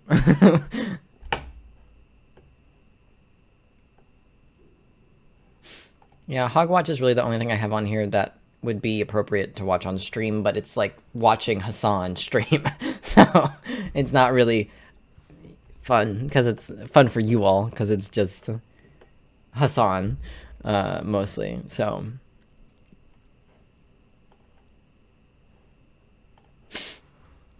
the timeline where Trump gets elected and pardons himself is the timeline where I end myself.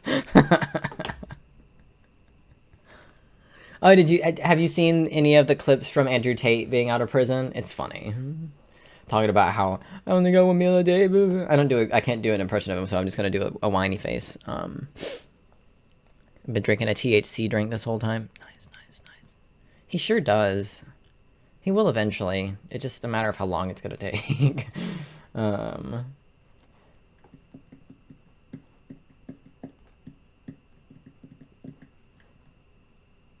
I'm always like, especially at this time of night, I'm always very like wary of new people that come in, because I can never know if they're transphobic or not until we've been into it a minute. Because I put trans in the like tags or whatever on purpose.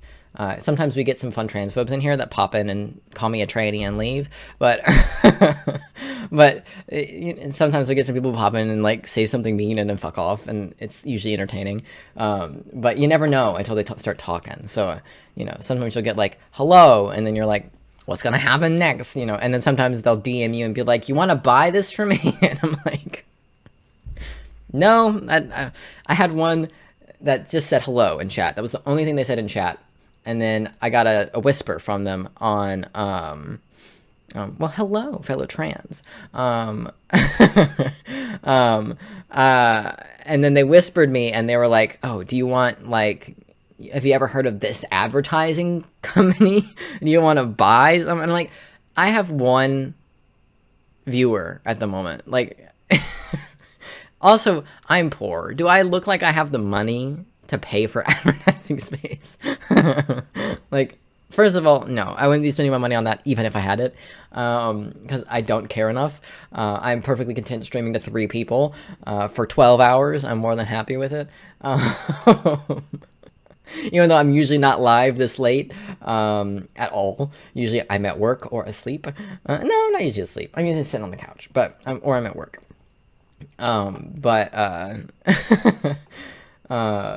Yeah, it was just so funny. I always find those ones fun when they come in and they're like, ooh, what's gonna happen next? I'm always interested, especially, like I said, later in the day, once more people are off work. You're more likely to get those random transphobic people who pop in and pop out. But yeah, I'm glad to have another trans in here. Now there's 3 of us. Woo!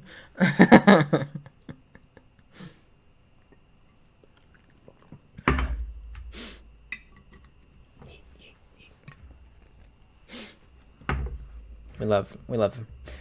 And on the topic, we can find out what the trans agenda is together from the all-knowing God, Gothix.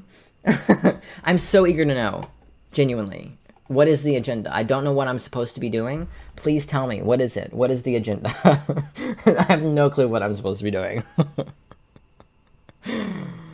If they hate trans so much, maybe they should just stop looking at the trans tag. Right? That's literally one of the reasons I have it there, is so I can get some transphobes in here and get some engagement. I put trans, I put LGBT, and I put my pronouns in here so that way they come in not knowing how to misgender me. Because they don't know how to read tags. Sometimes they'll just see trans and they'll pop in and they'll like try to, say I look like a man because everyone thinks that every trans person is a trans woman. They forget that we exist, us trans men over here. So they'll come and be like, "You'll never be a woman," and I'm like, "Oh no, I won't." Oh, you hurt me so deeply. And it's my favorite thing. Thank you for the follow. I appreciate it. Did it pop up? It did. It did pop up. I didn't catch it while it was running on the thing, but I saw the little notification on my Streamlabs. Thank you for the follow. What should I call you? I don't know if you'll be here often enough for me to try to remember your name. Can I just call you 10? Or 17? Or Kim? There's like CHIM in there. I don't know what you want to be called, but if it's something to do with your screen name, that helps me remember. I'm very bad at names. Stray can attest to this. If Jimmy were here, he could attest to it even more. Because he had to change his screen name to Jemmy such and such for a while so I could remember.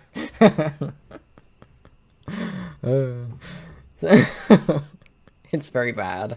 It's such a problem too because I started at this new workplace here in Omaha. So I'm having to learn names and someone will tell me their name and I'm like, I'm not going to remember that.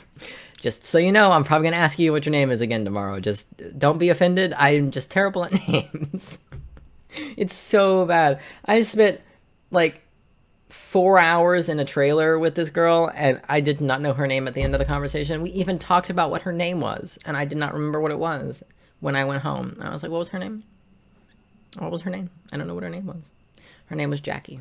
I know it now. Because I asked her when I saw her the next time. I didn't see her the next day, but when I saw her again, I was like, what's your name? I don't know what it was. I know you told me. Well, I couldn't tell you what it was. Yeah, right. You don't have to throw a tantrum. Just leave, honestly. Although, I enjoy it when they throw tantrums. You know? So, you know. I'm easy, whatever username I'm using is whatever I will answer to, and they're all pretty easy to say. Yeah, you have a different username on every single thing. Like, you're different on Snap, you're different here, you're different in Discord, you're different in the different Discord. You have a different name everywhere, and it changes every once in a while. The only one that doesn't ever change, I think, is this one, is the Twitch one. But your Discord one changes fairly regularly. Yes, they're all very easy to say names. And sometimes they're just sentences, which is also fun. I love it. I kind of love it. And none of them are your name, which is even better. I have no clue what your real name is, even though I know you've told me at some point in the many years we've known each other at this point. It's beautiful. I love it. You've achieved nothingness. Like, you've achieved it. You've achieved the level of anonymous that even I, a person that you interact with on a regular basis, have no idea what you look like, what you sound like, what your name is. It's phenomenal. I know what your hair looks like. That's it. That's all I got. I know it is very wavy. That's all I got. You're probably white. I'm pretty sure you're white. That's another thing. That's it.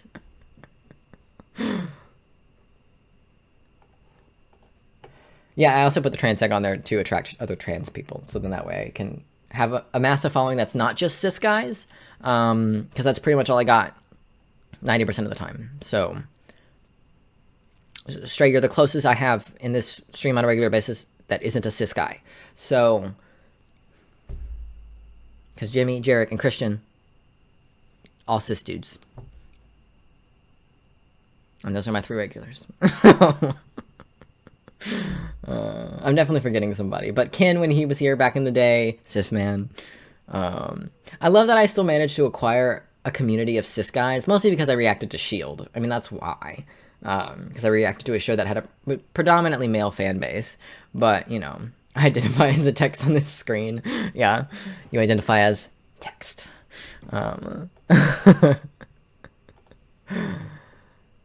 Yeah.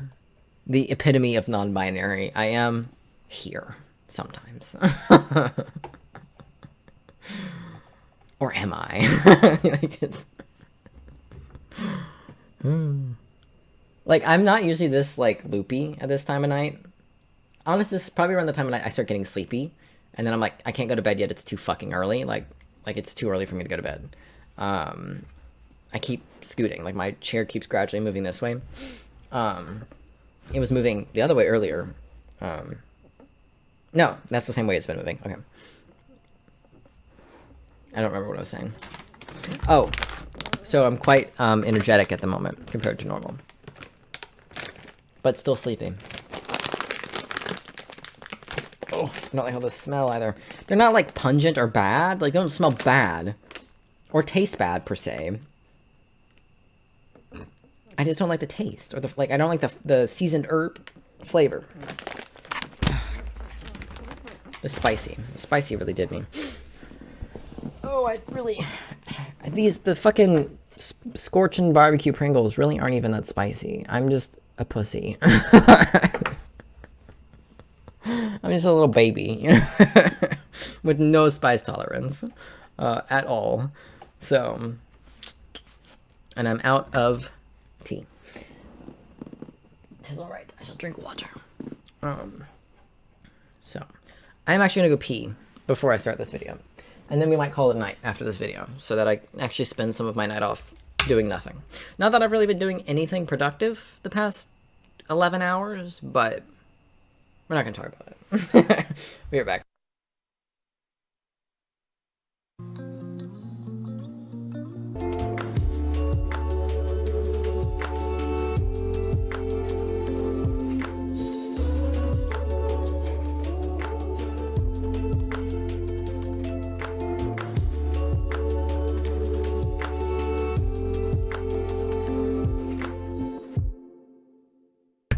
Woo. My eye, it's just...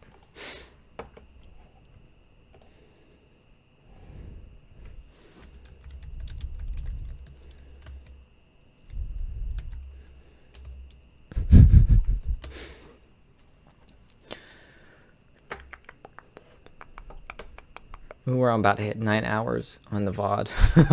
I might not bother uploading this one to YouTube and just let the Twitch VOD exist, but I think it'd also be fun to upload this long-ass video to YouTube. I might wait till the work weekend actually starts, though, when I won't be using the computer at all anymore, because if I try to upload this after I get off stream, it won't be done by the time I need to stream tomorrow, so it absolutely will not. Even though these ones tend to go up a bit faster. Oh, Jimmy's back. I've been alive so long that Jimmy went to sleep and came back. No, I had no intention to end at the normal time. I never said that. I never said that. I never said I would. It was never something I stated. Not today, anyways.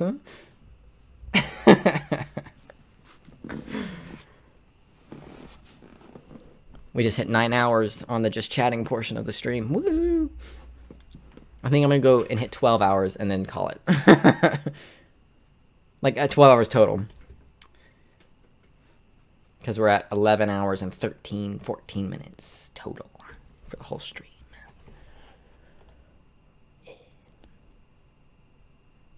It's a little longer. No, shorter on the Twitch one. But by like a second. So another hour. Nope. This is what I look like when I'm tired. I don't know why. I mean, I've been like active this whole time. Like, I've been like doing stuff, mostly yelling at stupid people on YouTube, but not the whole time.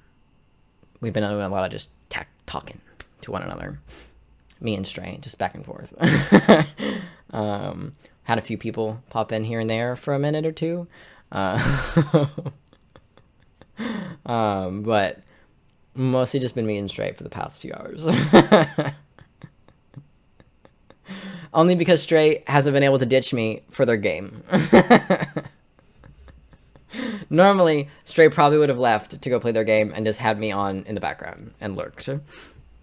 But the game is in maintenance right now, which means I get priority.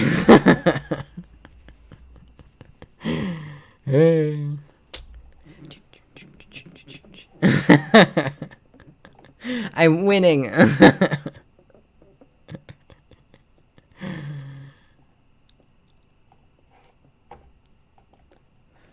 have friend by default.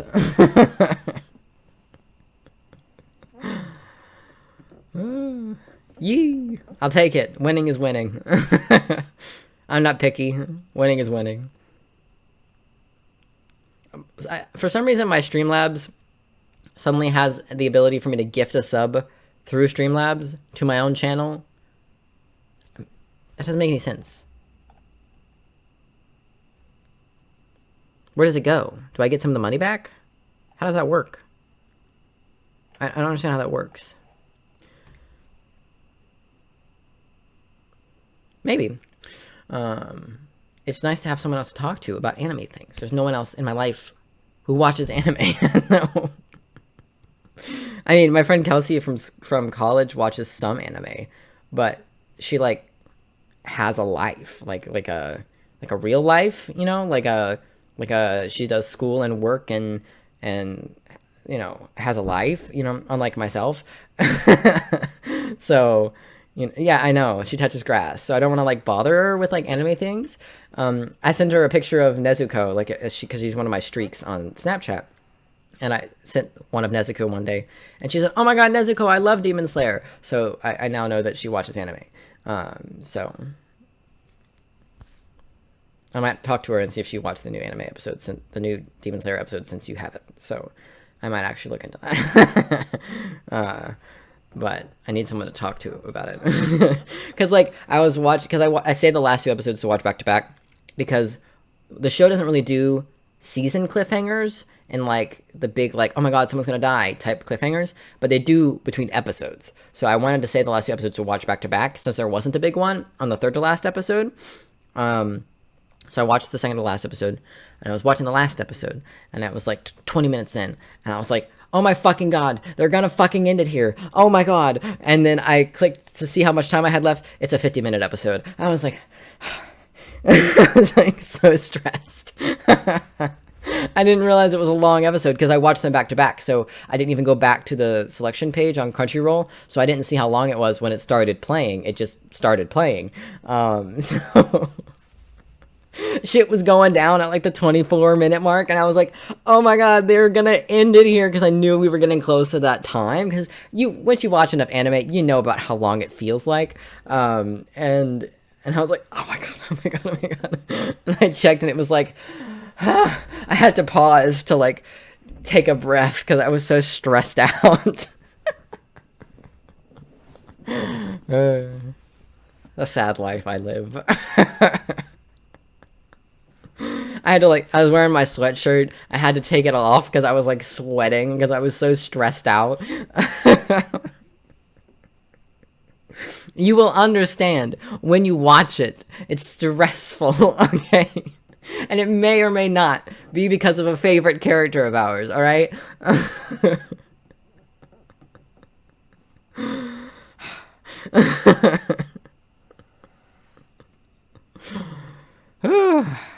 Stressful times, stressful times. That's how I felt when Inosuke gets stabbed in the season 3. I was like, oh my God, like, no, they didn't just do that. They didn't just do that. And then he pops back up later, and I went, thank fuck, he moved his organs. And then he said that he moved his organs, and I was like, oh, I was just fucking around.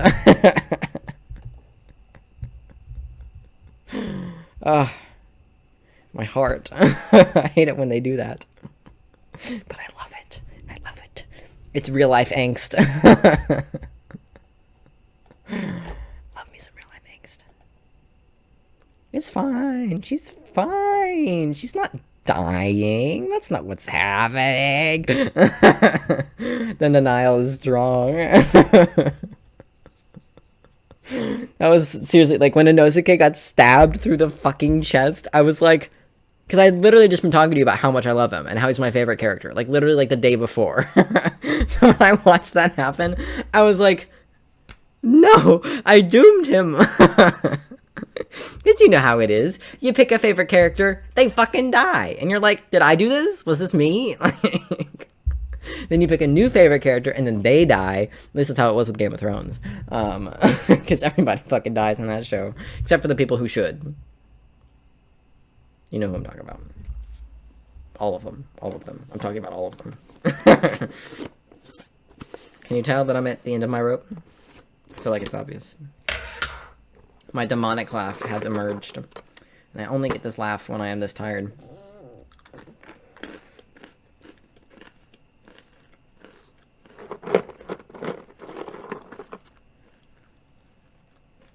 Oh, these are good.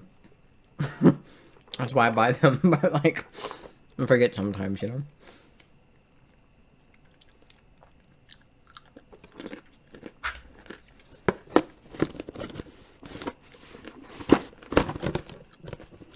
It's only 1:30, so not anytime soon.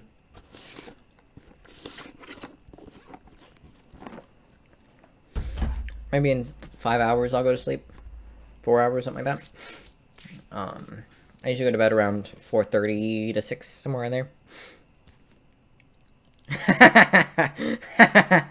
That I pique your interest. Like later today or just later in general.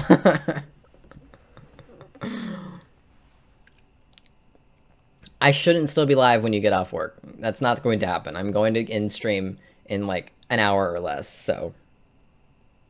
Oh. Oh, you'll have time. They hate me.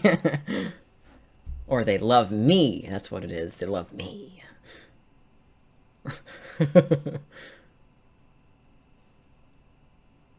Your game wants good things for me, and I appreciate them. Someone has to want it, because I don't. Ah. Yeah, it's like they know.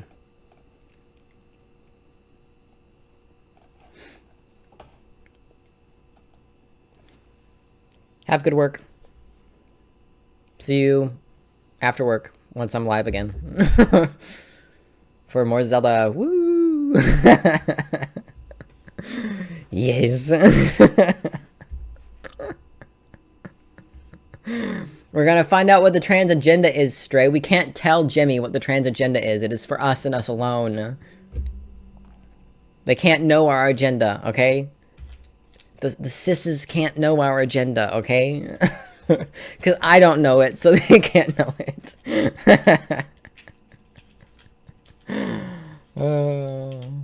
But you don't identify as anything, which is far closer to trans than cis. You identify as a problem, like having a problem. That is the identity. I have a problem.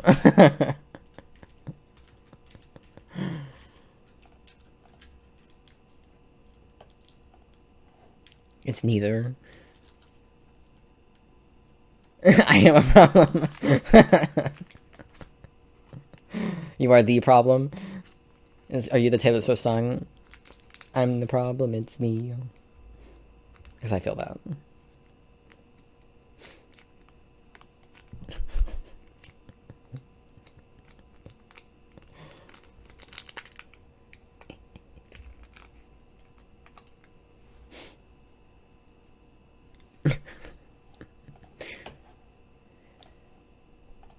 It's time to know. Time to find out. It's time to learn. It's Pride Month. Yay! So instead of temporarily pandering to the LGBT, I figured I could instead make some videos on topics that are typically viewed from a progressive or left-leaning perspective. As someone who voted for— That's still pandering. That's what it's still pandering. That's what it is. That's what pandering means. This is why I don't like Gothix. She manages, but I'm also impressed, because she manages to contradict herself every single sentence. Trump this past election, it bothered me to know just how many people accused me of being against LGBT rights simply because of who I voted for. And as someone who believes in the concept of two genders, I grew more concerned hearing the words TERF or transphobic being thrown around for not subscribing to this new LGBT ideology. It's not new. Notice how I said new ideology. If you didn't know, the LGBT acceptance rate has been on the decline for a while now. If I think back 20 years Yeah, I wonder why that could be. ago, I wonder why it's been on a decline the past 6-7 years. I wonder why that could be. I can't think of anything that could have changed back in 2016 that could have caused the beginning of a decline in acceptance for LGBT people. I can't think of anything. Perceive the LGBT community in a different light than I do today. I viewed them as happy, fun, and confident, whereas now, as an outsider looking in, it seems angry, combative, and lacking self-confidence. And I'm not the only one that feels this way. In fact, many of the LGBT whom I've spoken with within the last year have told me that they don't even consider themselves to be a part of the community in the same way I don't consider myself to be a part of the Black community. Yes, I'm Black, and yes, they're gay, but our own respective groups seem to have certain ideologies that are divisive. Many? How many? 3? Many? That many? And oftentimes self-deprecating. I believe that it's this new ideology that's... Yeah, being self-deprecating is fun as fuck. What are you talking about? That's not just a gay thing. The gays just do it the best. hurting the acceptance more than hate crimes and discrimination. So for this series, I just... Did she just say we are the problem? Straight, I think she just said the LGBTs are the problem for the LGBTs. Most of the Black community doesn't like MAGA either. Not surprised she's not welcome there. Yeah. Decided to kick it off with one of the most touchy subjects as it pertains to the LGBT, and that is the trans agenda. Now, I aim to do the trans agenda. These videos. Number one what is it? To highlight different perspectives Tell me what that it are is. normally ignored as it pertains to issues within the LGBT. This is very important because if you're saying that you support that community but only certain people that believe a certain thing, then what you're actually advocating for is a political or ideological agenda. And the second thing that I want... No. If you're part of the LGBTQ plus community, but don't support the other people in the community, you're not helpful. Go away. If you're part of the LGB without the T, fuck off. That's the opposite of the point of a community. Is we're supposed to be together. That's the point of the community. It's really not asking a lot to not discriminate against trans people. It's really not. It's not a big ask. I don't think anyways. You don't have to date us, which I'm sure we're going to get to. You don't have to date a trans lesbian if you don't want to, interact with the penis. Most trans women are pretty sensitive to that. Same for trans men. You don't have to interact or date a trans man if you don't want to interact with a vagina. It's not a requirement. Most of us are sensitive to that. The vast majority, I would be willing to bet. I don't have statistics to back that up. It's fully anecdotal. But you don't have to date anyone. Yeah, like Stray says. You don't have to date anyone you don't want to. That's how consent works. So, but to exclude trans women from your pool entirely, simply because they are trans women and might still have a penis, is transphobic. If you don't want to have sex with one because they might have a penis, that is understandable. They will likely accommodate and, figure that out. If you find yourself attracted to a trans woman and you're a dude, that doesn't make you gay because it's a woman. It's not complicated. Now, are there trans women out there who don't feel that way, who feel like you should have to date them because they're women, regardless of their penis? Yes, there are shitty trans people, just like there are shitty cis people, but it's not the majority, all right? It's really not, all right? I can believe a few people have had bad experiences. There are shitty transes just like there are shitty non-transes. That is just how the world works, all right? Just like there are shitty black people, there are shitty Hispanic people, there are shitty white people, there's shitty kinds of every people, all right? That's how the world works. You know what I mean? Everybody has cis people that other people find unattractive too, and nobody makes a thing out of that unless you're being openly hateful about it. Yeah. want to accomplish with these videos is to try and connect with those who might not agree or accept people within the LGBT community for one reason or another. Because even if you don't agree with their lifestyle, at the end of the day, you still need them, and I'll get to that later. Okay, so after this video, I don't care how long I've been live for, I do want to watch the Matt Walsh video that has Jamie in it, and then I will call it a night after that video. Because I've been wanting to watch that one for a while, because I love Jamie. He's great, and I'm very interested to see what Matt Walsh has to say about someone who actually cites their sources when they talk, unlike Matt. Jamie being having a doctorate, I believe, or he's working towards a doctorate. I can't remember. In gender studies and like shit like that. Like I don't think it's gender studies, but it's something. He's smart as fuck, way smarter than fucking Matt Walsh, who actually cites his sources when he talks. I'm very interested to see if Matt even acknowledges that Jamie throws sources up on the screen when he talks instead of just rambling. Get started.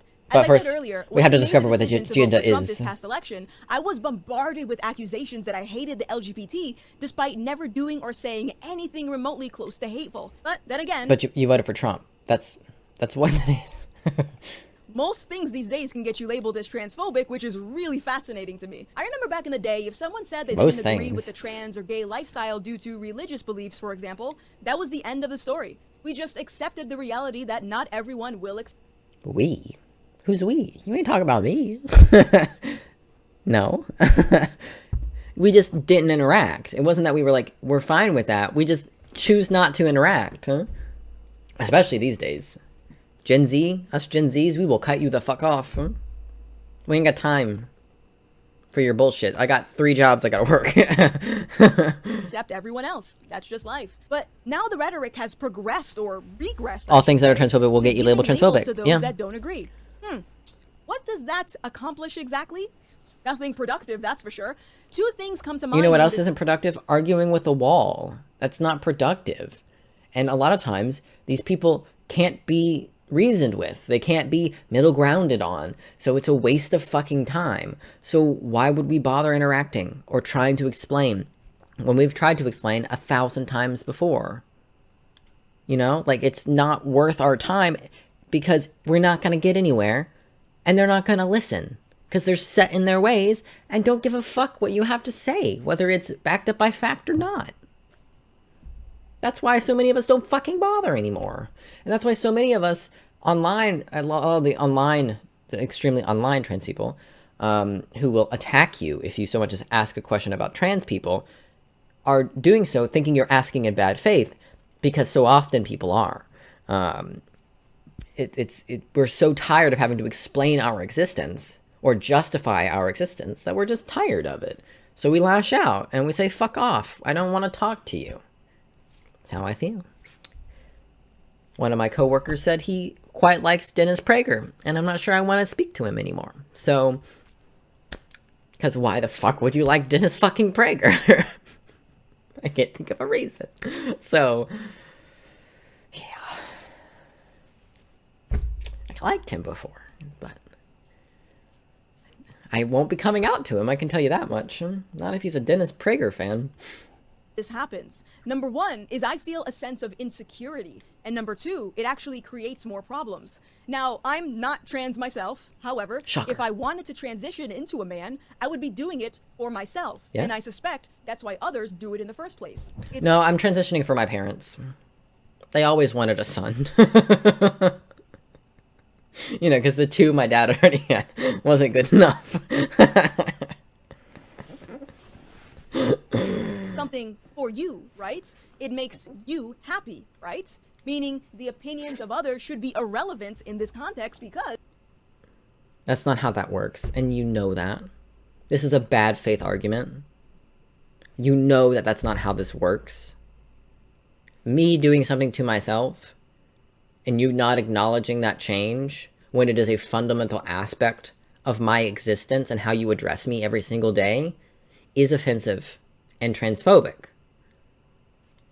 Like, let's say, I don't know, I can't think of a good example on cis people because it's so specific to trans existence.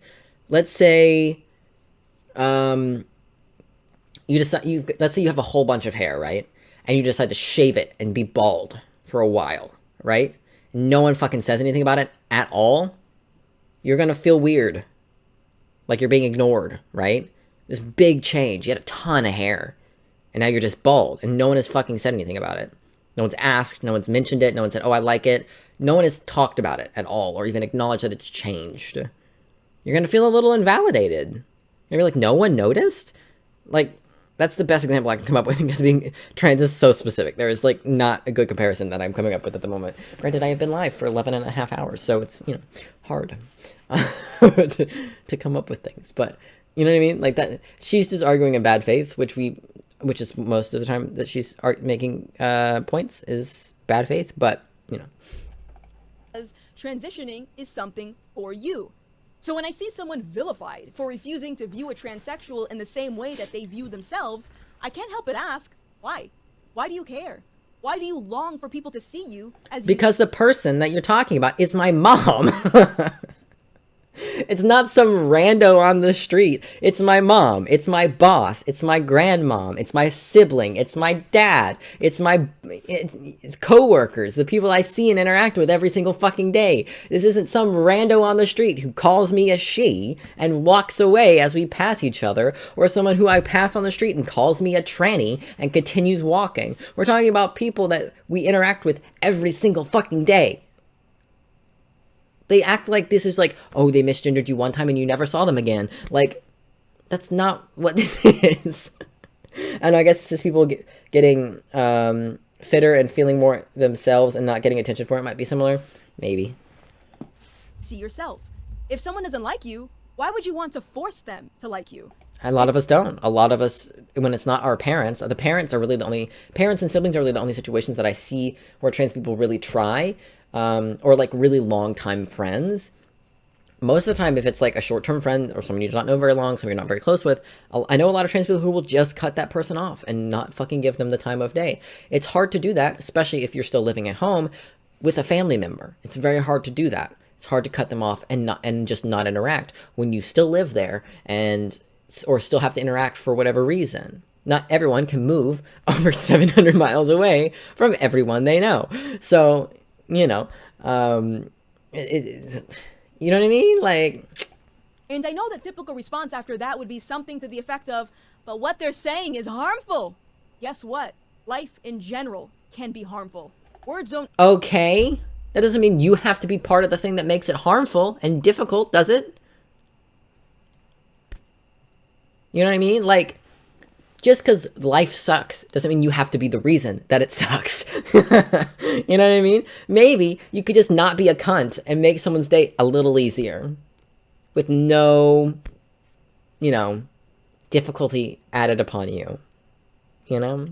She just wants to be the problem so bad. She really does. Automatically mean you're in danger, and unfortunately, the mean things that people say... I'm sorry, it doesn't automatically mean you're in danger. What they're saying is harmful. Guess what? Life in general can be harmful. Words don't automatically mean you're in danger. The fuck you mean? If I'm a trans woman walking home from work or walking to my car from work and I hear someone shout tranny from behind me, I feel like my life's in danger. What do you mean words can't make you feel like your life's in danger? What the fuck? What do you think a death threat is? What is she on about? Again, a black woman talking about how words don't mean you're in danger. I don't know what that word is, but the disconnection, there's cognitive dissonance. Is that what it is? I don't know if that's the correct term, but it's there. And unfortunately, the mean things that people say isn't going to be the most difficult thing you encounter in life. Because at that point... Also, she doesn't seem to understand how depression works. Does she not know how depression works? She lives in a state where racist... Is it really not that bad up there? She's clearly never lived in the South. She should try it. She wouldn't like him. Whose pain is worse? I get called mean things all the time. Just scroll. Well, yeah, it's because you're an awful person. Comment section, and you won't have to go far before finding someone that hates me on a personal level. Do I give them an egregious label so that everyone knows just how bad of a person they are? No. Granted, because they're not a bad person just because they don't like you. there's a lot of reasons to not like you. But someone not liking you because you're black or because you're a woman, that would be racist or sexist, wouldn't it? I just don't like you because I think you're a fucking moron. Now, I don't hate Gothix on a personal level. Obviously, she's never done anything to directly harm me, so I have no reason to personally hate her. I would even say I hate her. I just think she's the worst.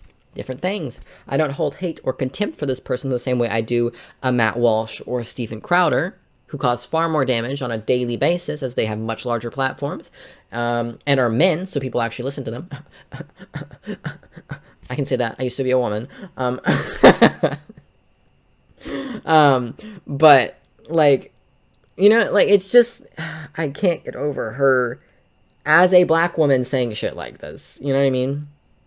Like, I know she may not have had a lot of experience with prejudice growing up. I don't know what her experience is. But most people don't hate her because she's black or a woman. Most of the people who hate on her in her comments are not hating on the fact that she's black or a woman or even fucking goth. Most of them are hating on her because of her shitty-ass political opinions.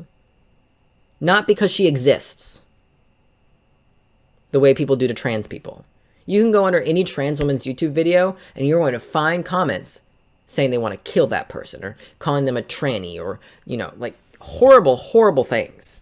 Just because this person exists. Not because the thing they're saying in the video is something they don't like. Not because of anything else. They don't like their shirt. Nothing. You know? It's like, it's crazy. Maybe she's sheltered. Maybe that's what it is. I don't know. I might troll them back a little bit, but at the end of the day, I acknowledge that regardless of who you are, there will always be people who dislike She's you. also alternative. Like, she dresses alternative. Has she never been shat on? I mean, I guess in Boston, probably not. It's a pretty alternative city, if you think about it. But, like, you know, like, literally anywhere else in the country, especially anywhere that I've ever lived,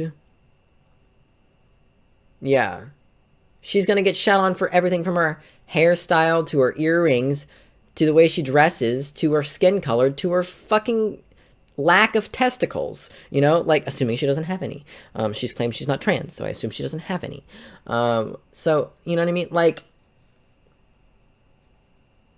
I don't know. I just feel like this is... I wonder how well-traveled she is. I wonder if she's ever lived anywhere else. Yeah. Even hate you, it's inevitable. Because when a community makes a habit of demanding the acceptance of others, it creates friction. And as I mentioned earlier, it inadvertently makes matters worse. Because the people that are being shamed, or the people witnessing the shaming, then start to build a very generalized perception of that particular group. And I know what some of you will say, well, they shouldn't generalize because trans people are not a monolith. Okay, let's go with that. Let's pretend you actually believe that.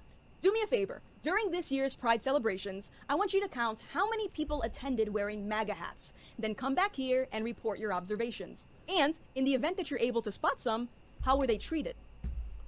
Tell me you've never spent any time in the trans community, in any capacity, without telling me you've never spent any time in the trans community with any capacity. Trans people cannot be less of a monolith. Trans people can't even decide what true trans is, alright? Trans people can't even decide if we want to include non-binary people or not. Trans people can't even decide if you have to have all the surgeries or not. Trans people can't even decide if you have to go on hormones or not. Trans people can't even decide if you have to have dysphoria or not. We can't fucking agree on anything about our own existences. We are not a fucking monolith. And you could see that if you spent 2 minutes on trans Twitter. Like, at all. And also, a pride event isn't just trans people. Like, why are you mentioning pride? Like, yeah, most queer people are not going to be Trump supporters, because he's the worst. And they're especially not going to be wearing their MAGA hats to fucking Pride. That is a good way to get booed the fuck out of Pride. You dumb? That's like dressing in drag, going to a MAGA event. Like, you're trying to get punched. You know what I mean? Like, you're trying to get punched and called an F slur. You know what I mean? Like, you don't do that. I'm sure you can understand what I'm alluding to, and that's my point. It's very easy to talk about inclusion and diversity until it pertains to diversity of thought. So when I was shamed for voting against LGBT rights, I'm sorry, I just can't get over the fact that she thinks trans people are a monolith. That she's trying to say trans people are a monolith. I can't think of a community in the queer community that's less of a monolith. I really truly cannot. Like,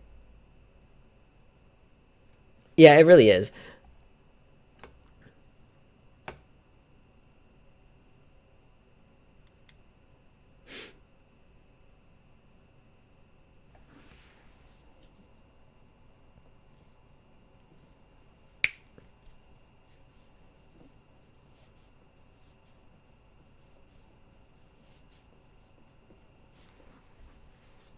You don't have to be a victim. Like, that's not...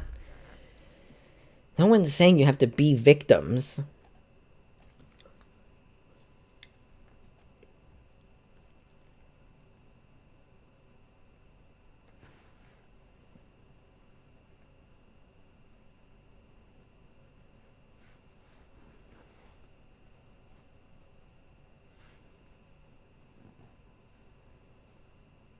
I don't believe you. I'm sorry. I do not believe you. I don't believe... Trans people don't want to trans other people. That's not a thing. I know we aren't a monolith, so maybe you've had one bad experience with some crazy fucking trans person. Trans people do not wish transness upon others, okay? We wish safe transness on other trans people, but we don't wish transness on other people. That is not a thing.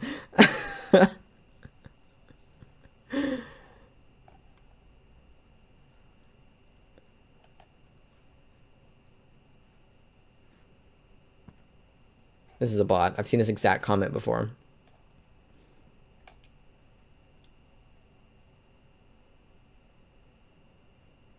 But yeah, because she's transphobic. I don't think you should be ostracized for liking Harry Potter, though. That's a me thing, though. Again, another thing trans people don't agree on. We can't even agree on if it's okay to like Harry Potter or not anymore.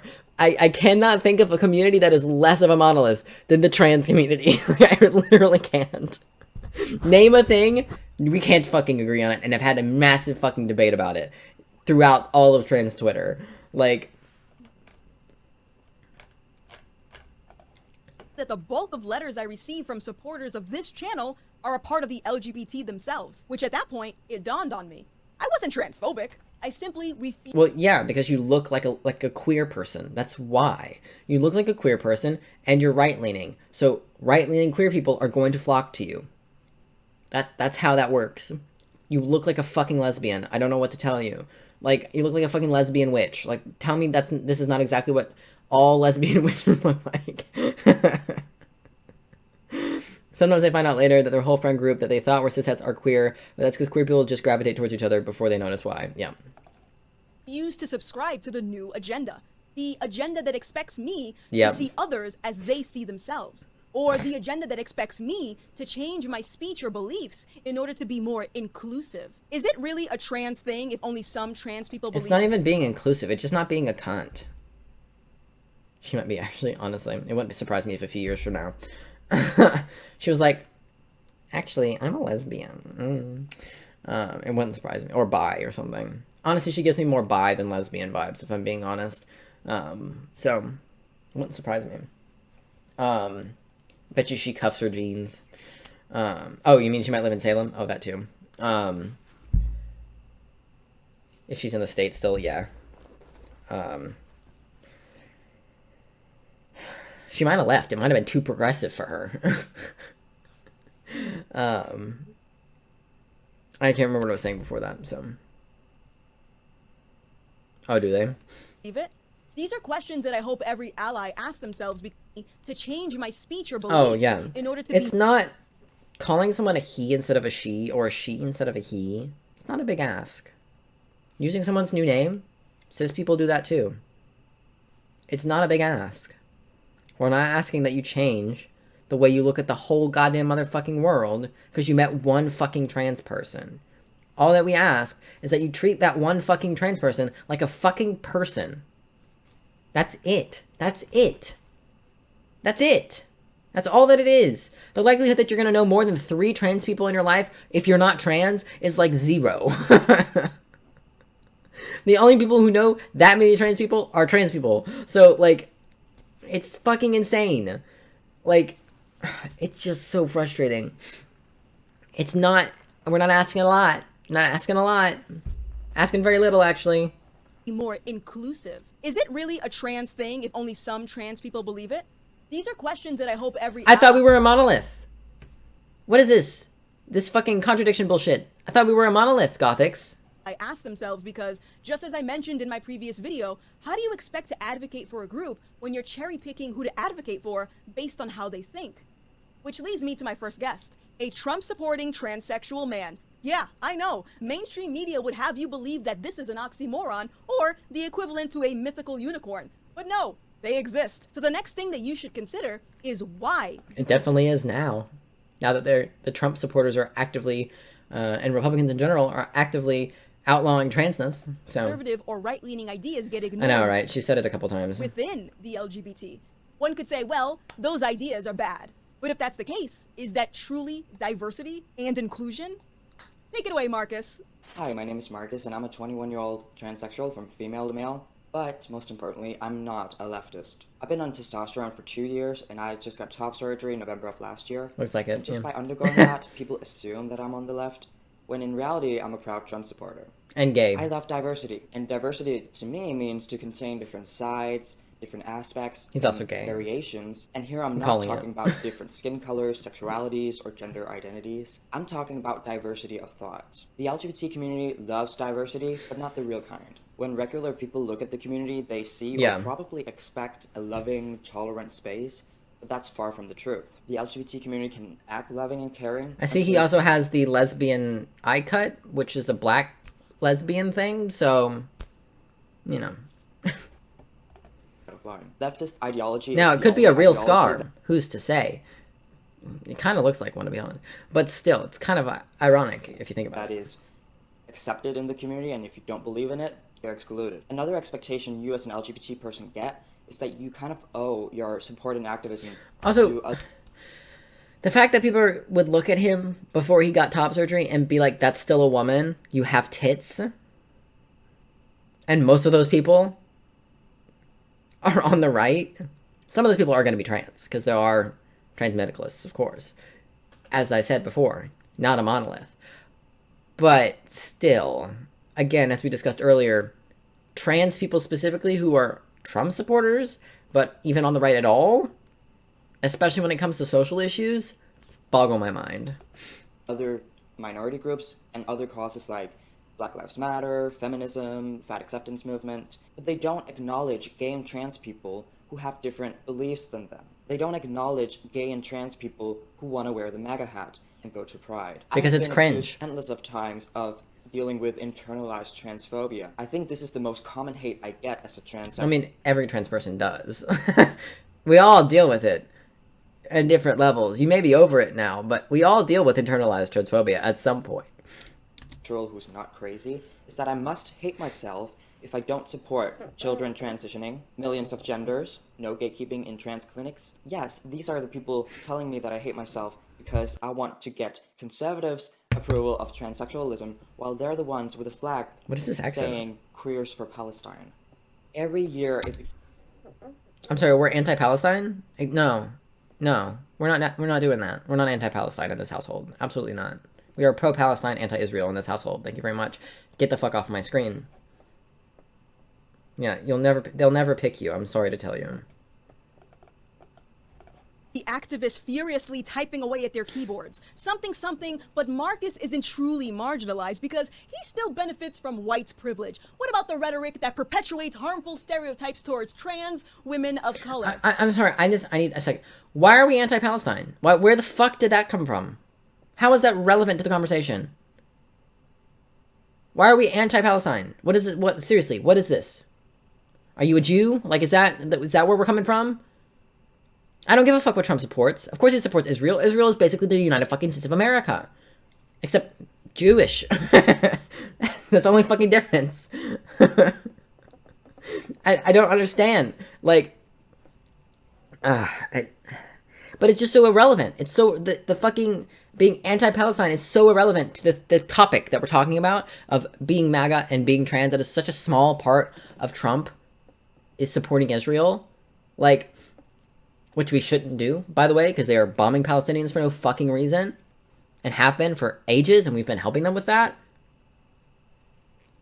So, like, that was what I don't give a fuck what I'm here for the Gothix portion of the video. I don't give a fuck what these dumbass fucking trans people think, but you know, I'll listen to them for a little bit. But the moment this is something too stupid for me to comprehend, I have to skip ahead.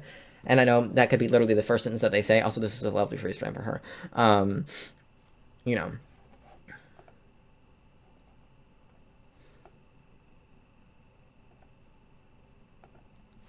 Sorry, the shit's weird. Hold on. There we go. They don't separate any of it. All the propaganda is mixed into some weird conspiracy web to those companies. That's true. As a black person who rejects victimhood, I find it tacky that someone would generalize a group of people as a means to substantiate their point of view. But if the narrative is that black trans women are the most disenfranchised, they are. Then surely those that... Statistically, they are. Like, that is just a fact. It's not even it's statistically proven. believe this wouldn't mind listening to my next guest. Oh yeah, I can play that game. See, the thing that oh my god, I found a black trans woman who doesn't think that they're marginalized at all. I'm the best. Like, again, trans people aren't a monolith. Black people aren't a monolith. I thought we established that we are a monolith. I don't know what side we're fucking on now, Gothix, because you've made both points. You said we are a monolith because we don't all wear MAGA hats, or because we don't like MAGA hats at our fucking pride events, but we aren't all monoliths because we all have different fucking opinions. Which one fucking is it? You can't say we're a monolith and then say, oh, well, allegedly, black trans women are the most marginalized. Here's one that's not. Like, I don't know what to tell you. She is still more likely to be murdered walking down the street than I am. I don't know what to tell you. That's just the fucking facts of it all. I haven't seen her yet.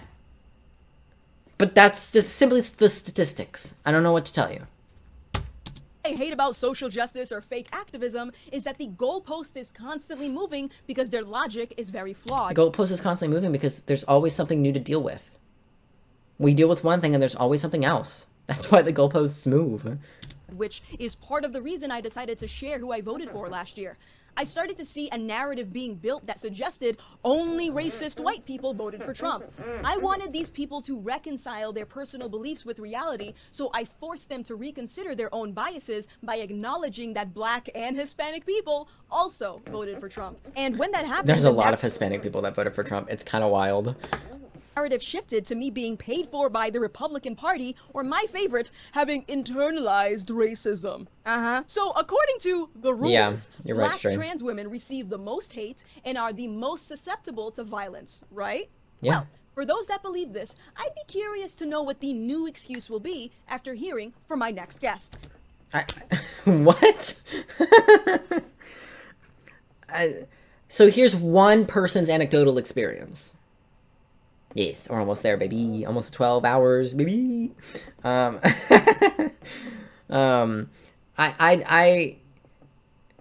can't think of a better a better example of nonsense than going, allegedly, black trans women are the most marginalized. Well, we'll be ready to have your entire worldview ripped apart because I found one that isn't. Like... That doesn't change the statistics, lady. I don't know what to tell you.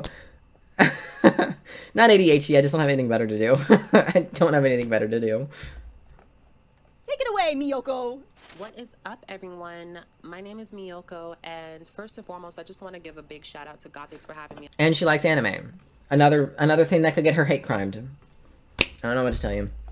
on her channel so I could talk my shit. You know what I'm saying? I'm sick and tired of all the garbage that's going on with the trans community and, you know, with the black community too. So anyway, if you couldn't already tell, I'm black and trans, and over the last few years, I found it very frustrating to be told how difficult my life must be because of how marginalized and oppressed I am by white supremacy, or to be told that I have internalized transphobia because I don't believe in transgender ideology. I only believe in two sexes. I don't believe that gender is a social construct, and I know for a fact that trans women do not belong in female sports because I'm a competitive athlete, or I mean, I'm an ex-competitive athlete. Well, you might not belong in sports, but that doesn't mean she literally passes. Yeah, she literally passes. Like, she literally passes. Like, that's another thing is that, like, unfortunately, passing matters, especially for trans women. Yeah, like, she popped on and I was like, wait, I thought she grabbed a trans woman. Like, and I have transdar, okay? So, like, I don't understand. I don't understand how we get here. Like, just because black people tend to have it worse, trans people tend to have it worse. Like, black people have it worse than white people most of the time. Trans people have it worse than cis people most of the time. And trans women have it worse than trans men most of the time. Doesn't mean every black trans woman is going to have the worst fucking time. That's not what that means. It just means statistically, those people tend to struggle more because they hit more of the struggle points. They hit more of the things that causes people to be prejudiced against them. And then you add on top of that you also think there's only two genders, and that gender's not a social construct. Two sexes, sure, even though that's not how that works. But gender is a social construct. I'm sorry to tell you that. I'm sure you've been told it many a time before. But, like, it's just, like... And then you're ostracizing yourself more. And then, like, it's just... She's also probably been transitioned for a while, so she passes even better. She's got titties, so, like, that helps too. She's got her hair dyed a color. And this is a little racist, but black trans women sometimes pass better. Not always, but sometimes. It just varies, obviously, from person to person. But I've seen more black trans women that pass better than white trans women. Don't know why. That's just what I've seen. That's anecdotal. But I don't understand. I'm interested to hear what the fuck she has to say, though it sounds like it's going to be a bunch of bullshit nonsense about how, like, I'm black, but I'm not oppressed. And it's like, okay, good for you. Black trans women are murdered at an exorbitantly high rate compared to literally everybody else in the fucking planet. I don't know what to tell you. You can't undo it, but you can voice train to make your voice higher pitch. To a passing level. That's what trans women do. You know that.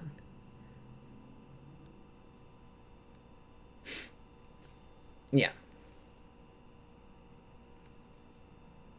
For the power. I love that for you. You can also get it shaved. If you can also get a surgery to have it shaved down. It's a risky one, but you can have it done. Yes, exactly. I don't have to manually alter mine to sound like this. Although I do want to get voice training at some point, mostly just so that when I sing, I don't, like, when I try to sing, like, in my car and shit, my voice doesn't just stop working when I try to hit a note. Also, I just think it's a super fucking cool superpower that trans women tend to have after they get voice training, that they can just go from girl voice into, like, super deep man voice, and it's so powerful. This trans girl at work, I don't know why I just said trans girl, she's 30, but this trans woman I met at work did it to me. Like, she was just talking, and she's like, yeah, sometimes I'd like to jump into my deep voice because it throws people off. And she, like, went all down, and I was like, whoa, whoa, whoa, whoa, you can't just fire that off like that. I was like, whoa. Well, I don't know why I said trans girl, not trans woman, because not a girl, not a little girl, you know, you're a woman, an adult, you know, but, you know, I'm not a fan of calling, like, I mean, I guess it's just, like, my main issue is calling little girls women, so I try to not do it the other way around so I don't fuck up, but I fuck it up when I talk about trans people, and I don't know why. We're just special, I guess, I don't know. Also, welcome back, Rod, I'm still here, for no fucking reason. Yeah. I was talking about them not passing. What do you mean? Oh, like the voice. Is that what you're talking about? I'm probably here for the next maybe hour. Yeah. Like one of my favorite people that I watch on YouTube, even though I've kind of moved out of my phase of being obsessed with her. Why even? I have nothing better to do. I don't know what to tell you, Rot. I have nothing better to do. So if I wasn't sitting here, I'd be sitting 10 feet that way on the couch. So, you know, but Lexaria, who I watch on YouTube, who I love and adore, and it's brought me a lot of joy over the past few years,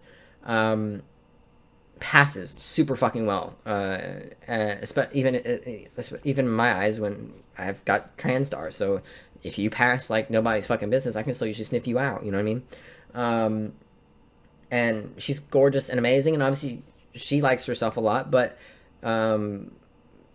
there are things that she doesn't like when she looks in the mirror that she's been taking care of gradually. She just got FFS last year. She just got some new tits recently. And she's wanting to get her not a tracheal shave. That's the fucking Adam's apple. The whatever it's called, the surgery where you get your vocal cords trimmed down. Because it's the one thing that she feels like she has to think about when she goes out and about. The one thing that she feels like makes people second guess when she opens her mouth. And I love her voice. I love women with deep voices. I really fucking do. Trans women's voices make me so happy. It's something about it just makes my asexual brain very happy. But if she doesn't like her fucking voice, she needs to get it fucking changed so she can feel comfortable when she walks around. And that's what fucking matters. And trans women just have it harder because it's harder to pass. That's why trans women have it harder. Also because you're going from man to woman, so it's like you're giving up your masculinity, which is seen as bad. So there's both of that. You know.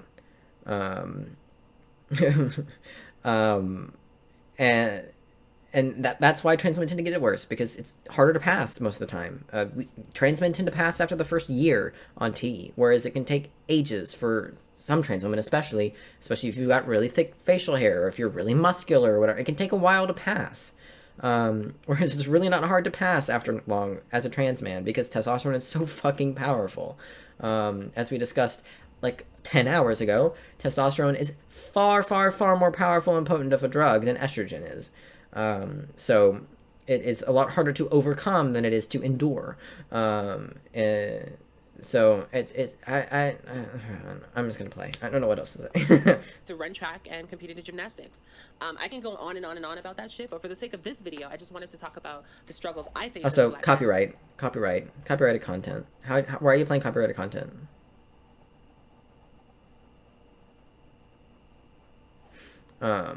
If my super big hairy bear of a brother ever came out and wanted to pass this girl, he could never. I supplement my chi with Cheez-It, my E with Cheez-Its. I love that for you. Yeah, it's true. It's true. Some bodies just won't. It's super awful and frustrating and I feel bad when I come across a trans woman or a really, really tiny trans man. But even then, the tiny trans man's gonna have a better time. Because there are really short dudes out there. So, you know, but burly women are just less common. So it's harder to blend in when you've got more of a burly style body in terms of layout. Now, obviously that will change. You know, body layout and stuff changes on E, but it takes forever. It takes forever on T too, but it's a little faster on T. You are the lottery. I'm 5'3" and have been a twink and have always been Twinkie. I am the lottery. I love that for you. Unpassing trans girl is a perverted dude. Yeah, that's what people look at that as. And that's why trans women get hate crimed more often. Because they pass less often. And because they're vilified more often. Because they often have a penis. And that's seen as bad and dangerous. So that's the reason. Like, that's why. And to not recognize that and pretend that because you're the exception, that must mean no, everyone else is lying, is fucking selfish and stupid. Like, for example, when I was a girl, I didn't have a bad period. I had very easy menstrual cycle. It was just irregular. That was the only problem I ever fucking had with it. You know, that doesn't mean other people's periods can't suck ass. You know what I mean? That doesn't mean endometriosis isn't a thing. That doesn't mean your cramps aren't so bad that you have to lay on the couch for 2 days. Like, that's not how anything fucking works, you know? I called 911 the other day, and the operator called me ma'am, and it showed me my voice training has all been for naught. It has all been for naught. The temperature dropped down to 74 degrees outside. Holy shit. That's a big change. Trans woman in society. So the struggles I face are my own community telling me what to think, how to feel, who to support, who to cancel, and if I don't follow suit, then I'm a bootlicker who's dying for the approval and validation of cisgender heterosexual people. The struggles I face as a black trans woman in society are cisgender people using virtue signaling as a way to bully me into accepting their theories that everyone hates me because of my skin color and gender identity, and that I should fight back against a system that seeks to prohibit me from living my best life. Liberation, as they call it. But liberation from what exactly? I live a very comfortable and, dare I say, privileged upper middle class life, which It's because you're upper middle class. It's because you're upper middle class. Oh my fucking god. I knew she was gonna have money because of the view she has out of her window. At the end of the day, it doesn't matter what you are. If you have money, it doesn't matter what else you have. You could be the blackest, transest, womanist person on the planet, but if you have money, it does not fucking matter. Because at the end of the day, a white homeless guy is less privileged than Oprah. Because Oprah has fucking money. She might be a black woman, but the bitch has money. You know what I mean? That it doesn't matter. Because at the end of the day, our enemy is capitalism. That is our enemy at the end of the day. At the end of the day, it always comes back down to capitalism and money and class, social class, monetary class. That's what it always comes down to. That's why she's lived a comfortable life, because I would be willing to bet, she might prove me wrong here in a second, by saying that she didn't grow up that way, but I'd be willing to bet she grew up privileged, like I did. Upper middle class, middle class. Maybe she's moved to upper middle class since leaving her parents. That puts you in a better situation.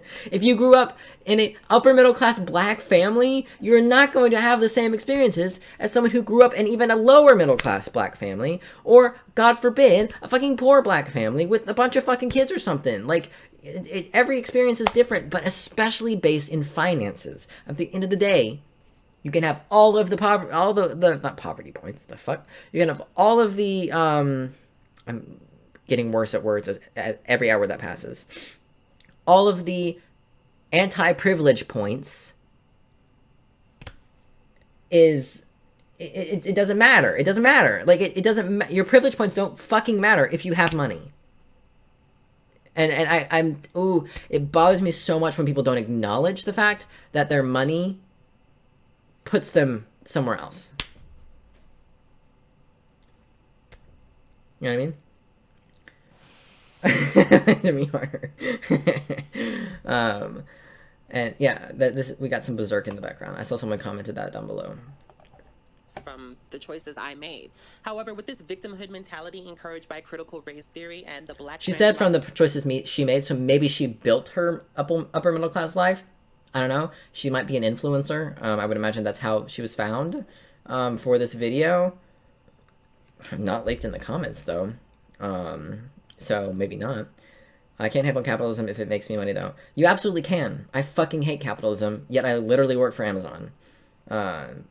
But the only reason I work for Amazon is because we live in a shitty-ass capitalistic society where I can't fucking afford anything even when I work 55 fucking hours a week. Capitalism sucks. It's the fucking worst. At the end of the day, imperialism, let's go. Oh, no. God. That's not any better. Those are probably the same level of bad. Having not ever experienced imperialism, I can't speak on it. But capitalism sucks some ass, let me tell you. Especially here in the US of A. I'm getting back into porn for the money. Get you that bag. Get you that bag. Seriously, if I liked my body at all, I would be doing it too. I don't know what to tell you. I don't know what to tell you. If everything about me was the same, except I was born cis, I would be doing porn. I don't know what to tell you. I don't know what to tell you. I don't know what to tell you. That's what I'd be doing. I'd be making fucking money. I'd be making so much fucking money. Like, I'd be working my ass off, alright? But I hate what's under these clothes. So no. Even after all the surgeries, no. I don't even like seeing it naked. I'm not going to expose others to it because the idea of other people having seen it naked, not fun. Not fun. The fact that there's a person running around out there who has seen my naked body, disturbing. You all know who that person is. There's only one of them. Imagine Aaron Yeager. You can imagine Aaron Yeager's body. That's what I look like under these clothes. All the muscles, every muscle that you can have, all muscle, no titties, all muscles, a massive cock. I have no idea if Aaron Yeager has a massive cock or not. He gives big cock energy in the newest season, though.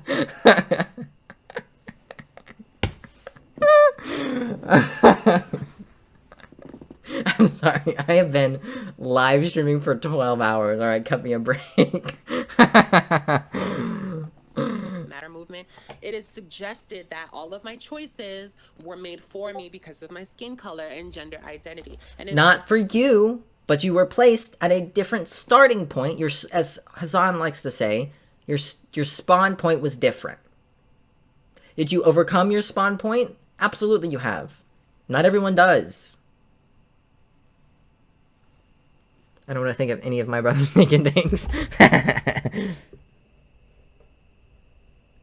No, not a cis woman, a cis man. If I'd been born cis, a cis man. If I was born with a dick, then I'd be doing porn. I don't want to be a cis woman in porn. No, thank you.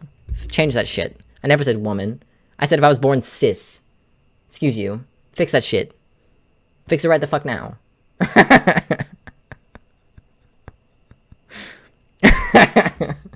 Someone probably. Honestly, I should have said working my dick off, because that would make more sense, because I ain't getting fucked in the ass. I said born as I am, and I have no interest in that, so. Someone probably. I love that. Someone probably. Someone probably.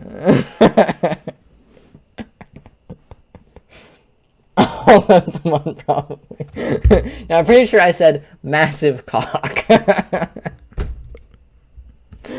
Oh god, I love myself sometimes, but I mostly hate myself. Quality of life and living standards should be well below average, which it absolutely is not. That's not what anyone means. That's not what anyone means, and I think she knows that. Just because people say black people tend to have it worse, or women tend to have it worse, doesn't mean every black person has it worse, or every woman has it worse. There are plenty of rich as fuck black people out there. There are plenty of rich as fuck women out there. There are plenty of privileged ass motherfuckers out there who technically fall under a unprivileged class. That doesn't mean it's not going to affect you. You put your fucking name and no picture on a fucking resume? Good luck getting hired over Brian. Good luck. Good luck. Unless you're literally applying for a position where you do porn. Good luck. It affects you in some way or another, whether you realize it or not. Or maybe you've overcome all of it. Good for fucking you. Most people don't. That's the problem. And that's why so many people are trying to get you to check your fucking privilege. Because when you have privilege, like I do, you have to check it every once in a while because you forget you have it. When you live so comfortably, you forget that you can live uncomfortably.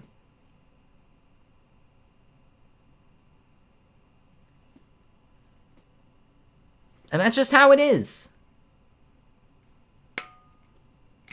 Right? I know. Like, the first thing I saw of it was, like, underwear coming off of a child. Like, concerned. Sorry,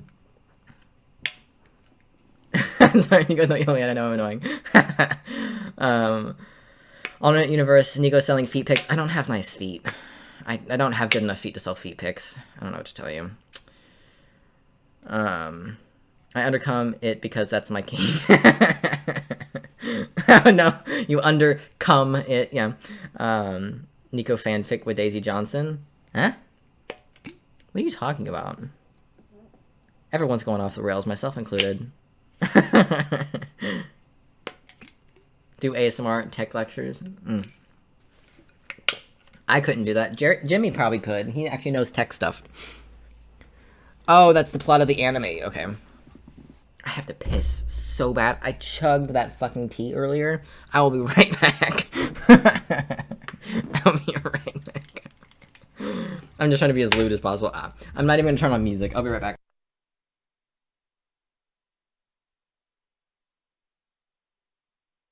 Ooh. What'd I miss? Pee break me too. I speak in my language. Urine. Reminds me of my last shoot. I mean, if you got that back, I can't judge. If you did it for free, though, I might judge a little bit.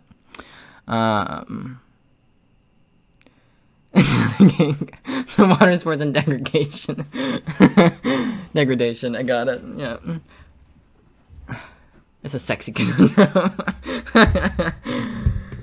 Masochistic as fuck, then, yes. Huh? What Amazon order? Did Max order something? Yes, Max ordered something. What did Max order? Let's find out. Snoop. Oh, right, I forgot. They ordered the Hunger Games. I forgot. Because I took the copy of the Hunger Games. Ooh, some ugly-ass sandals. You can tell Max I said so.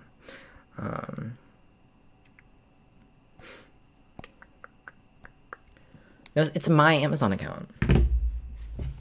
Technically, it's our Amazon account, but it was originally mine, and then Max joined and started paying for half, so now it's our Amazon account. It was mine first, though. Is the sun coming up yet? No, that's still a few hours from now. Okay. I hope you marked this as an adult stream. I didn't, but no one else is here. Like, we're all adults here. Anyone who reads what Jarek put in the chat is gonna be so confused.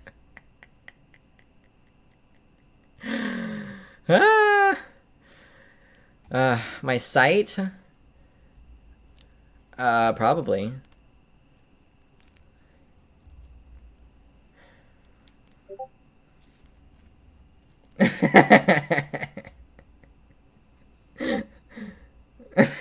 Nice.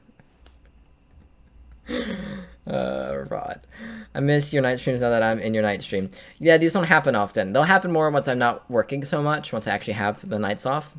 But I literally worked every weekday last week, so I couldn't. And the week before that, I was sick.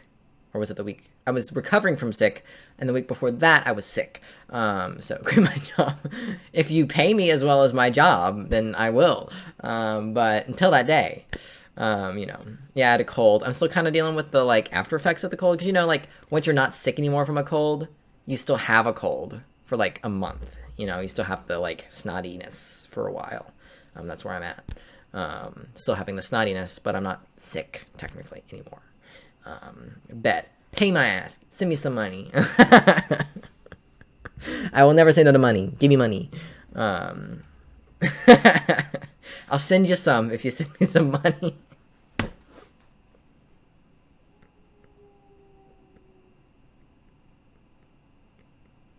Was that a dog, or did someone just drive by? Hello? Oh, I almost hit a dog in my tiny little parking lot. Oh my god, yeah, that's what I realized the moment I said it. I have become my fully unhinged self. Ah!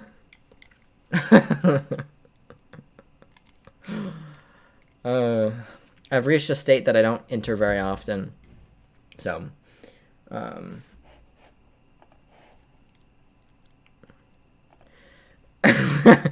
it wouldn't have been my fault either. They're supposed to have their dogs on their leashes when they're out taking them out. Not 6,000 a month now. No, not 6,000 a month. Oh, I'm so sad. How could I possibly live off 6K a month? Oh. I was just coming in. I wasn't even coming in fast because it's like it's a gate. You have to wait for the gate to open. It's really fucking. It's like one of those gates that like moves like this. It's like a slow. It like opens. It doesn't like swing, so it takes really long. You'll never get that yacht for the orcas to attack. Damn it! I want the orcas to attack my yacht. That would be iconic. Can you imagine? I was watching a video about orcas, and Hassan was like, you know, if they're attacking, Hassan hates the ocean. If he was like, you know, if they're attacking a boat, I'm sure they have a reason for it, because they're smart as fuck. I don't want no part of it. I was like, you're right. But I was coming in the gate. I was sitting there waiting, because you have to basically come to a stop while it opens, because it takes so long. And I drove in, and I was car's length in, and this fucking dog, which I'd seen before, he'd been out running around while I was waiting on the movers to come to bring my shit. But he came booking it across my the lot, like right in front of my. I had to hit stop. I had to hit the brakes. Fortunately, I wasn't coming in hot, like I usually do when I enter the fucking parking lot at 6:30 in the morning. Was it 6:30? Yes. It was still kind of dark out. What day was it? Maybe it was the day I came in early. If it was yesterday morning, it was 6:30. If it was the day before that, it was like 5 something. The sun wasn't quite up yet, but it was kind of coming up. Booked it across my fucking in front of my car. Scared the shit out of me. And I just sat there waiting for his dumbass odor to come get him. He's a cute fucking dog. I love him to death. He's so cute. But he trying to die that night. he was trying to die that night. Like I said, I fortunately wasn't zooming. If I had been zooming into the tiny little parking lot like I usually do, I might have hit the dog. So it's a good thing I was exhausted as I was.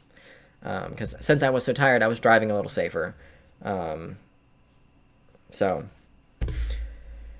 it's a really well-trained dog, though. And so I'm really surprised that it was that dog of all the dogs. Because when I was out the day that I first saw him, when I was sitting waiting on the movers, I was sitting there just kind of in the way, but not in the way, like just out. And the guy came and he came out with his dog to go let him take a piss and, you know, ushered him over, no leash, pointed to where to go. The dog went over there, pissed, came back and was kind of booking it towards me. I have no issue with that. I have no issue with dogs running at me.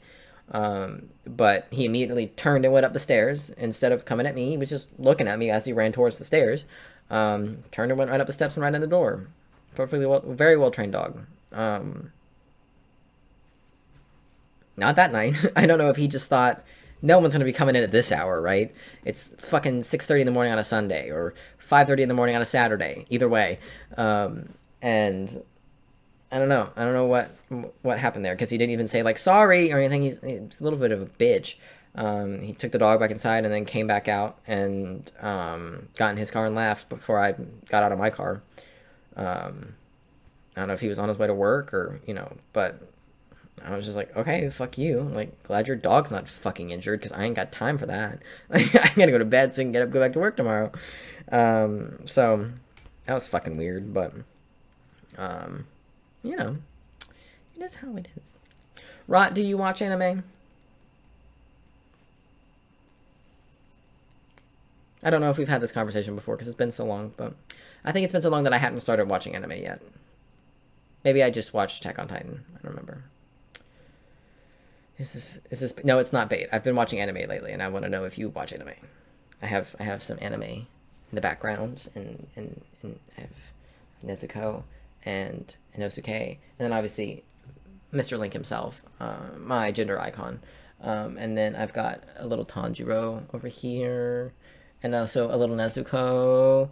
I've got the entirety of the Demon Slayer manga collection here under my desk in its nice little sexy box. Yes, she is a girl of culture. I got the entire box set of it here. It's so pretty. Look at it. Look how pretty it is. Look how pretty. So pretty. A little fancy box. Did an hour in San Jose where I obliterated Demon Slayer and alienated the audience.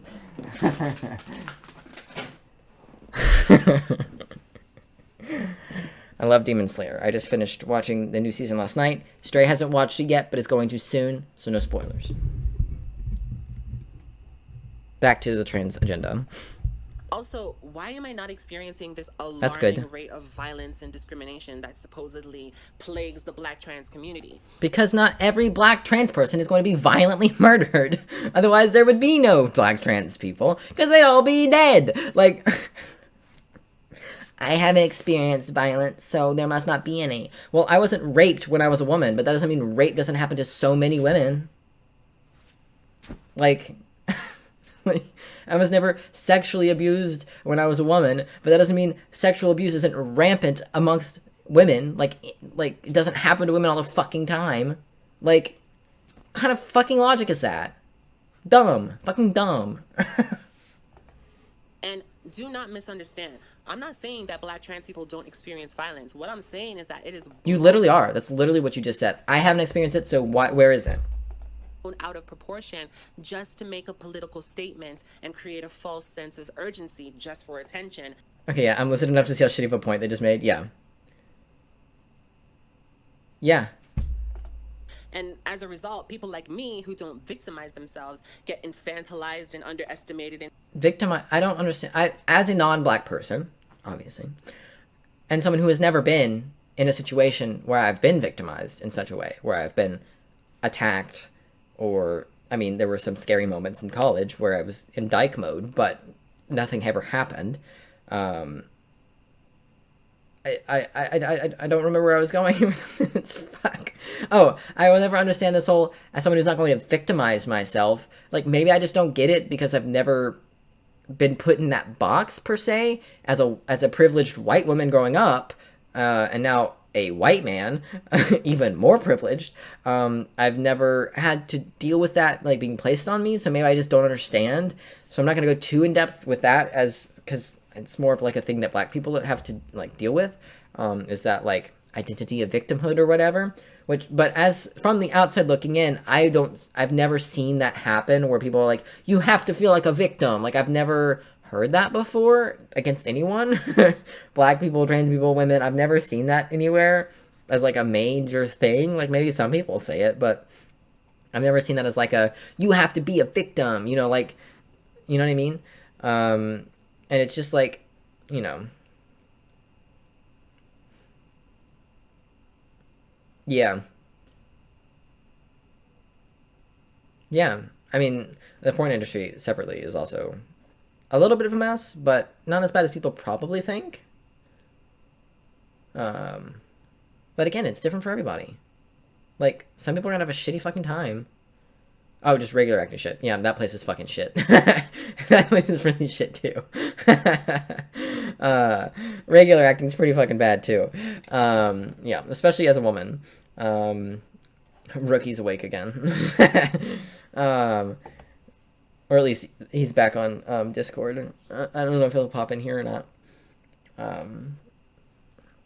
Someone go harass him on Discord. Don't tell him I sent you. I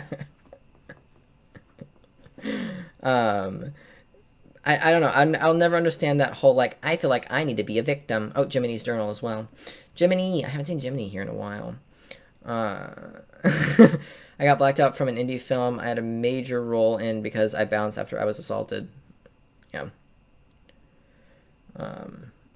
I don't think I'll ever understand that, like, idea that people are telling you have to feel like a victim. Like, I again, as someone who's never been on the receiving end of those kinds of comments, I can't speak to it fully, but I've never seen people saying that you have to be a victim.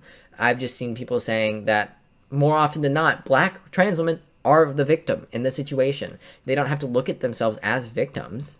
That's not what that means.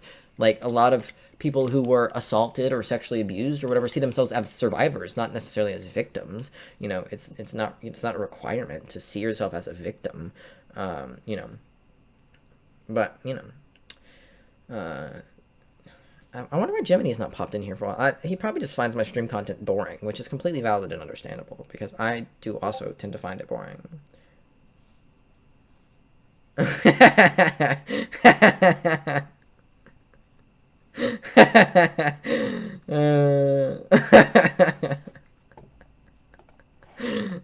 That's perfect. That's perfect. It's not reverse psychology. It's taunting.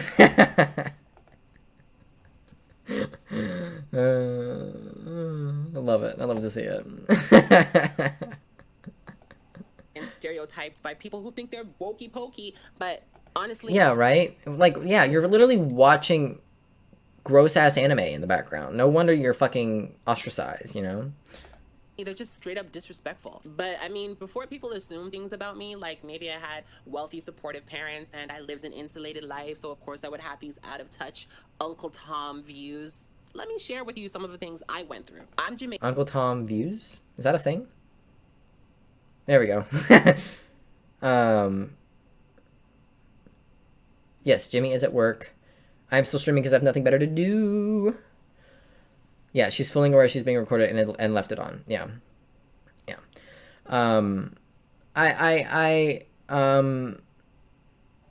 No, I think these are cherries, but they could also be balls. It could be both. It could be a double entendre. But is that a phrase? The one she used? Uncle Tom? Is that a thing? Maybe it's like a black term. I don't know. Jamaica is a beautiful country with beautiful people and fantastic music and food. But oh yeah, this is from Berserk. It's a very naked scene. It's not a. They're not having sex in that scene. It's there was no sex that actually precursed to that scene. She was just literally freezing to death. So you know, body heat. So I don't think they had sex. They might have. I don't remember. But I know it wasn't initially a sexual thing. Uncle Tom is a thing. Yes. Okay. I didn't know that was it's like something used to like against like privileged black people or something. Oh, is it like an Oreo? Like is that like a similar thing where you're like black on the outside but white on the inside? You know, nonsense like that. Yeah. Yeah. I mean, it's only lewd because her head's covering the nudity. The only reason it's lewd and not nude is because her head is covering that part. So, in the anime, you can see everything except his dong. So, comes from the slave era where a slave was recruited to be a houseworker. Yeah, I know what an Uncle Tom is, but I didn't know it was like an Uncle Tom mindset. I didn't know that was a thing. Oh, it's just a delusion. Okay. It's like a you're falling in line type mindset. Okay. Learning things. Woo! As you could probably tell, I don't know a lot about black culture. So, I did not grow up around a lot of black people. There were black people at my school. They were the second highest population at my school, but they weren't in a lot of my classes. A lot of the black kids were separated into separate classes. So, you know, like being black, but think you're not black sort of thing. Okay. Like, I'm black, but I'm special black. Like, I'm trans, but I'm special trans. Like that kind of a situation. Yeah, alright. Learning things. Woo! Learning things at 2:46 in the morning. Culture is highly and overtly homophobic. So my family was not with the shits. They were not accepting of my transition. As a matter of fact, I got kicked out at 15 because of it. I was homeless, living in a shelter that I was technically too young to live in. I got into trouble with the law. I was in and out of jail. But you weren't put down because you were trans? Thought you didn't experience hardships because of your transness. You're literally listing hardships that happened because you're trans. Or are we just going to forget about that part? Probation since I was 15, so I know what it's like to struggle and feel stuck homeless, living in a shelter that I was technically too young to live in. I got into trouble with the law. I was in and out of jail and on probation since I was 15, so I know what it's like to struggle and feel stuck in the judicial system. However, that never stopped me from knowing my worth and knowing that I always deserved more in life and that it was up to me to achieve what I knew I deserved. Yeah, that's how life works. It's always up to you, but that doesn't mean society is going to always let it happen. Or life is always going to let it happen. You might be on your way to building a fantastic fucking life. I mean, spell that right. Nice. You might be on your way to building a fantastic fucking life for yourself, but one thing goes wrong. You get in a car crash, you get diagnosed with some horrible illness, you fall down the stairs and break a leg, and suddenly you're fucking poor again, and you've started back over. Or let's say you, get pregnant by accident, and you can't get the healthcare you need. Something like that. Obviously, she's a trans woman, so that's not something she'd have to deal with. But I'm just listing examples of ways that your life could be turned upside down, and you can work your fucking ass off, pull yourself up by the bootstraps. That's not gonna fucking change anything sometimes. Sometimes the system just tells you to go fuck yourself. And more often than not, that happens to black people, it happens to trans people, and it happens to women. Not more often than not, but more often than others. It happens to black people, trans people, and women. Okay? Pardon my lack of knowing how words work. I've been live a long time, okay? Now, back then, when all of this shit happened, this was like 2005 to 2008. Trans people were not... Yeah, it does feel that way, doesn't it? Like, good for her for getting her platform, but, like, this ain't the message, sis. This ain't the message. This ain't the message. As socially accepted back then as we are now, which, I mean, is not exactly saying much, but going by the current logic and narrative, I should have been brutalized. That's so funny of something for her to say, that we were more accepted back then than we are now. This was 2 years ago, so we were more accepted back then, 2 years ago, than we are now. But, you know, if someone were to find out she was trans in public, they could call the police on her in Tennessee and claim she's in drag. So... by the cops, brutalized by my fellow inmates in jail, I would still have a criminal record and wouldn't be able to travel to certain countries. Sorry, I missed the front half of that sentence. Then, when all of this shit happened, this was like 2005 to 2008. Trans people were not as socially accepted back then as we are now, which, I mean, is not exactly saying much, but going by the current logic and narrative, I should have been brutalized by the cops, brutalized by my fellow inmates in jail. I would still have a criminal record and wouldn't be able to travel to certain countries, nor wouldn't I have been able to get my first... You can't travel to certain countries. What in the shit are you talking about? You can't travel to certain countries. What are you talking? You've listed things that you could absolutely avoid. You can absolutely avoid being brutalized by cops, brutalized by your fellow inmates, things like that. That doesn't happen to every single person who goes into jail. It doesn't happen to every single trans person who goes into jail. Where the fuck did the traveling to different countries come from? You're trans. Good luck. God forbid if they find out.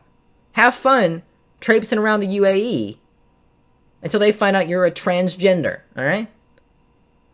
I believe it's the UAE. So God forbid you're gay also. Even worse.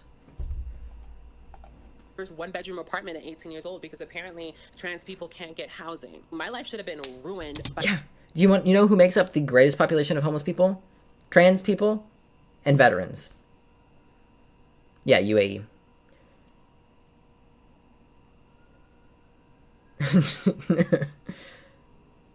Yeah. Fuck someone for spelling. Yeah. Not at this time of day. It's too late for spelling. I don't understand. I've had privilege, so where is the suffering? Like, you had suffering. You know what it's like to suck. You happen to get out of it. A lot of people don't, and a lot of people have it worse. Like, what? I don't understand this whole personal anecdote invalidates everyone else thing. I don't understand that. But also, it doesn't invalidate everyone else. This is just my experience. Which one is it? You can't have it both ways. By the bad choices I made in my youth, and because of being black and trans, my punishments should have significantly outweighed my crimes. Now, you can argue that... That's not always true. Statistically, black people get sentenced longer for the same crime as the white person who committed the same crime. Statistically. That doesn't mean it happens every single fucking time. Okay?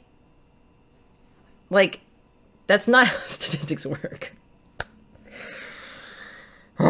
And that's what we're saying these things based off of. We're basing these hardships that these marginalized communities go through based on statistics. Statistically, black people get killed more by cops on a higher rate. Like, they get killed by cops at a higher rate than white people. They get brutalized by cops at a higher rate than white people. Like, we're basing these on statistics. That doesn't mean every black person who ever interacts with a cop is going to get fucking murdered. That's not how this works. It does feel like a grift because it's just so nonsensical. Coming out of her mouth, coming out of a white person's mouth, anyone who would be saying this, I'd be like, this is fucking ridiculous.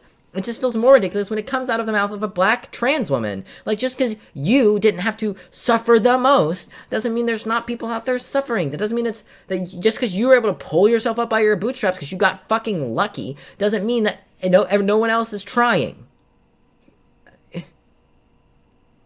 Yeah, honestly. I was lucky to have had a judge that saw something. Yeah, you were lucky to have a judge that saw something in you. That doesn't always fucking happen. special than me, but there was nothing lucky. I was lucky to have a butt. Bitch, the fuck? Not her literally admitting she got lucky and then turning around and saying but.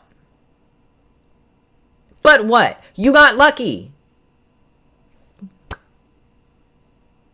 You got lucky because you got a judge that wasn't a massive fucking racist.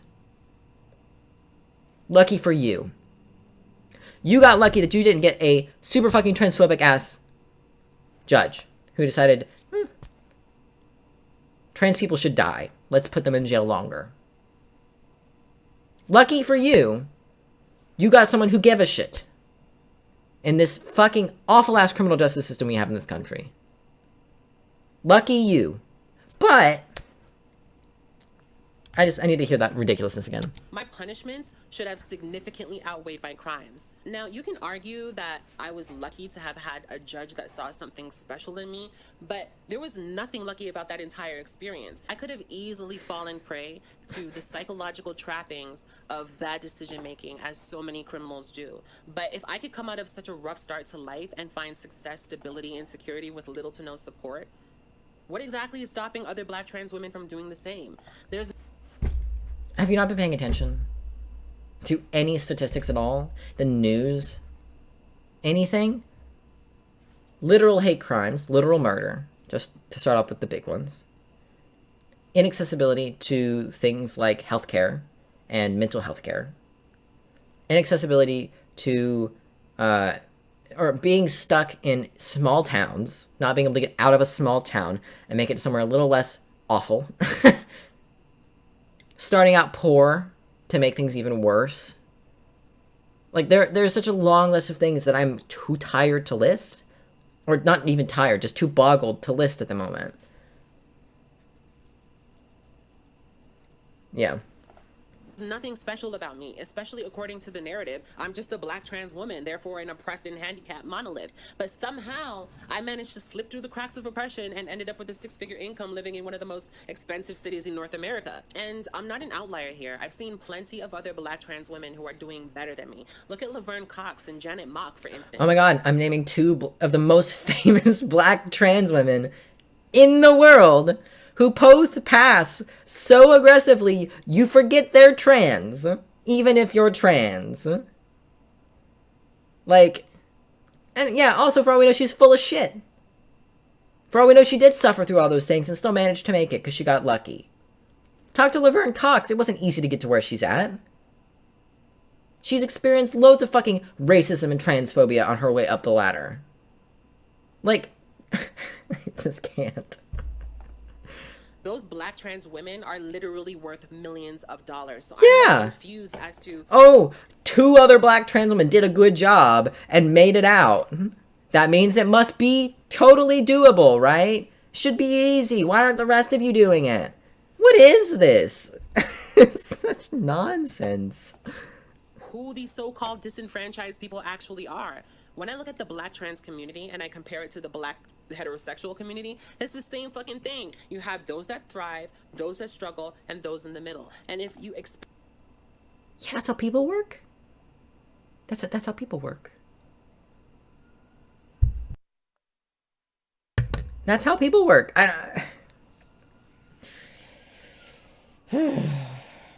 That's how people work. Sorry to tell you. The cops are coming. They can hear it. I know y'all can't hear the sirens, but the cops are coming. They're coming. expand the parameters to include Blacks, whites, and Asians, the rules don't change. We all have the same resources and opportunities. It's all... No, we don't! We literally don't! We literally don't! We literally do not!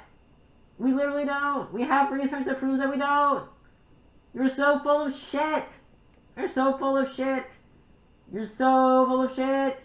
Oh my god.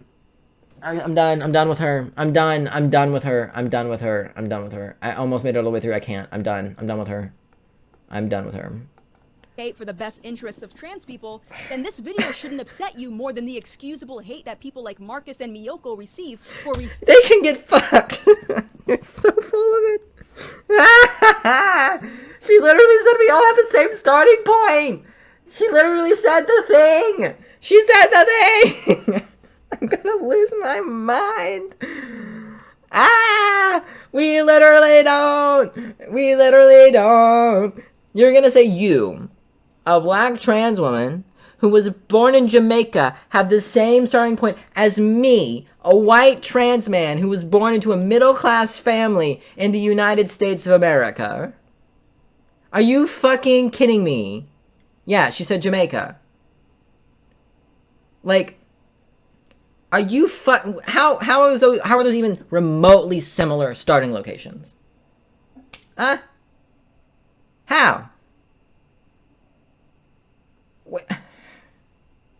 We all start at the same point.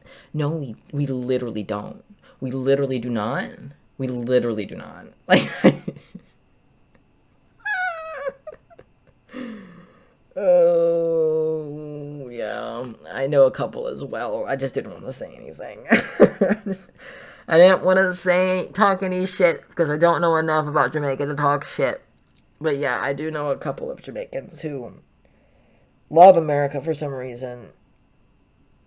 For reasons that have never been explained to a degree that makes sense. But, yeah, I don't know. I don't get it. Like, you can come from a horrible place, like Venezuela or something, somewhere where living is incredibly difficult and it's literally like a no-fly zone for travel. Like, you don't visit Venezuela. I think it's Venezuela. Because you will probably die or get trafficked. And move here, and it's gonna seem like the best place on the planet because you move from abject poverty into slightly less abject poverty. So it's gonna feel better because you're not having to avoid cartels all day, every day. You're not having to avoid being trafficked all day, every day. You know, that doesn't mean it's good here. It just means it's better here. That's like saying, oh, well, we're better than North Korea. It's like, yeah, I fucking hope so. Like, yeah. Americans want to move to Canada or Norway. Yes, I absolutely idolize the fuck out of Norway. I know they have problems, but I don't know what they are. I can find out when I get there. You know, like... We all have the same starting point. If we did, then why am I not in Norway right now, okay? If we all have the same starting point, why am I not in Norway right now, alright? Why am I not there? Huh?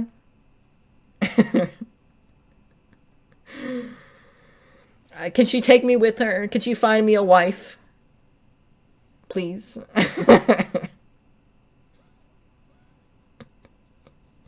I just need a wife just to get a visa. Because they won't take me in any other way. I don't have the skills. I don't have skills. So they won't take me because I don't have skills.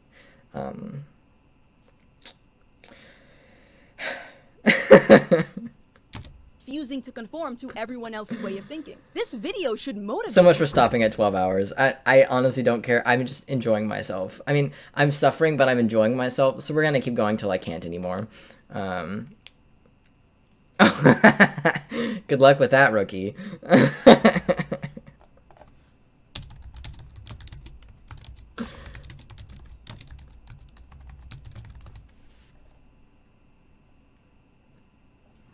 Yeah, I mean, tomorrow's stream won't be this long, obviously. There is a hard cutoff at 6 a.m., which is 3 hours from now. I don't plan on still being awake when Max wakes up. I don't plan on still be streaming when Max wakes up, even though it would be fucking funny. I appreciate it. I like knowing what you're up to. I live closer to where you are now, assuming you still live where you used to live, as I live in Omaha. Max does not live here anymore. Max is asleep many, many miles away in the grand state of Virginia.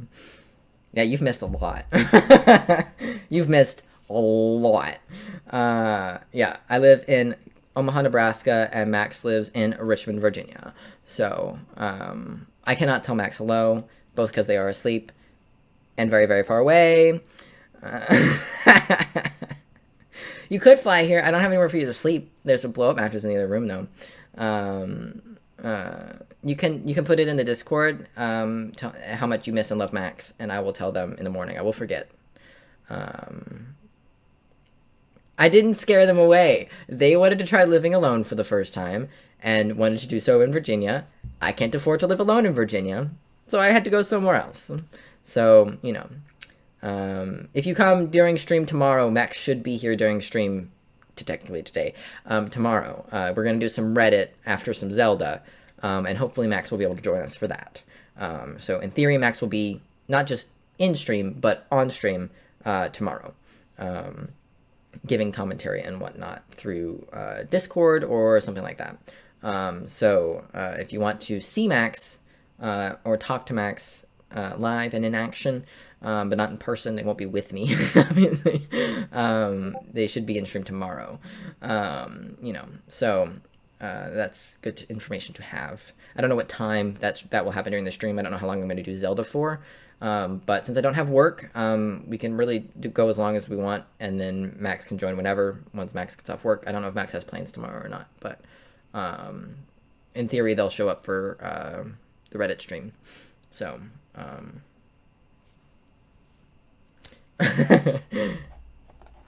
you to consider the concerns of those trans people who are always brushed aside for their problematic views. Because otherwise, I don't think you're in a position to say you truly care for trans people. No, what you care about is an... I can be happy that she's succeeded in her life and still be upset with the fact that she's trying to claim that no one else must be suffering because she did fine. Good for her, she got that bag and makes 6 figures now. Lucky her. That's great. Like, I'm happy when people beat capitalism, because capitalism sucks, as we've discussed. I love it when people beat capitalism, but I don't like it when they beat capitalism and use the fact that they beat capitalism to knock everyone else down and say, why can't you beat capitalism? Just beat capitalism. It's not that hard. See, I did it. Like, it's frustrating. It's frustrating. Ideological agenda, which is why I'm so critical of allyship. When people advocate for other groups that they're not a part of themselves, they tend to only listen to one particular side within that group. I have the same criticisms for white people who shout the phrase, you mean the side that is struggling and wants help? Yeah, I'm gonna listen to that side, not the side that's telling the side that's struggling to just suck it up. Sorry, that's just, I don't know, my womanly nature coming out. Like, sorry that I want to help the people who need help and ignore the people telling the people who need help to shut the fuck up, you know? How many mental illnesses do you develop getting into the beating capitalism, right? People who beat capitalism basically just embrace it completely, right? Like being rich is beating capitalism, right? Like, I mean, you know what I mean. Yeah. That's, you beat capitalism by becoming rich enough that the capitalism really doesn't affect you anymore in a negative way. It's really the only way to beat it. The only way to beat them is to join them. Black Lives Matter, while being so vitriolic to black voices they've determined are not worthy of their advocacy. It's easy to say you want to shield the disenfranchised from harmful rhetoric. Yeah, because the black people who are saying that black people being killed by cops isn't a big deal are wrong. Like, Candace Owens is wrong 99% of the time. So, like, yeah, I'm gonna go with the statistics over the anecdotal evidence that random black people are giving, over the thousands upon thousands of black people who took to the streets to protest about Black Lives Matter, because police brutality on black people is a fucking problem in this country. Because our country, the police were literally made to hunt down black slaves who had run off and return them to their masters. That is literally the origin of our policing system in this country. That's where it started, and it hasn't moved far away from that. And to deny that our policing system is not fucking racist is psychotic. Because it's not even, they're not even hiding it. It's fucking obvious. Just look at the war on drugs. Look at the war on drugs. The government flooded our country with crack cocaine from cartels down in South America. This is proven and admitted, by the way. They funded those countries, who then proceeded to fill our country with crack cocaine. And you want to know who the highest, who used crack cocaine the most? Which group of people? White people. Do you know how many white people went to jail when they cracked down on crack cocaine? 0. That's not even an exaggeration. I heard it in a Netflix documentary, so maybe the Netflix documentary lied. But those are the stats. Thousands and thousands of black people were locked up for the possession of crack cocaine, yet not a single white person was. Despite the fact that there were far more white people using crack cocaine than black people. How is that not racist?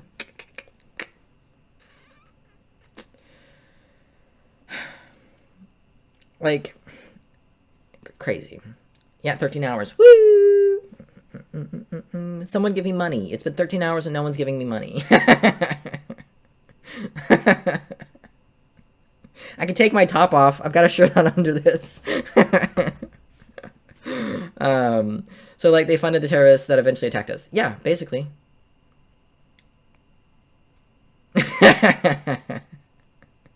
Look, I've been on stream longer than I usually spend at work, so, you know. Yeah, no, the alphabet organizations that we have in this country, Camboy Nico, let's go! I could whip out my titties, but then we'd get banned off Twitch, so, you know, and I wouldn't ever do that. Ever. It'd have to be an obscene amount of money. Plus no one wants to see that. But like the FBI, the CIA, not the NHS, that's fucking UK.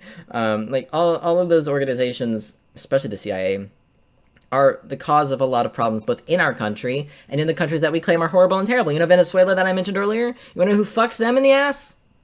Us! That was us. All those countries that are like, we shouldn't go there in South America. It's very dangerous and scary. We are usually the ones who've toppled over their governments. We're the ones who should take over their the dictatorship they already had, that was working fine, and put in someone else who will do what we want them to. We do it all the time, and it's been proven multiple times that we've done it multiple times.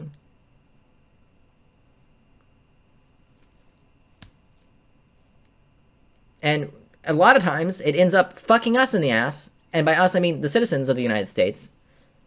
Because cartels will funnel drugs into the United States because drugs are good money. Our economy was stimulated the fuck up. Our economy was booming during the years of crack cocaine. Booming. Everybody had money. Everybody had money. People selling crack cocaine had money. People buying crack cocaine, not so much. But people selling crack cocaine had hella money. There was lots of money flowing around. And then we swept up all those poor black people off the streets who were on the streets because they couldn't afford their crack cocaine anymore and threw them in prison. And now we have the highest prison population per capita in the world. We're #1. It's so frustrating. Like, being brain broken isn't fun. I don't like knowing all these terrible things. But I'm glad that I do. You know? Like, ignorance is bliss. It is. But I'd rather know the bad things about my country than just think it's the best. And be completely blind to the fact that there are problems that need fixing. Badly. Desperately. And that's not even mentioning global issues like fucking global warming that also need fixing. And it's extra frustrating because there's nothing I can do about it except continue to exist in this system. I am fortunate enough to have been born white as fuck. I am also fortunate enough to now pass as a man. A straight one, in fact. I don't know if I pass as a straight one, but I pass as a man and I am a straight one, unfortunately. Even if I am asexual to the point of disability, I still am a straight white man at this point in my life. I'm not a very wealthy straight white man, but I have a very well-paying job who lives on my own. That's true. Yeah, that's fair. I do pass as a straight 19-year-old boy. At best, on a good day, I am a straight 19-year-old boy. Although most of the 19-year-olds at my workplace have more facial hair than me, so... And... Like, I wish I'd been taught more of these things in school and didn't have to learn them as an adult.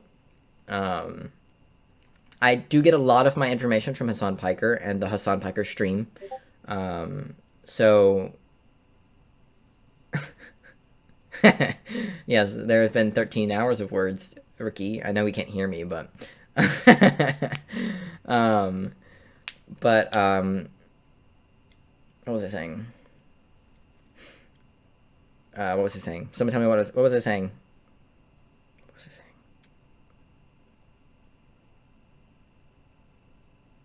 The thought is gone. It's completely gone. The ADHD just gets worse as the night goes on. Oh, I'm gonna be broke then. I'm not gonna. Oh, yeah, I don't have a lot of money, but I live on my own in a 700-something square foot apartment in a city that I don't know anybody in. And I'm not suffering. I'm doing pretty good. I am far more privileged than a lot of the other people who are my age and in my situation. And even people who are older than me and in my situation. I am fortunate enough to have a job that pays me well. Granted, it's not hard to get hired at Amazon. It is still possible to fail at getting hired at Amazon, but it's very hard to get hired at Amazon. It's easy to get fired at Amazon as well, but it's very easy to get hired at Amazon. They will hire anybody, quite literally. They don't even do a background check. They test you for drugs. That's about it. You know, I would not get hired at Amazon. You'd get hired, but you wouldn't last. That's the difference. You'd get hired, but you wouldn't survive very long.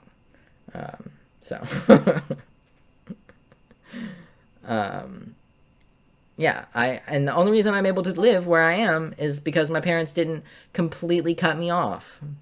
They send me money when I need it.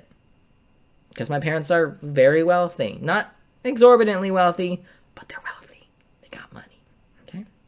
Enough money that they were able to drop me $1,400 with very little notice.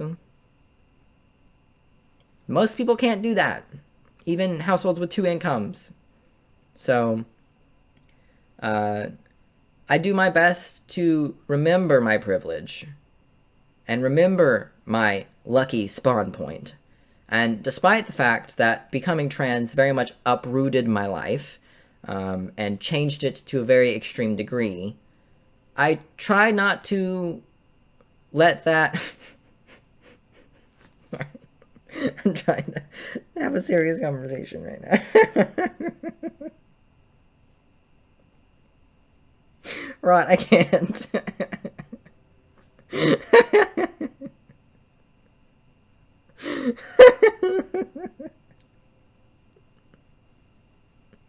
Oh, back to the video. I can't.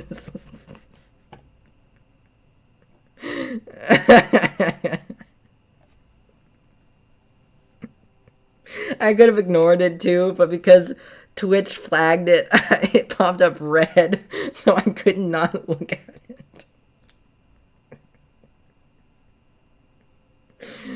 it. I also hate the immediate thought that my brain had afterwards. That is gross, but, you know.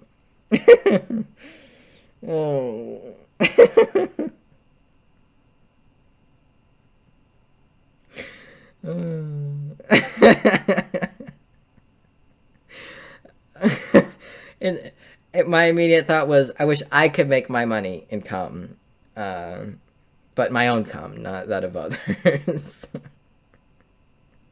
That was the immediate thought. Trans boy brain, it does that. More often than I'd like, but, you know, it is what it is. It's part of it. Yeah. What got nuked? My brain over the past 13 hours. Oh, boy. But I wonder if you've ever considered exactly how harmful it is to be convinced that only a specific type of person within that group is deserving of love and tolerance. Is that truly inclusive? Is it? I don't have to include intolerant people. That's not a requirement of tolerance. I don't even have to tolerate intolerant and annoying people. I can use them for content. That's what I've been doing all day. This is the first time I've left an ace. Thank you. I got you.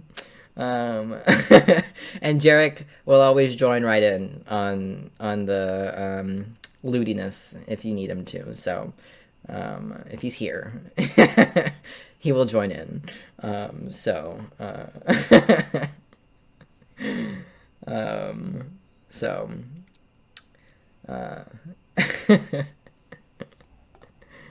truly a safe space?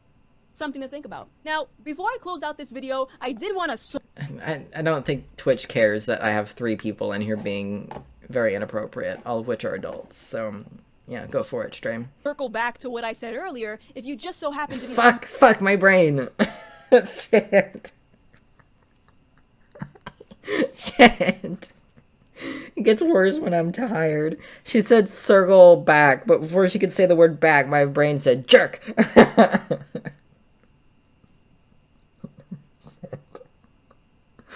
When I get tired, my ace brain loses control over my boy brain, and it just makes things hard. Not literally, but metaphorically. This is true. This is true. Oh, you should be able to relate to Rot on that in some ways. Jarek is in the military, so... this is true. This is true. Makes things hard, yeah.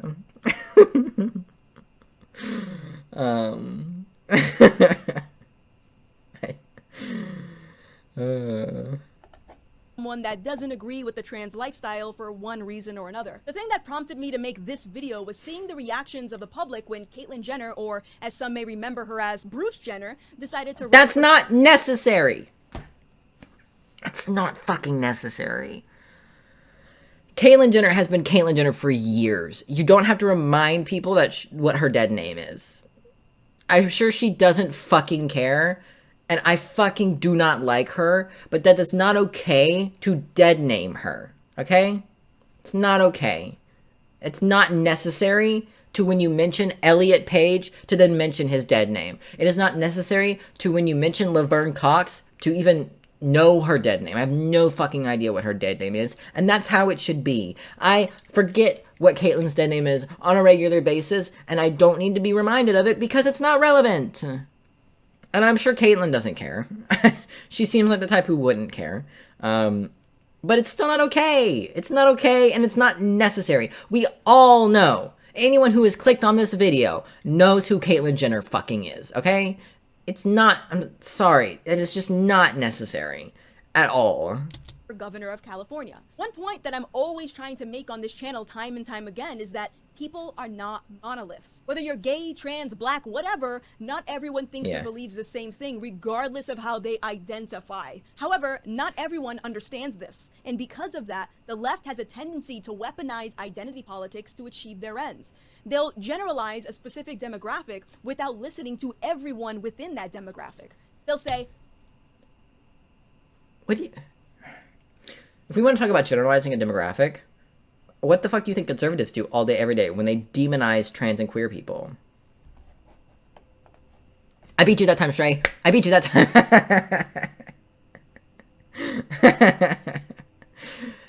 Yeah, the French language is very girly. I don't know what that's about. Whereas, like, German is very masculine. It's just very, you know. Like a Girl. I don't know why it flagged that one. I don't know if that's one of the ones I have listed. I think I have one listed, but I can't remember what it is. So, and I can't be fucking bothered to check. So, you know, seems like a girl. Seem like a girl. I don't know. I don't know why I'd even have that flag, because I don't give a fuck if people want to come in and say I'm a girl. So I don't care. Because I find it amusing when people are transphobic. So when they're transphobic towards me, especially now that I pass. So I just look forward to having like full beard and people being like, ah, you'll never be a woman. I'm like, that's the goal. hey, trans women belong in female sports, without considering that not every trans person... Yeah. Trans girls especially belong in female sports, because they're not women yet. They've not done the puberty yet. So, you wanna know who these fucking sports bans actually fucking affect? Trans girls who are in middle and high school sports. A very small number, too. Do you want to know some exact numbers? I know the exact numbers for Utah, at least as of a couple years ago. I don't know if it's the same numbers now, but I remember Utah was trying to pass some anti-trans people in sports bill, and the governor actually looked into the statistics and discovered that there were a total of 4 trans kids in sports. Not college, under college. Middle and high school. We're talking middle and high school. 4. Do you know how many of those 4 were trans women? Trans girls? 1. one person in the entire state of Utah was going to be affected by the ban that they were trying to pass. So he vetoed it. And then they overrode his veto because they're transphobic.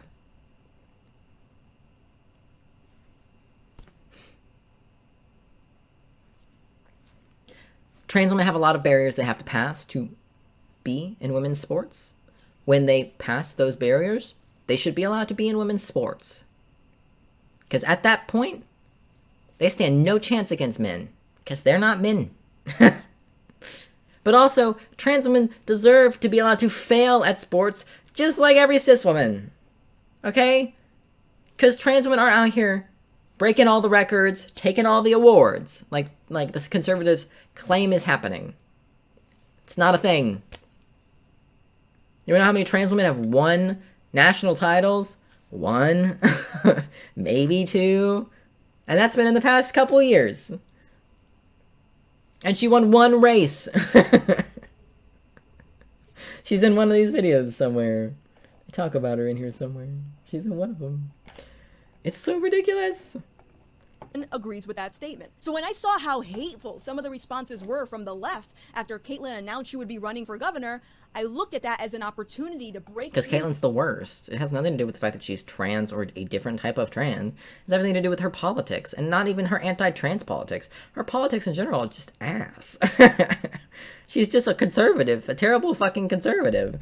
So the identity politics. If you claim to advocate for trans people, then that advocacy shouldn't be exclusive to only those who believe the same thing as you. But that's how politics works. What are you talking about?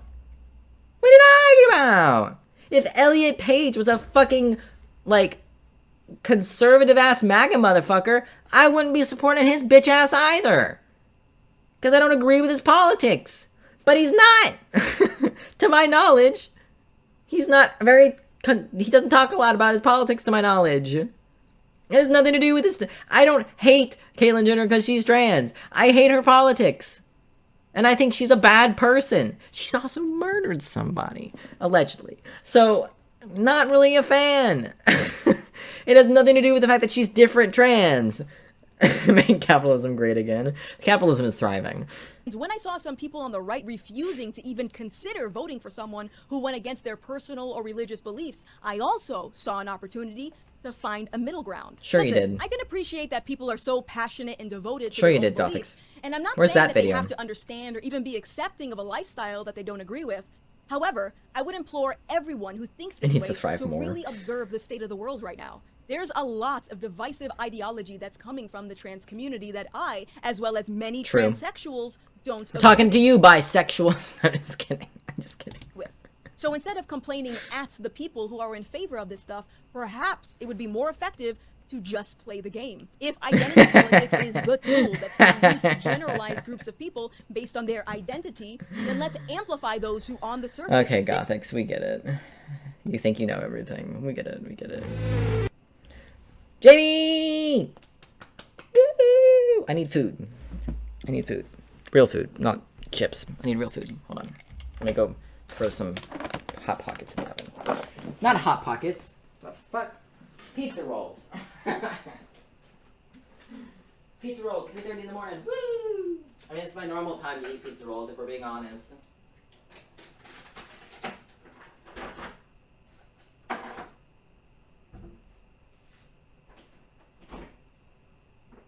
Oh.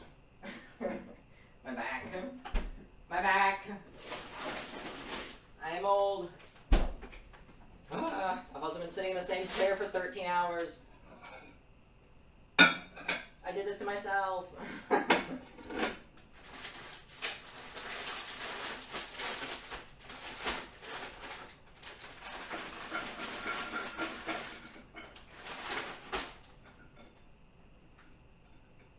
Way too many. That's way too many. Only got a couple seconds. Does this coupon expire?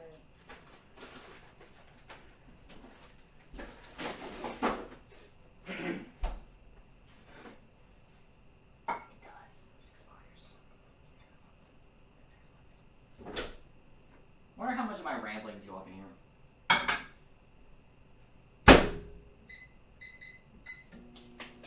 how much of my out loud thoughts you can hear.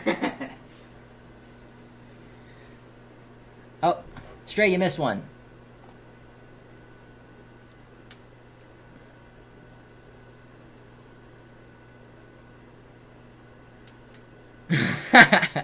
They're closer to real food than chips, okay?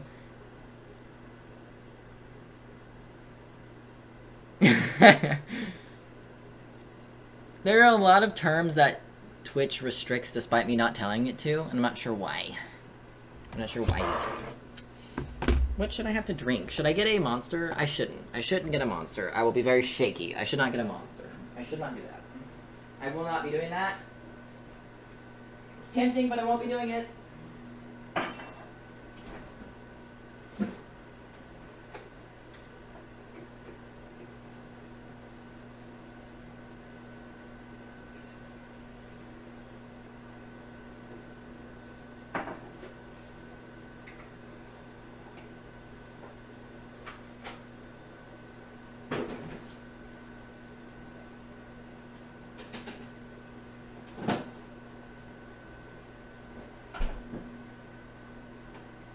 Instead, I will have a drink with some calories.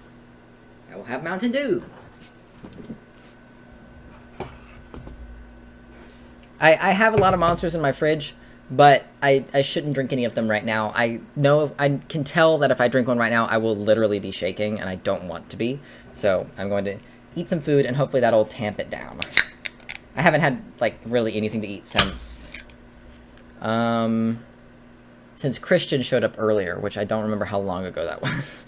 The shaking, I don't like the shaking, especially since it's not from the caffeine necessarily. Actually, it would be from the caffeine, because when I'm this tired, generally caffeine doesn't affect me. I'll drink one in the morning or halfway through the night just because it doesn't really wake me up. It does sometimes give me the shakes if I have a lot of other sugar or something in my system. But I'm also to the degree of, like, hungry that I'm almost to the point of shaky. If I pushed it for a little longer, I would start, like, actually, like, shaking when I go to, like, pick up stuff. I am talking about... I usually talk this quick. No, I don't think I always talk this quick. I always talk this fast, but my brain isn't usually moving this quickly. Like, I'm in kind of a hyper mental state at the moment, so my thoughts are jumping around more, which means my talking is jumping around more. I would say I normally talk about this speed. You'd have to ask Stray. So, I'm doing my best. Trying to earn that money I've been promised.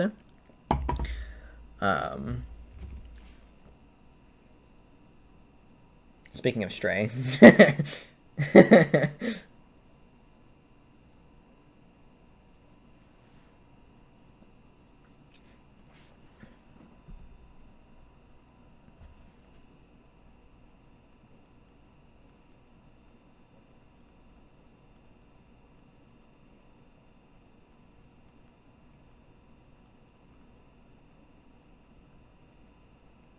My best friend from childhood has been in the Netherlands the past few days on a trip, which is cool.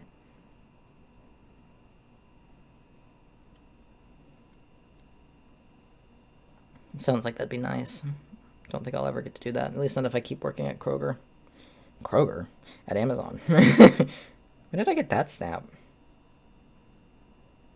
Oh, a long time ago. Oh, food's done.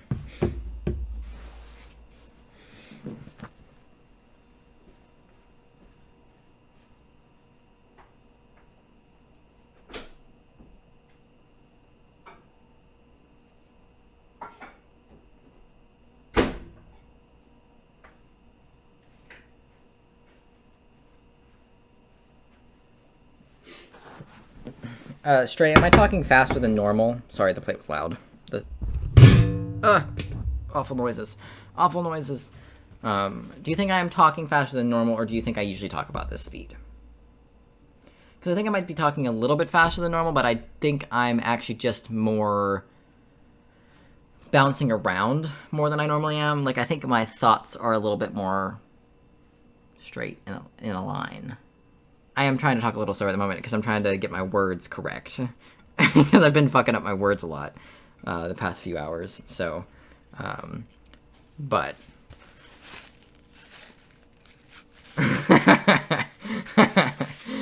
it's an auto mod. You're not even getting dinged by a regular mod. You're getting dinged by Twitch's regular, like, just auto modding words. Yeah, it's the auto mod from Twitch.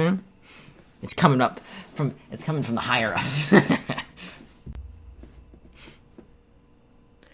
If you want an idea of how much I worked this week, my ear canals have developed like sore spots from where I've had earbuds in all week.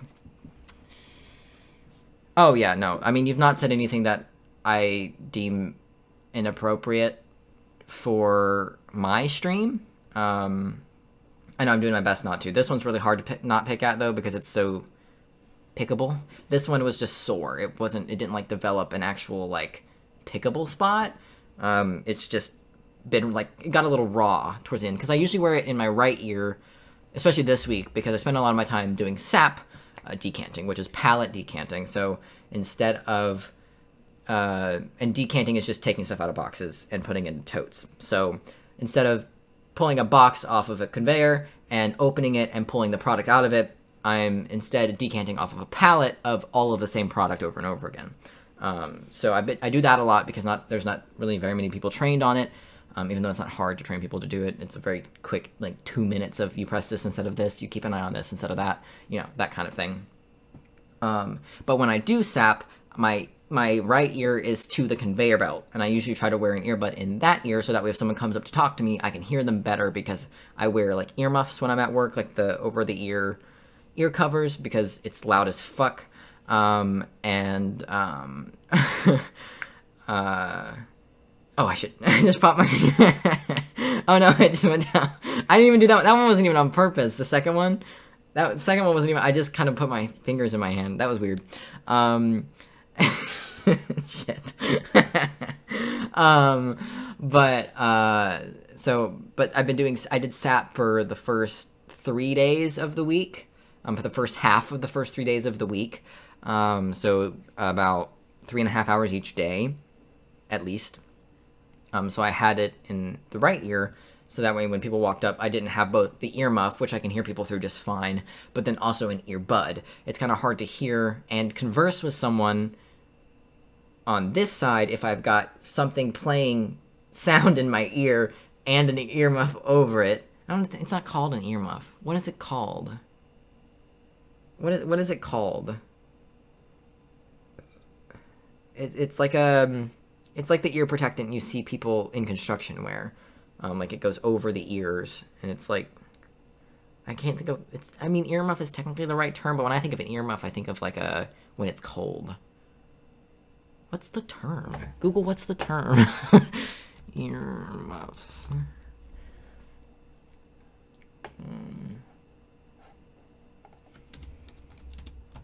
For sound. Noise reduction. Hearing protection? I thought it was called something other than earmuffs. Just hearing protection. Earmuffs. Okay, they are called earmuffs. Okay, I thought they were called something. When I hear earmuffs, I think of the winter ones, where it just covers your ears and keeps them warm, not the ones that keeps them safe from sounds. Because I hate the inner ear ones. They fall out when I get sweaty. So I don't like the inner ear ones. I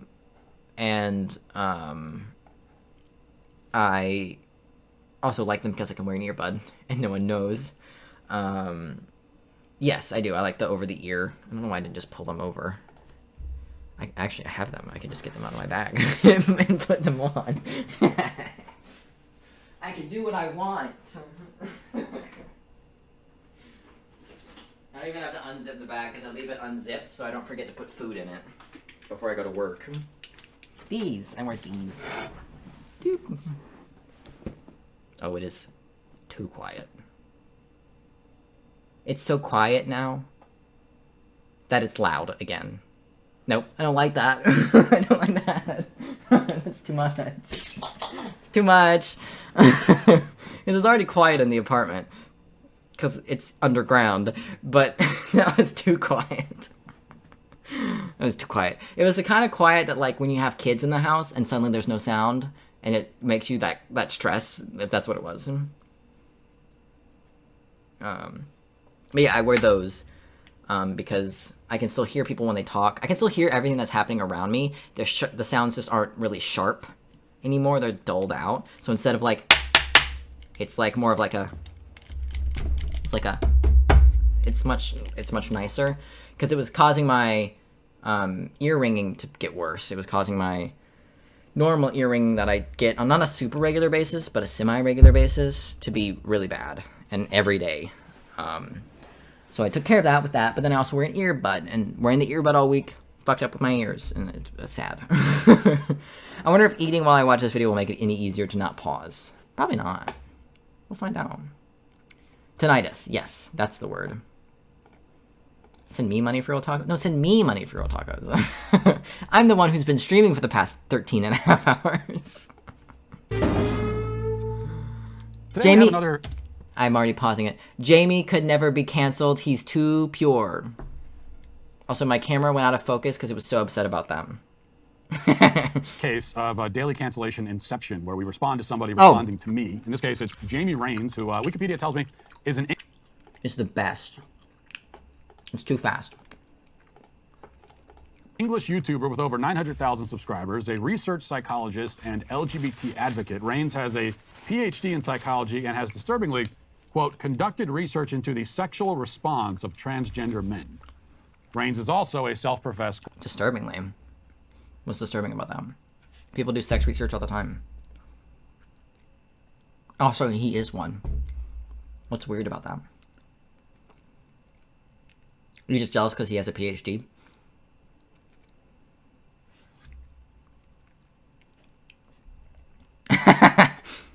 quote-unquote trans man. There have been many YouTube responses to the trailer for my film, What is a Woman? Also many responses on other platforms, including on Twitter, where the primary response from the left on Twitter has been to mass report it. No one watched your shit, Matt Walsh. He's so upset because no one watched his thing on Twitter, and he's so sad about it. He talks about it all the time, about how he posted it on Twitter. He mentions it constantly. And try, so far unsuccessfully, to get it pulled from the site. So I'm getting these email notifications about reports, people reporting the trailer, you know, multiple times. This is from a year ago. He still talks about this thing like it's the best thing he's ever done. It's so sad. Today. But I'm choosing Rains to respond to because this is a channel with more subscribers than I have, and somebody. Oh, really? Jamie had more subscribers than you at the time? Wow. Man, Matt blew up in the past year. Jesus, that's disturbing. Much more formal education than I have, so nobody much more can accuse me of punching down. Not that there's anything wrong with punching down, mind you. I'm a there are things wrong with punching down. firm believer that one should punch in whichever direction needs to be punched. But we'll focus here for now. The video is over 10 minutes long, so we won't be able to pick it apart piece by piece, but we'll watch enough to get the point. Why Surely, not? I mean, this PhD... Why can't you pick it apart piece by piece? Psychologist and LGBT activist will be able to swiftly debunk the entire premise of my film and... He literally does. ...really humiliate me in the process. I'm just a transphobe with a high school diploma, after all. Shouldn't be much of a challenge. So we'll see how our friend Jamie Rains does. I watched the Jamie video at some point in the past, not on stream or anything, but I watched it at some point. I don't remember what happened, but I know he cited sources and stuff. And obviously, Matt Walsh is a fucking moron who just hates that gender is a social construct, so... Does. It's called What is a Woman, from the Daily Wire, which I think I've heard of, made by somebody or involving heavily somebody called Matt Walsh.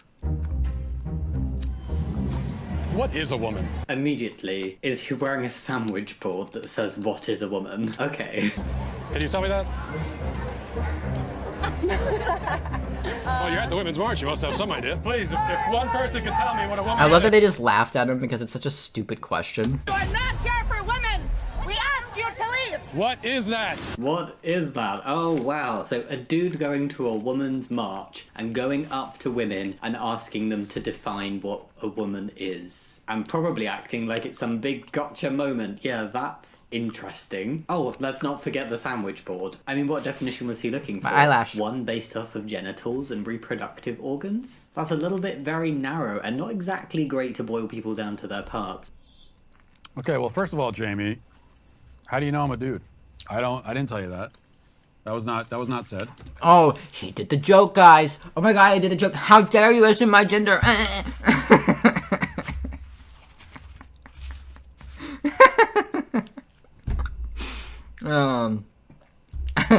He did the joke, guys. So where'd you get that from? And yeah, it is a gotcha moment.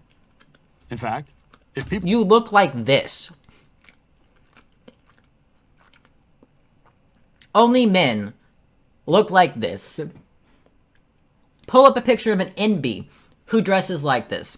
You can't. They don't exist. They have more style than this. Even he-days don't dress like this. They have more self-respect. Okay? This can only be a man. People are marching in a women's march and holding signs and chanting slogans claiming that women are under attack and being oppressed. Right. Yet they have absolutely no idea what a woman is and can't begin to define the term. Then yes, that's a gotcha moment, as it reveals the inherent absurdity and incoherence of their worldview. But it's not a gotcha moment that I engineered.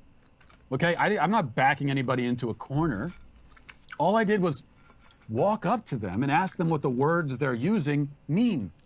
That's a fair question. In fact, that's the fairest question you can ever ask anyone. The answer is when yes. they're using words to say, well, what do you mean by that? How could that be an unfair question? If it becomes a gotcha moment for you, that only shows just how totally vapid and ridiculous your ideology is. As for what kind of definition I'm looking for, well, to start with, I'd like a definition. Right. Some kind of definition. Let's just get a definition on the table. He doesn't know first, how. And then we could debate whether it's the right or wrong one. But you guys won't put any definition at all on the table. You act like the word has no meaning at all, like it's just a bunch of arbitrary gibberish, and yet you continue to use the word, and you expect us all to know what it means, or to know what you mean when you use it. So again, is it a gotcha? Yes, it certainly is. But I didn't get you. You got yourself.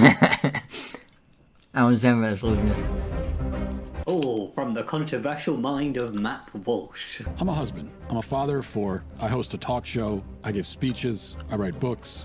I like to make sense of things. A woman is not anything in particular. There is not one particular thing. It could be many things to many people. Some women have penises, right? Some men have vaginas. I like scented candles, and I've watched Sex and the City. Yeah. How do I know if I'm a woman? Oh dear God, what is he doing? Why is he making this? So you just show a compilation of people saying it can't be boiled down to one thing. Some women do have penises, like trans women. Some men do have vaginas, like some trans men. And your response is, I like scented candles. Is that what makes a woman? It is really stupid.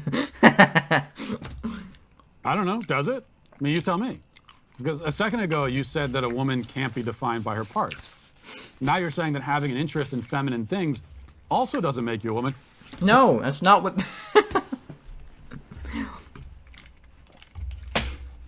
I'm done with my food.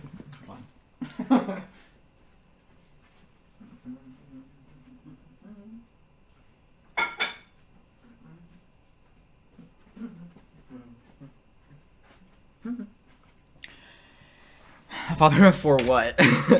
Very unfortunate children. So what does, Jamie? You've declared that neither interests nor body parts define a woman, which would seem to indicate... But liking scented candles... Okay. That you have a solid idea in your head as to what does define a woman, and yet you have... Yeah. Whoever says they're one. That's it. Yet to provide that definition. He does.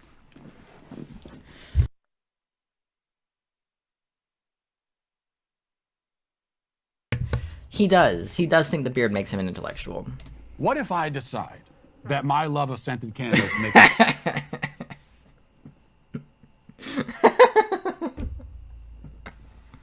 That's funny. Makes me a woman. After all, I'm not just talking about the manly sense, okay? Like leather.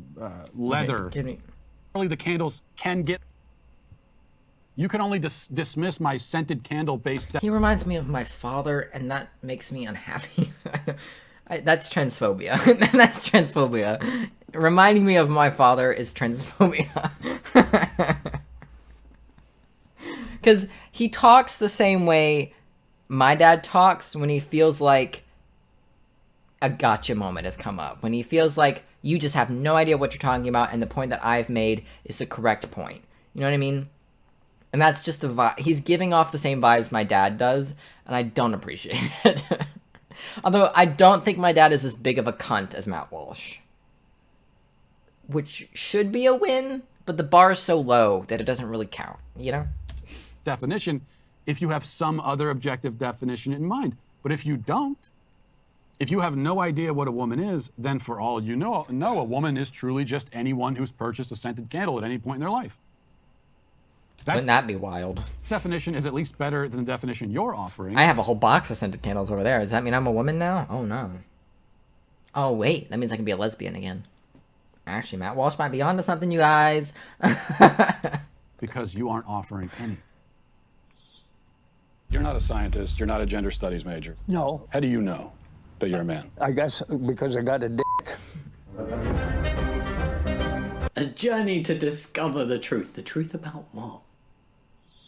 The truth about what a woman is. It's right there in the title.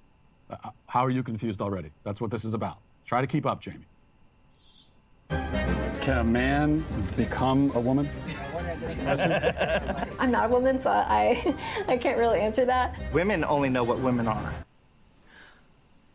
Can a man become a woman? That's a silly question because trans women are not men who become women. They are women who happen to be trans. Just like trans men are not women who become men. We're men who happen to be trans. At least ask the right question. Well, this is shocking. I'm appalled. Jamie, are you... I thought you were Matt Walsh. I'm sorry. I'm sorry. Please don't take my money away. I'm sorry.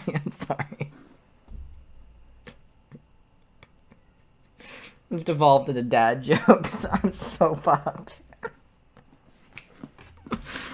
Suggesting that gender is not fluid? Like 90% of people on TikTok identify as gender fluid. Do they not exist? Matt, you have a tattoo. Satan. He can't do that.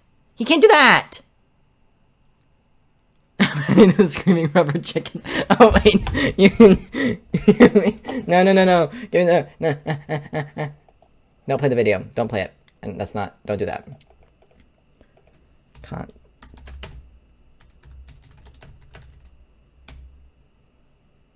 Where'd he go?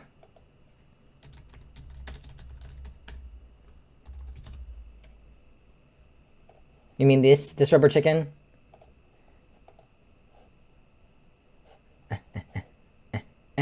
Wrong button.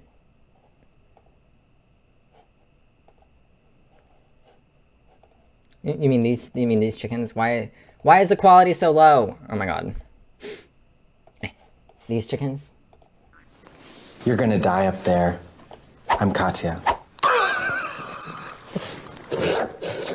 You mean those rubber chickens?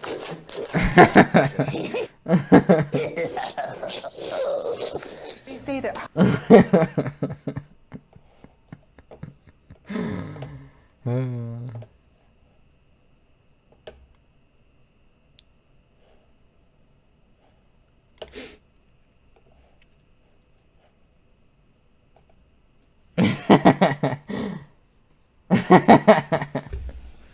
Does TikTok not exist? Are you saying their identities are not valid? Are you marginalizing gender fluid people? Because Matt, in fact, can you come up with any other arguments? He's not come up with anything else. How dare you assume my gender? Are you not acknowledging their gender? That's the only thing he said so far. That's the only thing he said so far. To your worldview, 1 minute and a woman the next. That would mean that. Are you a cat? No. Can you tell me what a cat is? Do you want to tell us what a woman is? Yes. I mean, I don't know if this is lovely editing or if this is actually how it went down, but ask somebody to define an animal. Yeah, that really makes sense. Asking someone to define an animal that has nothing to do with the human concept and language of gender and sex is really not the clever move he thinks it is. I could bring up the example when a well-known transphobe tried to define a chair and then multiple people pointed out to him. I love this. Can you define a chair for me? And in a way that includes all things which are chairs and excludes all things which aren't. A separate seat for one person, typically with a back and 4 legs. Happy to help, but try Google next time. The definition of woman is there too. Chair.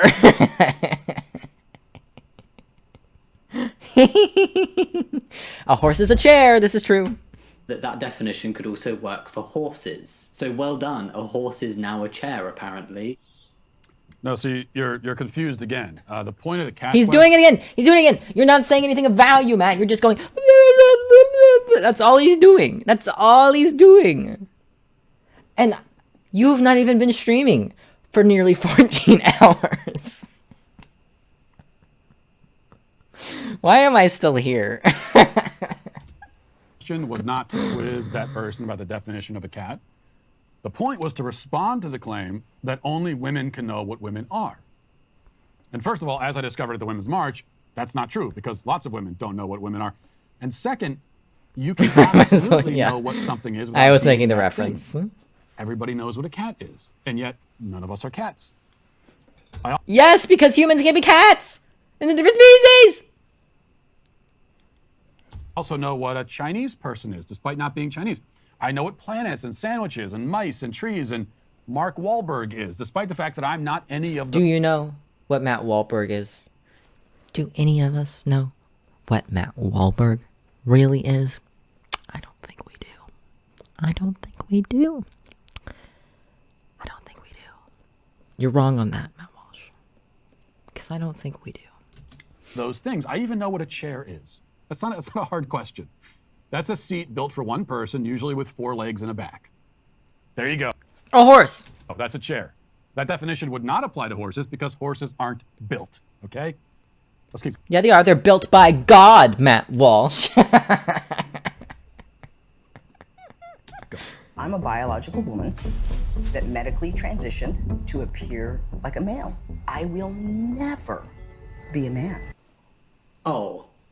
No, no, do not agree with that. 99.99999% of trans men will very strongly disagree with that statement. I don't know if that person actually identifies as a trans man. By the sounds of it, they were assigned female at birth and transitioned in the sense of taking testosterone and living within society as a man. But yes, sure, for the purposes of your seemingly transphobic documentary, go and find one of the very, very few trans people who holds these kind of gender critical transphobic-y views on trans people and include them. Ignore the many thousands and the vast majority of trans people who will very strongly disagree with this very, very small number of trans people who will say things like this.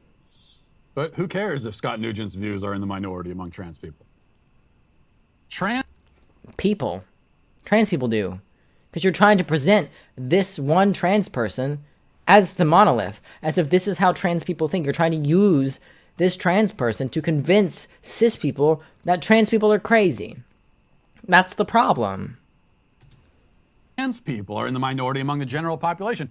If you can dismiss Scott for being in the minority, then can't I dismiss... He's doing it again. Is this a straw man? What is the name of this type of argument? This is one of those fallacies, one of these, argumentative fallacies. I'm not familiar with what they're all called, but this is what he's doing one of them right now. I'm not sure which one it is, but he's doing one of them right now. Dismiss you for being in the minority? The argument, yeah. Also, I did not ignore other trans people. We talked to lots of trans people in the film, some of whom you've already seen in the trailer, despite claiming that we ignored them. We tried to speak to many more trans people, but they refused to speak to us. Because you're awful and terrible. And this is a pretty common phenomenon, right? Trans activists claim that nobody will talk to us. Oh, why don't you talk to us? And Well, because when you talk to someone in bad faith, they don't want to talk to you. When your only purpose in talking to someone is to gotcha them into a corner, they don't want to speak to you. Because why would I waste my fucking time when you're just going to use my words to try to hurt my community? It's not rocket science, Matt. And yet, when I try to talk to them, they literally run away. I mean, literally get up and run away in some cases. Okay, jumping ahead now, we get to the part of the trailer where I'm talking to a gender-affirming pediatrician about the quote-unquote gender-affirming, about the chemical castration drugs she gives to kids. Well, I say I'm talking to her about it, but it's more accurate to say that I tried to talk to her about it. She threatened to storm out of the interview, and as soon as I correctly noted that the puberty blocker Lupron is used to chemically castrate pedophiles, and then that's what... Yeah, in astronomically high doses, which are not being prescribed to kids. There is a difference between acetaminophen for pain and acetaminophen to kill yourself. There's a big fucking... There's a difference between morphine and a morphine overdose. Very different things. What the fuck is wrong with you? Well, he's saying that the same chemical that is used in some puberty blockers is used for chemical castration, which is true. The difference being the chemical castration situation is an astronomically higher amount of that chemical than what is used in the puberty blocker. It also isn't the only chemical in the puberty blocker. So, he's not wrong, but he's making the wrong point with the information he has. To what Jamie has to say about all this, let's listen. Puberty blockers have actually been used in cis kids with precocious puberty for a very long time. Decades as well, decades. Precocious puberty being when puberty starts too early, so they use puberty blockers to hold it off a bit till the child is a more appropriate age. There has never been a fuss over cis kids with early puberty having access to puberty blockers in the same way that there has been a fuss over trans kids. They're the same drugs, they're used in the same way to hold off puberty until a child is ready to go through puberty. No one ever gave a shit about puberty blockers until it became widely known that they were used to help trans kids. Facts and logic. Get wrecked, Matt Walsh. Okay, Jamie, lean in close here so you can hear this. I want you to hear it. Pay close attention. Precocious puberty is a physical condition. It's an ailment, often caused by tumors. So is gender dysphoria. On the ovaries or adrenal glands, or by problems with the nervous system or genetic syndromes. So is being trans. What? Precocious puberty happens when a child's body is doing what it is not supposed to do. Guess what happens when a trans person goes through the wrong puberty? Yeah, ASMR. I've been screaming all day, so I'm gonna whisper to y'all a little bit to help kind of not... That's why we call it precocious, meaning it's happening earlier than it's supposed to. There are also direct physical consequences to not treating precocious puberty, such as the potential for stunted growth and other problems. You want to know what the side effect for not treating the wrong puberty could be? Death via suicide. It happens a lot. It's really shitty and awful. That's why we give trans kids puberty blockers until they're old enough to make the decision to have the correct puberty. But puberty blockers for, quote, trans kids are used to treat, quote unquote, puberty that is not precocious. There's no physical problem. Puberty is happening exactly when it's supposed to. So on the one hand, we have puberty blockers used... Not necessarily. Trans kids can have precocious puberty as well. ...to treat early puberty in children with a physical health condition. And on the other, we have puberty... But we can't use it to treat a mental health condition. Is that the problem? And yes, he's definitely reading from a script. Blockers used to stave off normal puberty in children with no relevant physical health condition. It's very similar to the difference... Matt, mental health is just as important as physical health. Often more important. They are often entwined. ...between top surgery for physically healthy girls and a double mastectomy for someone with breast cancer. Not the same procedure, by the way. They're different procedures. A double mastectomy removes all breast tissue. Top surgery does not. And you don't see a difference? Nipples included. Nipples come off during a double mastectomy. They are remaining in top surgery if you choose to keep them. In these two scenarios? The difference is that they are literally opposites of each other. That's not what opposite means, Matt. Difference. I know it might be a little too subtle for you PhDs, not the most perceptive bunch, I've learned. only a high school diploma. I have more education than you, Matt Walsh. That's sad and depressing. For both of us. Is it transphobic to tell the truth? The interview's over. Let's turn off the cameras. Excuse me, They're fair. I just wanted to know, what is a woman?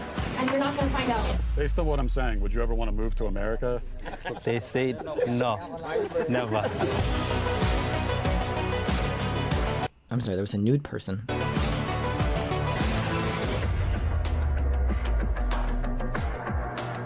Oh my god. Oh my god. I know, don't you just feel icky? I feel icky. Honestly, that felt like a hot mess and was just filled with all of the transphobic dog whistles and transphobic... Yeah, he did. He used the same shot twice. ...that was thinly veiled as caring about children. Truth is, these people, the people with these views and the transphobic views and making films like this, will not have had any concern for the cis kids receiving the exact same treatment, and I'm not saying they should have. What I'm pointing out is that they all of a sudden have concern and are pouring money and resources into making stuff like this to just on an incredibly discriminated against community.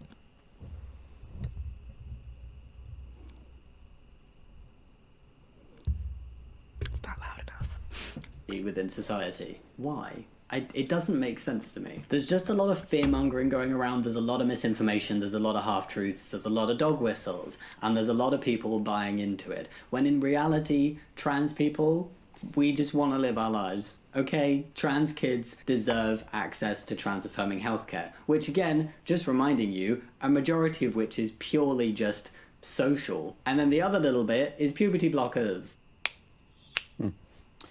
So a lot. If you notice, Jamie linked a source. Now we're going to watch Matt Walsh not look into that source. To parse through here, but I couldn't help but note, Jamie, that you never said anything specifically about the African tribe. I mean, they were literally laughing at the very idea of transgenderism, and they had a lot more. Matt Walsh seems to be unaware of the fact that a lot of Native communities have 3 genders built into their culture. A man, a woman, and a third gender, which is often 2 genders together, or a wholly separate gender. It's crazy. Now it's impossible. That specific tribe doesn't have one, but it's also possible Matt Walsh spliced together the scene we watched to make it look like something it wasn't. Wouldn't put it past him. You're welcome. Should I start an ASMR channel? I shall not be doing that, but I can do ASMR streams.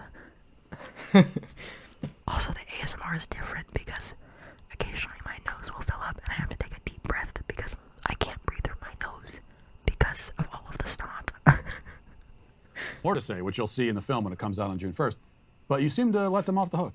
You called Scott Nugent a transphobe and me a transphobe, but you seem somehow reluctant to call out the bigotry of that group of Africans that I spoke to. It's kind of interesting. As for your claim at the end that he completely ignored him, although he might have risen here. Let's find out. Most trans-affirming healthcare, quote unquote, for kids is social, and the rest is puberty blockers. Well, it's true. You're lying. He provided a source. Prove him wrong. Prove him wrong. Prove him wrong. As you know, kids are getting surgery as young as 14, or even younger potentially. Prove it. They're chopping the breasts off of minors. Prove it. That's part of the trans-affirming healthcare. Prove it. Give us the proof. Where's the proof, Pat? Where is it? You seem to want to skate around. The puberty blockers we've already covered, they're not reversible, they're not safe, and they are reversible and they are safe. All of the science says so. These are indeed the exact same drugs they use to chemically castrate convicted pedophiles. Not related or relevant. The social He sure did, because he is. Transition that you talk about is designed to, and almost always has the effect of, putting kids on the path to medical transition a little further down the line, as you also know. So the distinction between social and medical transition for kids is misleading at best. It's not. You're talking about medical transition for kids. It doesn't happen very often, so it's not relevant. But no surprise there, as a trans activist, misleading people is what you do best. You're one to talk, Matt Walsh, pot meat kettle. Speaking of which, I noticed... Also, to exit my ASMR era, of all of the trans people he could be talking about misleading people, Jamie Raines is the last one to pick. A man who's literally done research into trans existence. A man who literally has a PhD motherfucking D in psychology. And a man who literally cites his sources in his videos. Three things Matt Walsh knows nothing about how to do. So, you could have picked literally any other trans person, and it might have worked. Something else, Jamie. You just gave a whole 10-minute response, and yet you never did actually respond to the question. Matt, welcome to every square inch of every one of your videos. Oh. Kind of curious. Your response could have been 15 seconds. You could have invalidated and debunked the whole film, humiliated me, and scored a... I thought he did define it in the video. Wouldn't surprise me if he did, and Matt just cut it out. Major victory against transphobia simply by providing a definition of woman that's coherent and consistent with gender ideology. But you didn't. Is that because you're polite? So polite that you'll repeatedly accuse me of bigotry and call the film a hot mess, but not provide the one thing that would actually debunk the central premise of the film?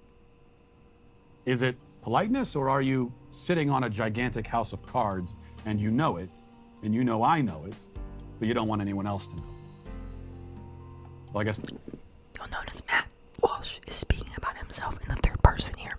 He does this quite a lot when responding to people he doesn't agree with, unknowingly speaking about himself in extreme detail. That's just another question that I'm asking, even though I already know the answer. Well, I hope you enjoyed that clip from the Matt Walsh Show. If you did... I didn't, but I have to like it anyways, because that's the channel we're on. Let's get a breather from this nonsense real quick. I killed someone with my car. On my Casper mattress, I get the best night's sleep of my life. I'm emotionally involved in the other person having a pleasure moment. I haven't had emotion since the accident. That tea set that you used this afternoon for the dead relatives that came over. The lonely road, filled with cum. Meals on wheat, creamed corn. My grandson is studying magic. Hi there, I'm Stacy Gash, and I want to talk to you about the real meaning of Thanksgiving. Thanksgiving? I'm like... Jump scare. 400 thread count doesn't do it anymore. I don't often wear gray hair, but when I wear a pirate shirt, I need to. I need a hit of acid. Well, I said fine. Store credit works great if I can get 2 more babies. What? What? Nothing gets me laid, not even my bow-legged knees. Nick knock, Nick knock, Nick knock. Nick knock! Nick knock, Nick knock. I love her. Tell, Father. I drove a white Buick LeSabre convertible. Yeah. And I think you'd love them if you don't already watch them rot. I always was like a little bit too into beer pong. Yeah, totally. No matter how flat you make a pancake, it's still got 2 sides. What? I'm getting older, my body's changing, and that's not something I'm gonna apologize for. I wish you would. And a handful of bird seeds that I scatter on my thighs for you to peck at, little chickadees. Hello. I'm making slow, soapy circles on my hands and knees. Either way. I just feel the way that I feel, and that's good enough for me. Was he fucking you? No. Remember when you go to get bar mitzvah and you get your nose broken by the rabbi and you just hope that it goes back in a nice shape? That's like a struggle I don't want to deal with anymore. All my best friends were born without nipples. What are you gonna do? I put all my cash in a hole and I fuck it. Hashtag no miga. It's French. I do one half on Tuesdays, the other half on Thursdays. I guess I'll just get a salad. I'll fill up on bread. So I want to be something sexy, but also something really scary, and something that shows off my curves but totally covers me up, and just something that like breathes but super, super heavy, and just something like creative, but also something simple and mad. And I put on my long leather trench and fly. Care for a fucking? It doesn't get more random than a compilation like that one. And most of those don't make more sense in context. So I killed someone with my... Are you the only one still here, Rod? Oh no, Stray's still here. I thought everyone died.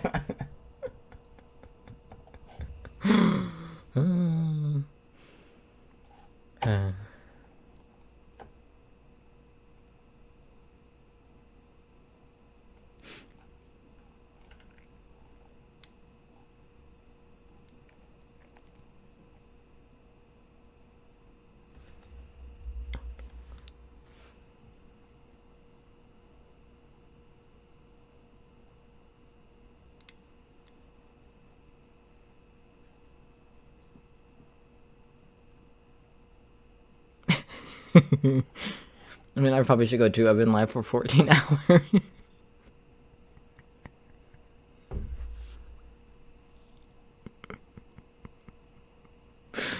I have a problem. I meant shower tonight. Oh, I'm supposed to shower tonight. Might go do that. No. I've hit a new record. I don't know if this is my longest stream of all time. I couldn't tell you. I don't remember.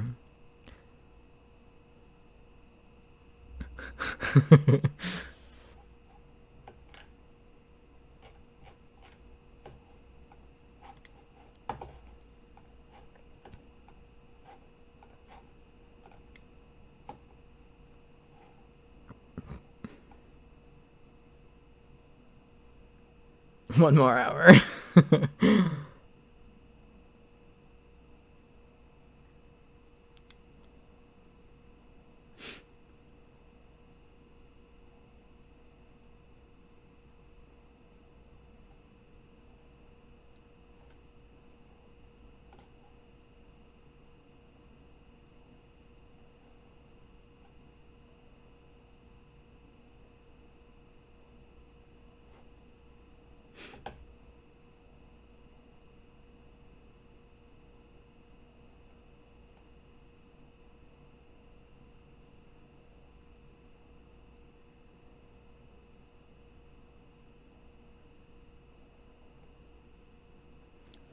The recommended page on this one is so wild.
Mother of Rot, you are in my streak.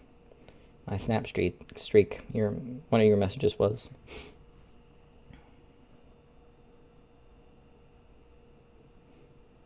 On Snapchat. So when you send someone a picture and they send you a picture back, and then you do it a lot. You do it every day. I had a few that were pending loss, so I just sent a random photo. No, I was taking a picture of how long I've been live, and the chat is right below that. So you fell into the photo. It was one of the emotes you posted.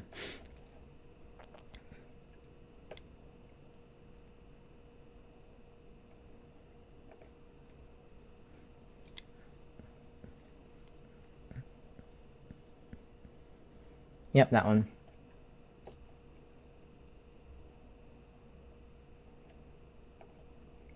Okay, I want to watch this. In today's episode, something fun, and then I will leave. I promise. I just want something fun to end the night and get us to 12 hours of VOD. Of the Just Chatting VOD. we're talking about aging, and I can't start that until the corpse of Mr. Burns in a rock and roll wig gets back. You know what? I will not allow myself to be antagonized, bullied, and singled out during this episode. All right. That's so mean. Are you ready? I was born ready. Yekaterina Petrovka Zamonochka makes sense because you never do a Russian character. consistently a liar. So I started bottoming. I don't really like to bottom, but every once in a while. I think you've been on the bottom for a while.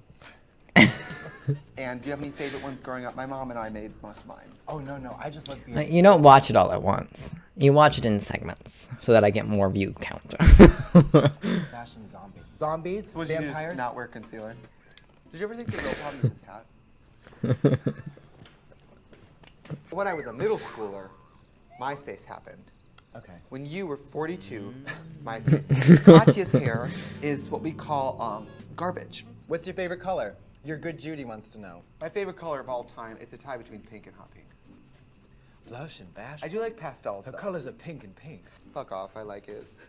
What are your credentials as an authority on beauty? Well, if 34 years of looking stunningly gorgeous isn't enough, I also have an When are you associate's gonna degree start in that psychology. I've had that I wake up in a dream and I have to be ready in 20 minutes, and I'm not even Nice. sure that. I have that a lot, and they're paying you a lot of money. Yeah, and shaving for you is 2 days. Yeah. If you feel comfortable saying, how much was a shot of Botox? $700. And it didn't work. My family and I used to drive to the mall to go eat at the food court.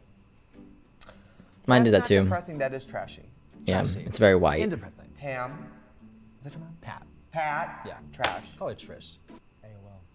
When you were 13, they fully did not have computers. At 50, I will reevaluate everything I've decided about plastic surgery. It's all subject to change. Next because month. Well, You know what they say about Aquariuses? No one likes them. if we were in a movie, would we be friends or siblings? Is there an audition? A screwball comedy. I don't think you guys, either of you would be cast. Is it sad? I was born in 89. I was born in 82. Wow. And you don't look a day over 95. I love Pearl. And I hate her. Those necklaces are crazy.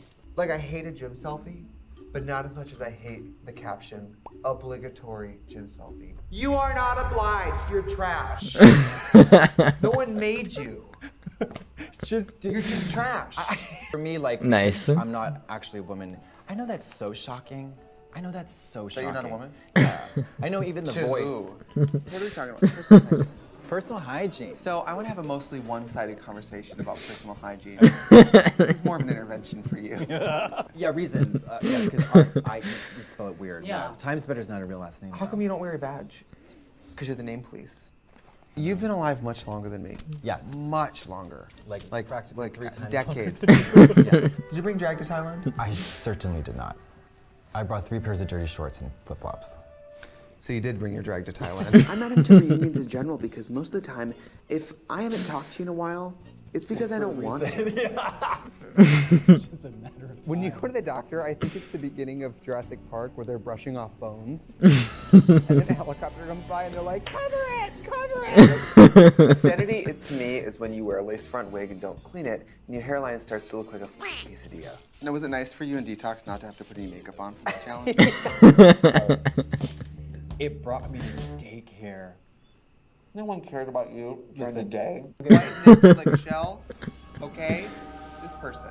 Well, I'm saying if there aren't any beauty tips, we're not wizards. I know we look like wizards, but Some of us more than others. Some of us look like an elderly male wizard. It was really cool of you to show up and look smaller, cuter, prettier, and richer than us. That was really cute as a guest. somebody got turned on the chair. Well, you were on it, so. And they're like, you want me to suck your I'm like, yeah, he got married straight out of high school and had kids because he was waiting for your cross-dressing ass to pull up in a minivan. The only one I think that's worse something now is the Diana one because she's dead. Princess Diana. Don't you dare speak ill of Diana. Well, if she wasn't dead before, your performances have killed her. At your age, do you go to the doctor or is it sort of like, what's the point? This hair is so fucking stupid. It is. Would you cross-dress in prison? Would you do like the mop head? Oh. Sort of like I give a full pageant fantasy. Yeah. a sculpted updo from a broom? Yeah. Which honestly is not different than some of your hair. I love it so much because I realize it's the only time in the day that I can be totally serious. Really? I'm very serious. So you think at other times you're whimsical and fun? There should be a show that's just a talking that just says. Take it away, Marv. I have a lot of errands. I do. I'm on the run. I'm on the run. My face hurts because I can't stop Well, we know you're smiling. not going to the tailor. Did she respond to anger? Let's try it. You're a fucking They started playing here. No. Yes. And I was like, Is that what happened to this? There's a Hurricane Katya? Yes, it's a tropical What do you have to depression say? at the moment. What they don't know in paradise. They don't know about us is we've had a depressed Katya here for a good year and a half. Yeah, we've been new. Okay, we've been done new. He's a little bit younger. So he's 40? She denies it to this day, but I will tell the story time and time again that she fucking called me a filler queen. That bitch That's funny. as soon as I walked in, and I had already been like tiptoeing. She was right. I had my full, vigorous, thorough search and seizure. The only type I'm not like super attracted to, but I'm open, is people who look like me. Thin, blonde, like I like pale, unfortunate, sinewy, vascular, smelly, yeah, textured, bumpy. yeah, patches of thick, coarse, Velcro-y hair, like Sag. on the obliques. Yeah. I mean, this is this is more casual, but I have some nice evening wear. This is casual. Because I buy looks specifically for this that I don't wear to perform in. Well, I perform it's in this a different. million times. You do? I have. In this? Yeah. In this? With a belt. In this Trash. disenfranchised French girl outfit? Nativity scene? Oh. Did you ever act in one? Have you? Yeah. No. Oh yeah, I went to Catholic way. school. I went Who to did Catholic you school. play? The Well, I was. donkey? Well, the last date I went on was just so long ago. Yeah, when did your dad die? How did you get cancer when no one's ever f***ed you? You sack of rusty potatoes. You sack of Is it hard for you to find guys who are cool having sex with you since your whole room is taxidermy animals? Don't ask, don't pastel. Oh. Am I right, honey? P.U. Bitch, that's your feet. And she came out and said, I guess it shows what kind of girl you are if you need to make a career out of making fun of other people. And I'm like, girl, we all have to make fun of each other. Yeah. Well, besides, I don't think Violet talks like that, though. She wasn't bugged.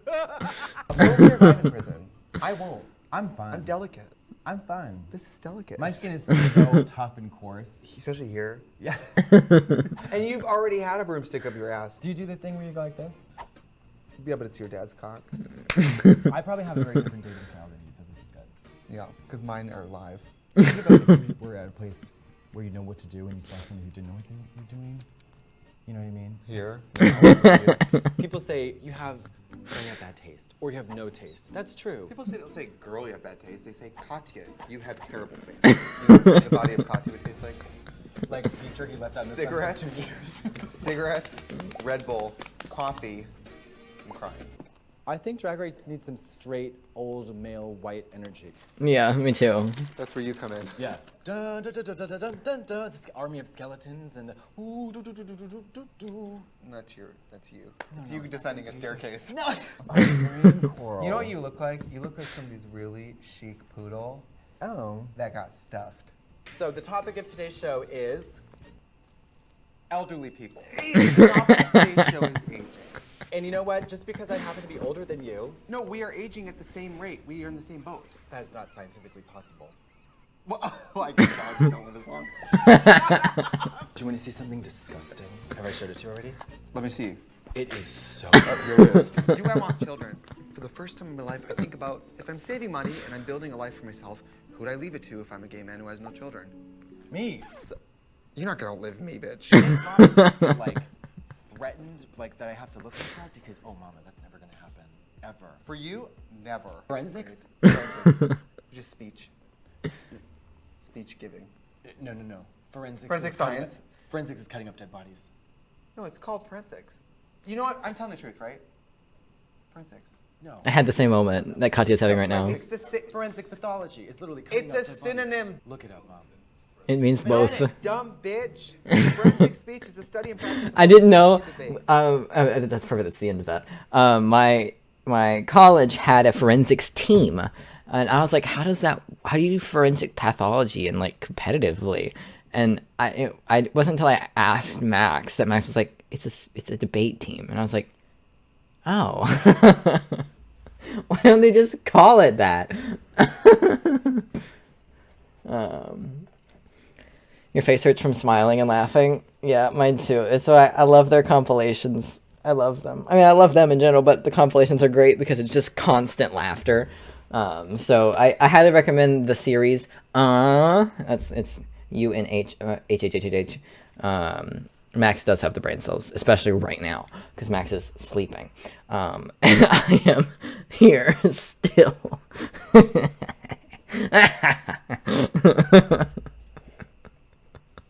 Oh boy, oh boy. I highly recommend their YouTube series called as well as their podcast called The Bald and the Beautiful, which is also on YouTube. Yes, those are the things. My ears hurt because I've had like the outside of the pads of my not pads, the ear part of my ears hurt because I've had headphones on for so long. If I was going to be doing long streams like this all the time, I would find a way to do what Hassan does and have the audio play out loud so I don't have to wear the over-the-ear headphones because they're usually comfortable. I've been wearing them for 14 hours. Well, more than that. Yeah, 14 and a half hours. So, yeah.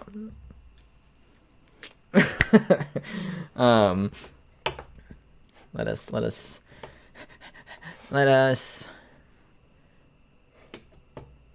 go back.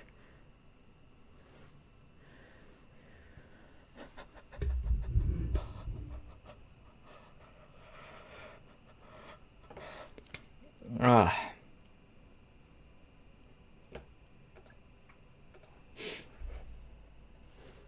no, I'm not watching anything else. I'm just opening the thing so I can upload the VOD of the gameplay I did today. That's only like 2 hours long. How long is the VOD? Let's find out.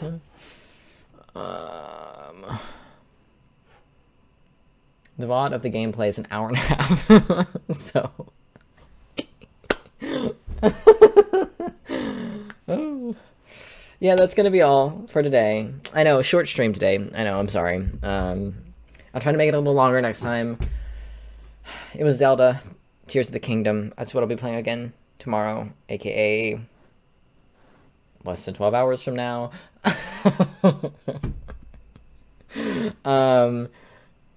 I will be playing more of it soon today.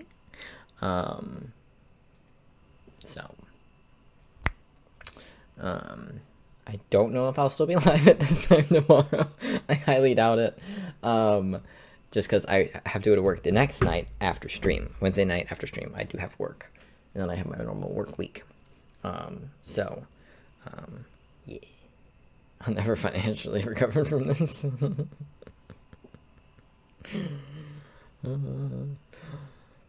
I'm so glad I didn't go to work tonight. This was a lot more fun than going to work tonight. I didn't make as much money as I would have got going to work tonight, as I didn't make any money tonight. But I'm glad I did not go into work tonight, because that would have sucked. And taken so much longer. It would have felt like forever. So I'm telling you right now, time moves so fucking slowly in Omaha. So fucking slowly. Time takes its goddamn time here, let me tell you.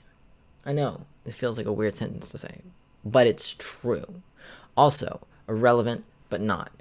I've had to train myself to just use the bathroom and shower and whatnot with the door open, because there's no reason to not. I'm here by myself. And also, if I shower with the door closed, it's a tiny little fucking bathroom. Like, the amount of space, like my desk wouldn't be able to sit in the bathroom. This bathroom is so tiny. So it fogs up in a matter of moments. Like, you turn on the hot water in the shower, 5 minutes, the whole mirror is fogged up. Like, it's insane. It even fogs up when I have the door open and the fan on. It's crazy. And I don't even shower with it, like, super fucking hot either. It's, like, just normal warm when like, it's not even scalding or anything. Crazy. Okay, that's it for me for today. I will see you all later today in about, I can't do math, so I'm just gonna have the clock do it for me. About 9.5 hours. Maybe a little less, maybe a little more. So, I'm gonna go shower. then I might go to bed because I need sleep. Thank you for hanging out with me for this very, very long time, especially Stray, who's been here for like literally the past 8 hours or something insane. Even though he was here against their will, because they were held hostage by me and forced to be here because their game wouldn't turn on. Thank you to Stray's game for sending them to me. And thank you, Rot, for making time to be here with me. I appreciate it. I missed you. I'm glad you're back, and I hope you are able to show up to more streams. If you're not, it's all right. Life happens, but I hope to see you more often. So I will see some of you tomorrow. Goodbye.